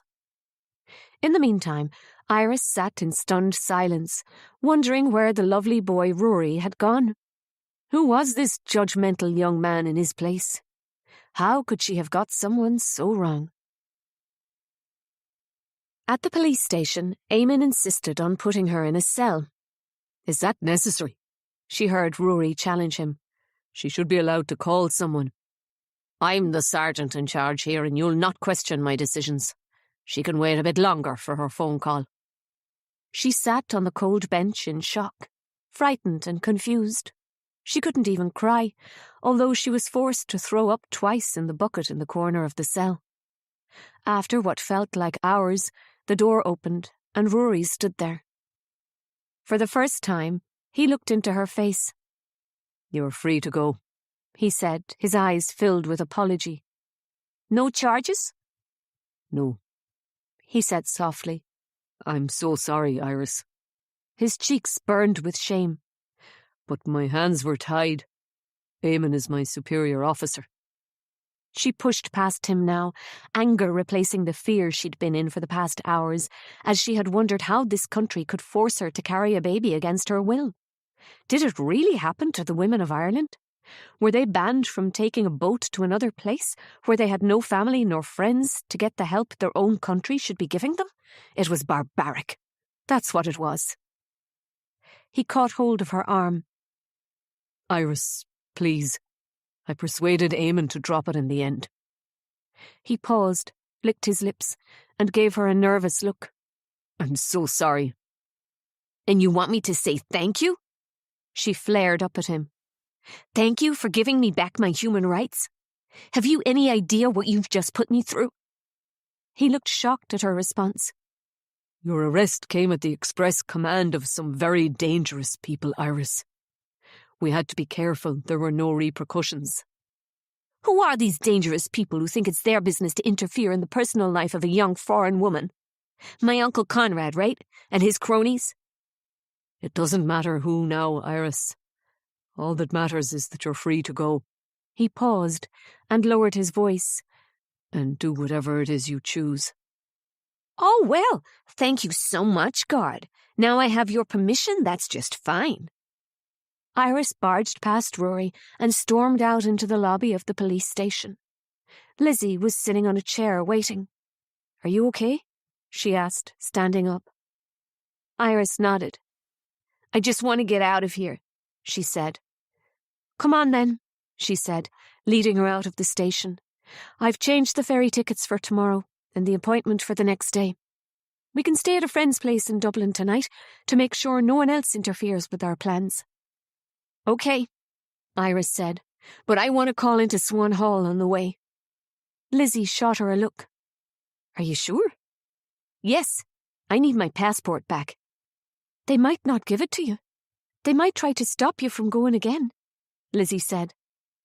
The truth is, I also want to ask my aunt what happened to Noëlle, Iris admitted. I feel it's a part of everything, as if it's a sort of curse I need to lift. Well, I'm coming with you then, Lizzie said, just in case. Iris didn't protest because she was glad of Lizzie's support. She thought of Riley and how she had pushed her roommate away when her mom had died. She wasn't going to make the same mistake with Lizzie. Thanks, Iris said, linking arms with Lizzie. That would be great. Chapter 30. Aisling, 21st of October, 1991. Aisling dreamed about the last summer of her sister Noëlle's life all the time. Whenever she was particularly anxious or stressed, especially about Iris, she would return to Swan Hall and its lake in her slumber. It was just as it was all those years ago. A beautiful golden morning in early September, the air fresh after the storm the previous night. The grass was lush with morning dew, the birds were a cacophony of sound, the air around her bursting with bright, joyous song. She had driven back to the house because she had forgotten the keys to the shop. When she walked back into her bedroom, she had seen immediately that the coffee tin was empty, rolling on its side on the floor. Noëlle hadn't even tried to hide her betrayal. Aisling went down to the lake in her bare feet. In her dream she was looking for Noëlle, not angry as she had been the day she died, but to tell her she was sorry, to ask for her forgiveness, to tell her the truth. She had blamed her little sister her whole life for the death of their mother, and it hadn't been fair. But hunt as much as she could, sometimes on her own, sometimes with Maeve, and even Conrad in tow. She never found Noëlle. She would call and call for her, beg her to come back. But Noëlle was gone to the bottom of the lake, like a stone. She was gone to their mother, and she was never coming back. Sometimes when she had these dreams, Aisling would wake, her face wet with tears, and then she would get out of bed, her heart racing with terror. She'd open the door to Iris's bedroom and check her daughter was still safely tucked up in bed. She would sit in the chair next to the bed and watch the gentle rise and fall of Iris's chest and wonder how it was she was given a child in the image of her dead sister. Was it a sign of forgiveness, or was it a curse of sorts? That, for the rest of her days, she would fret about her own daughter's safety. She had meant to tell Iris about Noëlle as she got older, and about her childhood at Swan Hall, but it was all so painful. Her sister Maeve blamed her for what had happened, and maybe she was right. Maybe it had been her fault in the end. Because she had once promised their mother that she would look after Maeve and Noëlle. She had let them down. She had run away and never come back. The guilt gnawed away at her, and as Iris got older, it became worse. She sensed her daughter was lost, unhappy. How had she not noticed that awful boy Freddie inveigling his way into her daughter's heart, just as Conrad had weaseled his way into Maeve's life? She fretted about Iris all the time, all the way over in California. She was too far away. Why hadn't she encouraged Iris to apply for college upstate or even in Boston? She had called Iris last night, and she had been able to tell her daughter didn't want to speak to her. When she'd asked her about her assignments or any of the course content, Iris's answers had been monosyllabic. They'd only been speaking for a few minutes when she'd cut her off. Aisling had been telling a long story about one of her clients' dogs messing up her freshly polished floor, and granted it had been a bit boring, but she'd been hurt that Iris couldn't even spare her the time to listen to her day. "I'll call you tomorrow if you have to go right now, Iris," she'd said. "But we're finished, Mom. You don't have to call tomorrow. I'm out." "I wanted to ask you about Thanksgiving. You're coming home, right?" "Actually, I don't think so." "What do you mean you don't think so? It's Thanksgiving. I'm expecting you." "I can't get into this right now, Mom. I told you I'm going out." "But where are you going?" "Just out with Riley." She heard Iris's frustrated sigh, and Aisling felt a mixture of shame and hurt. She was that awful interfering mother she'd used to judge when she had been a teenager. Well, maybe had been jealous of, as she'd lost her mother so dramatically when she was 15. And then she'd had to be a mother to her sisters. She hadn't wanted to, and she'd used to mock those micromanaging mothers of her sisters' friends, like Trina's mam. But now, God, she understood. It was her penance to love her daughters so much that sometimes she could hardly breathe. There was no room for anyone else in her life. Although she'd had plenty of boyfriends over the years, all of them, in the end, were jealous of Iris. The only person who understood was Trina, because she had loved Noëlle more than anyone. Aisling had never told Trina the full story of what had happened at the lake that day, and her friend had never asked. Trina had been Noëlle's legacy, and Aisling treasured her for her sister's sake. Aisling sighed. It was time to get up. She was exhausted, and today was full on. She had 3 houses to clean, plus she'd a full shift in the bar this evening. Well, she'd no choice. Iris's college fees were partly covered by a scholarship, but the last thing she wanted was her daughter coming out with loads of debt. That meant she had to work her arse off. Once Iris was through college, she could relax. She had a dream of moving upstate to where her friends lived and renting a cottage, getting dogs, and having a beautiful big garden which deer could wander into. In the bathroom, as she brushed her teeth, Aisling suddenly remembered the end of the dream she'd had the night before. It had been different from her usual dreams about searching for Noëlle. In this dream, it was the night before her sister was lost, and lightning was cracking the sky open. Her mother was walking on the lake like Jesus walking on water, but with a face like the devil, full of fury. Aisling had never seen her like this when she was alive. Her mother's face was white, all hard angles, and she bared her teeth. Her hands were on the small mound of her belly. She was shouting at Aisling, "Give me back my daughter! Give me my daughter! She's mine!" She wanted Iris. That was who she had come to get. Aisling was saying, "No, Mammy, she's mine. My girl, not yours." "Her name is Iris Kelly of Swan Hall, and she belongs here with me." "No, Mammy, Iris's home is with me." But her mam was having none of it. She roared at Aisling and she said, "You bring me my girl, Aisling." And as she spoke, she spread her arms, and they turned into two big white wings, and her neck arched and lengthened. She shape-shifted into a swan, shimmering with strength and certitude. Aisling stepped upon the water, beseeching her. "Mammy, Iris is mine." And as she did so, as the water lapped around her, something quite wonderful happened. Aisling felt her body transform, fear falling away, feathers breaking from her flesh, spine curving, toes webbing, wings spreading wide, neck lengthening. She saw the lake through the eyes of a swan, and it was no longer a place of death. No, indeed. It was a haven. Aisling knew then. She was in her mother was in her, and Iris was within them both, as was Noëlle, as was Maeve even, the dark sister. Together they took flight, mother and daughter, two swan sisters lifting off Loch Bawn, the sound of their wings whipping through the wind with the power to mend hearts. Chapter 31. Iris. 5th of January, 1992. Iris's aunt was in the kitchen, the kettle whistling on the range as she stared out of the window at the lake. As Iris and Lizzie came through the door and the three black Labradors greeted them enthusiastically, Maeve turned around. Iris saw a wave of relief wash over her face. "Oh, thank goodness they didn't lock you up," she said. "I've been so worried."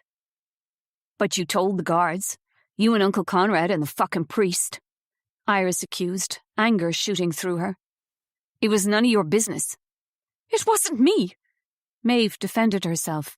"I tried to stop Conrad, but I am sorry, Iris." Iris looked at her aunt in disgust. She was pathetic. The act of the tough farming woman was just that.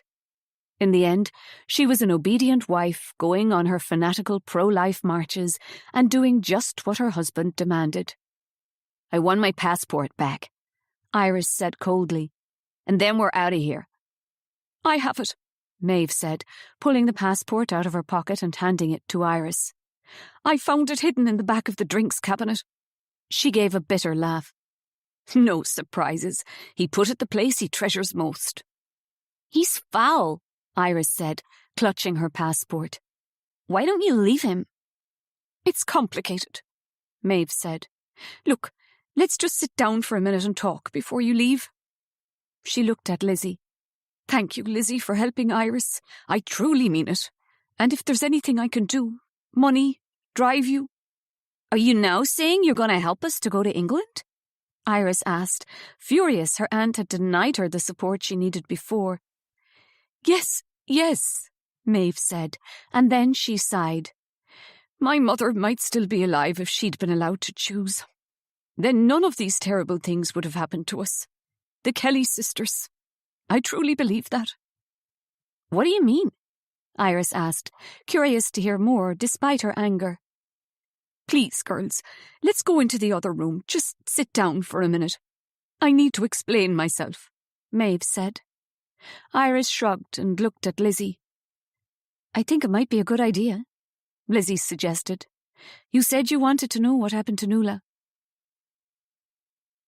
The fire had been lit in the sitting room, and it emanated warmth into the chilly room. The three dogs immediately splayed out on the rug in front of the crackling wood, while Maeve brought in a pot of tea and cups, along with scones. Iris was starving. She hadn't eaten all day, and she'd been feeling nauseous for hours. While Maeve poured the tea, Iris grabbed a scone and slathered it in jam and cream before sitting down next to Lizzie on the couch. Maeve took the armchair next to the fire, placing her cup of tea on the little table by her side. "Where's Uncle Conrad?" Iris asked, anxious she would have to face him again. "He's gone to the pub. He's been there for 2 days. We had a big argument after you left and he's been out drinking ever since. Why do you put up with him? Iris blurted out. I told you it's complicated, Maeve said. But first I want to explain that I don't hold the same opinions as my husband. You see, my mother is dead because abortion is illegal in Ireland. When she became pregnant again, I was 12, Aisling was 15, and Noëlle was 10. My mother begged our father to take her to England for an abortion, but of course he was horrified she would even suggest it. My mother had got very sick after Noëlle was born, not physically, but mentally. There had been a few incidents when she'd left Noëlle outside or down by the lake and gone off into the woods. She was never right after she had Noëlle. And as we got older, it was up to Aisling to keep an eye on our mother, make sure Noëlle was okay. I was only little myself, so not much help. Maeve sighed, her eyes full of sadness. As Noëlle grew up, she became so demanding, and our mother was exhausted all the time. Maybe Aisling and I resented our younger sister for that. I am ashamed to say. Maeve paused, sweeping her hand across her brow as her dark hair fell in waves about her face. She looked older than her years, and tired. Iris couldn't help feeling a tug of compassion for her, despite how angry she still was with her. When our mam was pregnant again, 10 years after she had Noëlle, she became desperately depressed. Maeve continued. We would find her sobbing in the rain and staring into the lake. She said it was calling to her. Maeve's voice cracked. We should have known. Maeve paused, took a breath. Neither Iris nor Lizzie spoke. The fire crackled in the grate and the clock ticked in the hall. They waited for Maeve to speak again. So, that is why I am not pro-life, Maeve clarified. My own mother took her life because she wasn't allowed an abortion. But you went on a pro-life demonstration in Dublin. Uncle Conrad told me, Iris said with indignation. That's what I told him, but I was demonstrating for pro-choice, Maeve said, giving a wan smile. Then why didn't you help me? Iris threw at her. Because your Uncle Conrad has something on me, Maeve said, her hand shaking as she attempted to take a sip of her tea. Something I've done. To do with Noëlle. She stumbled. And he's bribed his way into my life with it all these years. Iris felt the cold finger on her forehead again, the air in the room thick, and a weight upon her chest. She shivered and glanced at Lizzie. Her new friend was staring intently at Iris's Aunt Maeve, her big eyes fixed on the older woman. I go to the lake every day, no matter what the weather, Aunt Maeve said as she placed her teacup back in its saucer. What I seek, what I need, is solace. If I can stand on the stony contours of the lake on my land and watch every tiny thing. She paused, closing her eyes for a moment. If I can consider the small, a hawthorn twig, a strand of green algae stuck to a rock, a tiny sheep's bone, for a fleeting second, then the forgiveness I crave fades. Maeve sighed, and Iris could hear the ache in her voice. But then I hear Noëlle singing in my head, remember her cartwheeling along the lake shores, and I am racked with guilt again. You see, it's my fault Noëlle died, Maeve said, spreading her arms wide. Iris held her breath, waited for Maeve to continue her story. At last, she was going to find out what had happened to Noëlle. But did she really want to know now? It was the first time Daddy had ever hit me, and I was so angry with Noëlle because she had told Daddy that Conrad and I were having sex, and it wasn't true. Maeve gave a little cough of embarrassment. I was still a virgin, unlike her. Oh, she was so... Well, she sucked all the air out of the room. There was only space for her, the one magnificent Kelly sister. Noëlle eclipsed both me and Aisling. Maeve shook her head. I hadn't slept. I lay there until first light, my eyes itching, and my jaw was still sore from where Daddy had smacked me the night before last. I heard Noëlle's door open and close just after Aisling drove off to work. I got up and looked out my window. I saw her carrying a suitcase, her little Celtic harp and her flute bag. I knew what she was up to. She was running away and leaving me to deal with Daddy's wrath. Maeve clasped her hands in her lap as if she were making her confession. She hid her things behind a tree, and then she walked down towards the lake. I thought she was taking one last look, but she pulled off her dress and got in. She began to swim out into the lake. Maeve stood up abruptly and walked over to the tall sash window which overlooked the lake. She stared out at the view while Iris and Lizzie exchanged looks, waiting for her to continue.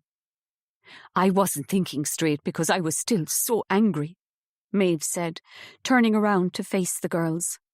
Noëlle had betrayed me to Daddy, and she had tried to steal Conrad away from me. I wasn't stupid. It was clear to me that he was besotted with my sister. What if she had persuaded him to run away with her? The thought of it was too much to bear. She was so mean, you have no idea. And I knew she wasn't even serious about him because I had seen her with Katrina. Noëlle was deserting us all and leaving a great big mess behind. Iris could still hear traces of bitterness in her aunt's voice. I ran out of my room and down the stairs, still in my pyjamas, out the door and across the garden in my bare feet, sliding on the wet grass. She was already swimming too far out when I got there, graceful, languid strokes, her golden hair piled on top of her head. When she saw me, she waved, and actually smiled. Maeve clasped her hands again, her eyes shining with emotion. That made me even more furious, she confessed. I waded out into the lake and she started to laugh. I remember she mocked me for getting into the lake with my pyjamas on. I swam towards her, not knowing why or what I would say to her. But when I reached her, she was smiling at me, bobbing up and down in the water. She told me she had something to tell me. Iris held her breath, waiting for her aunt to tell her what happened next. She was treading water, effortlessly part of the lake, and I was out of breath from the effort of swimming so far. Noëlle looked at me with those eyes of hers, and told me that what I had seen the day before, her kissing Conrad, had been an accident. She told me that Conrad had forced a kiss on her. Maeve brought her hands to her chest as if her heart was breaking. Oh, her words made me even more angry. She couldn't even own up to the fact she had been shifting my boyfriend. She didn't say sorry, no. Instead, she told me that Conrad was a complete shit. Those were her words. She said, Maeve, he doesn't care about you. She said, Maeve, you deserve better. Maeve gave a jagged sigh and shook her head again. Her eyes were loaded with tears. She was right, of course. But I didn't believe her. No, girls, I just saw red. I told her to shut up and I told her I hated her. Maeve put her hands to her throat as if she wished to take back her cruel words from all those years ago. Noëlle looked shocked at my rage, which made me angrier. How presumptuous of her to think I would agree with her. I remember she said something, "You're really thick," or something like that, and I just had a gut reaction. I kicked out with my leg. I could feel my foot hit her chest and she let out a gasp. I swiveled in the water to swim back to shore and saw Aisling emerge from the house with a face like thunder. Maeve closed her eyes again. Her face was drained of any colour, and Iris thought she looked like she might faint. Noëlle called after me. She said I was only trying to help me and I was a fool. I spun around again in the lake, pure, undiluted rage coursing through my body, and I kicked Noëlle again, really hard. My foot missed her chest but whacked her in the face. Blood began to pour from her nose, and she looked a little dazed. I was shocked at the force of my rage, and part of me faltered. But she deserved to be hurt because she had hurt me. Maeve gave a low, tortured sigh as she opened her eyes again. I remember she just said, "Oh," and put her hand to her head. But she was bobbing up and down in the water and I thought she was fine, so I swam back to shore. Meanwhile, Aisling was running towards the lake and she was yelling at Noëlle that she was a bitch and to give her back her money. She clearly hadn't seen me kick our sister because she had been too far away. But as I waded out of the lake in my dripping pyjamas, I had never seen Aisling as angry before. She was cursing Noëlle and demanding she swim back in and give her the money. She didn't even seem to notice that I had got into the lake in my nightclothes. I had never seen her so worked up. I remember she told me that Noëlle had stolen all her savings. I remember she said, "I really need it." Maeve lowered her arms and they hung by her sides as tears began to trail down her cheeks. "I told your mother that Noëlle was running away, and she'd hidden her things in the trees. I reckoned Aisling's money was in Noëlle's bag. I had my back to the lake, and Aisling was facing it. I will never forget what she said next. 'Noëlle, stop that and come up. Stop hiding.'" Aunt Maeve paused in the telling of her story. She sat back down in her chair, her hand pressed to her chest, as if struggling for breath. "It was when I heard Aisling call out those words to Noëlle, I knew something wasn't quite right. I could just feel it. I turned around and saw the lake's surface rippling where Noëlle had gone underwater. 'Where is she?' I asked Aisling, slightly panicked. 'Noëlle does this all the time,' Aisling said. 'She can hold her breath for ages. She'll bob up in a minute. I just saw her treading water.' I thought of the kick I had given Noëlle to the head. I turned to Aisling and I asked her to swim out with me. 'Maybe we should go and check on her.' 'But your mother thought Noëlle was just being difficult and doing what she did all the time, hiding under the water until we left her alone. She didn't know what I had done to her, and I didn't tell her. So she stalked off towards the trees to get her money back. I should have told Aisling I had kicked Noëlle in the head, but I didn't. I stared at the lake and willed my sister to reappear. 1 minute went by, 2, and still she didn't surface. I called to her again and again, begged her to stop messing about. But still she didn't reappear. So I waded back into the lake. I was really panicking now as I plunged back into the cold water and began to swim out. I went under the water, my eyes wide open. But all I could see were the swaying reeds at the bottom of the lake, shoals of fish shimmering by. I came to the surface and a flock of birds took off like tiny pieces of tinfoil in the sky. Maeve paused again, and her face was tight with the pain of the memory of the last day she had seen her sister in the lake. Iris shivered again, and despite the fire crackling away in the grate, she felt cold right down to her bones. I was screaming her name, "Noëlle, Noëlle," spinning around in the water, "Noëlle, Noëlle," but there was no reply. My sister was gone. Maeve paused, her breath heavy and laboured, tears dripping off her chin. Lizzie got up and handed her a tissue, but Iris couldn't move because it was hard to believe what she was hearing. She had never met Noëlle, and yet she felt as though she had through the pages of her diary, and she had loved her lost aunt. She felt a mixture of anger for what had happened to Noëlle and pity for her sobbing aunt, who had lived with the guilt of killing her sister for decades. And that's when I saw Conrad, on the other side of the lake. He was watching me. He had seen the whole thing. Maeve sniffed, wiping her eyes with the tissue Lizzie had given her. "It's my fault Noëlle died," she said in a trembling voice. "If I hadn't kicked her, then she wouldn't have drowned in the lake." She shook her head from side to side. "I've lived with the guilt and the pain for years. No matter how much I ask God for forgiveness, I just can't give it to myself. If only I could go back in time, I would tell Noëlle she was right about Conrad. I have lived with the agony of this truth all my life." Maeve squeezed the wet tissue in her hands. "And it tore me and Aisling apart too, because I couldn't face the blame on my own. I turned on Aisling. I accused her of knowing that Noëlle was in trouble and walking away. Oh God, Maeve said, beginning to cry again. "In front of Daddy. After the search for our little sister's body was called off. I screamed at Aisling that at least I was trying to help Noëlle by going back into the lake and swimming out to look for her. But Aisling was more interested in getting back her money than her little sister's life. And then our father turned on her, and he said Aisling let Noëlle drown, just like she let our mother drown." Maeve looked down at her lap, unable to hold Iris's gaze.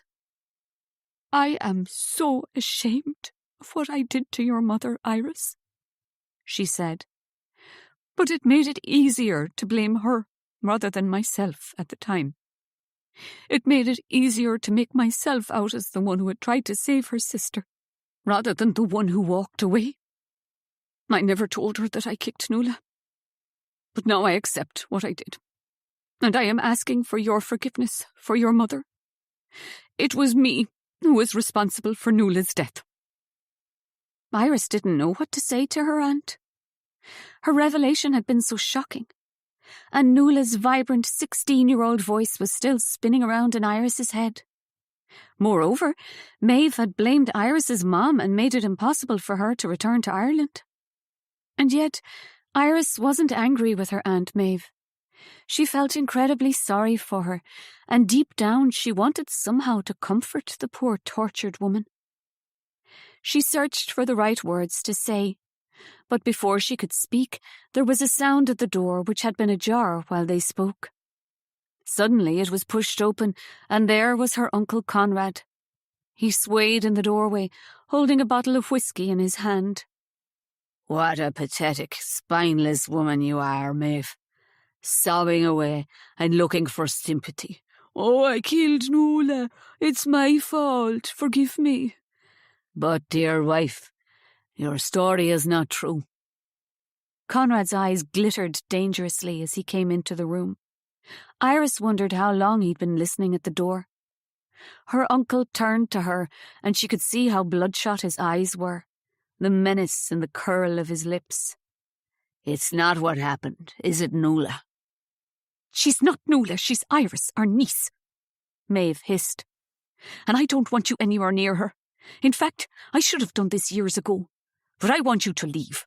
Get out." Conrad didn't move. Instead, he smiled, but it was mirthless.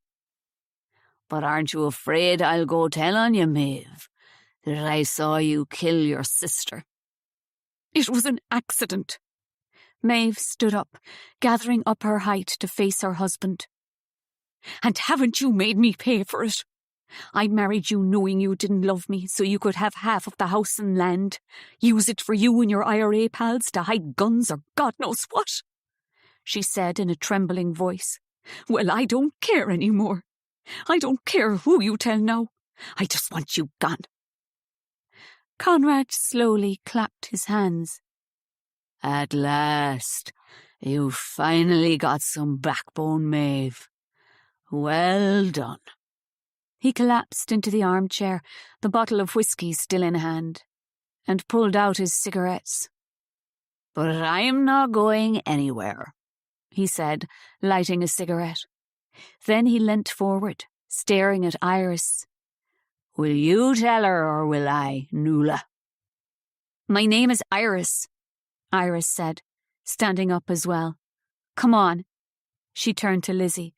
"Let's go." She walked past her uncle, his head swaying, the stink of cigarettes and booze off him making her want to throw up. Her aunt stood motionless in the centre of the room, a tortured expression on her face. Iris paused, and then she reached out her hand to her aunt. Maeve looked at her with doleful eyes. "It was an accident," she said to her aunt. "You didn't mean for Noëlle to die." "But it wasn't, not really," Conrad sputtered. "You see, Noëlle never drowned." All three women turned to look at him in astonishment. "What did you say?" Maeve said, her voice a husk. "While you were diving down to the bottom of the lake, looking for Noëlle, she had already swum to the other side, over to me. She was a strong swimmer, remember? Yes, she had a bloody nose, but that was all. Conrad looked almost gleeful at the shocking impact of his words on the rest of them. Noëlle was alive, Maeve whispered in shock. Conrad closed his eyes as if in a dream, a smile upon his face. She walked out of the lake in her underwear, and she was like some kind of goddess, like Anya with the golden hair who lives on the bottom of the lake bed. I just wanted a little piece of her for myself. Just one kiss. He opened his eyes up again, smile gone. But when she saw me, she laughed at me and called me a peeping Tom. She denigrated my feelings for her. Conrad's voice hardened, his eyes narrowing into slits. I only wanted one kiss, but she wouldn't let me. She was such a tease, pretending she was all wholesome on the outside, but she was black inside. A little slut. Right, Noëlle? He leered at Iris.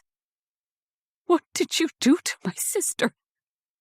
Maeve's voice was shaking as horror swept across her face.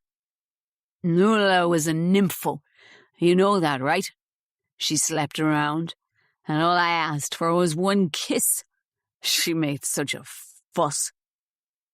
Conrad pulled on his cigarette, but Iris could see his hand shaking slightly as he did so.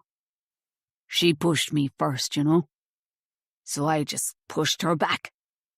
He paused, took a swig from his whiskey bottle. And then she fell. What do you mean she fell? Maeve asked, her voice rising to a hysterical pitch. Exactly that. One push, that's all, and she fell backwards. She hit her head on a stone. Conrad paused, a cruel smile on his face. God, I've enjoyed watching you torture yourself with guilt for years, Maeve.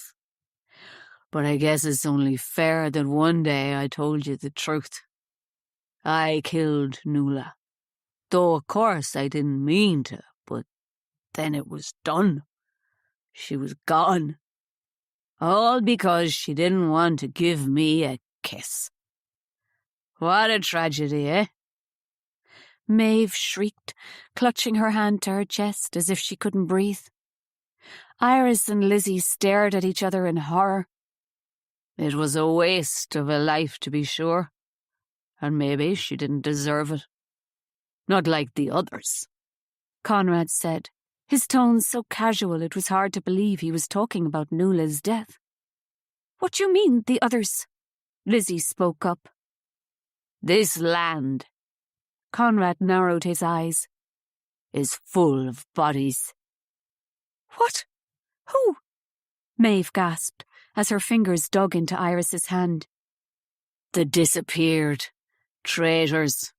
Those who snitched on the IRA. That's who. Conrad said.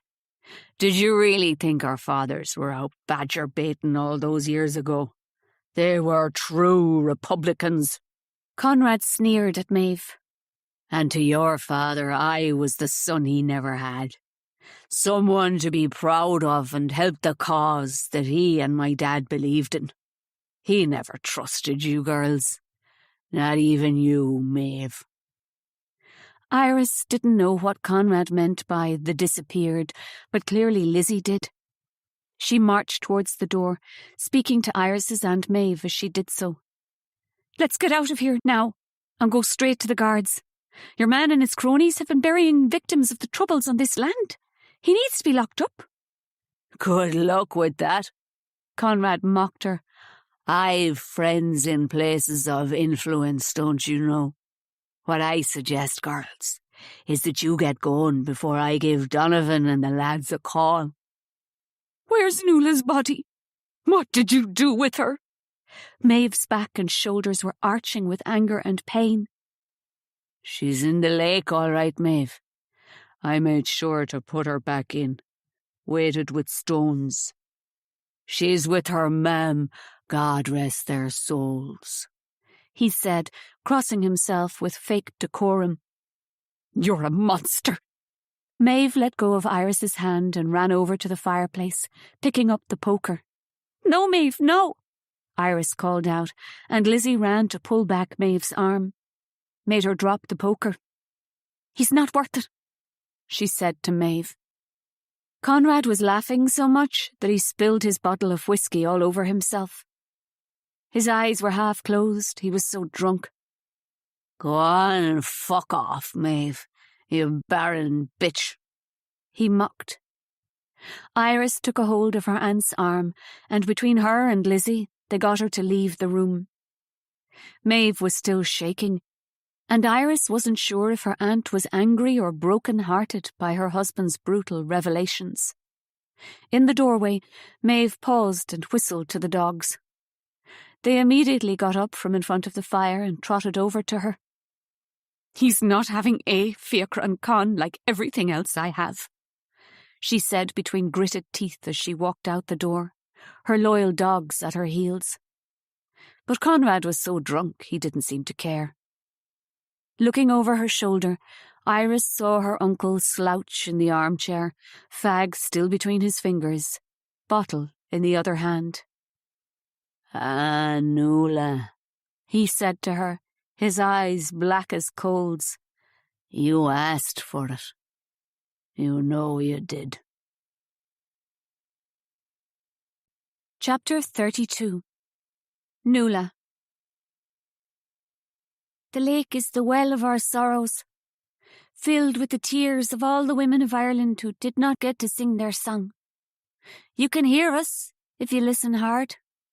Our sighs in the gentle lap of water upon land, our chagrin in the wild waves the wind whips up.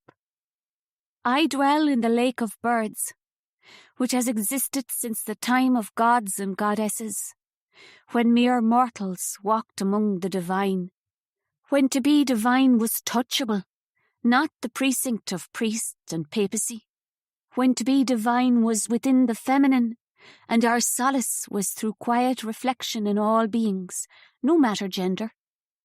Here I am with mother, with daughter, sister to myself, and we spin together the old legends of Ireland with the silken threads of our wet hair, and we sing them from our hearts, so that on a mist-laden night you might see through the veil to the world of the Fae.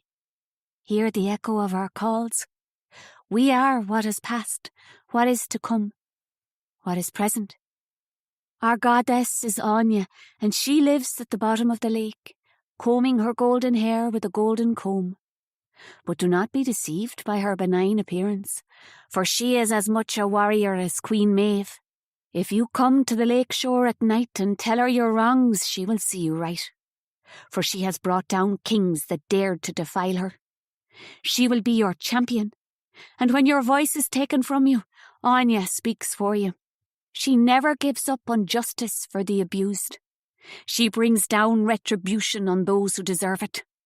She tells me, rest now, be easy, float within my depths, for all will be as it should. I am Noëlle of the Lake of Birds, my spirit free in the flight of wild swans, and my truth sown into the destiny of my descendants. As raindrop is to lake, so we are a part of each other, each of our souls a glint of gold. Together we can become the sun of a new dawn, and burst the dark clouds of patriarchy.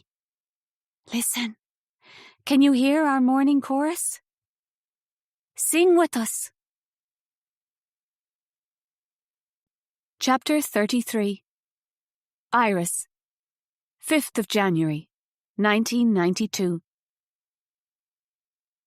Inside Lizzie's cottage, it felt as if the dust was settling after an explosion. Finally, Iris had learned the dreadful truth about what happened to Noëlle.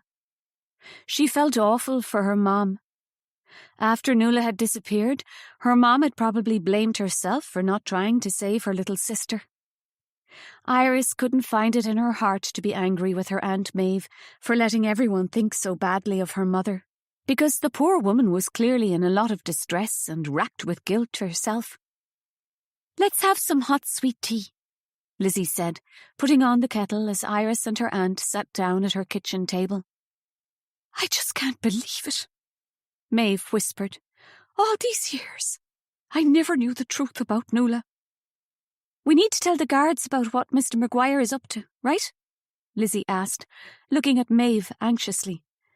Yes, of course. I won't stop until I get him out of my house, Maeve said, gathering herself. But I'll do it after you girls have left tomorrow. We don't want any more drama before then. Iris clasped her hands under the table. Tomorrow, she and Lizzie were heading off to London so she could get an abortion. Now she had her passport back, she could go back to New York and sort it all out there. But even though she'd only known Lizzie a short time, it felt so much better not to have to go through the experience of the abortion alone. She wanted it to be over so badly, and at the same time she was dreading the long journey. Would the other passengers be looking at her and Lizzie and thinking one of them was an Irish girl in trouble? Would they judge her when they got to the clinic? What if there were pro-life protesters outside? She was so scared, but at the same time very sure that she was doing the right thing for her and that she would have Lizzie by her side. She just wished it could have been more private. It felt like so many people, even Lizzie's father, who she had never met, knew about her crisis. As the three of them drank their tea in stunned silence, Iris heard a car pull up outside. Both she and her Aunt Maeve stiffened, but Lizzie jumped up from the table and looked out of the window. It's okay, it's my dad, she said, glancing at Iris and giving her a peculiar look. I didn't know he'd be back today. Sorry. She looked uncomfortable. I thought I'd have more time to explain. Her sentence was cut off as the door swung open and in walked a tall man with fair hair and beard, wearing a pair of round spectacles. He had on a big red sweater and faded jeans. Dad! Lizzie ran over and hugged her father, and Iris felt a little twinge of envy. Hello there, Lizzie's father said, looking over at Iris and her aunt. Hello, Mr. Webber, Maeve said. I am so sorry to barge in on you like this, but... Dad, so much has been going on, Lizzie interrupted in excitement. We found out what happened to Noëlle Kelly. Mr. Webber's gaze fell on Iris. You must be Iris, he said, really looking at her, as if he was searching for something in her face. I am sure your aunt has told you how like Noëlle you look. Maeve looked up at Mr. Webber in surprise. Did you know Noëlle? She asked him. A little, he said, a blush creeping up his neck. I spent one summer working at Lochbawn Forest Park in the restaurant. But when I went home to Germany, I missed Ireland so much that I returned a few months later, and I've stayed ever since. Set up my glass-blowing business here. I had no idea, Maeve said, looking at Mr. Webber curiously. Yes, I never met you, Maeve, he said. You didn't work at Lochbawn Forest Park, did you? No, she said. But both Noëlle and Aisling did. Iris began to feel her heart quicken. Was it possible? No. It was too much to believe. Not after all the revelations of the day. Did you know my mother, Aisling? Mr. Webber blinked at her and gave a slight nod. Yes, I did, Iris. And I am so sorry for your loss, he said, sounding like he really meant it. Tell her, Dad, Lizzie said in a quiet voice by his side. Lizzie's father paled, all the while looking intently at Iris. She felt as if a wave of emotion was passing through her, making her a little dizzy. Lizzie walked over to the kitchen dresser, and pushing aside a vase full of wild rushes, she revealed a small glass swan, exactly like the one Iris possessed. But instead of shades of blue and violet, the body of this swan was red and green. My dad makes these swans, and you have one, don't you? Lizzie nodded at her encouragingly. Iris opened up her bag and took out the swan, placing it on her palm. It gleamed in the dusky light. Did you give this to my mom? Yes, Iris, Mr. Webber said. Iris stood up. her legs shaking. "Oh, my goodness!" Maeve exclaimed, putting two and two together. "Are you my father?" Iris whispered, looking up at tall Mr. Webber. Yes, he is," Lizzie called out joyfully. "He's been looking for you for years." Hours later, Iris was lying in one of the twin beds in the spare room, listening to her aunt snoring and trying to go to sleep. But it was impossible. The events of the whole day had been too overwhelming. Lizzie's father was her father too.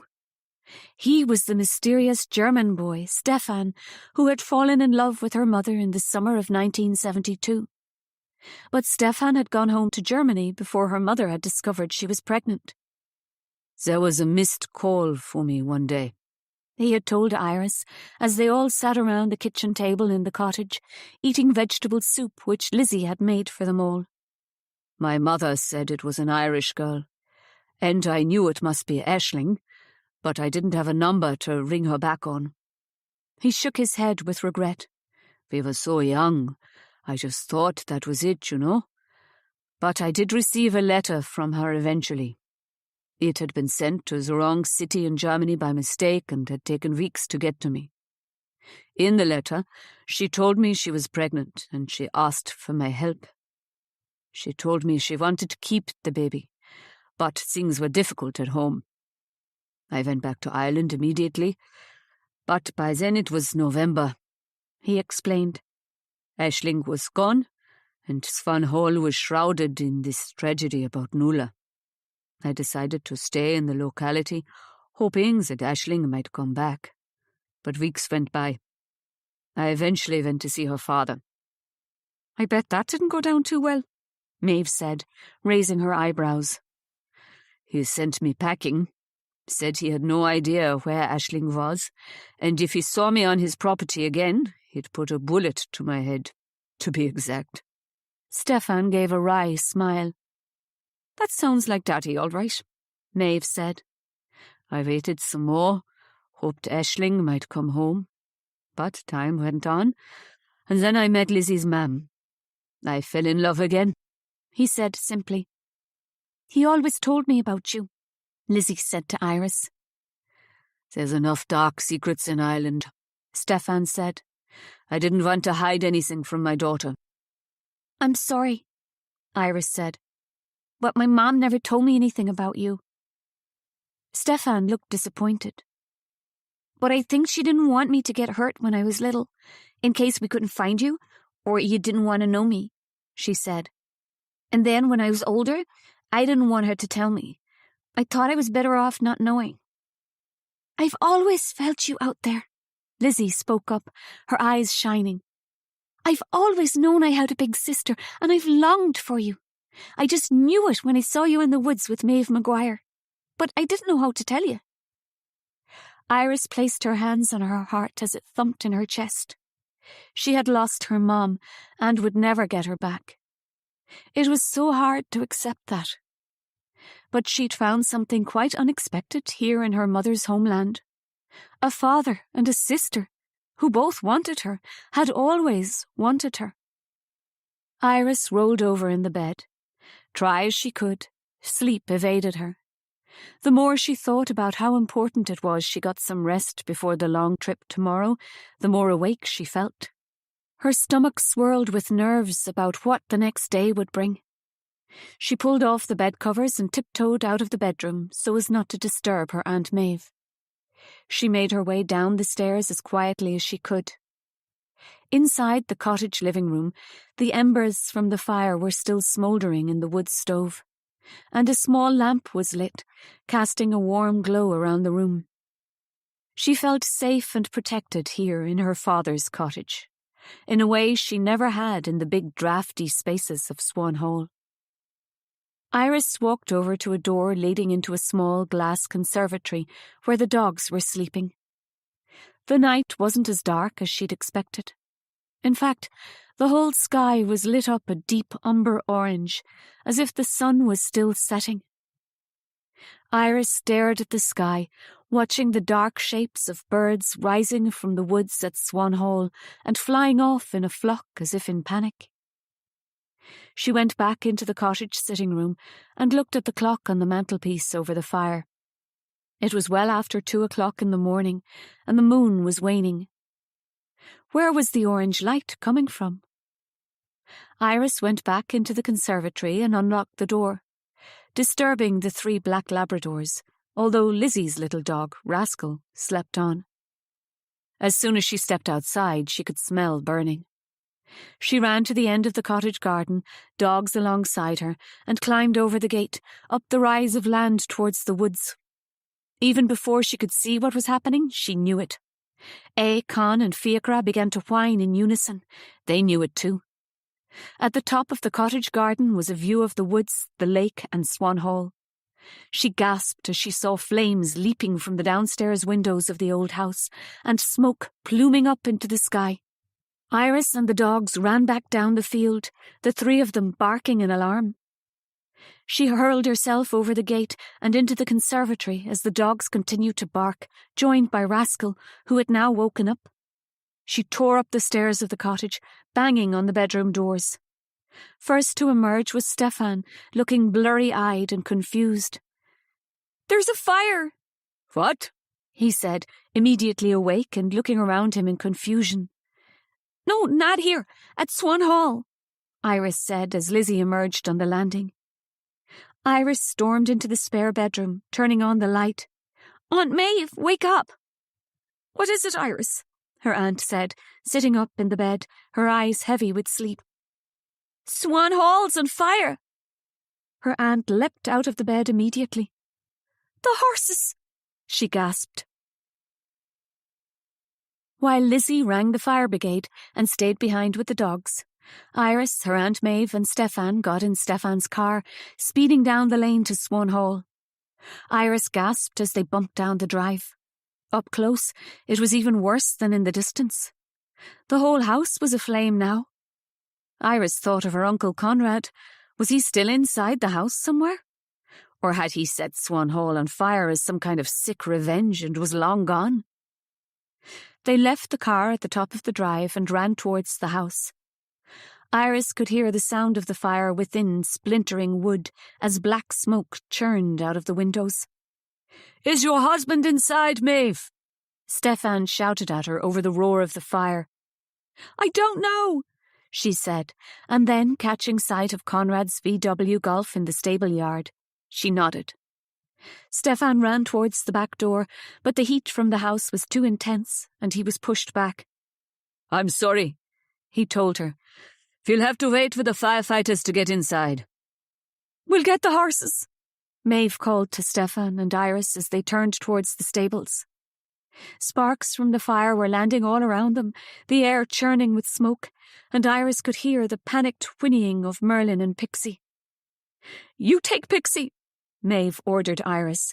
"Stefan and I will manage Merlin. He's terrified of fire."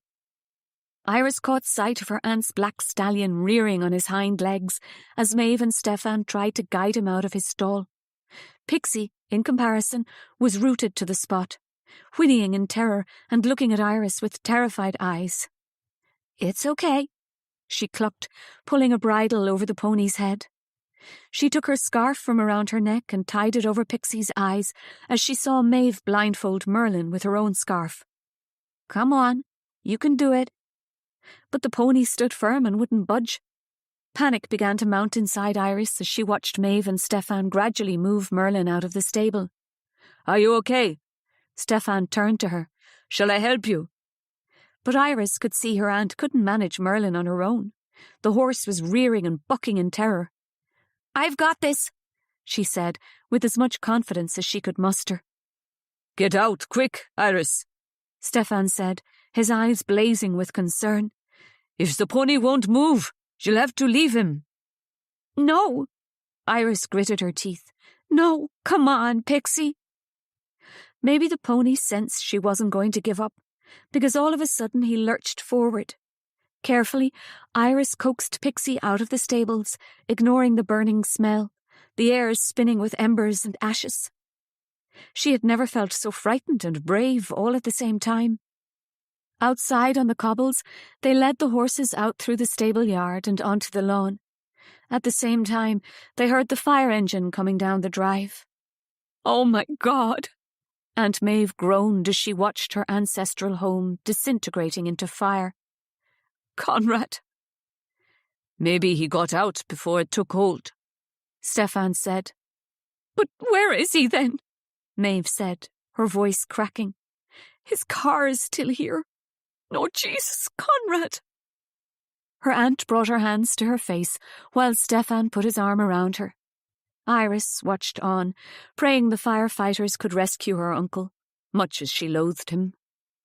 She remembered the last sight she had had of her Uncle Conrad, slumped in the armchair, full of whiskey, and with a lit cigarette hanging between his fingers. She couldn't say anything. It was too shocking. All Iris could do was stroke Pixie as the horse shook beside her, and watch the firemen attempt to put out the blazing house. The fire had turned the sky orange, and in front of Swan Hall, the lake reflected red as if it were made of blood, not water. Chapter 34. Iris. 5th of August, 1993. New York. Iris plumped up the cushion on the couch for what felt like the 100th time. "Relax, would you, Iris?" Trina teased. "You're acting like they're the royal family." "But it's important," Iris said, feeling jittery with nerves. "It's Lizzie and Stefan's first visit to New York, and I want them to love everything about the apartment." "Of course they will," her Aunt Maeve said, joining Iris and Trina in the living room. "Aisling made a beautiful home here," she said, looking a little sad. "I knew she would." "Remember, Maeve, we've talked about this," Trina said to Maeve. "No regrets. Guilt is not a useful emotion to share with the world." "I'm trying," Maeve said, sitting down on the couch and looking out of the window at the view of Brooklyn Bridge. "But there's a lot to feel bad about." Iris still couldn't get used to her Irish aunt spending so much time in her mom's apartment in Brooklyn. But after the fire at Swan Hall, when Maeve's whole world had come crashing down and she'd lost everything, her home, her livelihood, and her husband, Iris had invited her to come out to New York for a while. She had never expected her to stay, but Maeve had in fact hung out for 3 months with Iris that first time, even flying out to California with her and visiting her college. She'd come back the following Christmas and met Trina again, her fear of flying long gone. Despite the fact they'd never liked each other as teenagers, Maeve and Trina, as older women, hit it off immediately. Maeve had even got involved helping Trina with her welfare work, although her heart was with animal rights rather than human rights. On this visit, Maeve had announced she'd turned vegan, which was quite a turnaround from someone who had once made their living from dairy farming. They didn't talk about Swan Hall often. It was too painful for all of them. After the fire, the remains of Conrad's body had been found in the house. Maeve had told the guards about all the IRA activity on the property, and they had begun digging up the land around the lake. Bodies had been found of those who had gone missing and had been suspected as being executed by the IRA as traitors as far back as the early 70s. It was a gruesome history to the house, and Iris had no desire to ever return there. There was no need to. Her aunt had used the money from the house insurance and selling off the land to buy an apartment in Dublin. Lizzie had moved to London to study art, and Stefan had sold his cottage and moved back to Germany. The intercom buzzed, and Iris jumped up in excitement. "It's them!" "So go and let them in, dummy," Trina laughed. Iris ran out to the hall and pressed the intercom. "Hey!" "We're here!" Lizzie's voice sang down the line, lifting her spirits instantly. Iris flung the door of the apartment open. She couldn't wait a moment longer to see her sister. She bounded down the stairs, floor after floor, until she saw Lizzie's bouncing fair hair moving towards her. In Lizzie's wake was Stefan, their father. Iris was pleased he was such a nice man, though a little sad for her mom that she had never got to meet him again.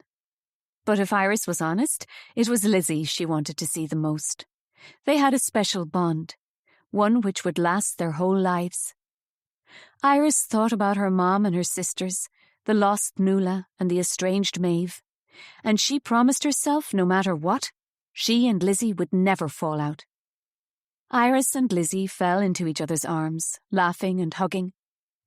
It was as if they had seen each other the day before, although it had been over a year since Iris had visited Lizzie in London.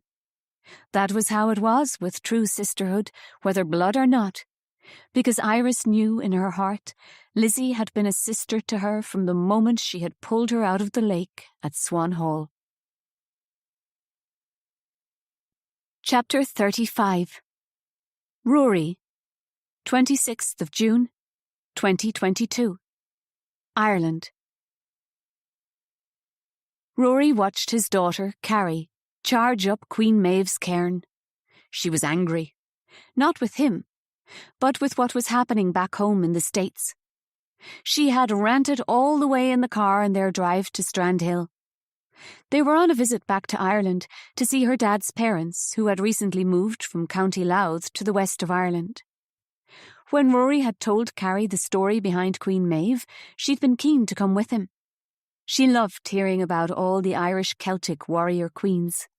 Besides, her obsession with what was happening back home was causing a little friction with Rory's parents, who couldn't understand why their granddaughter was so enraged by the overturning of Roe v. Wade by the American Supreme Court and its impact on abortion rights.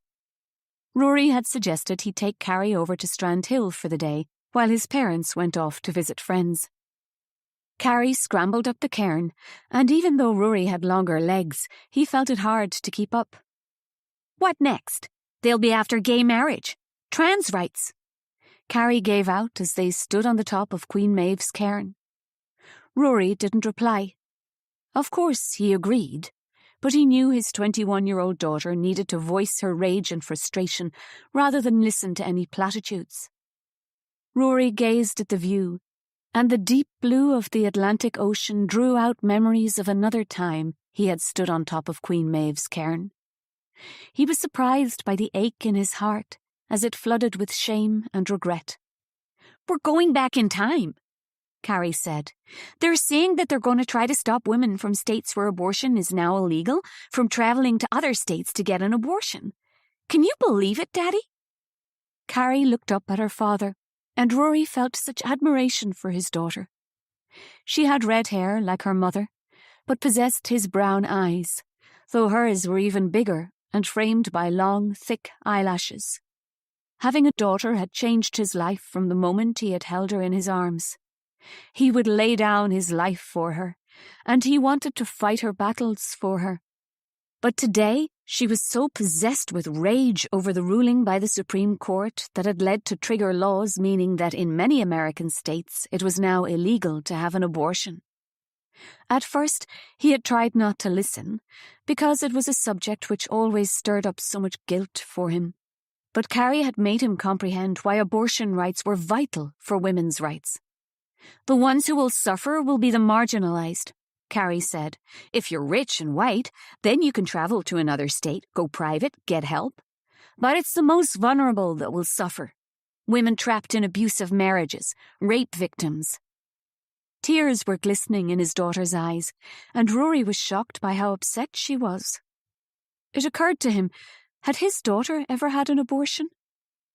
He knew in that instant, as the wind pushed into him, that he would fight with all the force he could to protect her right to choose. Daddy, what was it like living in Ireland when abortion was illegal? Carrie turned to face him. Did you know any girls that had to travel to England? His daughter's question, so out of the blue, gave him a fright, and Rory felt the blood drain from his face. No one, he said, looking away quickly. Come on, let's go down and get a coffee. Her daughter slipped her hand into his as they walked down the cairn, and he imagined, as he sometimes liked to do, that she was still his little girl. For most of her life, he had been trying to make up for the fact that he and her mom had broken up when she was 8 years old. He was proud of the fact they had both put Carrie first and dealt with their differences respectfully and in private. His ex was now remarried, and he liked her new husband. They had even all gone out to dinner together on Carrie's 21st birthday. Today, of all days, he'd wanted to bring Carrie to see Queen Maeve's cairn. He had never brought his wife here. I can't believe you were once a cop, Daddy, Carrie said as she took a sip of her hot chocolate.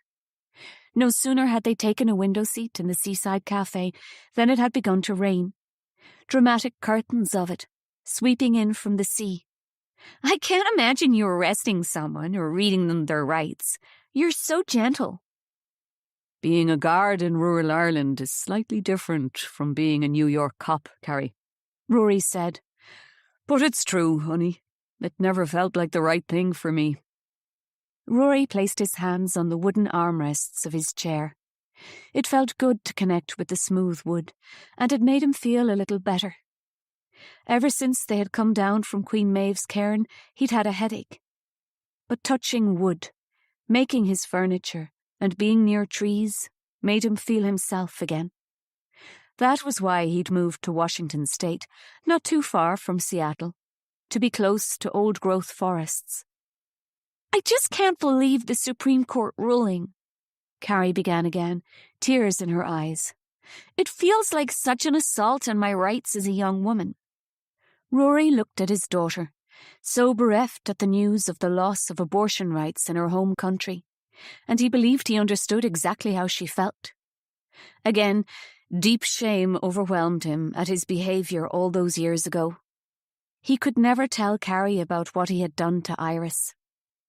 Why had he not stood up to Eamon and told him that he wasn't going to arrest Iris? But at that time, it was as if everyone he knew had thought abortion was murder. He had got swept up in the self-righteousness of his colleague, who had been pushed to detain Iris by Father Francis and Conrad Maguire. If Rory was truthful, though, he had also been angry with Iris. He had really fallen for her that day they had climbed Queen Maeve's cairn. When he had found out she was pregnant by someone else, obviously before she'd met him, but still she should have told him, he had felt she'd played him somehow. He had been hurt, and he'd wanted to see her suffer. What's wrong, Daddy? Carrie interrupted his thoughts. Oh, nothing, darling, he said. But you look so sad, she said, placing her hand on his. Is it hard coming back here after all this time? His daughter was so empathic sometimes, it took him by surprise. I'm just thinking about someone I once knew, he said, surprised by his need to share. A girl? He nodded. Oh, well. What was her name? Carrie looked pleased to be taken into her father's confidence. Iris, Rory said, again feeling a stab to his heart. He had tried to make it right, but when he had called to Stefan Weber's cottage, Iris had already left for the ferry with Lizzie Weber. The fire at Swan Hall had created a big local drama, especially when it was found out that the IRA had been using it to dump the bodies of those they considered traitors.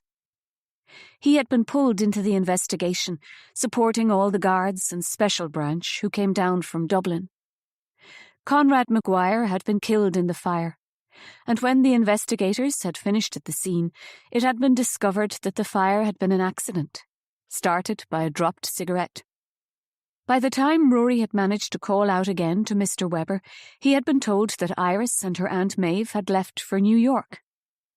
At first, Lizzie had refused to give him Iris's address, but when he'd explained he wanted to write and apologise, she had finally given in.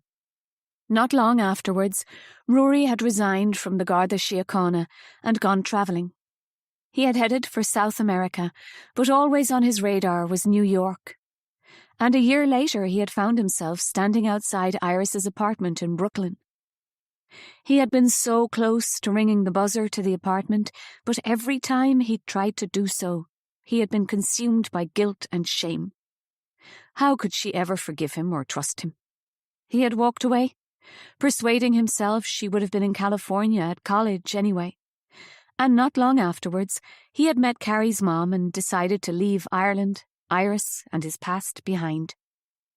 But the past was coming back to him now. He had found himself dreaming of the west of Ireland with such a deep longing, and now he was here, with his daughter. He did feel like he was home. On the way back to his parents, Rory took Carrie on a detour. Without even planning it, he found himself driving up the laneway to Swan Hall. A battered "For Sale" sign was shoved in the ground next to the gateposts bearing the 2 stone swans, one of which had its beak broken off. "Where's this?" Carrie asked as it stopped raining, though clouds still loomed overhead. "It looks real spooky." The land had taken over. Trees pushed in from the woods to create a dark tunnel which they drove through, the lane bumpy with rocks, potholes and thistles. As Rory turned the corner, Swan Hall loomed into view. It was a ruin. The roof had caved in during the fire, and you could still see the charred innards of the old house. He pulled in and stopped the car. "This house belonged to Iris," Rory told his daughter. "The one that got away?" Carrie said, giving her dad's arm a squeeze. He shrugged, slightly embarrassed by his daughter's questioning as they both got out of the hire car. They walked towards the derelict house. There was a danger sign on the door, but Rory had no intention of going inside Swan Hall. "What happened to the house?" Carrie asked her father. "There was a fire," he said.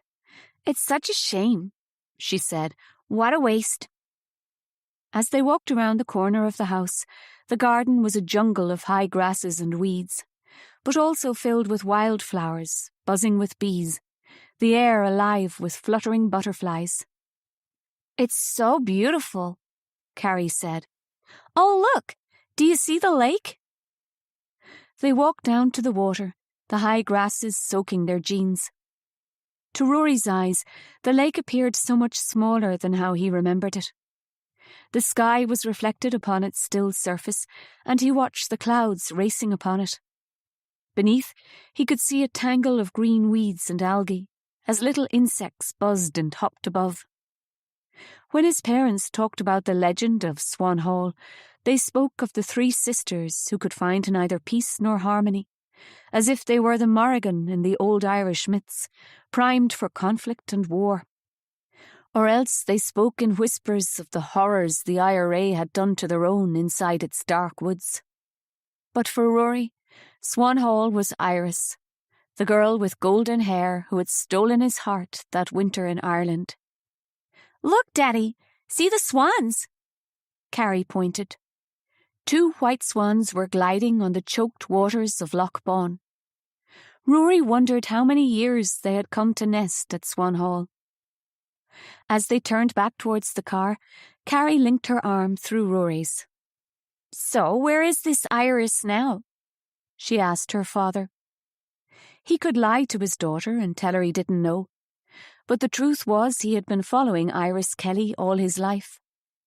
He had bought all 12 of her novels and devoured them because he could hear her voice in their words and feel the beat of her heart in their tales of loss and longing.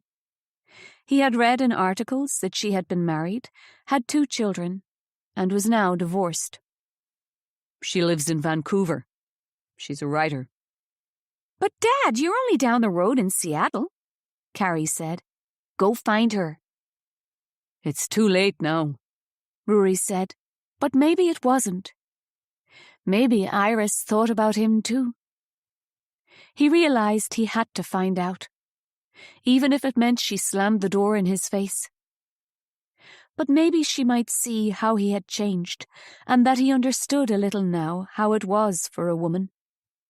His daughter had made him see that. Maybe Iris would open her door and forgive him. That was all he could ask for right now. Thank you for listening to The Last Summer in Ireland by Noëlle Harrison. Read by Aoife McMahon. Produced by PRL Studio for Saga Egmont. Egmont is a charitable foundation that donates €13 million to vulnerable children and young adults every year. We are working hard to ensure as many children as possible get invaluable access to education and social resources. Thanks for helping us make a difference. To find out more, please visit our website, www.egmont.com.